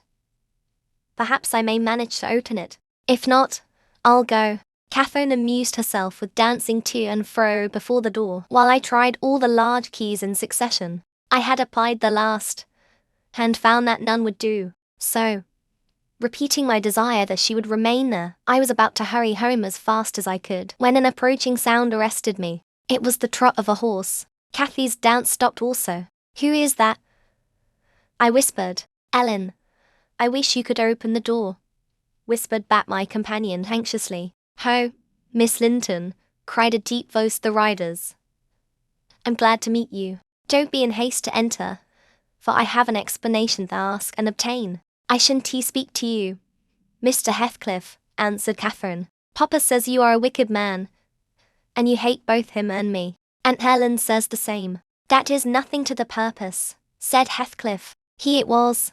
I don't hate my son, I suppose, and it is concerning him that I demand your attention." "Yes, you have cause to blush. 2 or 3 months since, were you not in the habit of writing to Linton, making love in play? You deserve, both of you, flogging for that. You especially, the elder, and less sensitive, as it turns out. I've got your letters, and if you give me any pertness I'll send them to your father. I presume you grew weary of the amusement and dropped it, didn't you? Well, you dropped Linton with it into a slough of despond. He was in earnest. In love, really, as true as I live. He's dying for you, breaking his heart at your fickleness. Not figuratively, but actually, though Haraton has made him a standing jest for 6 weeks. And I have used more serious measures, and attempted to frighten him out of his idiocy. He gets worse daily, and he'll be under the sod before summer, unless you restore him. How can you lie so glaringly to the poor child?" I called from the inside. "Pray ride on. How can you deliberately get up such paltry falsehoods? Miss Cathy, I'll knock the lock off with a stone. You won't believe that vile nonsense. You can feel in yourself it is impossible that a person should die for love of a stranger." "I was not aware there were eavesdroppers," muttered the detected villain. "Worthy Mrs. Dean, I like you, but I don't like your double-dealing," he added aloud. "How could you lie so glaringly as to affirm I hated the poor child, and invent bugbear stories to terrify her from my door-stones? Catherine Linton, the very name warms me, my bonny lass. I shall be from home all this week. Go and see if I have not spoken truth. Do. There's a darling. Just imagine your father in my place, and Linton in yours. Then think how you would value your careless lover if he refused to stir a step to comfort you, when your father himself entreated him. And don't, from pure stupidity, fall into the same error. I swear, on my salvation, he's going to his grave, and none but you can save him." The lock gave way and I issued out. "I swear Linton is dying," repeated Heathcliff, looking hard at me. "And grief and disappointment are hastening his death. Nelly, if you won't let her go, you can walk over yourself, that I shall not return till this time next week, and I think your master himself would scarcely object to her visiting a cousin." "Come in," said I, taking Cathy by the arm and half forcing her to re-enter, for she lingered, viewing with troubled eyes the features of the speaker, too stern to express his inward deceit. He pushed his horse close, and, bending down, observed, "Miss Catherine, I'll own to you that I have little patience with Linton, and Haraton and Joseph have less. I'll own that he's with a harsh set. He pines for kindness, as well as love, and a kind word from you would be his best medicine. Don't mind Mrs. Dean's cruel cautions, but be generous, and contrive to see him. He dreams of you day and night, and cannot be persuaded that you don't hate him, since you neither write nor call." I closed the door, and rolled a stone to assist the loose lock in holding it, and spreading my umbrella, I drew my charge underneath. For the rain began to drive through the moaning branches of the trees, and warned us to avoid delay. Our hurry prevented any comment on the encounter with Heathcliff, as we stretched towards home. But I divined instinctively that Catherine's heart was clouded now in double darkness. Her features were so sad, they did not seem hers. She evidently regarded what she had heard as every syllable true. The master had retired to rest before we came in. Cathy stole to his room to inquire how he was. He had fallen asleep. She returned and asked me to sit with her in the library. We took our tea together, and afterwards she lay down on the rug and told me not to talk, for she was weary. I got a book and pretended to read. As soon as she supposed me absorbed in my occupation, she recommenced her silent weeping. It appeared, at present, her favourite diversion. I suffered her to enjoy it a while. Then I expostulated, deriding and ridiculing all Mr. Heathcliff's assertions about his son, as if I were certain she would coincide. Alas, I hadn't skill to counteract the effect his account had produced. It was just what he intended. You may be right, Ellen, she answered, that I shall never feel at ease till I know. And I must tell Linton it is not my fault that I don't write, and convince him that I shall not change. What use were anger and protestations against her silly credulity? We parted that night. Hostile, but next day beheld me on the road to Wuthering Heights, by the side of my wilful young mistress's pony. I couldn't bear to witness her sorrow, to see her pale, dejected countenance and heavy eyes, and I yielded, in the faint hope that Linton himself might prove, by his reception of us, how little of the tale was founded on fact. Chapter 23. The rainy night had ushered in a misty morning. Half frost, half drizzle, and temporary brooks crossed our path, gurgling from the uplands. My feet were thoroughly wetted. I was cross and low, exactly the humour suited for making the most of these disagreeable things. We entered the farmhouse by the kitchen way, to ascertain whether Mr. Heathcliff were really absent, because I put slight faith in his own affirmation. Joseph seemed sitting in a sort of elysium alone, beside a roaring fire, a quart of ale on the table near him, bristling with large pieces of toasted oat cake, and his black, short pipe in his mouth. Catherine ran to the hearth to warm herself. I asked if the master was in. My question remained so long unanswered that I thought the old man had grown deaf, and repeated it louder. Nah. Eh? He snarled, or rather screamed through his nose. Nah. Eh? Yamma go back where ya come from, Joseph, cried a peevish voice, simultaneously with me, from the inner room. How often am I to call you? There are only a few red ashes now, Joseph. Come this moment. Vigorous puffs and the resolute stare into the grate declared he had no ear for this appeal. The housekeeper and Harriton were invisible, one gone on an errand, and the other at his work, probably. We knew Linton's tones and entered. Oh, I hope you'll die in a garret, starved to death, said the boy, mistaking our approach for that of his negligent attendant. He stopped on observing his error. His cousin flew to him. Is that you, Miss Linton? He said, raising his head from the arm of the great chair, in which he reclined. No. Don't kiss me. It takes my breath. Dear me. Papa said you would call, continued he, after recovering a little from Catherine's embrace, while she stood by looking very contrite. Will you shut the door, if you please? You left it open, and those detestable creatures won't bring coals to the fire. It's so cold. I stirred up the cinders, and fetched a scuttleful myself. The invalid complained of being covered with ashes, but he had a tiresome cough and looked feverish and ill, so I did not rebuke his temper. Well, Linton, murmured Catherine, when his corrugated brow relaxed, are you glad to see me? Can I do you any good? Why didn't you come before? He asked. You should have come, instead of writing. It tired me dreadfully writing those long letters. I'd far rather have talked to you. Now, I can neither bear to talk, nor anything else. I wonder where Zillah is. Will you looking at me step into the kitchen and see? I had received no thanks for my other service, and being unwilling to run to and fro at his behest, I replied, nobody is out there but Joseph. I want to drink, he exclaimed fretfully, turning away. Zillah is constantly gadding off to Gimmerton since Papa went. It's miserable, and I'm obliged to come down here. They resolved never to hear me upstairs. Is your father attentive to you, Master Heathcliff? I asked, perceiving Catherine to be checked in her friendly advances. Attentive? He makes them a little more attentive at least, he cried. The wretches!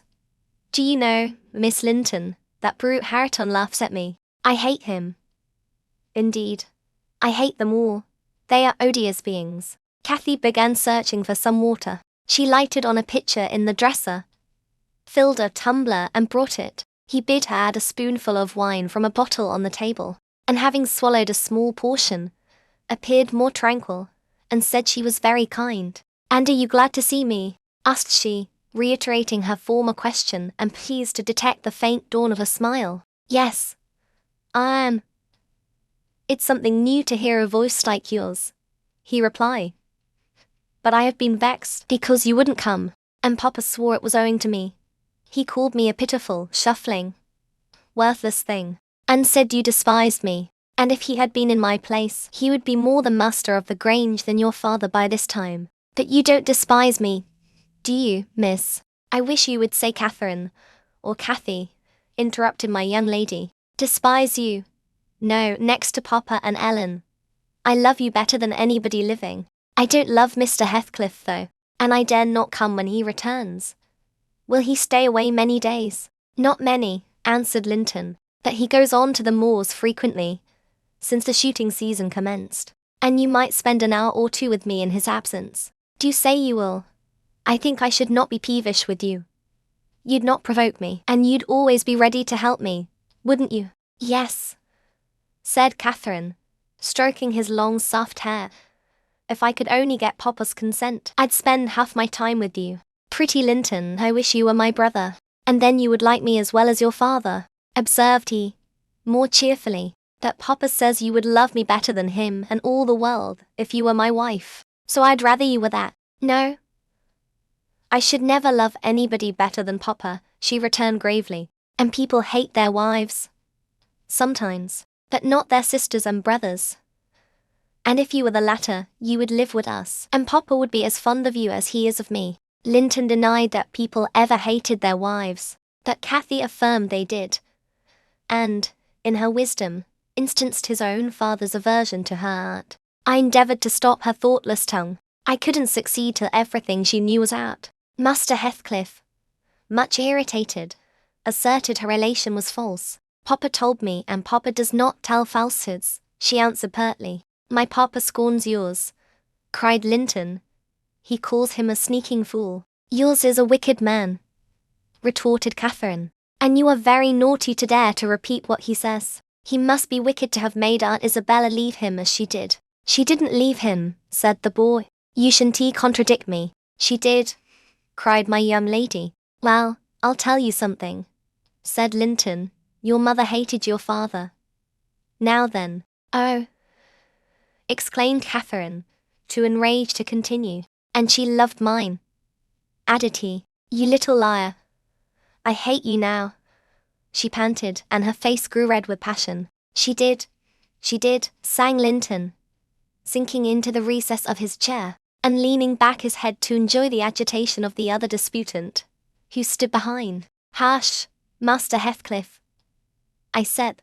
That's your father's tale too, I suppose. It isn't. You hold your tongue, he answered. She did, Catherine. She did. Cathy, beside herself, gave the chair a violent push, and caused him to fall against one arm. He was immediately seized by a suffocating cough that soon ended his triumph. It lasted so long that it frightened even me. As to his cousin, she wept with all her might, aghast at the mischief she had done. Though she said nothing, I held him till the fit exhausted itself. Then he thrust me away, and leaned his head down silently. Catherine quelled her lamentations also, took a seat opposite, and looked solemnly into the fire. How do you feel now, Master Heathcliff? I inquired, after waiting 10 minutes. I wish you felt as I do, he replied. Spiteful, cruel thing. Hareton never touches me. He never struck me in his life, and I was better today. And there. His voice died in a whimper. I didn't strike you, muttered Cathy, chewing her lip to prevent another burst of emotion. He sighed and moaned like one under great suffering, and kept it up for a quarter of an hour, on purpose to distress his cousin apparently, for whenever he caught a stifled sob from her, he put renewed pain and pathos into the inflexions of his voice. "I'm sorry I hurt you, Linton," she said at length, racked beyond endurance. "But I couldn't have been hurt by that little push, and I had no idea that you could either. You're not much, are you, Linton? Don't let me go home thinking I've done you harm. Answer. Speak to me." "I can't speak to you," he murmured. "You've hurt me so that I shall lie awake all night choking with this cough. If you had it you'd know what it was. That you'll be comfortably asleep while I'm in agony and nobody near me. I wonder how you would like to pass those fearful nights." And he began to wail aloud, for very pity of himself. "Since you are in the habit of passing dreadful nights," I said, "it won't be Miss who spoils your ease. You'd be the same had she never come. However, she shall not disturb you again, and perhaps you'll get quieter when we leave you." "Must I go?" asked Catherine dolefully, bending over him. "Do you want me to go, Linton?" "You can't alter what you've done," he replied pettishly, shrinking from her, "unless you alter it for the worse by teasing me into a fever." "Well, then, I must go," she repeated. "Let me alone, at least," said he. "I can't bear your talking." She lingered, and resisted my persuasions to departure a tiresome while, but as he neither looked up nor spoke, she finally made a movement to the door, and I followed. We were recalled by a scream. Linton had slid from his seat onto the hearthstone and lay, writhing in the mere perverseness of an indulge plague of a child, determined to be as grievous and harassing as it can. I thoroughly gauged his disposition from his behavior, and saw at once it would be folly to attempt humoring him. Not so my companion. She ran back in terror, knelt down and cried and soothed and entreated, till he grew quiet from lack of breath. By no means from compunction at distressing her. "I shall lift him onto the settle," I said, "and he may roll about as he pleases. We can't stop to watch him. I hope you are satisfied, Miss Cathy, that you are not the person to benefit him, and that his condition of health is not occasioned by attachment to you. Now, then, there he is, come away. As soon as he knows there is nobody by to care for his nonsense, he'll be glad to lie still." She placed a cushion under his head, and offered him some water. He rejected the latter, and tossed uneasily on the former, as if it were a stone or a block of wood. She tried to put it more comfortably. "I can't do with that," he said. "It's not high enough." Catherine brought another to lay above it. "That's too high," murmured the provoking thing.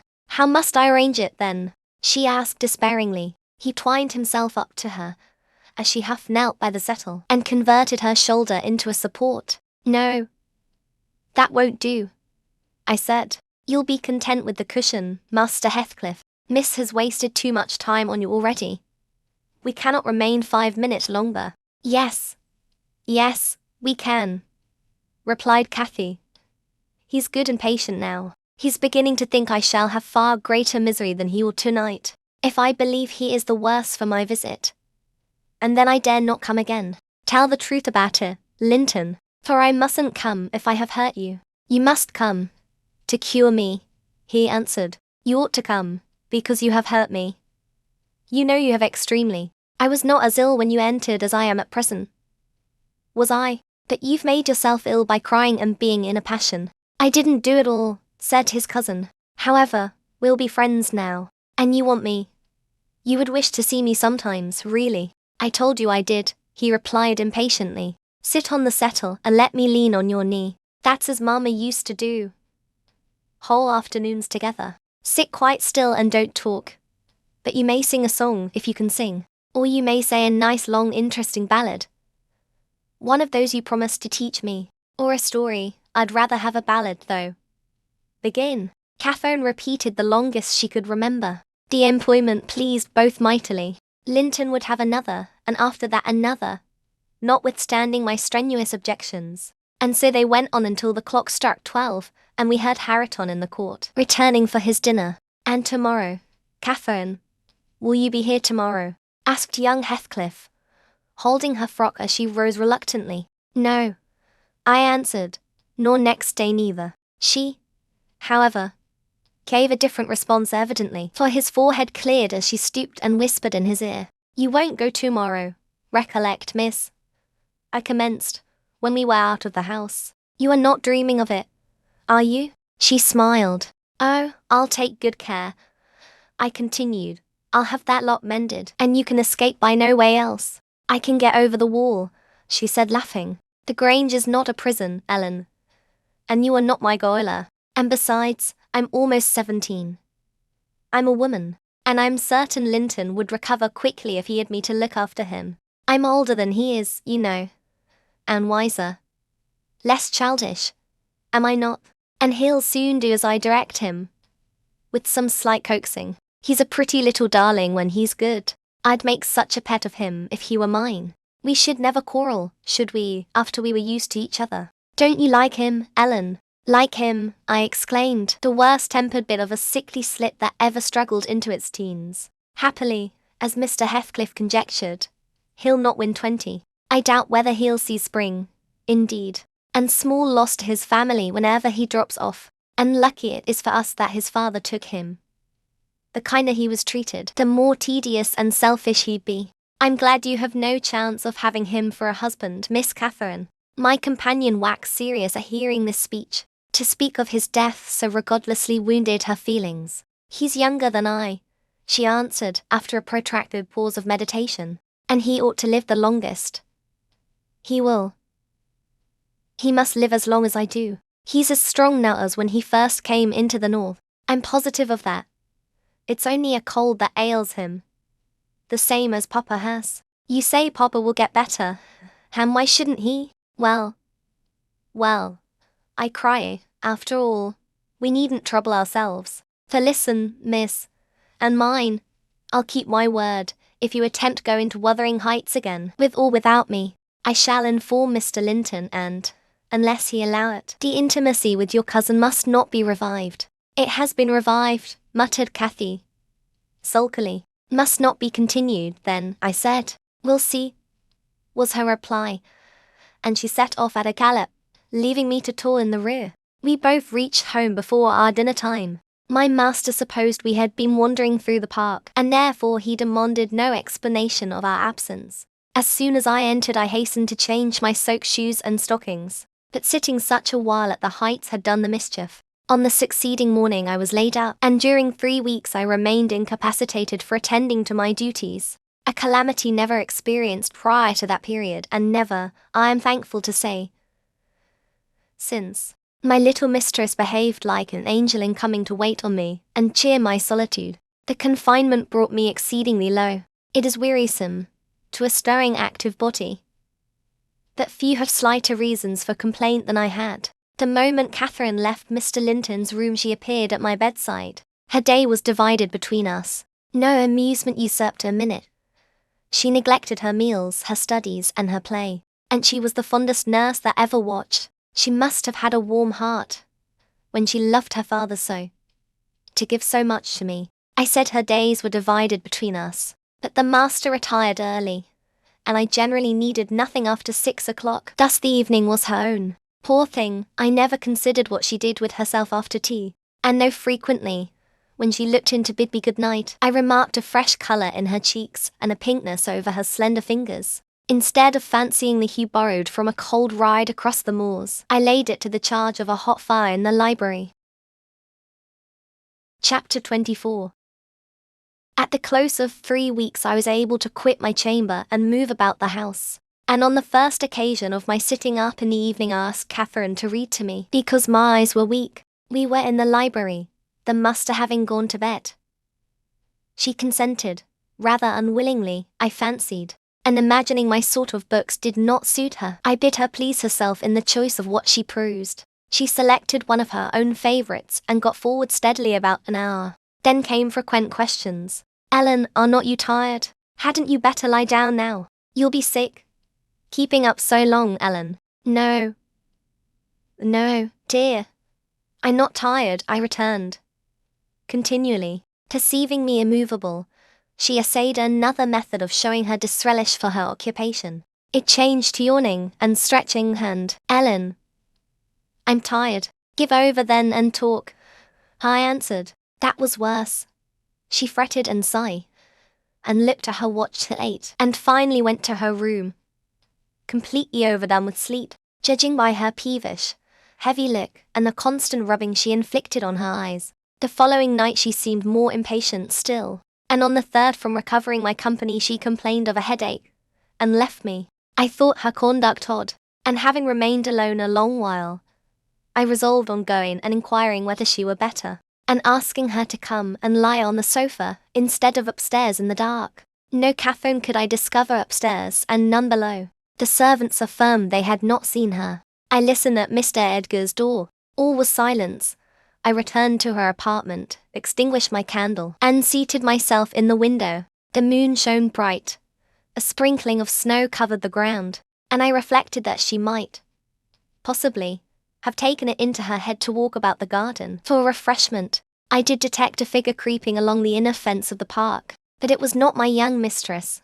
On its emerging into the light, I recognized one of the grooms. He stood a considerable period, viewing the carriage road through the grounds, then started off at a brisk pace, as if he had detected something, and reappeared presently, leading Mrs. Pony. And there she was, just dismounted, and walking by its side. The man took his charge stealthily across the grass towards the stable. Cathy entered by the casement window of the drawing-room, and glided noiselessly up to where I awaited her. She put the door gently to, slipped off her snowy shoes, and tied her hat, and was proceeding, unconscious of my espionage, to lay aside her mantle, when I suddenly rose and revealed myself. The surprise petrified her an instant. She uttered an inarticulate exclamation and stood fixed. "My dear Miss Catherine," I began, too vividly impressed by her recent kindness to break into a scold, "where have you been riding out at this hour? And why should you try to deceive me by telling a tale? Where have you been? Speak." "To the bottom of the park," she stammered. "I didn't tell a tale." "And nowhere else?" I demanded. "No," was the muttered reply. "Oh, Catherine," I cried sorrowfully, "you know you have been doing wrong, or you wouldn't be driven to uttering an untruth to me. That does grieve me. I'd rather be 3 months ill than hear you frame a deliberate lie." She sprang forward and, bursting into tears, threw her arms round my neck. "Well, Ellen, I'm so afraid of you being angry," she said. "Promise not to be angry, and you shall know the very truth. I hate to hide it." We sat down in the window seat. I assured her I would not scold, whatever her secret might be, and I guessed it, of course. So she commenced. "I've been to Wuthering Heights, Ellen, and I've never missed going a day since you fell ill, except thrice before and twice after you left your room. I gave Michael books and pictures to prepare Minnie every evening and to put her back in the stable. You mustn't scold him either, mind. I was at the Heights by 6:30 and generally stayed till 8:30 and then galloped home. It was not to amuse myself that I went. I was often wretched all the time. Now and then I was happy.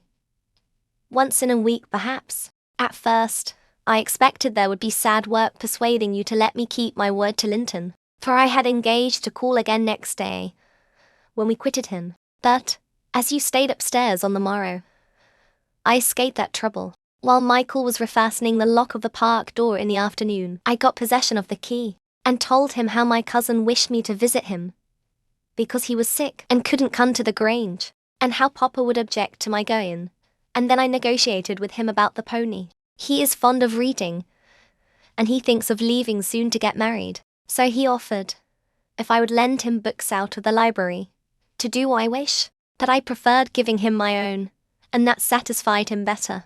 On my second visit Linton seemed in lively spirits. Zillah, that is their housekeeper, made us a clean room and a good fire, and told us that, as Joseph was out at a prayer meeting and Hareton Earnshaw was off with his dogs, robbing our woods of pheasants, as I heard afterwards, we might do what we liked. She brought me some warm wine and gingerbread, and appeared exceedingly good-natured, and Linton sat in the armchair, and I in the little rocking chair on the hearthstone, and we laughed and talked so merrily, and found so much to say.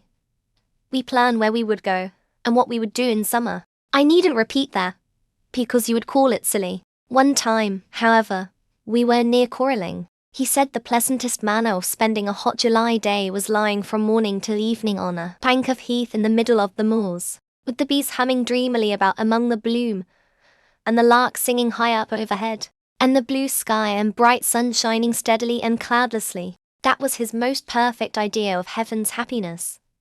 Mine was rocking in a rustling green tree, with the west wind blowing, and bright white clouds flitting rapidly above, and not only larks, but thistles and blackbirds and linnets and cuckoos pouring out music on every side, and the moors seen at a distance, broken into cool dusky dells, but close by great swells of long grass undulating in waves to the breeze, and woods and sounding water, and a whole world awake and wild with joy. He wanted all to lie in an ecstasy of peace. I wanted all to sparkle and dance in a glorious jubilee. I said his heaven would be only half alive, and he said mine would be drunk. I said I should fall asleep in his, and he said he could not breathe in mine, and began to grow very snappish. At last, we agreed to try both as soon as the right weather came, and then we kissed each other and were friends. After sitting still an hour, I looked at the great room with its smooth uncarpeted floor, and thought how nice it would be to play in, if we removed the table, and I asked Linton to call Zillah in to help us, and we'd have a game at Blyman's. Bath, she should try to catch us.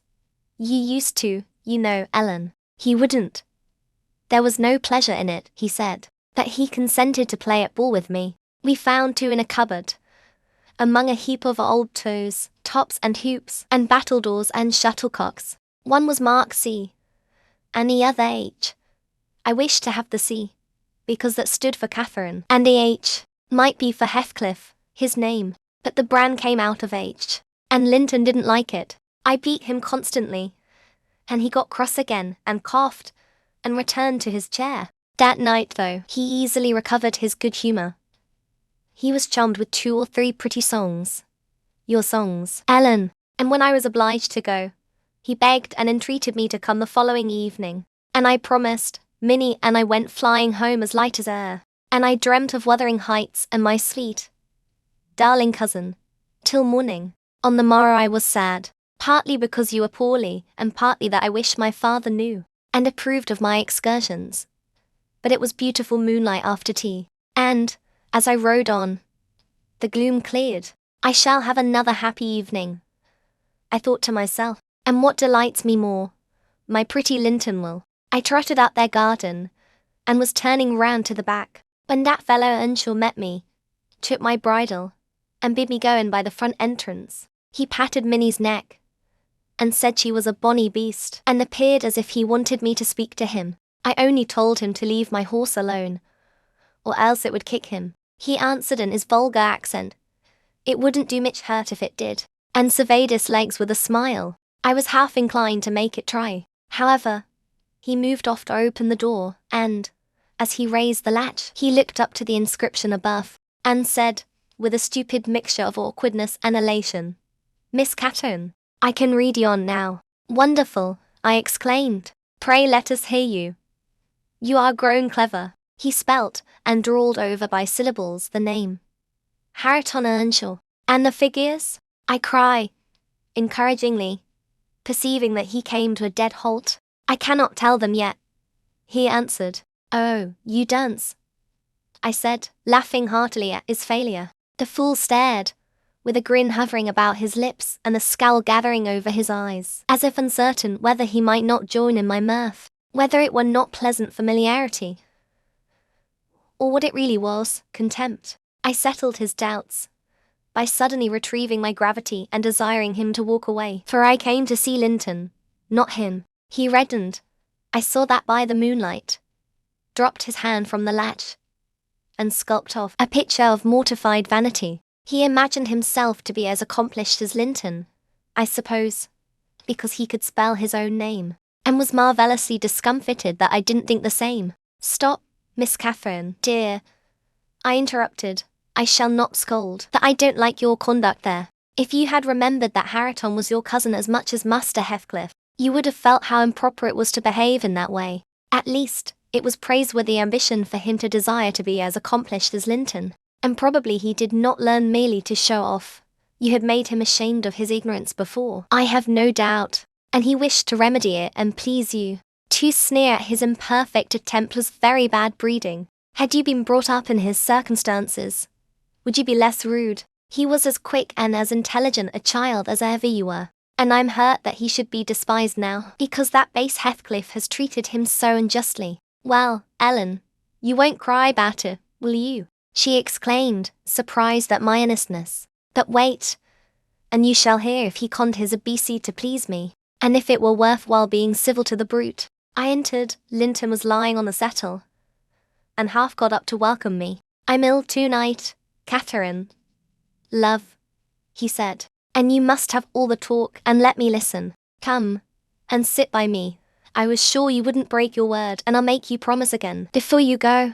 I knew now that I mustn't tease him as he was ill, and I spoke softly, and put no questions, and avoided irritating him in any way. I had brought some of my nicest books for him. He asked me to read a little of one, and I was about to comply, when Earnshaw burst the door open. Having gathered venom with reflection, he advanced direct to us, seized Linton by the arm, and swung him off the seat.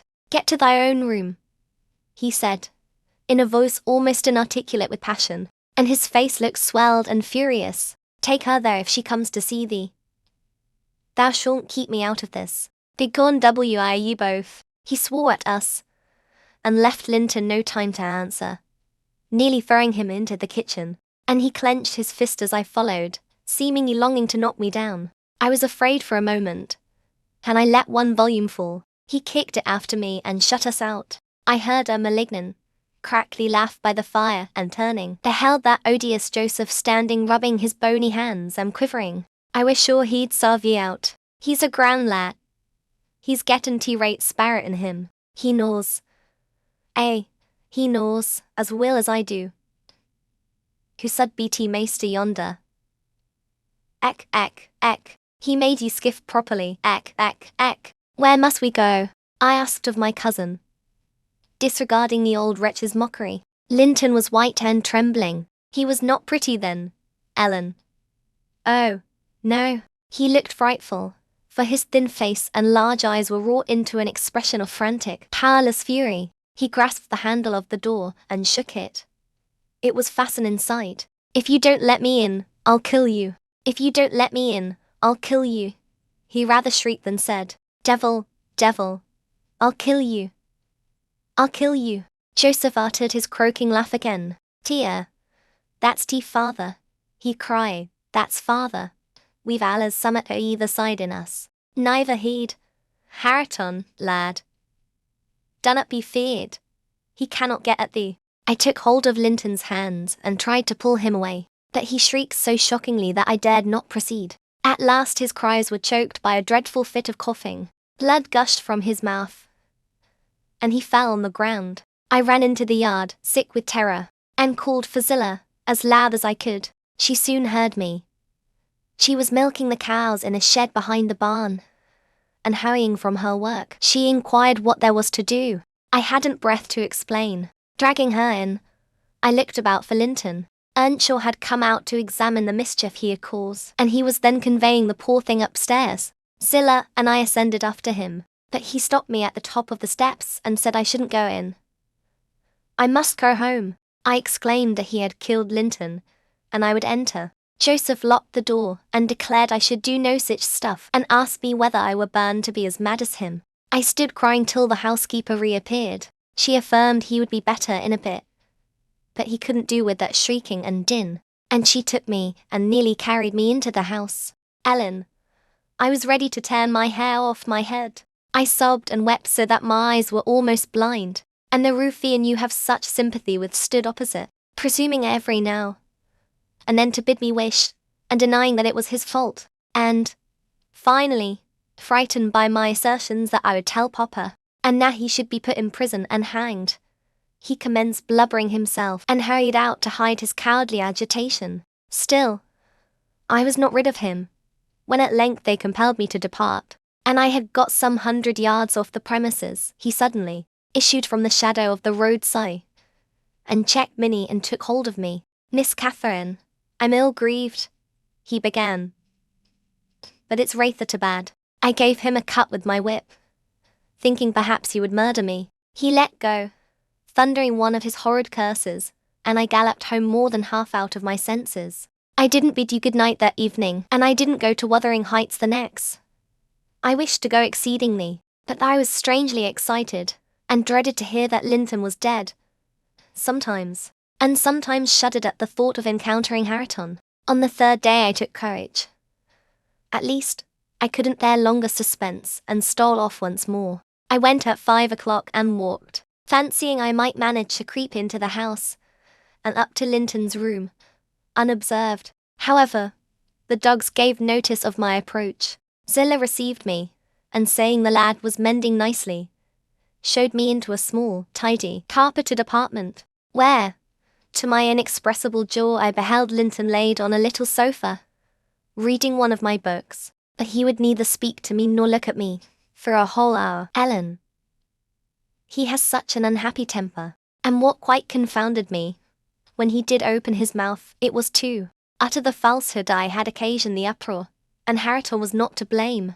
Unable to reply, except passionately, I got up and walked from the room. He sent after me a faint Catherine. He did not reckon on being answered so. But I wouldn't turn back, and the morrow was the second day on which I stayed at home, nearly determined to visit him no more. But it was so miserable going to bed and getting up and never hearing anything about him, that my resolution melted into air before it was properly formed. It had appeared wrong to take the journey once. Now it seemed wrong to refrain. Michael came to ask if he must saddle Minnie. I said yes, and considered myself doing a duty as she bore me over the hills. I was forced to pass the front windows to get to the court. It was no use trying to conceal my presence. Young master is in the house, said Zillah, as she saw me making for the parlour. I went in. Earnshaw was there also, but he quitted the room directly. Linton sat in the great armchair half asleep. Walking up to the fire, I began in a serious tone, partly meaning it to be true. As you don't like me, Linton, and as you think I come on purpose to hurt you, and pretend that I do so every time, this is our last meeting. Let us say goodbye, and tell Mr. Heathcliff that you have no wish to see me, and that he mustn't invent any more falsehoods on the subject. Sit down and take your hat off, Catherine, he answered. You are so much happier than I am. You ought to be better. Papa talks enough of my defects, and shows enough scorn of me, to make it natural I should doubt myself. I doubt whether I am not altogether as worthless as he calls me, frequently. And then I feel so cross and bitter. I hate everybody. I am worthless and bad in temper and bad in spirit. Almost always. And, if you choose, you may say goodbye. You'll get rid of an annoyance. Only, Catherine, do me this justice. Believe that if I might be as sweet, and as kind, and as good as you are, I would be, as willingly, and more so, than as happy and as healthy. And believe that your kindness has made me love you deeper than if I deserved your love. And now I couldn't, and cannot help showing my nature to you. I regret it and repent it, and shall regret and repent it till I die. I felt he spoke the truth, and I felt I must forgive him. And, though we should quarrel the next moment, I must forgive him again. We were reconciled, but we cry, both of us, the whole time I stayed, not entirely for sorrow. Yet, I was sorry Linton had that distorted nature. He'll never let his friends be at ease, and he'll never be at ease himself. I have always gone to his little parlour since that night. He calls his father return the day after. About 3 times, I think. We have been merry and hopeful, as we were the first evening. The rest of my visits were dreary and troubled, now with his selfishness and spite, and now with his sufferings. But I've learned to endure the former with nearly as little resentment as the latter. Mr. Heathcliff purposely avoids me. I have hardly seen him at all. Last Sunday, indeed, coming earlier than usual, I heard him abusing poor Linton cruelly for his conduct of the night before. I can't tell how he knew of it, unless he listened. Linton had certainly behaved provokingly. However, it was the business of nobody but me, and I interrupted Mr. Heathcliff's lecture by entering and telling him so. He burst into a laugh, and went away, saying he was glad I took that view of the matter. Since then, I've told Linton he must whisper his bitter things. Now, Ellen, you have heard all. I can't be prevented from going to Wuthering Heights, except by inflicting misery onto people. Whereas, if you'll only not tell Papa, my going need disturb the tranquility of none. You'll not tell, will you? It will be very heartless if you do. I'll make up my mind on that point by tomorrow, Miss Catherine, I replied. It requires some study, and so I'll leave you to your rest, and go think it over. I thought it over aloud, in my master's presence, walking straight from her room to his, and relating the whole story, with the exception of her conversations with her cousin, and any mention of Hareton. Linton was alarmed and distressed, more than he would acknowledge to me. In the morning, Catherine learnt my betrayal of her confidence, and she learnt also that her secret visits were to end. In vain she wept and writhed against the interdict, and implored her father to have pity on Linton. All she got to comfort her was a promise that he would write and give him leave to come to the Grange when he pleased, but explaining that he must no longer expect to see Catherine at Wuthering Heights. Perhaps, had he been aware of his nephew's disposition and state of health, he would have seen fit to withhold even that slight consolation. Chapter 25. These things happened last winter, sir, said Mrs. Dean, hardly more than a year ago.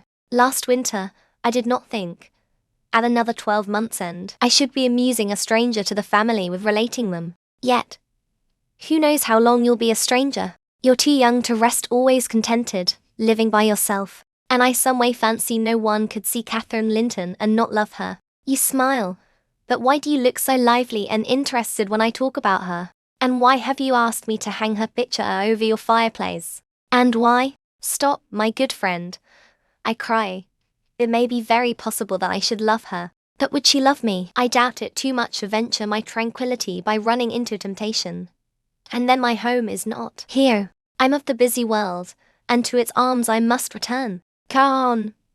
Was Catherine obedient to her father's commands? She was, continued the housekeeper. Her affection for him was still the chief sentiment in her heart, and he spoke without anger. He spoke in the deep tenderness of one about to leave his treasure amid perils and foes, where his remembered words would be the only aid that he could bequeath to guide her. He said to me, a few days afterwards, I wish my nephew would write, Ellen, or call. Tell me, sincerely, what you think of him. Is he changed for the better, or is there a prospect of improvement as he grows a man? He's very delicate, sir, I replied, and scarcely likely to reach manhood. But this I can say, he does not resemble his father, and if Miss Catherine had the misfortune to marry him, he would not be beyond her control, unless she were extremely and foolishly indulgent. However, master, you'll have plenty of time to get acquainted with him, and see whether he would suit her. It wants 4 years and more to his being of age. Edgar sighed, and, walking to the window, looked out towards Gimmerton Kirk. It was a misty afternoon, but the February sun shone dimly, and we could just distinguish the 2 fir trees in the yard and the sparely scattered gravestones. I've prayed often, he half soliloquized, for the approach of what is coming, and now I begin to shrink and fear it. I thought the memory of the hour I came down that Glen a bridegroom would be less sweet than the anticipation that I was soon, in a few months, or possibly weeks, to be carried up and laid in its lonely hollow. Ellen, I've been very happy with my little Cathy. Through winter nights and summer days she was a living hope at my side, but I've been as happy musing by myself among those stones, under that old church, lying, through the long June evenings, on the green mound of her mother's grave, and wishing, yearning for the time when I might lie beneath it. What can I do for Cathy? How must I quit her? I'd not care one moment for Linton being Heathcliff's son, nor for his taking her from me, if he could console her for my loss. I'd not care that Heathcliff gained his ends, and triumphed in robbing me of my last blessing, but should Linton be unworthy, only a feeble tool to his father, I cannot abandon her to him, and, hard though it be to crush her buoyant spirit, I must persevere in making her sad while I live, and leaving her solitary when I die. Darling, I'd rather resign her to God, and lay her in the earth before me. Resign her to God as it is, sir, I answered, and if we should lose you, which may he forbid, under his providence, I'll stand her friend and counsellor to the last. Miss Catherine is a good girl. I don't fear that she will go wilfully wrong, and people who do their duty are always finally rewarded. Spring advanced, yet my master gathered no real strength, though he resumed his walks in the grounds with his daughter. To her inexperienced notions, this itself was a sign of convalescence. And then his cheek was often flushed, and his eyes were bright. She felt sure of his recovering. On her 17th birthday, he did not visit the churchyard. It was raining, and I observed, "You'll surely not go out tonight, sir?" He answered, "No, I'll defer it this year a little longer." He wrote again to Linton, expressing his great desire to see him, and, had the invalid been presentable, I've no doubt his father would have permitted him to come. As it was, being instructed, he returned an answer, intimating that Mr. Heathcliff objected to his calling at the Grange, that his uncle's kind remembrance delighted him, and he hoped to meet him sometimes in his rambles, and personally to petition, at his cousin, and he might not remain long so utterly divided. That part of his letter was simple, and probably his own. Heathcliff knew he could plead eloquently for Catherine's company then. "I do not ask," he said, "that she may visit here, but am I never to see her, because my father forbids me to go to her home, and you forbid her to come to mine, too. Now, and then, ride with her towards the heights, and let us exchange a few words, in your presence. We have done nothing to deserve this separation, and you are not angry with me.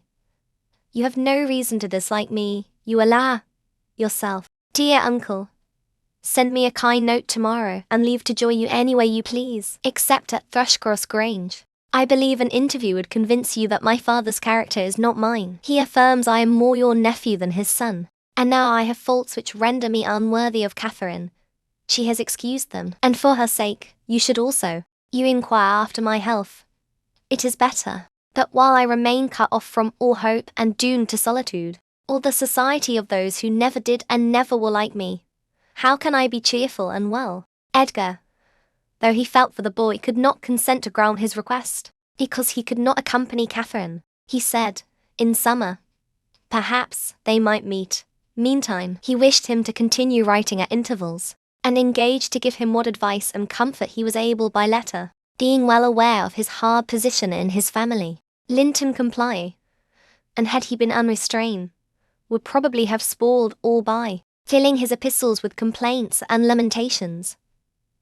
But his father kept a sharp watch over him, and, of course, insisted on every line that my master sent being shown. So, instead of penning his peculiar personal sufferings and distresses, the themes constantly uppermost in his thoughts, he harped on the cruel obligation of being held asunder from his friend and love, and gently intimated that Mr. Linton must allow an interview soon, or he should fear he was purposely deceiving him with empty promises. Cathy was a powerful ally at home, and between them they at length persuaded my master to acquiesce in their having a ride, or walk, together about once a week, under my guardianship, and on the moors nearest the Grange.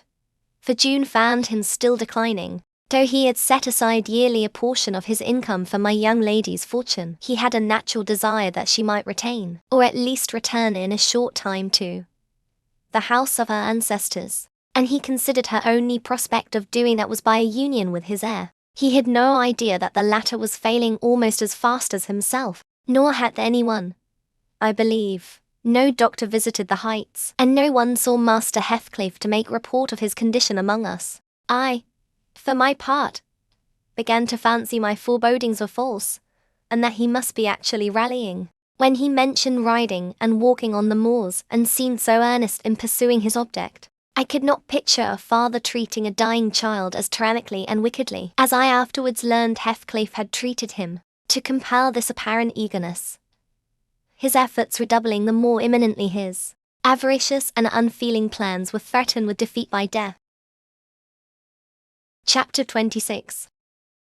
Summer was already past its prime, when Edgar reluctantly yielded his assent to their entreaties, and Catherine and I set out on our first ride to join her cousin. It was a close, sultry day, devoid of sunshine, but with a sky too dappled and hazy to threaten rain, and our place of meeting had been fixed at the guide stone, by the crossroads. On arriving there, however, a little herd boy dispatched as a messenger told us that Maester Linton were just this side Heights, and he'd be much obliged to us to gang on a bit further. Then Master Linton has forgot the first injunction of his uncle, I observed. He bid us keep on the Grange land, and here we are off at once. Well, we'll turn our horses' heads round when we reach him, answered my companion. Our excursion shall lie towards home. But when we reached him, and that was scarcely a quarter of a mile from his own door, we found he had no horse, and we were forced to dismount and leave ours to graze.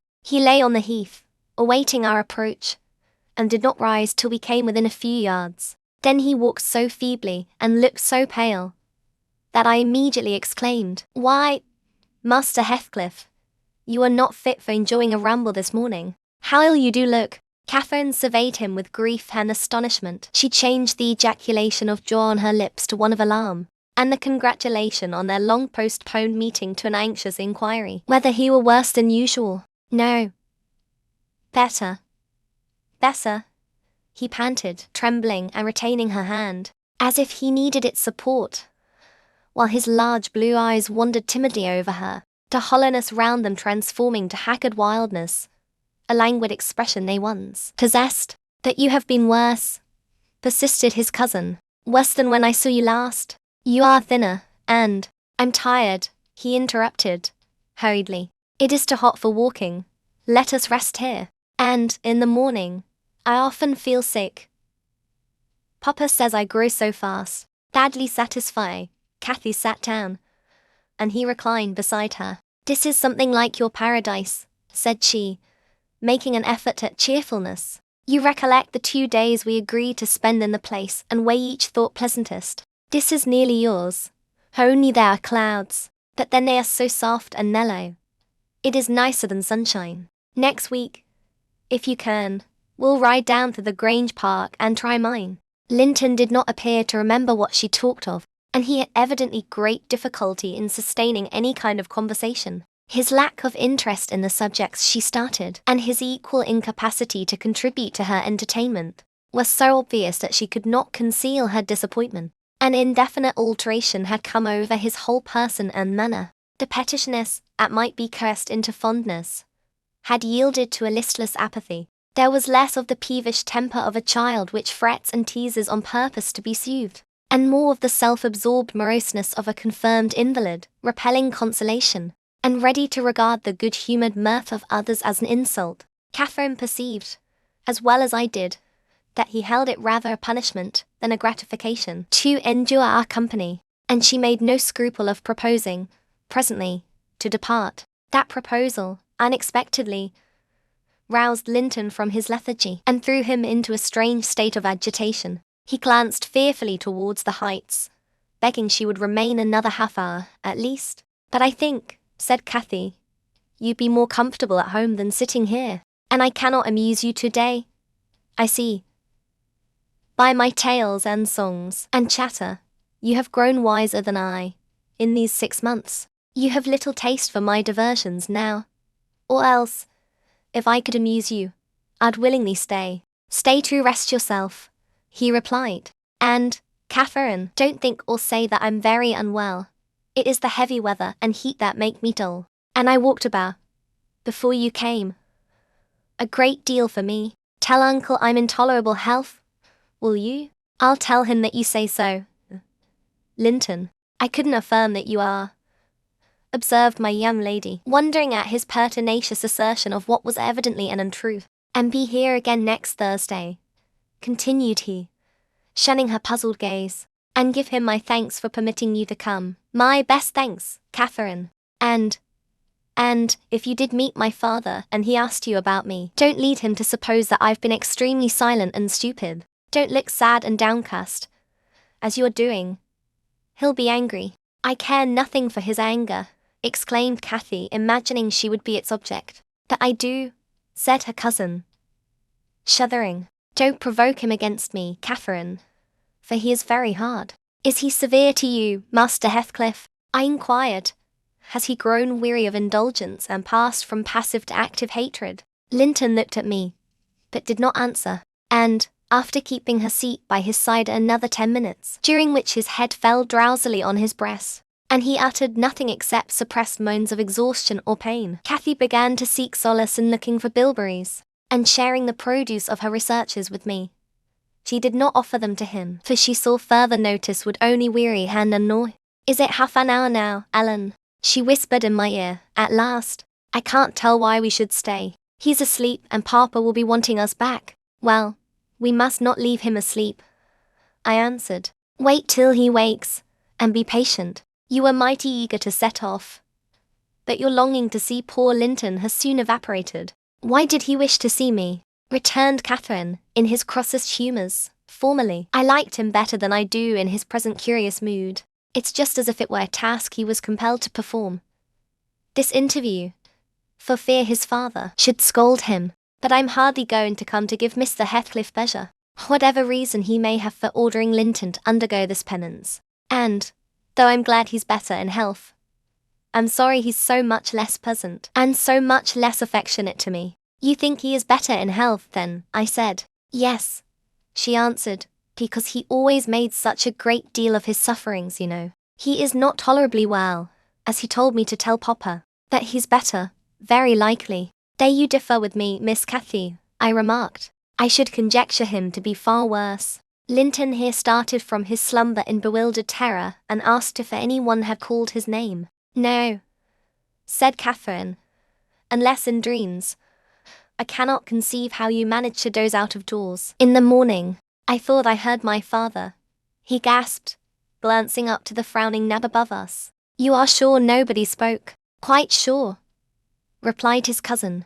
"Only Ellen and I were disputing concerning your health. Are you truly stronger, Linton, than when we separated in winter? If you be, I'm certain one thing is not stronger: your regard for me. Speak, are you?" The tears gushed from Linton's eyes as he answered, "Yes, yes, I am." And, still under the spell of the imaginary voice, his gaze wandered up and down to detect its owner. Cathy rose. "For today we must part," she said, "and I won't conceal that I have been sadly disappointed with our meeting, though I'll mention it to nobody but you. Not that I stand in awe of Mr. Heathcliff."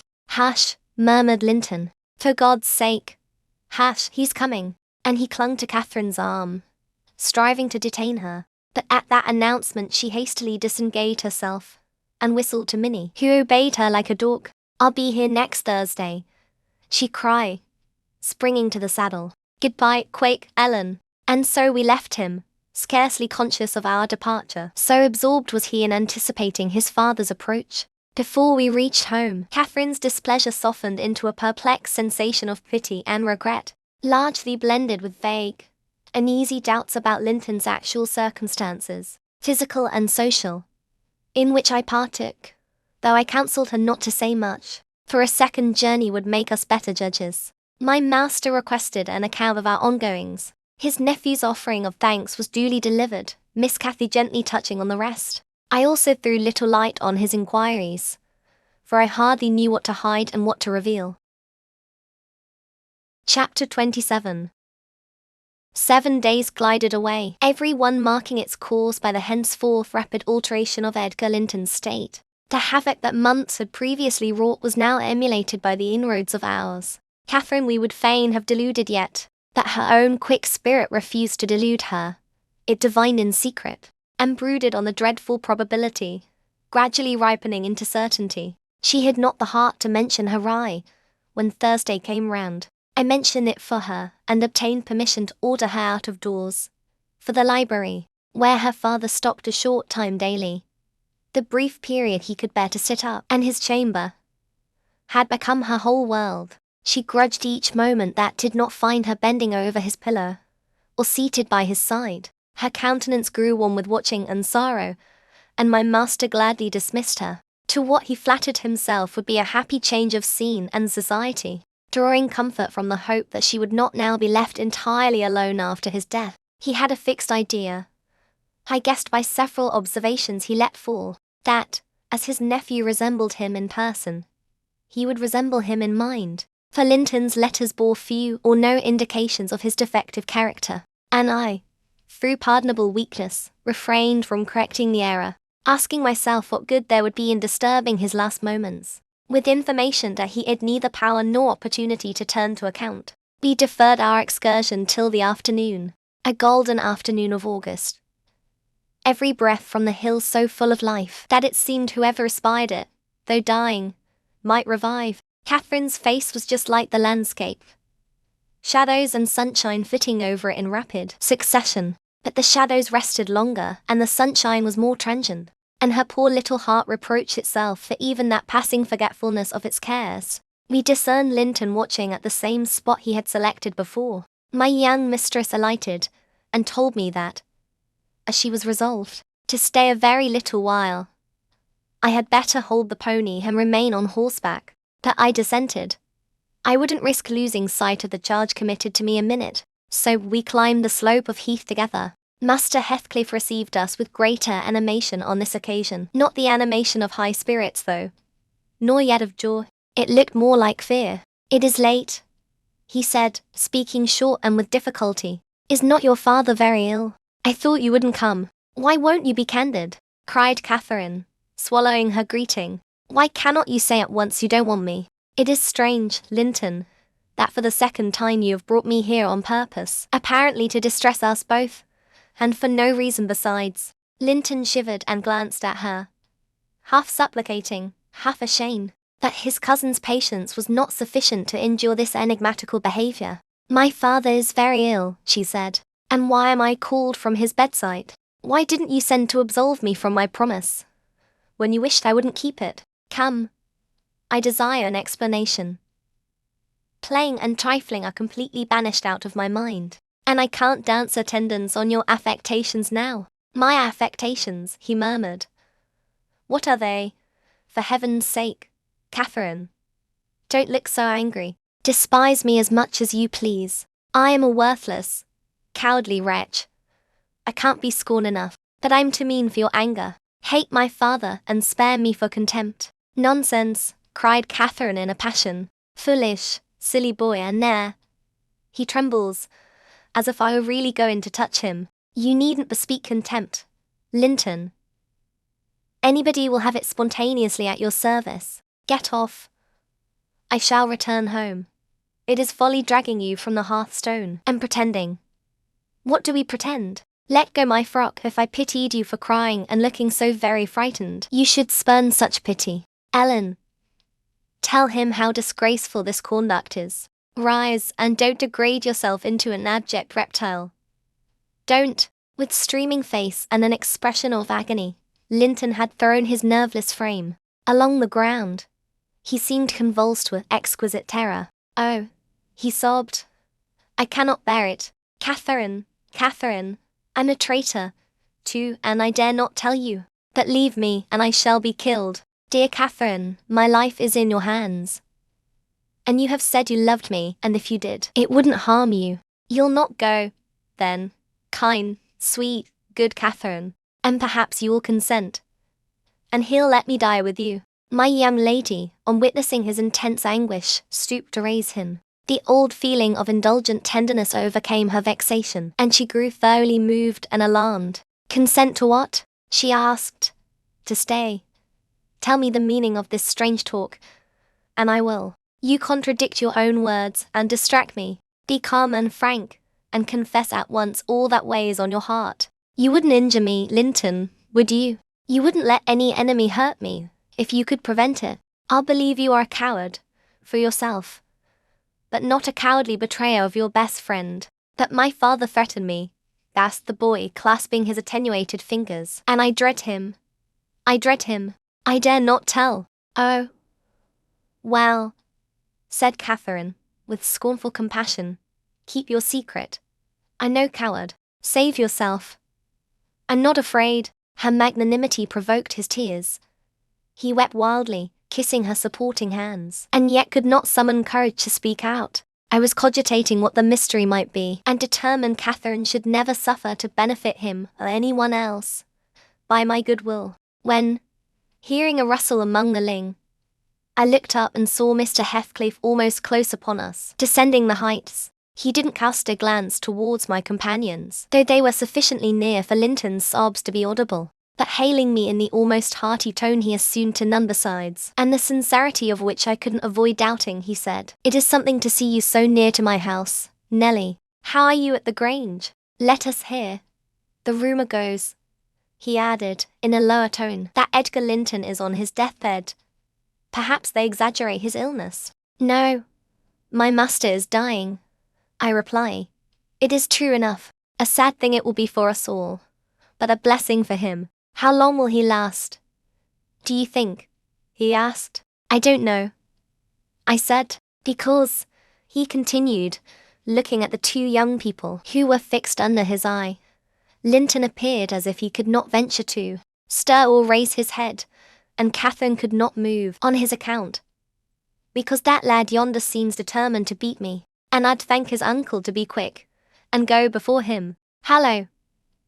Has the whelp been playing that game long? I did give him some lessons about snivelling. Is he pretty lively with Miss Linton generally?" "Lively? No. He has shown the greatest distress," I answered. "To see him, I should say, that instead of rambling with his sweetheart on the hills, he ought to be in bed, under the hands of a doctor." "He shall be, in a day or two," muttered Heathcliff. "But first, get up, Linton, get up," he shouted. "Don't grovel on the ground there. Up." This moment, Linton had sunk prostrate again in another paroxysm of helpless fear, caused by his father's glance towards him, I suppose. There was nothing else to produce such humiliation. He made several efforts to obey, but his little strength was annihilated for the time, and he fell back again with a moan. Heathcliff advanced, and lifted him to lean against a ridge of turf. "Now," said he, with curbed ferocity, "I'm getting angry. And if you don't command that paltry spirit of yours, damn you, get up directly." "I will, father," he panted. "Only, let me alone, or I shall faint. I've done as you wished, I'm sure. Catherine will tell you that I have been cheerful. Ah, keep by me, Catherine. Give me your hand." "Take mine," said his father. "Stand on your feet, there now. She'll lend you her arm. That's right, look at her. You would imagine I was the devil himself, Miss Linton, to excite such horror. Be so kind as to walk home with him, will you? He shudders if I touch him." "Linton dear," whispered Catherine, "I can't go to Wuthering Heights. Papa has forbidden me." "He'll not harm you. Why are you so afraid?" "I can never re-enter that house," he answered. "I'm not to re-enter it without you." "Stop," cried his father. "We'll respect Catherine's filial scruples. Nelly, take him in, and I'll follow your advice concerning the doctor, without delay." "You'll do well," replied I, "but I must remain with my mistress. To mind your son is not my business." "You are very stiff," said Heathcliff. "I know that. But you'll force me to pinch the baby and make it scream before it moves your charity. Come, then, my hero, are you willing to return, escorted by me?" He approached once more, and made as if he would seize the fragile being. But, shrinking back, Linton clung to his cousin, and implored her to accompany him, with a frantic importunity that admitted no denial. However I disapproved, I couldn't hinder her. Indeed, how could she have refused him herself? What was filling him with dread we had no means of discerning. But there he was, powerless under its gripe, and any addition seemed capable of shocking him into idiocy. We reached the threshold. Catherine walked in, and I stood waiting till she had conducted the invalid to a chair, expecting her out immediately, when Mr. Heathcliff, pushing me forward, exclaimed, "My house is not stricken with the plague, Nelly, and I have a mind to be hospitable today. Sit down, and allow me to shut the door." He shut and locked it also. I started. "You shall have tea before you go home," he added. "I'm by myself. Harriton is gone with some cattle for the lees, and Zillah and Joseph are off on a journey of pleasure. And, though I'm used to being alone, I'd rather have some interesting company, if I can get it. Miss Linton, take your seat by him. I give you what I have. The present is hardly worth accepting, but I have nothing else to offer. It is Linton, I mean. How she does stare. It's odd what a savage feeling I have to anything that seems afraid of me. Had I been born where laws are less strict and tastes less dainty, I should treat myself to a slow vivisection of those two as an evening's amusement. He drew in his breath, struck the table, and swore to himself. By hell, I hate them. I'm not afraid of you, exclaimed Catherine, who could not hear the latter part of his speech. She stepped close up, her black eyes flashing with passion and resolution. Give me that key, I will have it, she said. I wouldn't eat or drink here if I were starving. Heathcliff had the key in his hand that remained on the table. He looked up, seized with a sort of surprise at her boldness, or possibly reminded by her voice and glance of the person from whom she inherited it. She snatched at the instrument and half succeeded in getting it out of his loosened fingers. But her action recalled him to the present. He recovered it speedily. Now, Catherine Linton, he said, stand off, or I shall knock you down. And that will make Mrs. Dean mad. Regardless of this warning, she captured his closed hand and its contents again. We will go, she repeated, exerting her utmost efforts to cause the iron muscles to relax. And finding that her nails made no impression, she applied her teeth pretty sharply. Heathcliff glanced at me a glance that kept me from interfering a moment. Catherine was too intent on his fingers to notice his face. He opened them suddenly and resigned the object of dispute. That, ere she had well secured it, he seized her with a liberated hand and, pulling her on his knee, administered with the other a shower of terrific slaps on both sides of the head, each sufficient to have fulfilled his threat. Had she been able to fall? At this diabolical violence I rushed on him furiously. You villain! I began to cry. You villain! A touch on the chest silenced me. I am stout and soon put out of breath, and, what with that and the rage, I staggered dizzily back, and felt ready to suffocate or to burst a blood vessel. The scene was over in 2 minutes. Catherine, released, put her two hands to her temples and looked just as if she were not sure whether her ears were off or on. She trembled like a reed, poor thing, and leaned against the table perfectly bewildered. I know how to chastise children, you see, said the scoundrel, grimly, as he stooped to repossess himself of the key, which had dropped to the floor. Go to Linton now, as I told you, and cry at your ease. I shall be your father tomorrow. All the father you'll have in a few days. And you shall have plenty of that. You can bear plenty. You're no weakling. You shall have a daily taste. If I catch such a devil of a temper in your eyes again. Cathy ran to me instead of Linton, and knelt down and put her burning cheek on my lap, weeping aloud. Her cousin had shrunk into a corner of the settle, as quiet as a mouse, congratulating himself, I dare say, that the correction had alighted on another than him. Heathcliff, perceiving us all confounded, rose and expeditiously made the tea himself. The cups and saucers were laid ready. He poured it out, and handed me a cup. Wash away your spleen, he said, and help your own naughty pet and mine. It is not poisoned, though I prepared it. I'm going out to seek your horses. Our first thought, on his departure, was to force the exit somewhere. We tried the kitchen door, but that was fastened outside. We looked at the windows. They were too narrow for even Cathy's little figure. Master Linton, I cried, seeing we were regularly imprisoned. You know what your diabolical father is after, and you shall tell us, or I'll box your ears, as he has done your cousins. Yes, Linton, you must tell, said Catherine. It was for your sake I came, and it will be wickedly ungrateful if you refuse. Give me some tea, I'm thirsty, and then I'll tell you, he answered. Mrs. Dean, go away. I don't like you standing over me. Now, Catherine, you are letting your tears fall into my cup. I won't drink that. Give me another. Catherine pushed another to him, and wiped her face.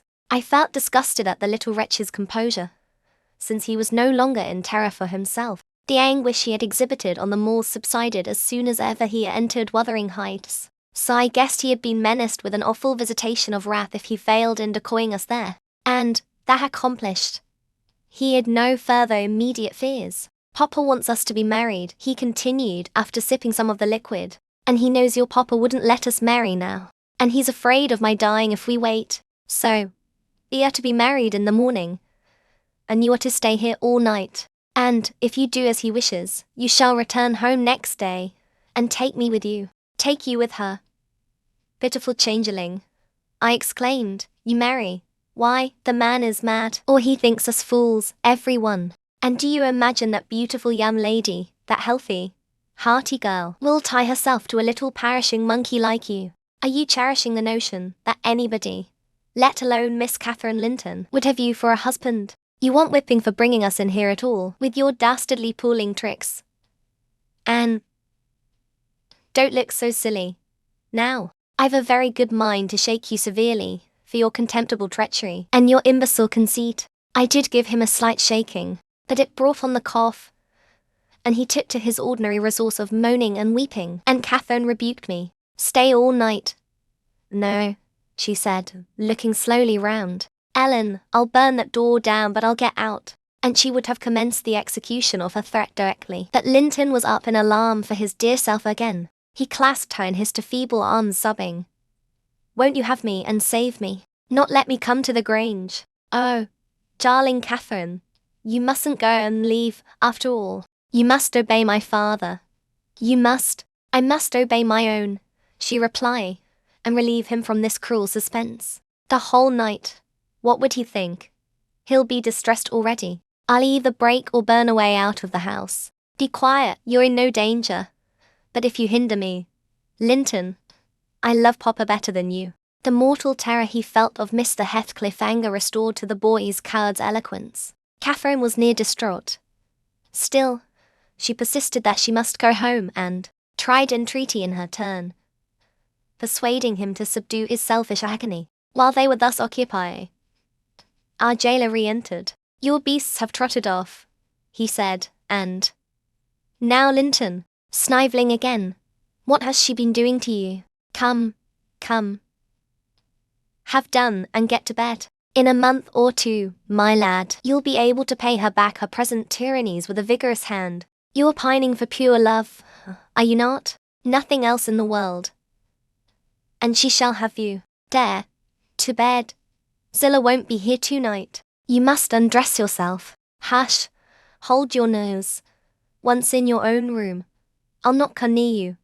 You needn't fear. By chance, you've managed tolerably. I'll look to the rest. He spoke these words, holding the door open for his son to pass, and the latter achieved his exit exactly as a spaniel might wish suspected the person who attended on it of designing a spiteful squeeze. The lock was re-secured. Heathcliff approached the fire, where my mistress and I stood silent. Catherine looked up and instinctively raised her hand to her cheek. His neighborhood revived a painful sensation. Anybody else would have been incapable of regarding the childish act with sternness, but he scowled on her and muttered, Oh, you are not afraid of me. Your courage is well disguised. You seemed amiably afraid. I am afraid now, she replied, because if I stay, Papa will be miserable. And how can I endure making him miserable? When he, Mr. Heathcliff, let me go home. I promised to marry Linton. Papa would like me to, and I love him. Why should you wish to force me to do what I'll willingly do of myself? Let him dare to force you, I cried. There's law in the land.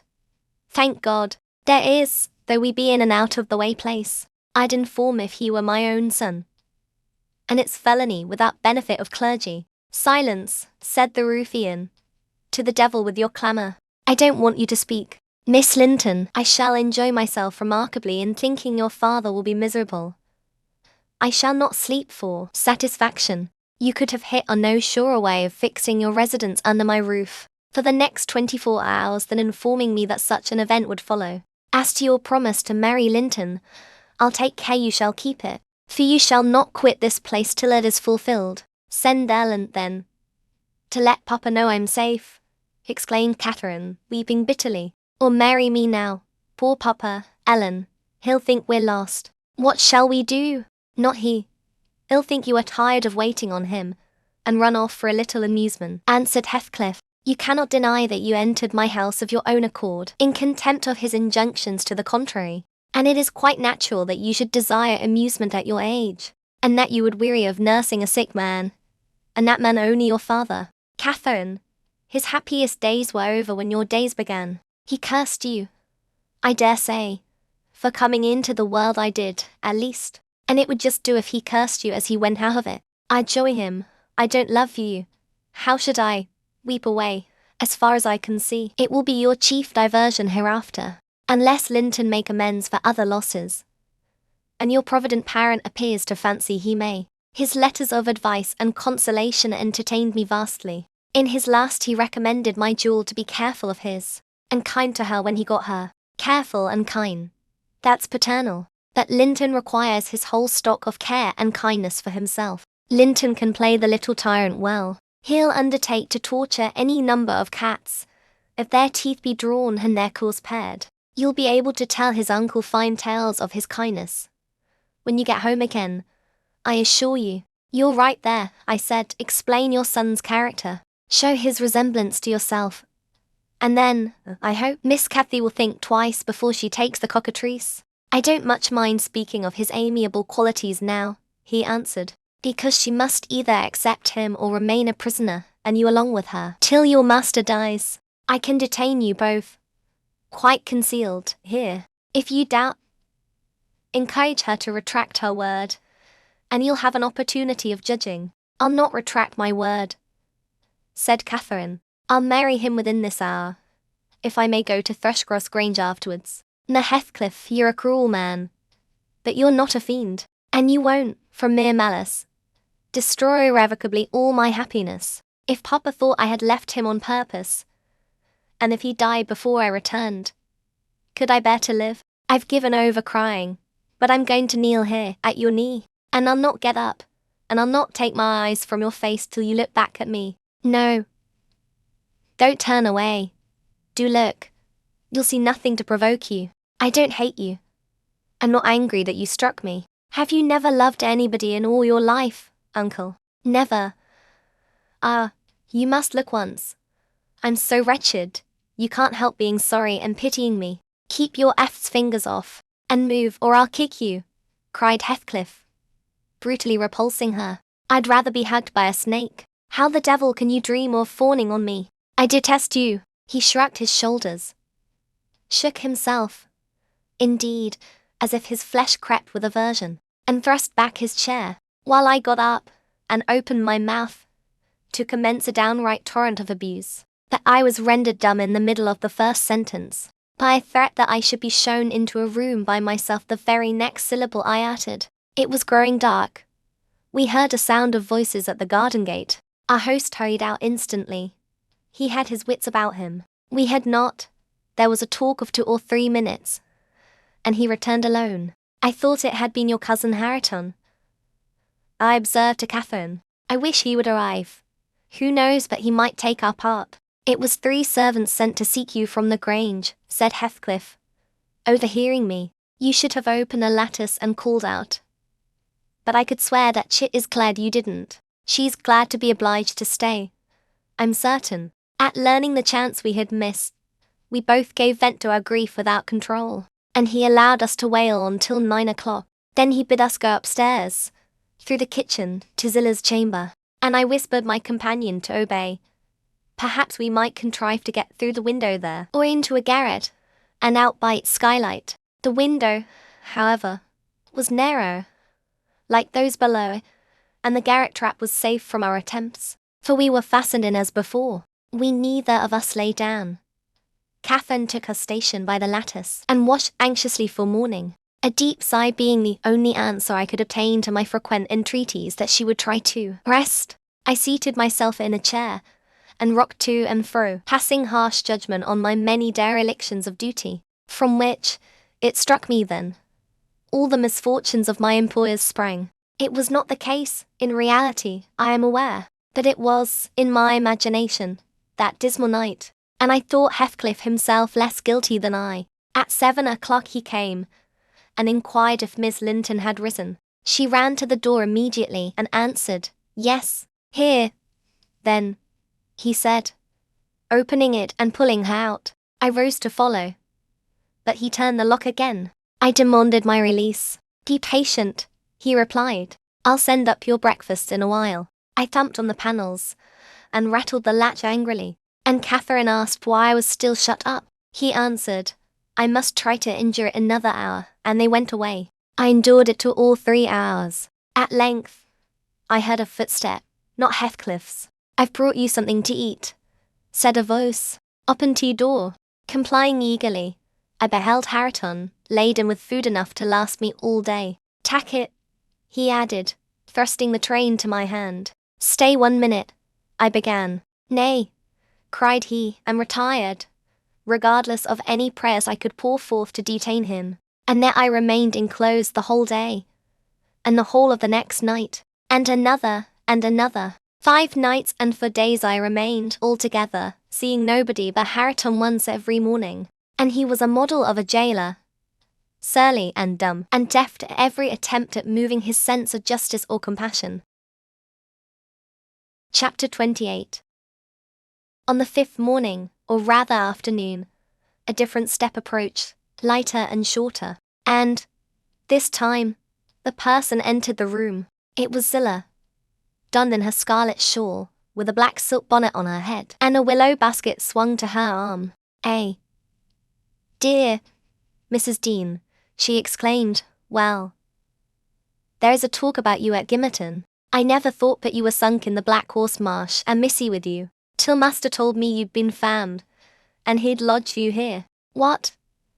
And you must have got on an island, sure. And how long were you in the hole? Did master save you, Mrs. Dean? But you're not so thin.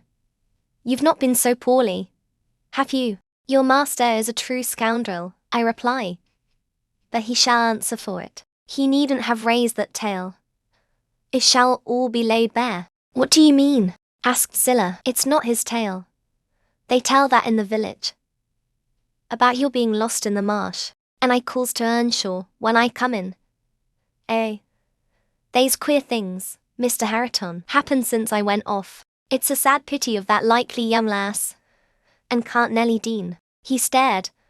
I thought he had not heard aught, so I told him the rumour. The master listened, and he just smiled to himself, and said, if they have been in the marsh, they are out now. Zillah, Nelly Dean is lodged, at this minute, in your room. You can tell her to flit. When you go up, here is the key. The bog water got into her head, and she would have run home, quite flighty.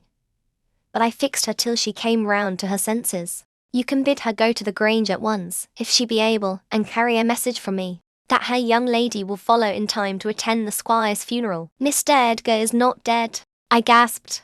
Oh, Zillah. No. Sit you down, my good mistress, she replied. You're right sickly yet. He's not dead. Dr. Kenneth thinks he may last another day.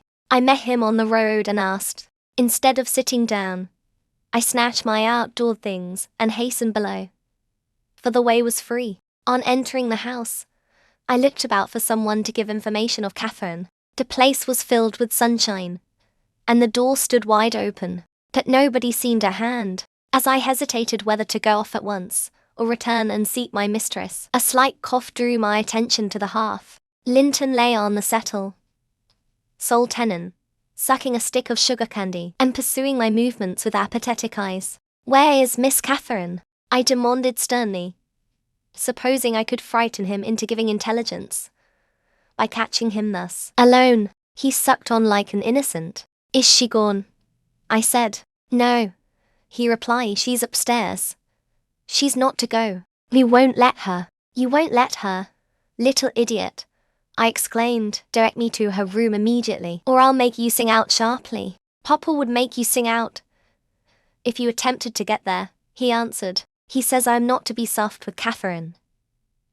She's my wife, and it's shameful that she should wish to leave me. He says she hates me and wants me to die, that she may have my money, but she shan't have it. And she shan't go home. She never shall. She may cry, and be sick as much as she pleases. He resumed his former occupation, closing his lids, as if he meant to drop asleep. Master Heathcliff, I resumed, have you forgotten all Catherine's kindness to you last winter, when you affirmed you loved her, and when she brought you books and sung you songs, and came many a time through wind and snow to see you? She wept amiss one evening, because you would be disappointed. And you felt then that she was 100 times too good to you. And now you believe the lies your father tells. That you know he detests you both. And you join him against her. That's fine gratitude, is it not? The corner of Linton's mouth fell. And he took the sugar candy from his lips. Did she come to Wuthering Heights because she hated you? I continued. Think for yourself as to your money. She does not even know that you will have any. And you say she's sick. And yet you leave her alone. Up there in a strange house. You who have felt what it is to be so neglected. You could pity your own sufferings. And she pitied them, too. That you won't pity hers. I shed tears. Master Heathcliff, you see. An elderly woman, and a servant merely. And you, after pretending such affection, and having reason to worship her almost, store every tear you have for yourself, and lie there quite at ease.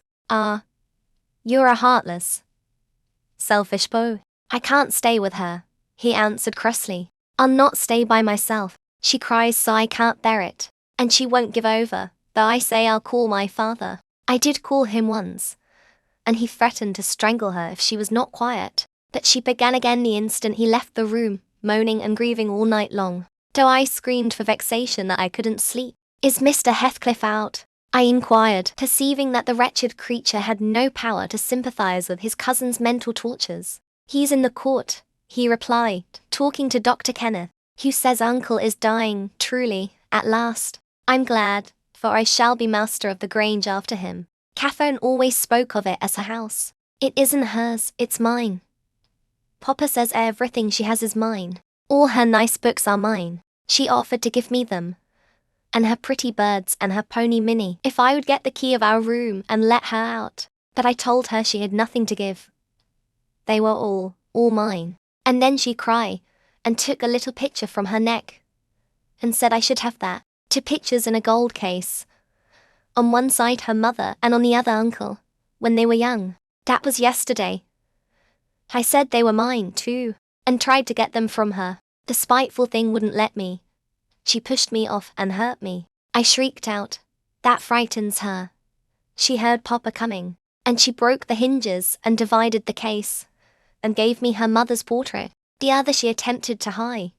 But Papa asked what was the matter, and I explained it. He took the one I had away, and ordered her to resign hers to me. She refused, and he struck her down, and wrenched it off the chain, and crushed it with his foot. And were you pleased to see her struck? I asked.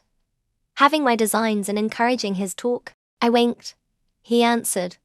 I winked to see my father strike a dog or a horse. He does it so hard. Yet I was glad at first.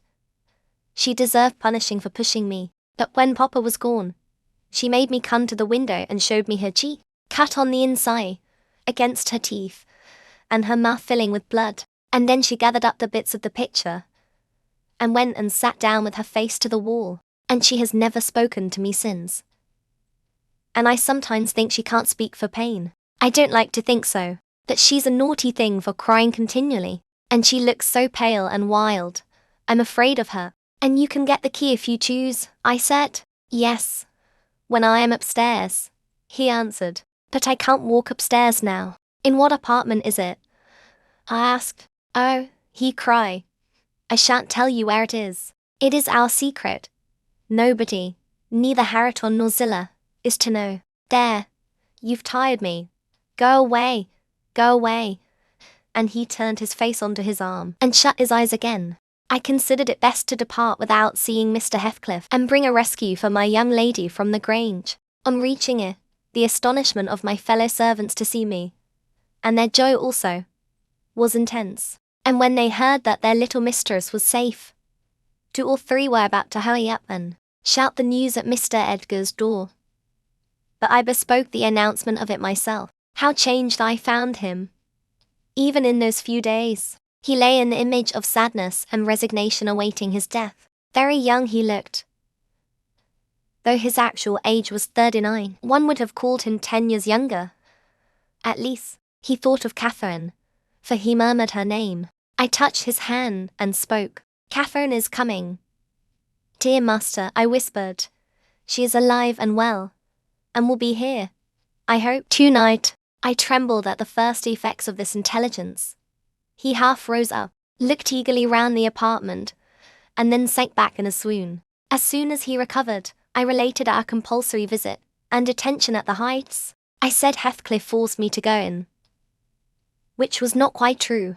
I uttered as little as possible against Linton, nor did I describe all his father's brutal conduct, my intentions being to add no bitterness, if I could help it, to his already overflowing cup. He divined that one of his enemy's purposes was to secure the personal property, as well as the estate, to his son, or rather himself. Yet why he did not wait till his decease was a puzzle to my master, because ignorant how nearly he and his nephew would quit the world together. However, he felt that his will had better be altered.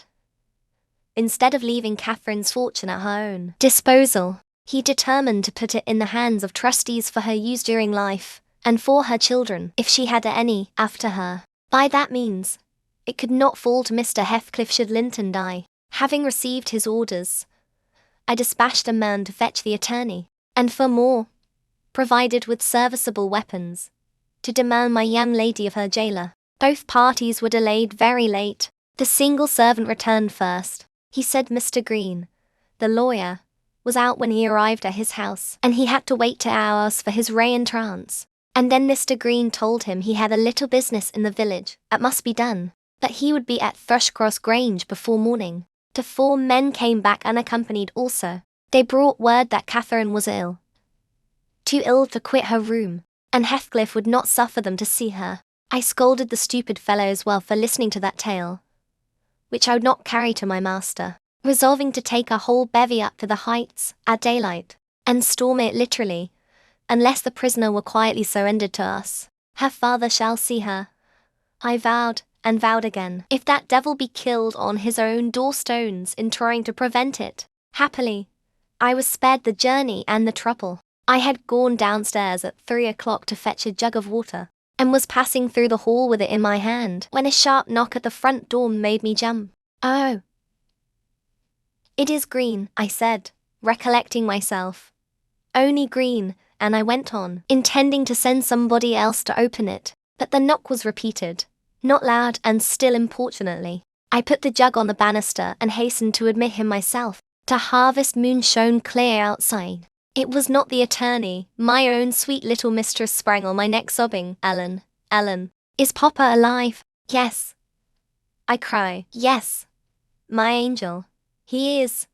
God be thanked, you are safe with us again." She wanted to run, breathless as she was, upstairs to Mr. Linton's room, but I compelled her to sit down on a chair, and made her drink, and washed her pale face, chafing it into a faint colour with my apron. Then I said I must go first, and tell of her arrival, imploring her to say she should be happy with young Heathcliff. She stared, but soon comprehending why I counselled her to utter the falsehood, she assured me she would not complain. I couldn't abide to be present at their meeting. I stood outside the chamber door a quarter of an hour, and hardly ventured near the bed. Then, all was composed, however. Catherine's despair was as silent as her father's joy. She supported him calmly, in appearance, and he fixed on her features his raised eyes that seemed dilating with ecstasy. He died blissfully, Mr. Lockwood. He died so. Kissing her cheek, he murmured, "I am going to her. And you, darling child, shall come to us," and never stirred or spoke again, but continued that rapt, radiant gaze, till his pulse imperceptibly stopped and his soul departed. None could have noticed the exact minute of his death. It was so entirely without a struggle. Whether Catherine had spent her tears, or whether the grief were too weighty to let them flow, she sat there dried till the sun rose. She sat till noon, and would still have remained brooding over that deathbed, but I insisted on her coming away and taking some repose. It was well I succeeded in removing her, for at dinner time appeared the lawyer, having called at Wuthering Heights to get his instructions how to behave. He had sold himself to Mr. Heathcliff. That was the cause of his delay in obeying my master's summons. Fortunately, no thought of worldly affairs crossed the latter's mind to disturb him. After his daughter's arrival, Mr. Green took upon himself to order everything and everybody about the place. He gave all the servants but me notice to quit. He would have carried his delegated authority to the point of insisting that Edgar Linton should not be buried beside his wife, but in the chapel, with his family. There was the will, however, to hinder that, and my loud protestations against any infringement of its directions. The funeral was hurried over. Catherine, Mrs. Linton Heathcliff now, was suffered to stay at the Grange till her father's corpse had quitted it. She told me that her anguish had at last spurred Linton to incur the risk of liberating her. She heard the men I sent disputing at the door, and she gathered the sense of Heathcliff's answer. It drove her desperate.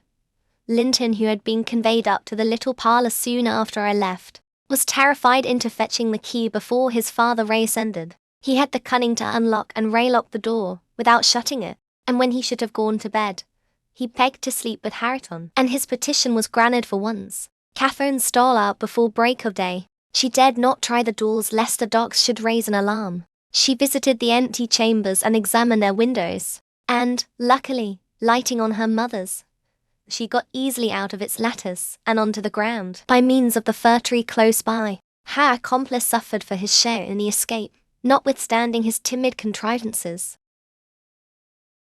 Chapter 29.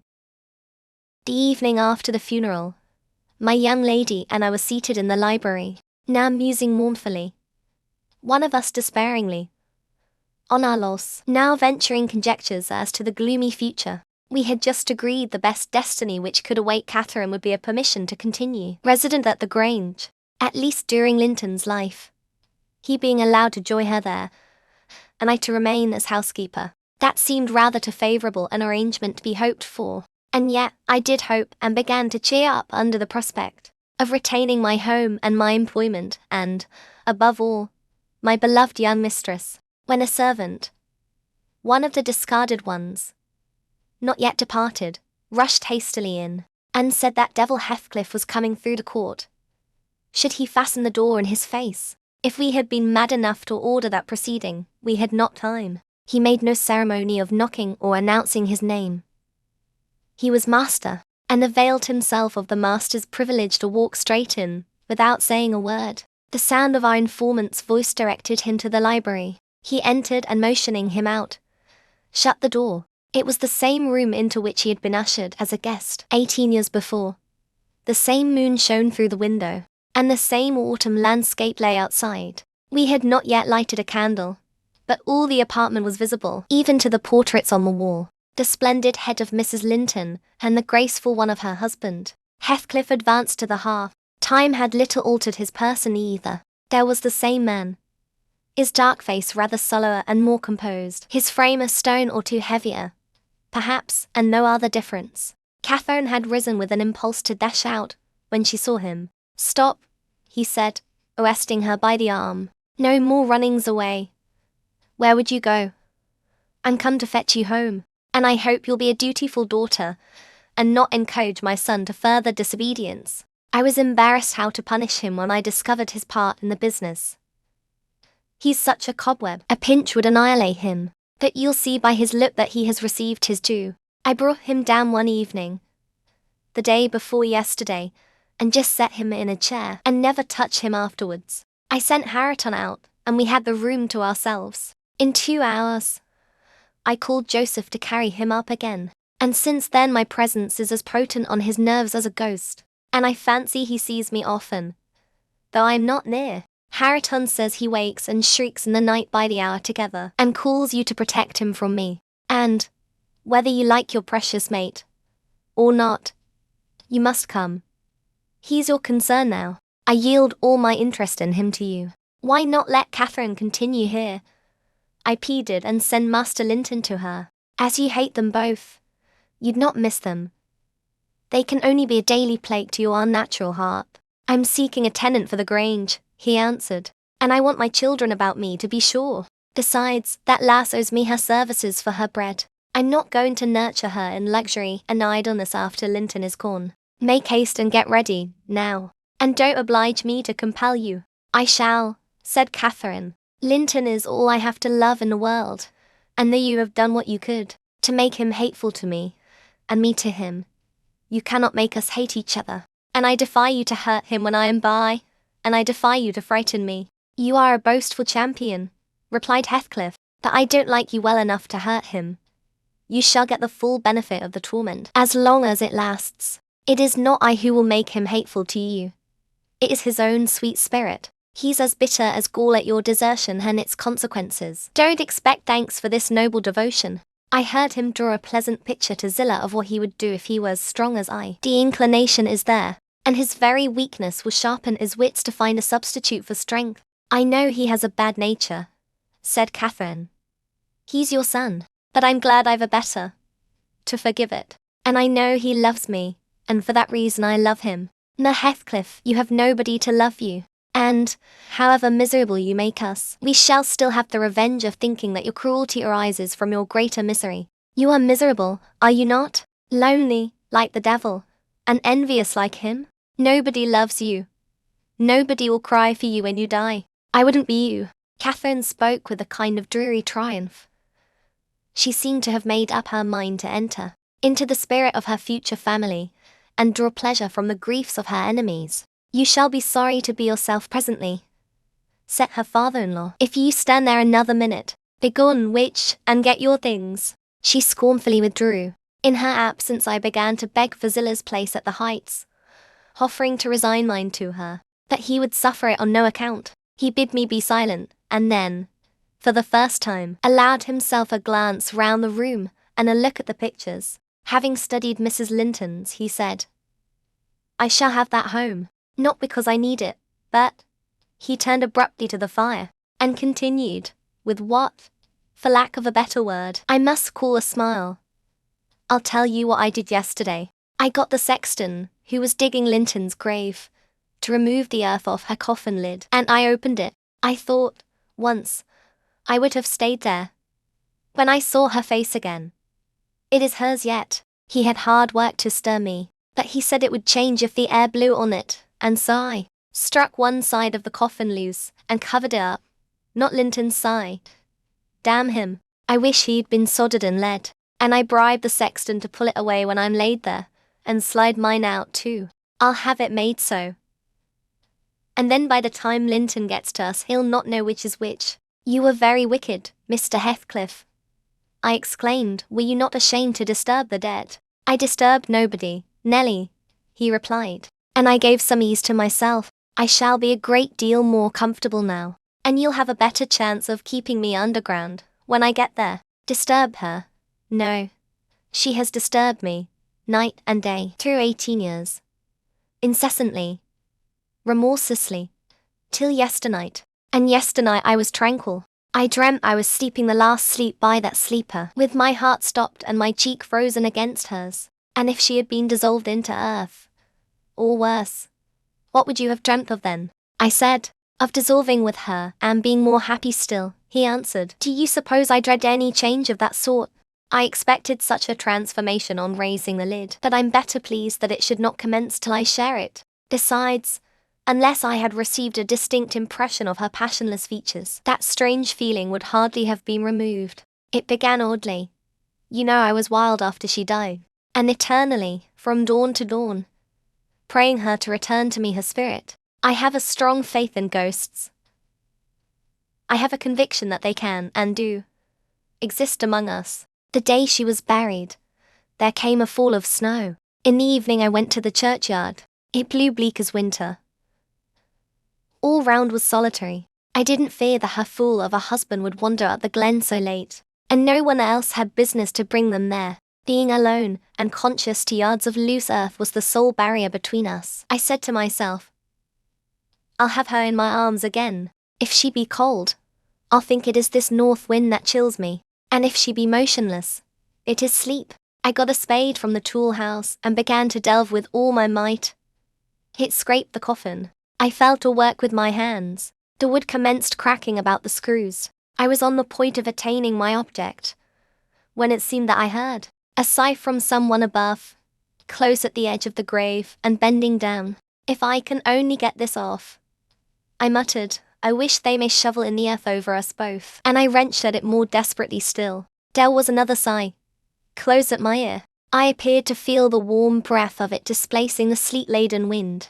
I knew no living thing in flesh and blood was by, but, as certainly as you perceive the approach to some substantial body in the dark, though it cannot be discerned, so certainly I felt that Cathy was there. Not under me, but on the earth. A sudden sense of relief flowed from my heart for every limb. I relinquished my labor of agony, and turned consoled at once. Unspeakably consoled. Her presence was with me. It remained while I refilled the grave and led me home. You may laugh, if you will, that I was sure I should see her there. I was sure she was with me, and I could not help talking to her. Having reached the heights, I rushed eagerly to the door. It was fastened, and I remember that her Costa Earnshaw and my wife opposed my entrance. I remember stopping to kick the breath out of him, and then hurrying upstairs to my room and hers. I looked round impatiently. I felt her by me. I could almost see her, and yet I could not. I ought to have sweat blood then, from the anguish of my yearning, from the fervour of my supplications to have but one glimpse. I had not one. She showed herself, as she often was in life, a devil to me, and, since then, sometimes more and sometimes less, I've been the sport of that intolerable torture, infernal, keeping my nerves at such a stretch that, if they had not resembled Kafka, they would long ago have relaxed to the feebleness of Linton's. When I sat in the house with Harrington, it seemed that on going out I should meet her. When I walked on the moors I should meet her coming in. When I went from home I hastened to return. She must be somewhere at the heights, I was certain, and when I slept in her chamber, I was beaten out of that. I couldn't lie there. For the moment I closed my eyes, she was either outside the window, or sliding back the panels, or entering the room, or even resting her darling head on the same pillow as she did when a child. And I must open my lids to see. And so I opened and closed them 100 times a night. To be always disappointed, it racked me. I've often groaned aloud, till that old rascal Joseph no doubt believed that my conscience was playing the fiend inside of me. Now, since I've seen her, I'm pacified. A little. It was a strange way of killing, not by inches, but by fractions of hairbreadths, to beguile me with the spectre of a hope for 18 years. Mr. Heathcliff paused and wiped his forehead. His hair clung to it, wet with perspiration. His eyes were fixed on the red embers of the fire, the brows not contracted, but raised next the temples, diminishing the grim aspect of his countenance, but imparting a peculiar look of trouble, and a painful appearance of mental tension towards one absorbing subject. He only half addressed me, and I maintained silence. I didn't like to hear him talk. After a short period he resumed his meditation on the picture, took it down and leaned it against the sofa to contemplate it at better advantage.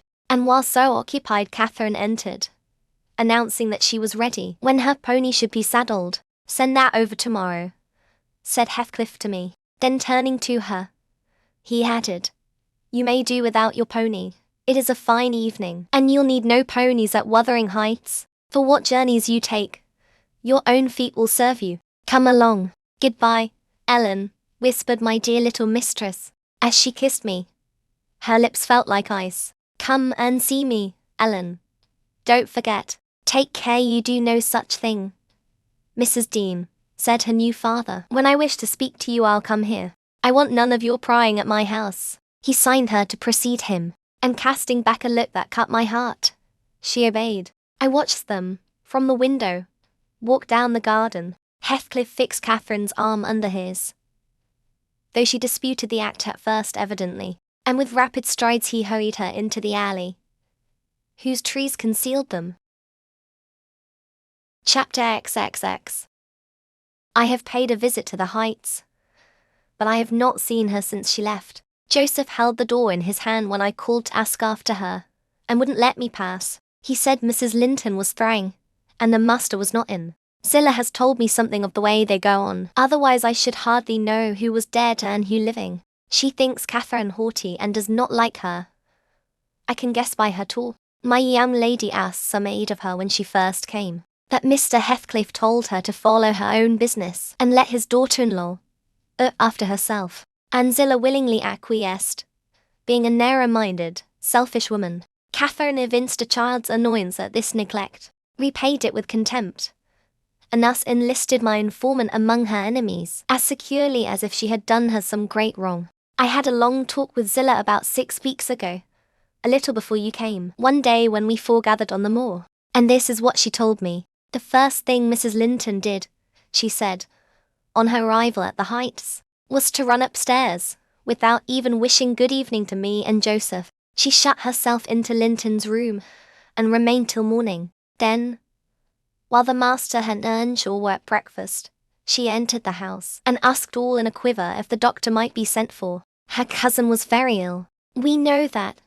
answered Heathcliff, "but his life is not worth a farthing, and I won't spend a farthing on him. But I cannot tell how to do," she said, "and if nobody will help me, he'll die." "Walk out of the room," cried the master, "and let me never hear a word more about him. None here care what becomes of him. If you do, hack the nurse. If you do not, lock him up and leave him." Then she began to bother me, and I said I'd had enough plague with the tiresome thing. We each had our tasks, and hers was to wait on Linton. Mr. Heathcliff bid me leave that labour to her. How they managed together, I can't tell. I fancy he fretted a great deal, and moaned hiss all night and day, and she had precious little rest. One could guess by her white face and heavy eyes. She sometimes came into the kitchen all wild-eyed, and looked as if she would fain beg assistance. But I was not going to disobey the master. I never dare disobey him, Mrs. Dean. And, though I thought it wrong that Kenneth should not be sent for, it was no concern of mine either to advise or complain, and I always refused to meddle. Once or twice, after we had gone to bed, I've happened to open my door again and seen her sitting crying on the stairs top, and then I've shut myself in quick, for fear of being moved to interfere. I did pity her then, I'm sure. Still, I didn't wish to lose my place, you know. At last, one night she came boldly into my chamber and frightened me out of my wits by saying, "Tell Mr. Heathcliff that his son is dying. I'm sure he is this time. Get up instantly and tell him." Having uttered this speech, she vanished again. I lay a quarter of an hour listening and trembling. Nothing stirred. The house was quiet. "She's mistaken," I said to myself. "He's got over it. I needn't disturb them," and I began to doze. But my sleep was marred a second time by a sharp ringing of the bell. The only bell we have, put up on purpose for Linton. And the master called to me to see what was the matter, and inform them that he wouldn't have that nose repeated. I delivered Catherine's message. He cursed to himself, and in a few minutes came out with a lighted candle, and proceeded to their room. I followed. Mrs. Heathcliff was seated by the bedside, with her hands folded on her knees. Her father-in-law went up, held the light to Linton's face, looked at him, and touched him. Afterwards he turned to her. "Now, Catherine," he said, "how do you feel?" She was dumb. "How do you feel, Catherine?" he repeated. "He's safe, and I'm free," she answered. "I should feel well. But," she continued, with a bitterness she couldn't conceal, "you have left me so long to struggle against death alone, that I feel and see only death. I feel like death." And she looked like it, too. I gave her a little wine. Hareton and Joseph, who had been wakened by the ringing and the sound of feet, and heard our talk from outside, now entered. Joseph was fain, I believe, of the lad's removal. Hareton seemed a thought bothered, though he was more taken up with staring at Catherine than thinking of Linton. But the master bid him get off to bed again. We didn't want his help. He afterwards made Joseph remove the body to his chamber, and told me to return to mine, and Mrs. Heathcliff remained by herself. In the morning, he sent me to tell her she must come down to breakfast. She had undressed, and appeared going to sleep, and said she was ill, at which I hardly wondered. I informed Mr. Heathcliff, and he replied, "Well, let her be till after the funeral, and go up now and then to get her what is needful, and, as soon as she seems better, tell me." Cathy stayed upstairs a fortnight, according to Zillah, who visited her twice a day, and would have been rather more friendly, but her attempts at increasing kindness were proudly and promptly repelled. Heathcliff went up once, to show her Linton's will. He had bequeathed the whole of his, and what had been her, movable property, to his father. The poor creature was threatened, or coaxed, into that act during her week's absence, when his uncle died. The lands, being a minor, he could not meddle with. However, Heathcliff has claimed and kept them in his wife's right and his also, I suppose legally. At any rate, Catherine, destitute of cash and friends, cannot disturb his possession. Nobody, said Zillah, ever approached her door. Except that once, but and nobody asked anything about her. The first occasion of her coming down into the house was on a Sunday afternoon. She had cried out, when I carried up her dinner, that she couldn't bear any longer being in the cold, and I told her the master was going to Thrushcross Grange, and Dunshaw, and I needn't hinder her from descending. So, as soon as she heard Heathcliff's horse trot off, she made her appearance, donned in black, and her yellow curls combed back behind her ears as plain as a Quaker. She couldn't comb them out. Joseph and I generally go to chapel on Sundays. The kirk, you know, has no minister now, explained Mrs. Dean, and they call the Methodists' or Baptists' place, I can't say which it is, at Gimmerton, a chapel. Joseph had gone, she continued, but I thought proper to bide at home. Young folks are always the better for an elder's overlooking, and Hareton, with all his bashfulness, isn't a model of nice behaviour. I let him know that his cousin would very likely sit with us, and she had been always used to see the Sabbath respected, so he had as good leave his guns and bits of indoor work alone. While she stayed, he coloured up at the news, and cast his eyes over his hands and clothes. The train oil and gunpowder were shoved out of sight in a minute. I saw he meant to give her his company, and I guessed, by his way, he wanted to be presentable, so, laughing, as I durst not laugh when the master is by, I offered to help him if he would, and joked at his confusion. He grew sullen and began to swear. Now, Mrs. Dean, Zillah went on, seeing me not pleased by her manner, you happen think your young lady to fine for Mr. Hareton, and happen you're right. But I own I should love well to bring her pride a peg lower, and what will all her learning and her daintiness do for her? Now, she's as poor as you or I. Poorer, I'll be bound. You're saving, and I'm doing my little all that road.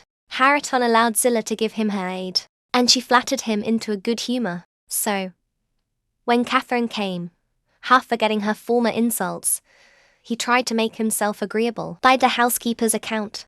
Mrs. walked in, she said, as chill as an icicle and as high as a princess. I got up and offered her my seat in the armchair. No. She turned up her nose at my civility. Earnshaw rose, too, and bid her come to the settle and sit close by the fire. He was sure she was starved. I've been starved a month and more, she answered, resting on the word as scornful as she could. And she got a chair for herself and placed it at a distance from both of us. Having sat till she was warm, she began to look round and discovered a number of books on the dresser. She was instantly upon her feet again, stretching to reach them, but they were too high up. Her cousin, after watching her endeavours a while, at last summoned courage to help her. She held her frock, and he filled it with the first that came to hand. That was a great advance for the lad. She didn't thank him. Still, he felt gratified that she had accepted his assistance, and ventured to stand behind as she examined them, and even to stoop and point out what struck his fancy in certain old pictures which they contained. Nor was he daunted by the saucy style in which she jerked the page from his finger. He contented himself with going a bit farther back and looking at her instead of the book.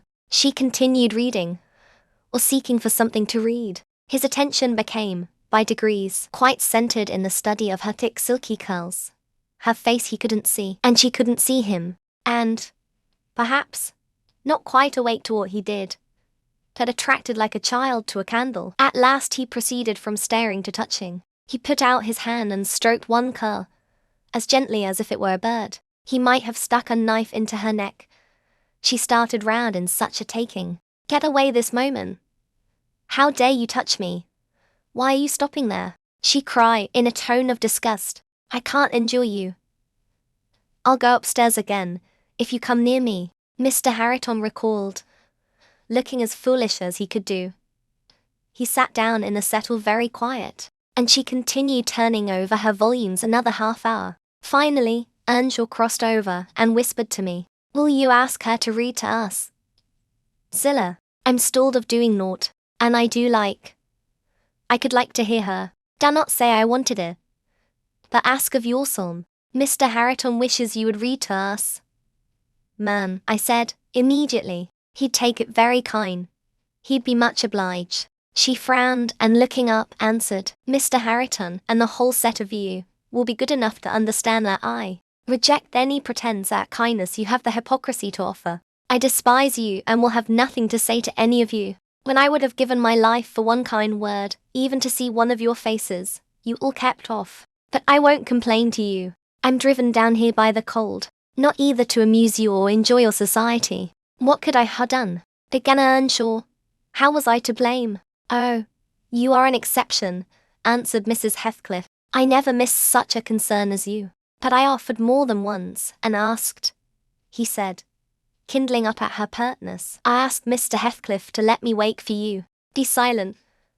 I'll go out of doors, or anywhere, rather than have your disagreeable voice in my ear, said my lady. Harriton muttered she might go to hell for him, and unslinging his gun, restrained himself from his Sunday occupations no longer. He talked now, freely enough, and she presently saw fit to retreat to her solitude. But the frost had set in and, in spite of her pride, she was forced to condescend to our company, more and more. However, I took care there should be no further scorning at my good nature. Ever since, I've been as stiff as herself, and she has no lover or liker among us. And she does not deserve one. For, let them say the least word to her, and she'll call back without respect of any one. She'll snap at the master himself, and as good as dares him to thrash her. And the more hurt she gets, the more venomous she grows. At first, on hearing this account from Zillah, I determined to leave my situation, take a cottage, and get Catherine to come and live with me. But Mr. Heathcliff would as soon permit that as he would set up Harriton in an independent house, and I can see no remedy, at present, unless she could marry again, and that scheme it does not come within my province to arrange. Asterisk, asterisk. Asterisk, asterisk, asterisk. Thus ended Mrs. Dean's story. Notwithstanding the doctor's prophecy, I am rapidly recovering strength, and though it be only the second week in January, I propose getting out on horseback in a day or two, and riding over to Wuthering Heights to inform my landlord that I shall spend the next 6 months in London, and, if he likes, he may look out for another tenant to take the place after October. I would not pass another winter here for much. Chapter 31. Yesterday was bright, calm and frosty. I went to the Heights as I proposed. My housekeeper entreated me to bear a little note from her to her young lady, and I did not refuse, for the worthy woman was not conscious of anything odd in her request. The front door stood open, but the jealous gate was fastened, as at my last visit. I knocked and invoked Earnshaw from among the garden beds. He unchained it, and I entered. The fellow is as handsome a rustic as need be seen. I took particular notice of him this time, but then he does his best apparently to make the least of his advantages. I asked if Mr. Heathcliff were at home. He answered, no, but he would be in at dinner time. It was 11 o'clock, and I announced my intention of going in and waiting for him, at which he immediately flung down his tools and accompanied me, in the office of watchdog, not as a substitute for the host. We entered together. Catherine was there, making herself useful in preparing some vegetables for the approaching meal. She looked more sulky and less spirited than when I had seen her first. She hardly raised her eyes to notice me, and continued her employment with the same disregard to common forms of politeness as before, never returning my bow and good morning by the slightest acknowledgement. She does not seem so amiable, I thought, as Mrs. Dean would persuade me to believe. She's a beauty, it is true, but not an angel. Earnshaw surlily bid her remove her things to the kitchen. Remove them yourself, she said, pushing them from her as soon as she had done, and retiring to a stool by the window, where she began to carve figures of birds and beasts out of the turnip parings in her lap. I approached her, pretending to desire a view of the garden, and, as I fancied, adroitly dropped Mrs. Dean's note onto her knee, unnoticed by Harriton.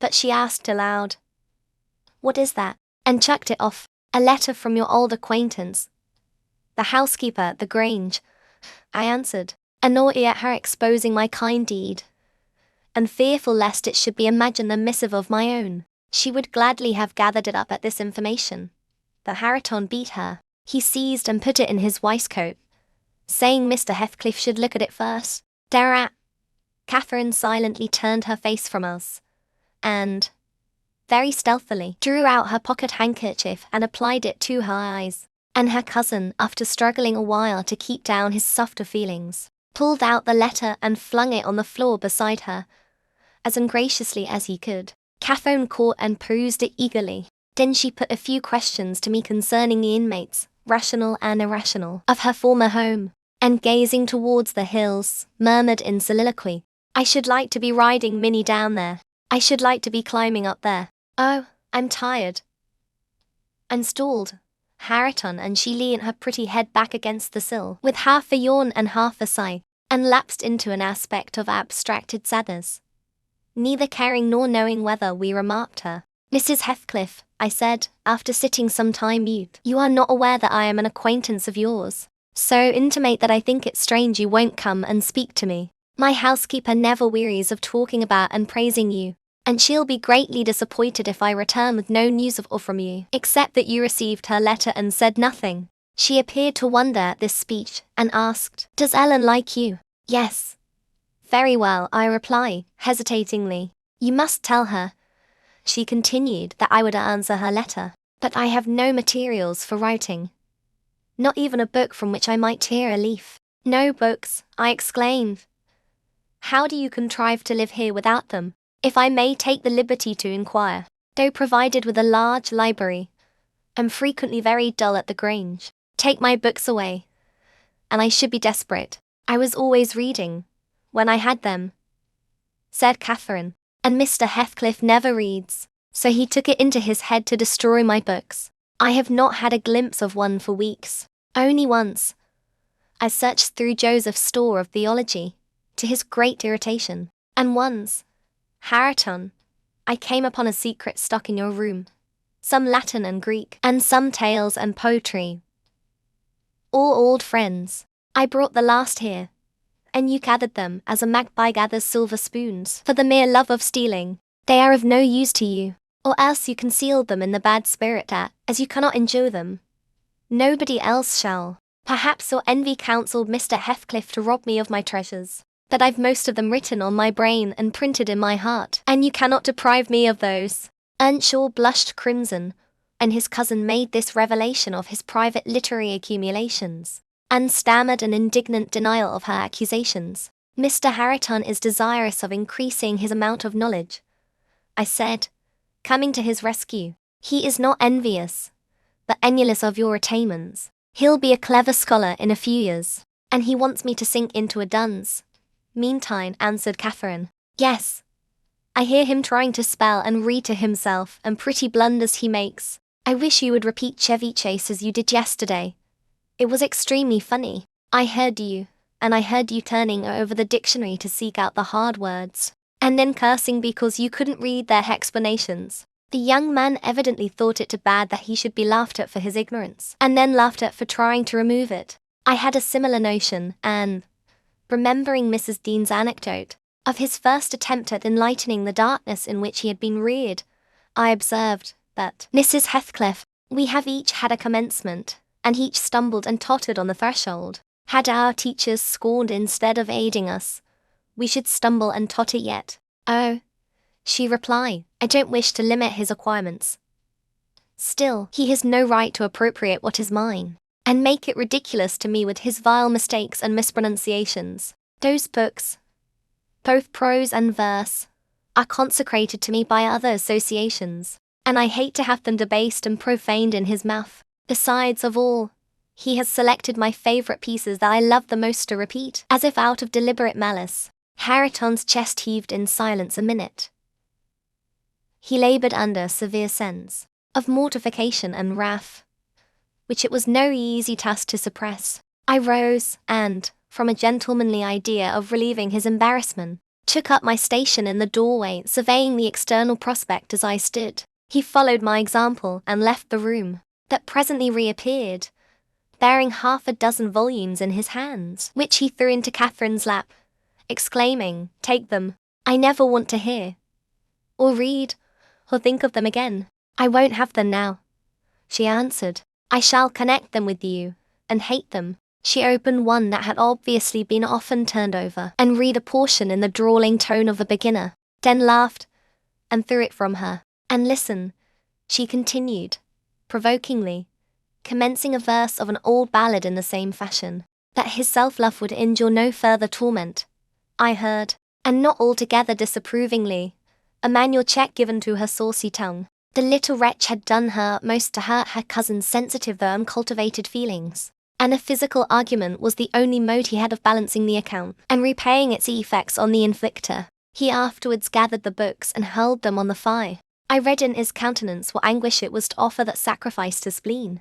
I fancied that as they consumed, he recalled the pleasure they had already imparted, and the triumph and ever-increasing pleasure he had anticipated from them. And I fancied I guessed the incitement to his secret studies also. He had been content with daily labour and rough animal enjoyments, till Catherine crossed his path. Shame at her scorn, and hope of her approval, were his first prompters to higher pursuits, and instead of guarding him from one and winning him to the other, his endeavours to raise himself had produced just the contrary result. Yes, that's all the good that such a brute as you can get from them, cried Catherine, sucking her damaged lip, and watching the conflagration with indignant eyes. You'd better hold your tongue, now, he answered fiercely, and his agitation precluded further speech. He advanced hastily to the entrance, where I made way for him to pass. But ere he had crossed the door-stones, Mr. Heathcliff, coming up the causeway, encountered him, and laying hold of his shoulder asked,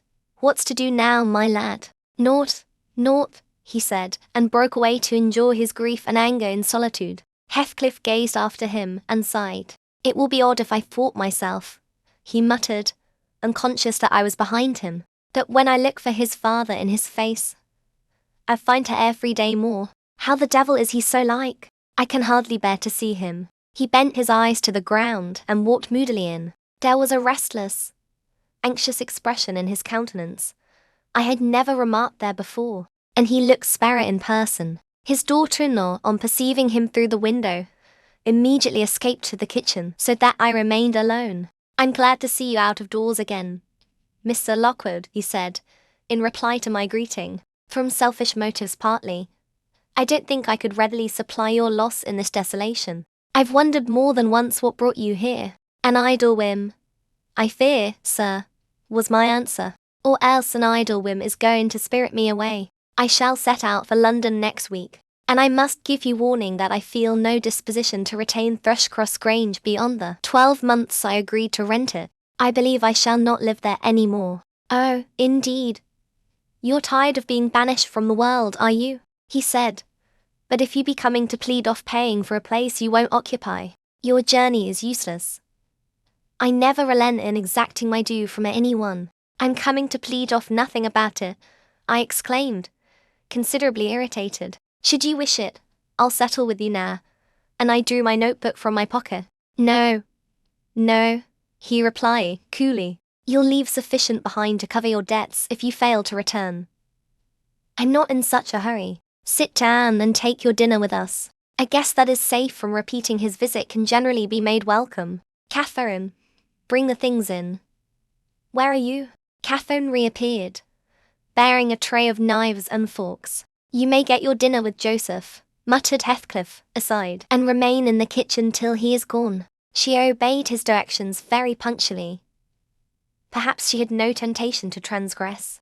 Living among clowns and misanthropists, she probably cannot appreciate a better class of people when she meets them. With Mr. Heathcliff, grim and saturnine, on the one hand, and Hareton, absolutely dumb, on the other, I made a somewhat cheerless meal, and bade adieu early. I would have departed by the back way, to get a last glimpse of Catherine and annoy old Joseph, but Hareton received orders to lead up my horse, and my host himself escorted me to the door, so I could not fulfill my wish. How dreary life gets over in that house, I reflected, while riding down the road. What a realization of something more romantic than a fairy tale it would have been for Mrs. Linton Heathcliff, had she and I struck up an attachment, as her good nurse desired, and migrated together into the stirring atmosphere of the town. Chapter 32. 1802. This September I was invited to devastate the moors of a friend in the north, and on my journey to his abode, I unexpectedly came within 15 miles of Gimmerton. The ostler at a roadside public house was holding a pail of water to refresh my horses when a cart of very green oats, newly reaped, passed by, and he remarked, "Yons fra Gimmerton, na, der alles 3 week after other folk the harvest." Gimmerton, I repeated. My residence in that locality had already grown dim and dreamy. "Ah, I know. How far is it from this? Happen 14 miler hills. And a rough road," he answered. A sudden impulse seized me to visit Thrushcross Grange. It was scarcely noon, and I conceived that I might as well pass the night under my own roof as in an inn. Besides, I could spare a day easily to arrange matters with my landlord, and thus save myself the trouble of invading the neighbourhood again. Having rested a while, I directed my servant to inquire the way to the village, and, with great fatigue to our beasts, we managed the distance in some 3 hours. I left him there, and proceeded down the valley alone. The grey church looked greyer, and the lonely churchyard lonelier. I distinguished a moor sheep cropping the short turf on the graves. It was sweet, warm weather. Too warm for travelling, but the heat did not hinder me from enjoying the delightful scenery above and below. Had I seen it nearer August, I'm sure it would have tempted me to waste a month among its solitudes. In winter nothing more dreary, in summer nothing more divine, than those glens shut in by hills, and those bluff, bold swells of heath. I reached the Grange before sunset, and knocked for admittance, but the family had retreated into the back premises, I judged, by one thin, blue wreath, curling from the kitchen chimney, and they did not hear. I rode into the court. Under the porch, a girl of 9 or 10 sat knitting, and an old woman reclined on the house steps, smoking a meditative pipe. "Is Mrs. Dean within?" I demanded of the dame. "Mistress Dean, nay," she answered. "She doesn't bide here. She's up at Heights." "Are you the housekeeper, then?" I continued. "Or keep house," she replied. "Well, I'm Mr. Lockwood, the master. Are there any rooms to lodge me in? I wonder. I wish to stay all night." "Meester," she cried in astonishment. "Wet? Whoever knew you were coming? Ya sud ha send word. They's nout nor the dry nor mensful about tea place. Nout there isn't." She threw down her pipe and bustled in. The girl followed, and I entered too, soon perceiving that her report was true, and, moreover, that I had almost upset her wits by my unwelcome apparition. I bade her be composed. I would go out for a walk, and, meantime she must try to prepare a corner of a sitting-room for me to sup in, and a bedroom to sleep in. No sweeping and dusting. Only good fire and dry sheets were necessary. She seemed willing to do her best, though she thrust the hearth-brush into the grates in mistake for the poker, and malappropriated several other articles of her craft. But I retired, confiding in her energy for a resting place against my return. Wuthering Heights was the goal of my proposed excursion. An afterthought brought me back. When I had quitted the court, "All well at the Heights?" I inquired of the woman. "No," she answered, scurrying away with a pan of hot cinders. I would have asked why Mrs. Dean had deserted the Grange, but it was impossible to delay her at such a crisis, so I turned away and made my exit, rambling lazily along, with the glow of a sinking sun behind, and the mild glory of a rising moon in front, one fading and the other brightening. As I quitted the park, and climbed the stony by-road branching off to Mr. Heathcliff's dwelling, before I arrived in sight of it, all that remained of day was a beamless amber light along the west, but I could see every pebble on the path, and every blade of grass. By that splendid moon, I had neither to climb the gate nor to knock. It yielded to my hand. That is an improvement, I thought, and I noticed another. By the aid of my nostrils, a fragrance of stocks and wallflowers wafted on the air from amongst the homely fruit trees. Both doors and lattices were open, and yet, as is usually the case in a coal district, a fine red fire illumined the chimney. The comfort which the eye derives from it renders the extra heat endurable. But the house of Wuthering Heights is so large that the inmates have plenty of space for withdrawing out of its influence, and accordingly what inmates there were had stationed themselves not far from one of the windows. I could both see them and hear them talk before I entered, and looked and listened in consequence, being moved later by a mingled sense of curiosity and envy that grew as I lingered. Contrary said a voice as sweet as a silver bell. "That for the third time, you dunce. I'm not going to tell you again, recollect, or I'll pull your hair." "Contrary, then," answered another, in deep but softened tones. "And now, kiss me, for minding so well." "No. Read it over first correctly, without a single mistake." The male speaker began to read. He was a young man, respectably dressed and seated at a table, having a book before him. His handsome features glowed with pleasure, and his eyes kept impatiently wandering from the page to a small white hand over his shoulder, which recalled him by a smart slap on the cheek whenever its owner detected such signs of inattention. Its owner stood behind, her light, shining ringlets blending, at intervals with his brown locks, as she bent to superintend his studies. And her face. It was lucky he could not see her face, or he would never have been so steady. I could, and I bit my lip in spite at having thrown away the chance I might have had of doing something besides staring at its smiting beauty. The task was done, not free from further blunders, but the pupil claimed a reward and received at least 5 kisses, which, however, he generously returned. Then they came to the door, and from their conversation I judged they were about to issue out and have a walk on the moors. I supposed I should be condemned in Hareton Earnshaw's heart, if not by his mouth, to the lowest pit in the infernal regions if I showed my unfortunate person in his neighbourhood. Then, and feeling very mean and malignant, I skulked round to seek refuge in the kitchen. There was unobstructed admittance on that side also, and at the door sat my old friend Nellie Dean, sewing and singing a song, which was often interrupted from within by harsh words of scorn and intolerance, uttered in far from musical accents. "I'd rather, by T.H. Horth, heaven swearing I my legs for a morn to eat, nor hearken ye howsoever," said the tenant of the kitchen, in answer to an unheard speech of Nellie's. "It's a blazing shame, that I cannot open T blessed book, but I'll set up them glories to Saturn, and all T flaysome wickednesses that either were born into T.H. Wald. Oh, ye're right out, and she's another, and that poor lad'll be lost at ween ye. Poor lad," he added, with a groan. "He's witched, I'm sartin on't. Oh, Lord, judge en. For there's nor the law nor justice among we rulers. No, we should be sitting in flaming faggots, I suppose," retorted the singer. "But wisht, old man, and read your Bible like a Christian and never mind me. This is Fairy Annie's wedding. A bonny tune.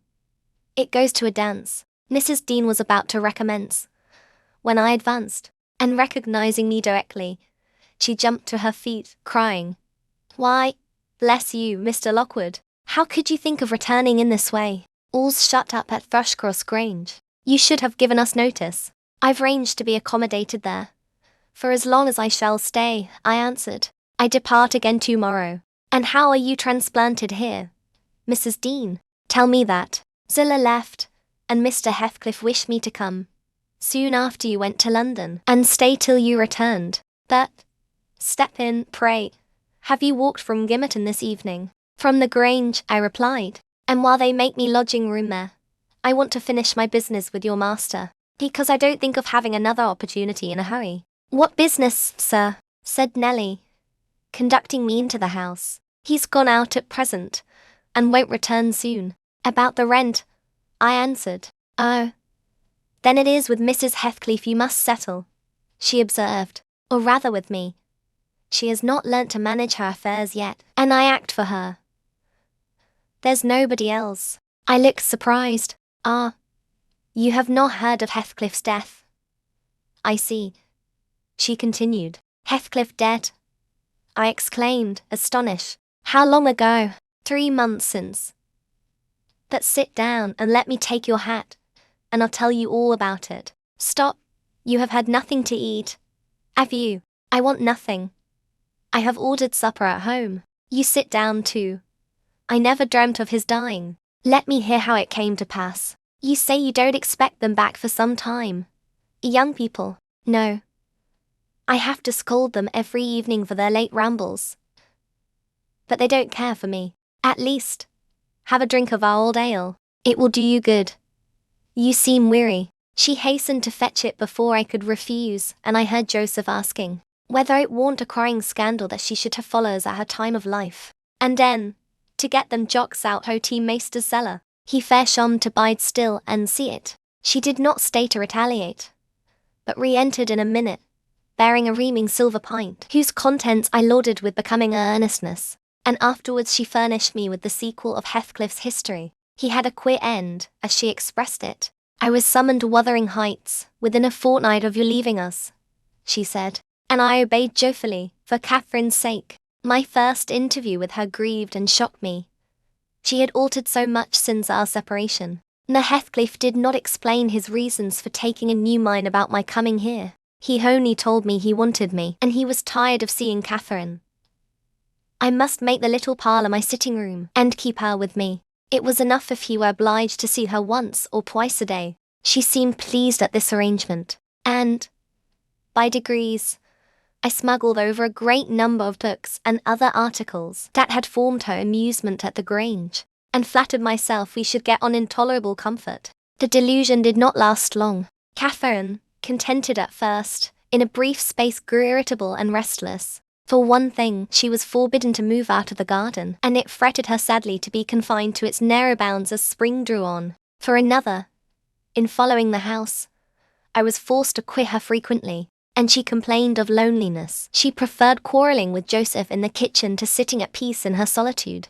I did not mind their skirmishes, but Hareton was often obliged to seek the kitchen also, when the master wanted to have the house to himself, and though in the beginning she either left it at his approach, or quietly joined in my occupations, and shun remarking or addressing him, and though he was always as sullen and silent as possible, after a while, she changed her behaviour, and became incapable of letting him alone, talking at him, commenting on his stupidity and idleness, expressing her wonder how he could endure the life he lived, how he could sit a whole evening staring into the fire, and dozing. He's just like a dog, is he not, Ellen? She once observed, or a cart horse. He does his work, eats his food, and sleeps eternally. What a blank, dreary mind you must have. Do you ever dream, Hareton? And if you do, what is it about, that you can't speak to me? Then she looked at him, but he would neither open his mouth nor look again.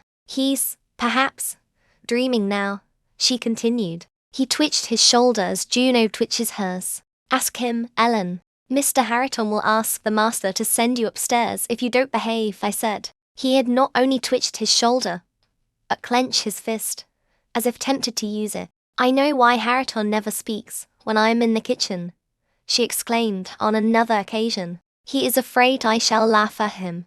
Ellen, what do you think? He began to teach himself to read once, and, because I laughed, he burned his books and dropped it. Was he not a fool? When not you naughty, I said. Answer me that. Perhaps I was, she went on, but I did not expect him to be so silly. Hareton, if I gave you a book, would you take it now? I'll try. She placed one she had been perusing on his hand. He flung it off and muttered if she did not give over, you would break her neck. Well, I shall put it here, she said, in the table drawer, and I'm going to bed. Then she whispered me to watch whether he touched it, and departed, that he would not come near it, and so I informed her in the morning. To her great disappointment, I saw she was sorry for his persevering sulkiness and indolence. Her conscience reproved her for frightening him off improving himself. She had done it effectually, that her ingenuity was at work to remedy the injury. While I ironed, or pursued other such stationary employments as I could not well do in the parlour, she would bring some pleasant volume and read it aloud to me. When Hareton was there, she generally paused in an interesting part, and left the book lying about.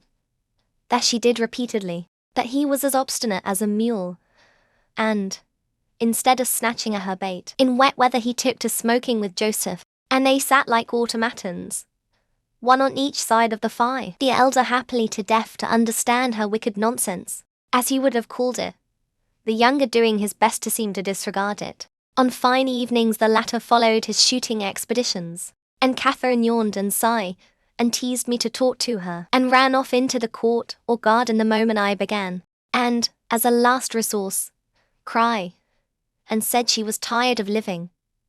Her life was useless. Mr. Heathcliff, who grew more and more disinclined to society, had almost banished Earnshaw from his apartment. Owing to an accident at the commencement of March, he became for some days a fixture in the kitchen. His gun burst while out on the hills by himself. A splinter cut his arm, and he lost a good deal of blood before he could reach home. The consequence was that, perforce, he was condemned to the fireside and tranquility till he made it up again. It suited Catherine to have him there. At any rate, it made her hate her room upstairs more than ever, and she would compel me to find out business below, that she might accompany me. On Easter Monday, Joseph went to Gimmerton Fair with some cattle, and, in the afternoon, I was busy getting up linen in the kitchen. Earnshaw sat, morose as usual, at the chimney corner, and my little mistress was beguiling an idle hour, with drawing pictures on the window panes, varying her amusement by smothered bursts of songs, and whispered ejaculations, and quick glances of annoyance and impatience in the direction of her cousin, who steadfastly smoked, and looked into the grate. At a notice that I could do with her no longer intercepting my light, she removed to the hearthstone. I bestowed little attention on her proceedings, but presently I heard her begin. I found out, Hareton, that I want, that I'm glad, that I should like you to be my cousin now, if you had not grown so cross to me, and so rough. Hareton returned no answer. Hareton, Hareton, Hareton, do you hear? She continued. Get off Wye, he growled, with uncompromising gruffness. Let me take that pipe, she said, cautiously advancing her hand and abstracting it from his mouth. Before he could attempt to recover it, it was broken and behind the fire. He swore at her and seized another. Stop, she cried, you must listen to me first. And I can't speak while those clouds are floating in my face. Will you go to the devil? He exclaimed, ferociously, and let me be. No, she persisted. I won't. I can't tell what to do to make you talk to me. And you are determined not to understand. When I call you stupid, I don't mean anything. I don't mean that I despise you. Come, you shall take notice of me, Hareton. You are my cousin, and you shall own me. I shall have naught to do with you and your mucky pry, and your damned mocking tricks. He answered, I'll go to hell, body and soul, before I look sideways after you again. Side out O.T. gate, now, this minute. Catherine frowned and retreated to the window seat, chewing her lip, and endeavoring, by humming an eccentric tune, to conceal a growing tendency to sob. You should be friends with your cousin, Mr. Hareton, I interrupted, since she repents of her sauciness. It would do you a great deal of good. It would make you another man to have her for a companion. A companion, he cried, when she hates me, and does not think me fit to wipe her shoon. Nay, if it made me a king, I'd not be scorned for seeking her goodwill any more. It is not I who hate you, it is you who hate me, wept Cathy, no longer disguising her trouble. You hate me as much as Mr. Heathcliff does, and more. You're a damned liar, began Earnshaw. Why have I made him angry? By taking your part, then, 100 times, and that when you sneered at and despised me, and go on plaguing me, and I'll step in yonder, and say you worried me out of the kitchen. I didn't know you took my part, she answered, drying her eyes, and I was miserable and bitter at everybody. But now I thank you, and beg you to forgive me. What can I do besides? She returned to the hearth, and frankly extended her hand. He blackened and scowled like a thundercloud, and kept his fists resolutely clenched, and his gaze fixed on the ground. Catherine, by instinct, must have divined it was obdurate perversity and not dislike that prompted this dogged conduct. For, after remaining an instant undecided, she stooped and impressed on his cheek a gentle kiss. The little rogue thought I had not seen her, and, drawing back, she took her former station by the window, quite demurely. I shook my head reprovingly, and then she blushed and whispered, Well, what should I have done, Ellen? He wouldn't shake hands, and he wouldn't look. I must show him some way that I like him, that I want to be friends. Whether the kiss convinced Hareton, I cannot tell. He was very careful for some minutes, that his face should not be seen, and when he did raise it, he was sadly puzzled where to turn his eyes. Catherine employed herself in wrapping a handsome book neatly in white paper, and having tied it with a bit of ribbon, and addressed it to Mr. Hareton Earnshaw. She desired me to be her ambassadress and convey the present to its destined recipient, and tell him, if he'll take it, I'll come and teach him to read it right, she said. And if he refuse it, I'll go upstairs and never tease him again. I carried it and repeated the message, anxiously watched by my employer. Hareton would not open his fingers, so I laid it on his knee. He did not strike it off, either. I returned to my work. Catherine leaned her head and arms on the table till she heard the slight rustle of the covering being removed. Then she stole away and quietly seated herself beside her cousin. He trembled and his face glowed. All his rudeness and all his surly harshness had deserted him. He could not summon courage, at first, to utter a syllable in reply to her questioning look and her murmured petition. Say you forgive me. Hareton, do. You can make me so happy by speaking that little word. He muttered something inaudible. And you'll be my friend, added Catherine interrogatively. Nay, you'll be ashamed of me every day of your life, he answered. And the more ashamed, the more you know me, and I cannot bide it, so you won't be my friend, she said, smiling as sweet as honey, and creeping close up. I overheard no further distinguishable talk, but, on looking round again, I perceived to such radiant countenances bent over the page of the accepted book, that I did not doubt the treaty had been ratified on both sides, and the enemies were, thenceforth, sworn allies. The work they studied was full of costly pictures, and those and their position had charm enough to keep them unmoved till Joseph came home. He, poor man, was perfectly aghast at the spectacle of Catherine, seated on the same bench with Hareton Earnshaw, leaning her hand on his shoulder, and confounded at his favourite's endurance of her proximity. It affected him too deeply to allow an observation on the subject that night. His emotion was only revealed by the immense sighs he drew as he solemnly spread his large Bible on the table, and overlaid it with dirty banknotes from his pocketbook, the produce of the day's transactions. At length he summoned Hareton from his seat. Tak these in tutti meester, lad, he said, and bide there. I's gang up to my own room. This hall's neither mensful nor seemly for us. We mun side out and see each another. Come, Catherine, I said, we must side out too. I've done my ironing. Are you ready to go? It is not 8 o'clock, she answered, rising unwillingly. Hareton, I'll leave this book upon the chimney-piece, and I'll bring some more tomorrow. Only books at your leave. I shall tack into th house, said Joseph, and it'll be meech if you'll find them agin. So, ya may please yourself. Cathy threatened that his library should pay for hers, and, smiling as she passed Hareton, when singing upstairs, lighter of heart, I ventured to say, than ever she had been under that roof before, except, perhaps, during her earliest visits to Linton. The intimacy thus commenced grew rapidly, though it encountered temporary interruptions. Earnshaw was not to be civilized with a wish, and my young lady was no philosopher and no paragon of patience, but both their minds tending to the same point, one loving and desiring to esteem, and the other loving and desiring to be esteemed.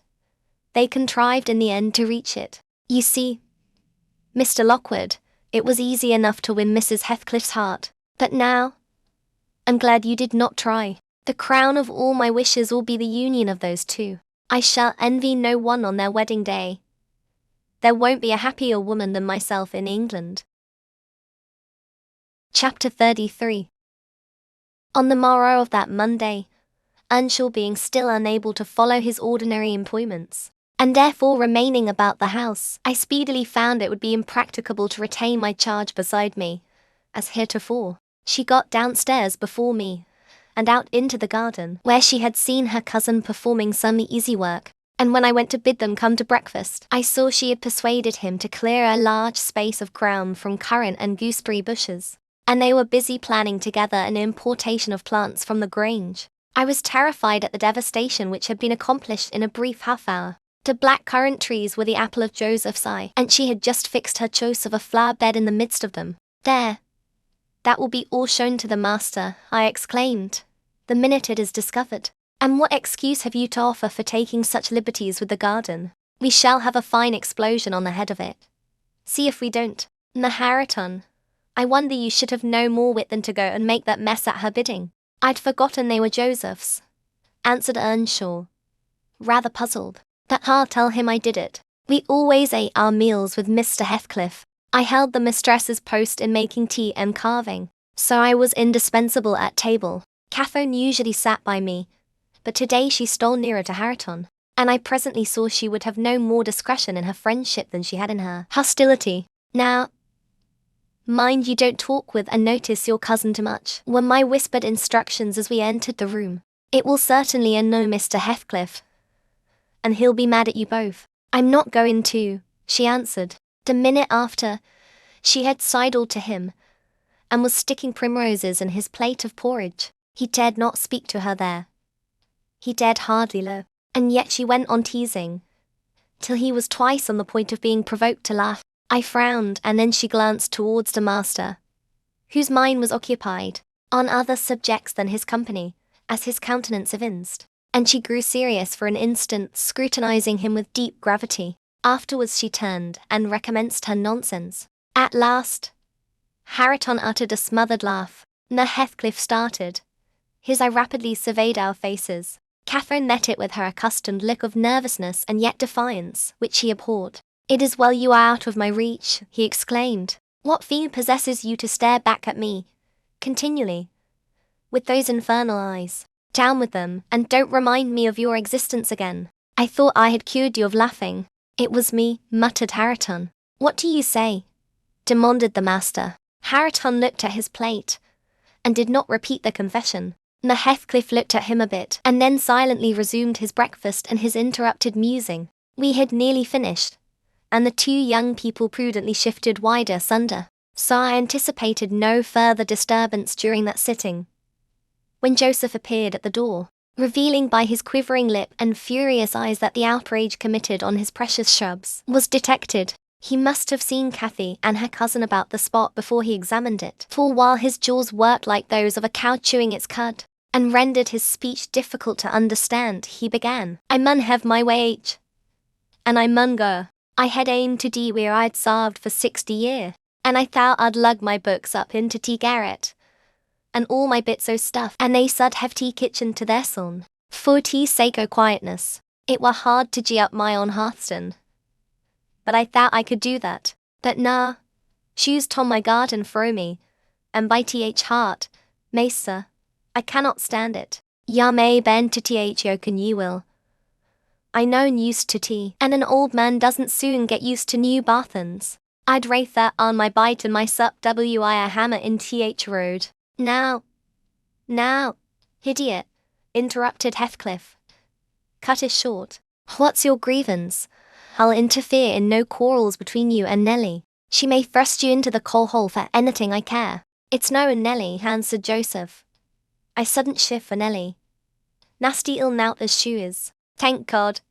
She cannot stale tea solo nobby. She were neither so handsome, but what a body mud look at her about winking. It's yon flaysome, graceless queen, that's wished our lad wi her boldeen and her forward ways. Till, nay, it fair brusts my heart. He's forgotten all I've done for him, and made on him, and gone and riven up a whole row tea grandest currant trees I tea garden, and here he lamented outright, unmanned by a sense of his bitter injuries, and Earnshaw's ingratitude and dangerous condition. Is the fool drunk? Asked Mr. Heathcliff. Harriton, is it you he's finding fault with? I've pulled up to all 3 bushes, replied the young man, but I'm going to set 'em again. And why have you pulled them up? Said the master. Catherine wisely put in her tongue.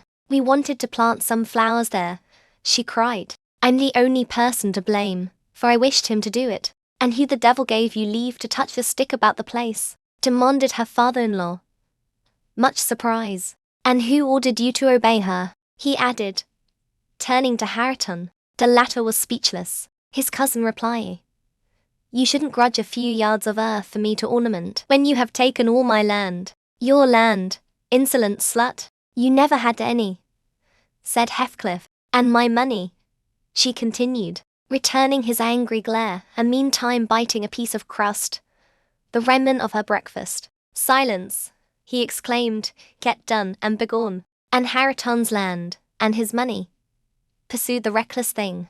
Hariton and I are friends now, and I shall tell him all about you. The master seemed confounded a moment. He grew pale, and rose up, eyeing her all the while with an expression of mortal hate. If you strike me, Hariton will strike you, she said. So you may as well sit down. If Hariton does not turn you out of the room, I'll strike him to hell, thundered Heathcliff. Damnable witch, dare you pretend to rouse him against me? Off with her. Do you hear? Fling her into the kitchen. I'll kill her, Ellen Dean, if you let her come into my sight again. Hariton tried, under his breath, to persuade her to go. Drag her away, he cried savagely. Are you staying to talk? And he approached to execute his own command. He'll not obey you, wicked man, any more, said Catherine, and he'll soon detest you as much as I do. Wished, muttered the young man, reproachfully. I will not hear you speak so to him. Have done. But you won't let him strike me, she cried. Come, then, he whispered earnestly. It was too late. Heathcliff had caught hold of her. Now, you go, he said to Earnshaw, accursed witch. This time she has provoked me when I could not bear it, and I'll make her repent it forever. He had his hand in her hair. Hariton attempted to release her locks, entreating him not to hurt her that once. Heathcliff's black eyes flashed. He seemed ready to tear Catherine in pieces, and I was just worked up to risk coming to the rescue, when of a sudden his fingers relaxed. He shifted his grasp from her head to her arm, and gazed intently in her face. Then he drew his hand over his eyes, stood a moment to collect himself apparently, and turning anew to Catherine, said, with assumed calmness, You must learn to avoid putting me in a passion, or I shall really murder you some time. Go with Mrs. Dean, and keep with her, and confine your insolence to her ears. As to Hariton Earnshaw, if I see him listen to you, I'll send him seeking his bread where he can get it. Your love will make him an outcast and a beggar. Nellie, take her, and leave me. All of you, leave me. I led my young lady out. She was too glad of her escape to resist. The other followed, and Mr. Heathcliff had the room to himself till dinner. I had counselled Catherine to dine upstairs, but, as soon as he perceived her vacant seat, he sent me to call her. He spoke to none of us, ate very little, and went out directly afterwards, intimating that he should not return before evening.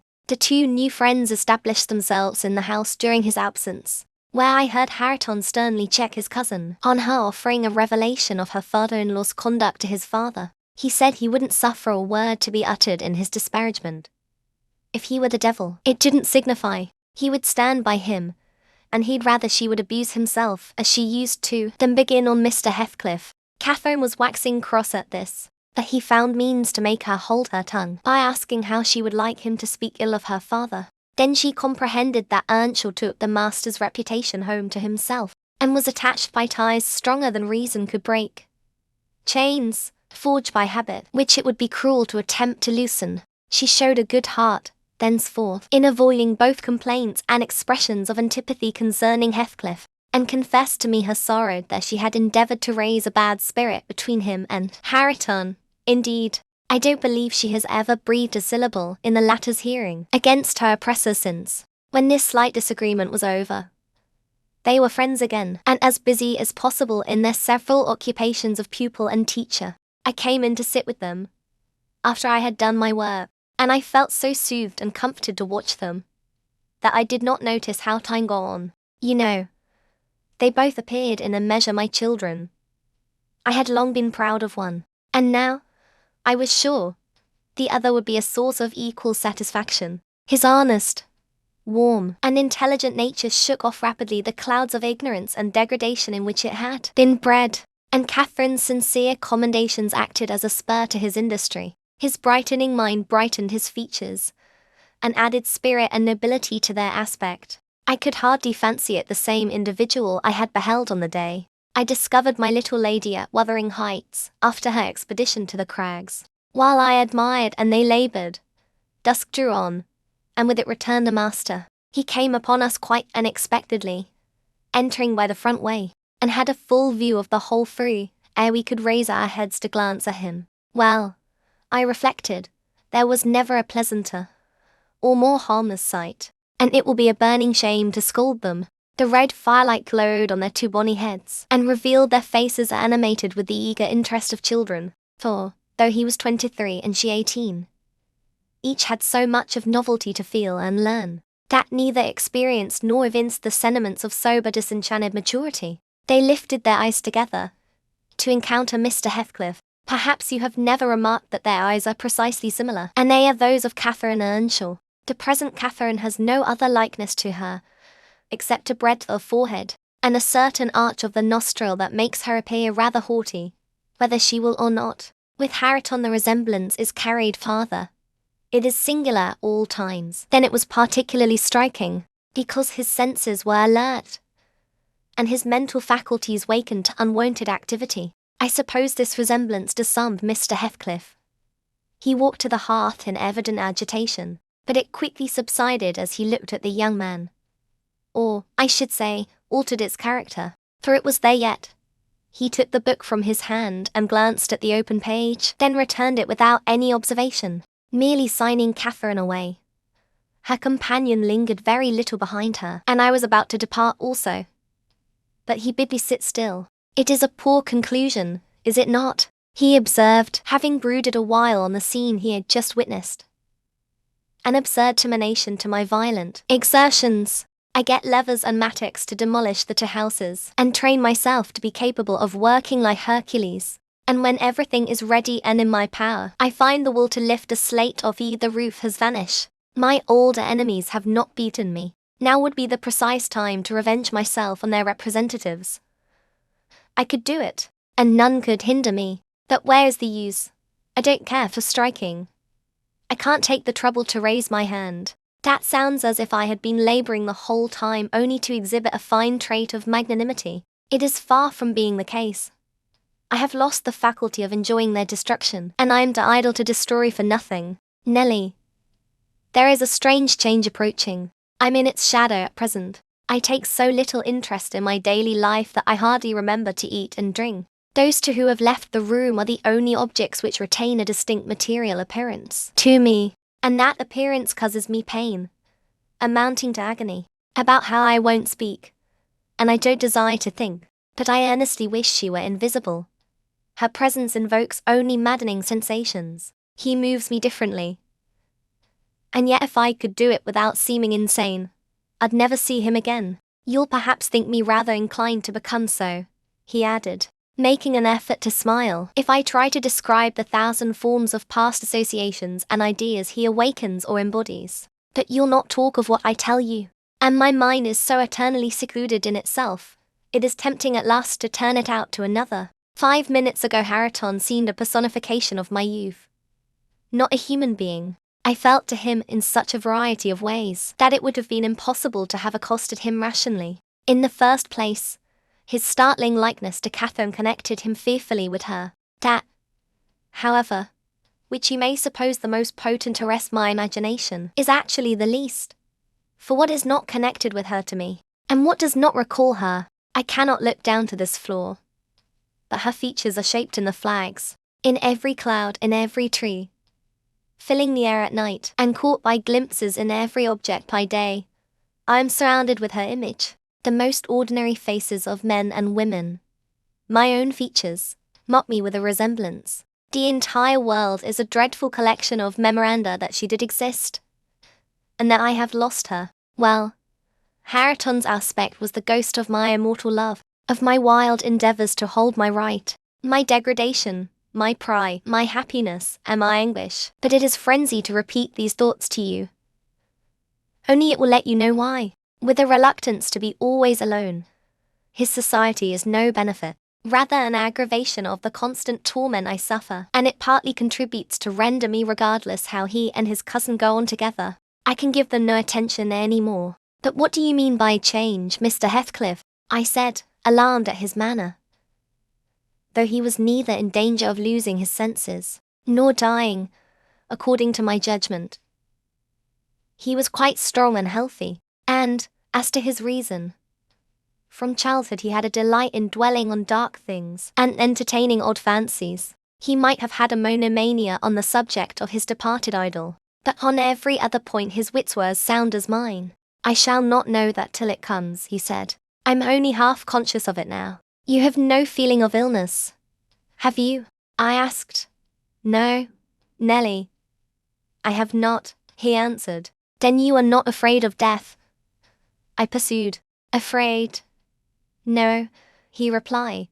"I have neither fear, nor a presentiment, nor a hope of death. Why should I, with my hard constitution and temperate mode of living, and unparalleled occupations, I ought to, and probably shall, remain above ground till there is scarcely a black hair on my head. And yet I cannot continue in this condition. I have to remind myself to breathe, almost to remind my heart to beat, and it is like bending back a stiff spring. It is by compulsion that I do the slightest act not prompted by one thought, and by compulsion that I notice anything alive or dead which is not associated with one universal idea. I have a single wish, and my whole being and faculties are yearning to attain it. They have yearned towards it so long, and so unwaveringly, that I'm convinced it will be reached, and soon, because it has devoured my existence. I am swallowed up in the anticipation of its fulfillment. My confessions have not relieved me, but they may account for some otherwise unaccountable phases of humor which I show. Oh God, it is a long fight. I wish it were over." He began to pace the room, muttering terrible things to himself, till I was inclined to believe, as he said Joseph did, that conscience had turned his heart to an earthly hell. I wondered greatly how it would end, though he seldom before had revealed this state of mine, even by looks. It was his habitual mood, I had no doubt. He asserted it himself, but not a soul, from his general bearing, would have conjectured the fact. You did not when you saw him, mere Lockwood. And at the period of which I speak, he was just the same as then, only fonder of continued solitude, and perhaps still more laconic in company. Chapter 34. For some days after that evening, Mr. Heathcliff shunned meeting us at meals, yet he would not consent formally to exclude Hareton and Cathy. He had an aversion to yielding so completely to his feelings, choosing rather to absent himself, and eating once in 24 hours seemed sufficient sustenance for him. One night, after the family were in bed, I heard him go downstairs and out at the front door. I did not hear him re-enter, and in the morning I found he was still away. We were in April then. The weather was sweet and warm, the grass as green as showers and sun could make it, and the two dwarf apple trees near the southern wall in full bloom. After breakfast, Catherine insisted on my bringing a chair and sitting with my work under the fir trees at the end of the house, and she beguiled Hareton, who had perfectly recovered from his accident, to dig and arrange her little garden, which was shifted to that corner by the influence of Joseph's complaints. I was comfortably reveling in the spring fragrance around, and the beautiful soft blue overhead, when my young lady, who had run down near the gate to procure some primrose roots for a border, returned only half laden, and informed us that Mr. Heathcliff was coming in, and he spoke to me, she added, with a perplexed countenance. "What did he say?" asked Hareton. "He told me to begone as fast as I could," she answered, "that he looked so different from his usual look that I stopped a moment to stare at him." "How?" he inquired. "Why, almost bright and cheerful." "No, almost nothing. Very much excited and wild and glad," she replied. "Night walking amuses him, then," I remarked, affecting a careless manner, in reality as surprised as she was, and anxious to ascertain the truth of her statement, for to see the master looking glad would not be an everyday spectacle. I framed an excuse to go, and Heathcliff stood at the open door. He was pale, and he trembled. Yet, certainly, he had a strange joyful glitter in his eyes that altered the aspect of his whole face. "Will you have some breakfast?" I said. "You must be hungry, rambling about all night." I wanted to discover where he had been, but I did not like to ask directly. "No, I'm not hungry," he answered, averting his head, and speaking rather contemptuously, as if he guessed I was trying to divine the occasion of his good humor. I felt perplexed. I didn't know whether it were not a proper opportunity to offer a bit of admonition. "I don't think it right to wander out of doors," I observed, "instead of being in bed. It is not wise, At any rate this most season. I dare say you'll catch a bad cold, or a fever. You have something the matter with you now. Nothing but what I can bear, he replied, and with the greatest pleasure. Provided you'll leave me alone. Get in and don't annoy me. I obeyed. And, in passing, I noticed he breathed as fast as a cat. Yes, I reflected to myself. We shall have a fit of illness. I cannot conceive what he has been doing. That noon he sat down to dinner with us, and received a heaped-up plate from my hands, as if he intended to make amends for previous fasting. I've neither cold nor fever, Nelly, he remarked, in allusion to my morning's speech, and I'm ready to do justice to the food you give me. He took his knife and fork, and was going to commence eating, when the inclination appeared to become suddenly extinct. He laid them on the table, looked eagerly towards the window, then rose and went out. We saw him walking to and fro in the garden, while we concluded our meal. Aunt Earnshaw said he'd go and ask why he would not dine. He thought we had grieved him some way. Well, is he coming? Cried Catherine, when her cousin returned. Nay, he answered. But he's not angry. He seemed rarely pleased indeed. Only I made him impatient by speaking to him twice, and then he bid me be off to you. He wondered how I could want the company of anybody else.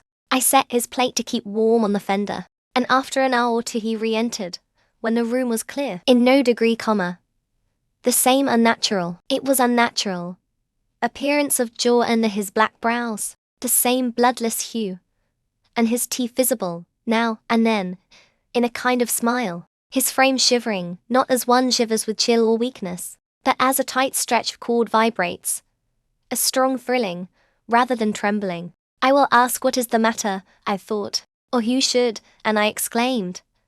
Have you heard any good news, Mr. Heathcliff? You look uncommonly animated. Where should good news come from to me? He said. I'm animated with hunger, and, seemingly, I must not eat. Your dinner is here, I returned. Why won't you get it? I don't want it now, he muttered, hastily. I'll wait till supper. And, Nelly, once for all, let me beg you to warn Hareton and the other away from me. I wish to be troubled by nobody. I wish to have this place to myself. Is there some new reason for this banishment? I inquired. Tell me why you are so queer, Mr. Heathcliff. Where were you last night? I'm not putting the question through idle curiosity. You are putting the question through very idle curiosity, he interrupted with a laugh. Yet I'll answer it. Last night I was on the threshold of hell. Today, I am within sight of my heaven. I have my eyes on it. Hardly 3 feet to sever me. And now you'd better go. You'll neither see nor hear anything to frighten you if you refrain from prying. Having swept the hearth and wiped the table, I departed, more perplexed than ever. He did not quit the house again that afternoon, and no one intruded on his solitude, till, at 8 o'clock, I deemed it proper, though unsummoned, to carry a candle and his supper to him. He was leaning against the ledge of an open lattice, but not looking out. His face was turned to the interior gloom. The fire had smouldered to ashes. The room was filled with the damp, milder air of the cloudy evening, and so still, that not only the murmur of the beck-down gimmerton was distinguishable, but its ripples and its gurgling over the pebbles, or through the large stones which it could not cover. I uttered an ejaculation of discontent at seeing the dismal grate, and commenced shutting the casements, one after another, till I came to his. Must I close this? I asked, in order to rouse him, for he would not stir. The light flashed on his features as I spoke. Oh, Mr. Lockwood, I cannot express what a terrible start I got by the momentary view. Those deep black eyes that smile, and ghastly paleness. It appeared to me, not Mr. Heathcliff, but a goblin, and, in my terror, I let the candle bend towards the wall, and it left me in darkness. Yes, close it, he replied in his familiar voice. There, that is pure awkwardness. Why did you hold the candle horizontally? Be quick and bring another. I hurried out in a foolish state of dread, and said to Joseph, the master wishes you to take him a light and rekindle the fire, for I dared not go in myself again just then. Joseph rattled some fire into the shovel and went. But he brought it back immediately, with the supper tray in his other hand, explaining that Mr. Heathcliff was going to bed, and he wanted nothing to eat till morning. We heard him mount the stairs directly. He did not proceed to his ordinary chamber. It turned into that with the panelled bed. Its window, as I mentioned before, is wide enough for anybody to get through, and it struck me that he plotted another midnight excursion, of which he had rather we had no suspicion. Is he a ghoul or a vampire? I mused. I had read of such hideous incarnate demons, and then I set myself to reflect how I had tended him in infancy, and watched him grow to youth, and followed him almost through his whole course, and what absurd nonsense it was to yield to that sense of horror. But where did he come from? The little dark thing, harbored by a good man to his bane, muttered superstition, as I dozed into unconsciousness, and I began, half dreaming, to weary myself with imagining some fit parentage for him, and, repeating my waking meditations, I tracked his existence over again, with grim variations, at last, picturing his death and funeral, of which all I can remember is being exceedingly vexed at having the task of dictating an inscription for his monument and consulting the sexton about it, and, as he had no surname, and we could not tell his age, we were obliged to content ourselves with the single word, Heathcliff, that came true. We were. If you enter the kirkyard, you'll read on his headstone only that, and the date of his death. Dawn restored me to common sense. I rose and went into the garden, as soon as I could see, to ascertain if there were any footmarks under his window. There were none. He has stayed at home, I thought, and he'll be all right today. I prepared breakfast for the household, as was my usual custom, but told Hareton and Catherine to get theirs ere the master came down, for he lay late. They preferred taking it out of doors under the trees, and I set a little table to accommodate them. On my re-entrance, I found Mr. Heathcliff below. He and Joseph were conversing about some farming business. He gave clear, minute directions concerning the matter discussed, but he spoke rapidly and turned his head continually aside, and had the same excited expression, even more exaggerated. When Joseph quitted the room, he took his seat in the place he generally chose, and I put a basin of coffee before him. He drew it nearer, and then rested his arms on a table, and looked at the opposite wall, as I supposed, surveying one particular portion, up and down, with glittering, restless eyes, and with such eager interest that he stopped breathing during half a minute together. "Come now," I exclaimed, pushing some bread against his hand. "Eat and drink that, while it is hot. It has been waiting near an hour." He didn't notice me, and yet he smiled. I'd rather have seen him gnash his teeth than smile so. "Mr. Heathcliff, master," I cried, "don't, for God's sake, stare as if you saw an unearthly vision. Don't, for God's sake, shout so loud," he replied. "Turn round and tell me, are we by ourselves?" "Of course," was my answer. "Of course we are." Still, I involuntarily obeyed him, as if I was not quite sure. With a sweep of his hand he cleared a vacant space in front among the breakfast things, and leaned forward to gaze more at his ease. Now, I perceived he was not looking at the wall, for when I regarded him alone, it seemed exactly that he gazed at something within 2 yards distance, and whatever it was, it communicated, apparently, both pleasure and pain in exquisite extremes. At least the anguish, yet raptured expression of his countenance suggested that idea. The fancied object was not fixed, either.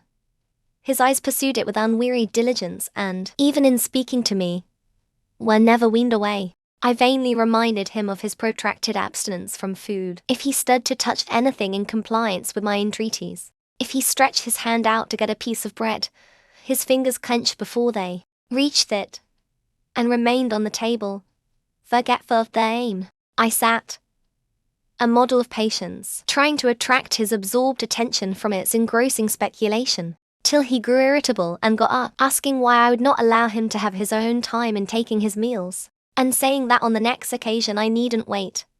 I might set the things down and go. Having uttered these words, he left the house, slowly sauntered down the garden path, and disappeared through the gate. The hours crept anxiously by. Another evening came. I did not retire to rest till late, and when I did, I could not sleep. He returned after midnight, and, instead of going to bed, shut himself into the room beneath. I listened and tossed about, and, finally, dressed and descended. It was too irksome to lie there, harassing my brain with 100 idle misgivings. I distinguished Mr. Heathcliff's step, restlessly measuring the floor, and he frequently broke the silence by a deep inspiration, resembling a groan. He muttered detached words also. The only one I could catch was the name of Catherine, coupled with some wild term of endearment or suffering, and spoken as one would speak to a person present, low and earnest, and wrung from the depth of his soul. I had not courage to walk straight into the apartment, that I desired to divert him from his reverie, and therefore fell foul of the kitchen fire, stirred it, and began to scrape the cinders. It drew him forth sooner than I expected. He opened the door immediately and said, "Nelly, come here. Is it morning? Come in with your light." "It is striking 4," I answered. "You want a candle to take upstairs? You might have lit one at this fire." "No, I don't wish to go upstairs," he said.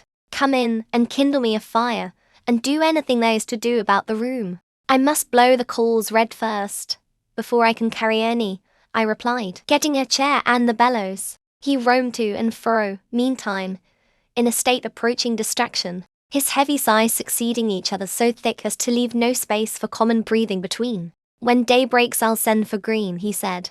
"I wish to make some legal inquiries of him, while I can bestow a thought on those matters, and while I can act calmly. I have not written my will yet, and how to leave my property I cannot determine. I wish I could annihilate it from the face of the earth." "I would not talk so, Mr. Heathcliff," I interposed. "Let your will be a while. You'll be spared to repent of your many injustices yet. I never expected that your nerves would be disordered. They are, at present, marvellously so, however, and almost entirely through your own fault. The way you've passed these 3 last days might knock up a Titan. To take some food, and some repose. You need only look at yourself in a glass to see how you require both. Your cheeks are hollow, and your eyes bloodshot, like a person starving with hunger and going blind with loss of sleep." "It is not my fault that I cannot eat or rest," he replied. "I assure you it is through no settled designs. I'll do both, as soon as I possibly can. But you might as well bid a man struggling in the water rest within arm's length of the shore. I must reach it first, and then I'll rest. Well, never mind Mr. Green. As to repenting of my injustices, I've done no injustice, and I repent of nothing. I'm too happy, and yet I'm not happy enough. My soul's bliss kills my body, but does not satisfy itself. Happy, master? I cry, strange happiness. If you would hear me without being angry, I might offer some advice that would make you happier." "What is that?" he asked. "Give it." "You are aware, Mr. Heathcliff," I said, "that from the time you were 13 years old you have lived a selfish, unchristian life, and probably hardly had a Bible in your hands during all that period. You must have forgotten the contents of the book, and you may not have space to search it now. Could it be hurtful to send for someone, some minister of any denomination, it does not matter which, to explain it, and show you how very far you have erred from its precepts, and how unfit you will be for its heaven, unless a change takes place before you die? I'm rather obliged than angry, Nelly," he said, "for you remind me of the manner in which I desire to be buried.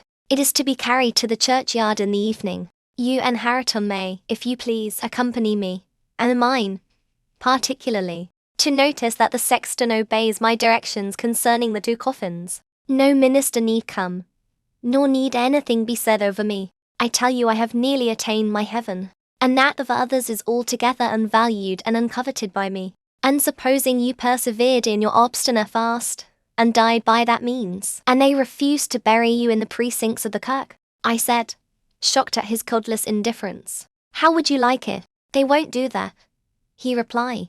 "If they did, you must have me removed secretly, and if you neglect it you shall prove, practically, that the dead are not annihilated." As soon as he heard the other members of the family stirring he retired to his den, and I breathed freer. But in the afternoon, while Joseph and Hareton were at their work, he came into the kitchen again, and, with a wild look, bid me come and sit in the house.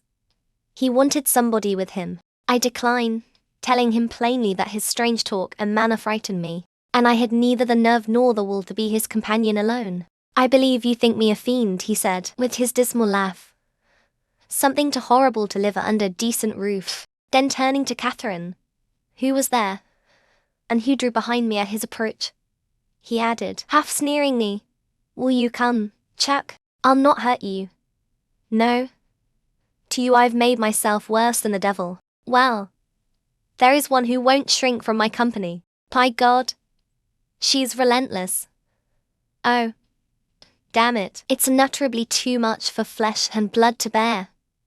Even mine. He solicited the society of no one more. At dusk he went into his chamber. Through the whole night and far into the morning, we heard him groaning and murmuring to himself. Hareton was anxious to enter, but I bid him fetch Mr. Kenneth, and he should go in and see him. When he came, and I requested admittance and tried to open the door, I found it locked, and Heathcliff bid us be damned. He was better and would be left alone, so the doctor went away. The following evening was very wet. Indeed, it poured down till day dawn, and, as I took my morning walk round the house, I observed the master's window swinging open, and the rain driving straight in. He cannot be in bed, I thought. Those showers would drench him through. He must either be up or out, but I'll make no more ado. I'll go boldly and look. Having succeeded in obtaining entrance with another key, I ran to unclose the panels, for the chamber was vacant. Quickly pushing them aside, I peeped in. Sir Heathcliff was there, laid on his back. His eyes met mine so keen and fierce. I started, and then he seemed to smile. I could not think him dead, but his face and throat were washed with rain. The bedclothes dripped, and he was perfectly still. The lattice, flapping to and fro, had grazed one hand that rested on the sill. No blood trickled from the broken skin, and when I put my fingers to it, I could doubt no more.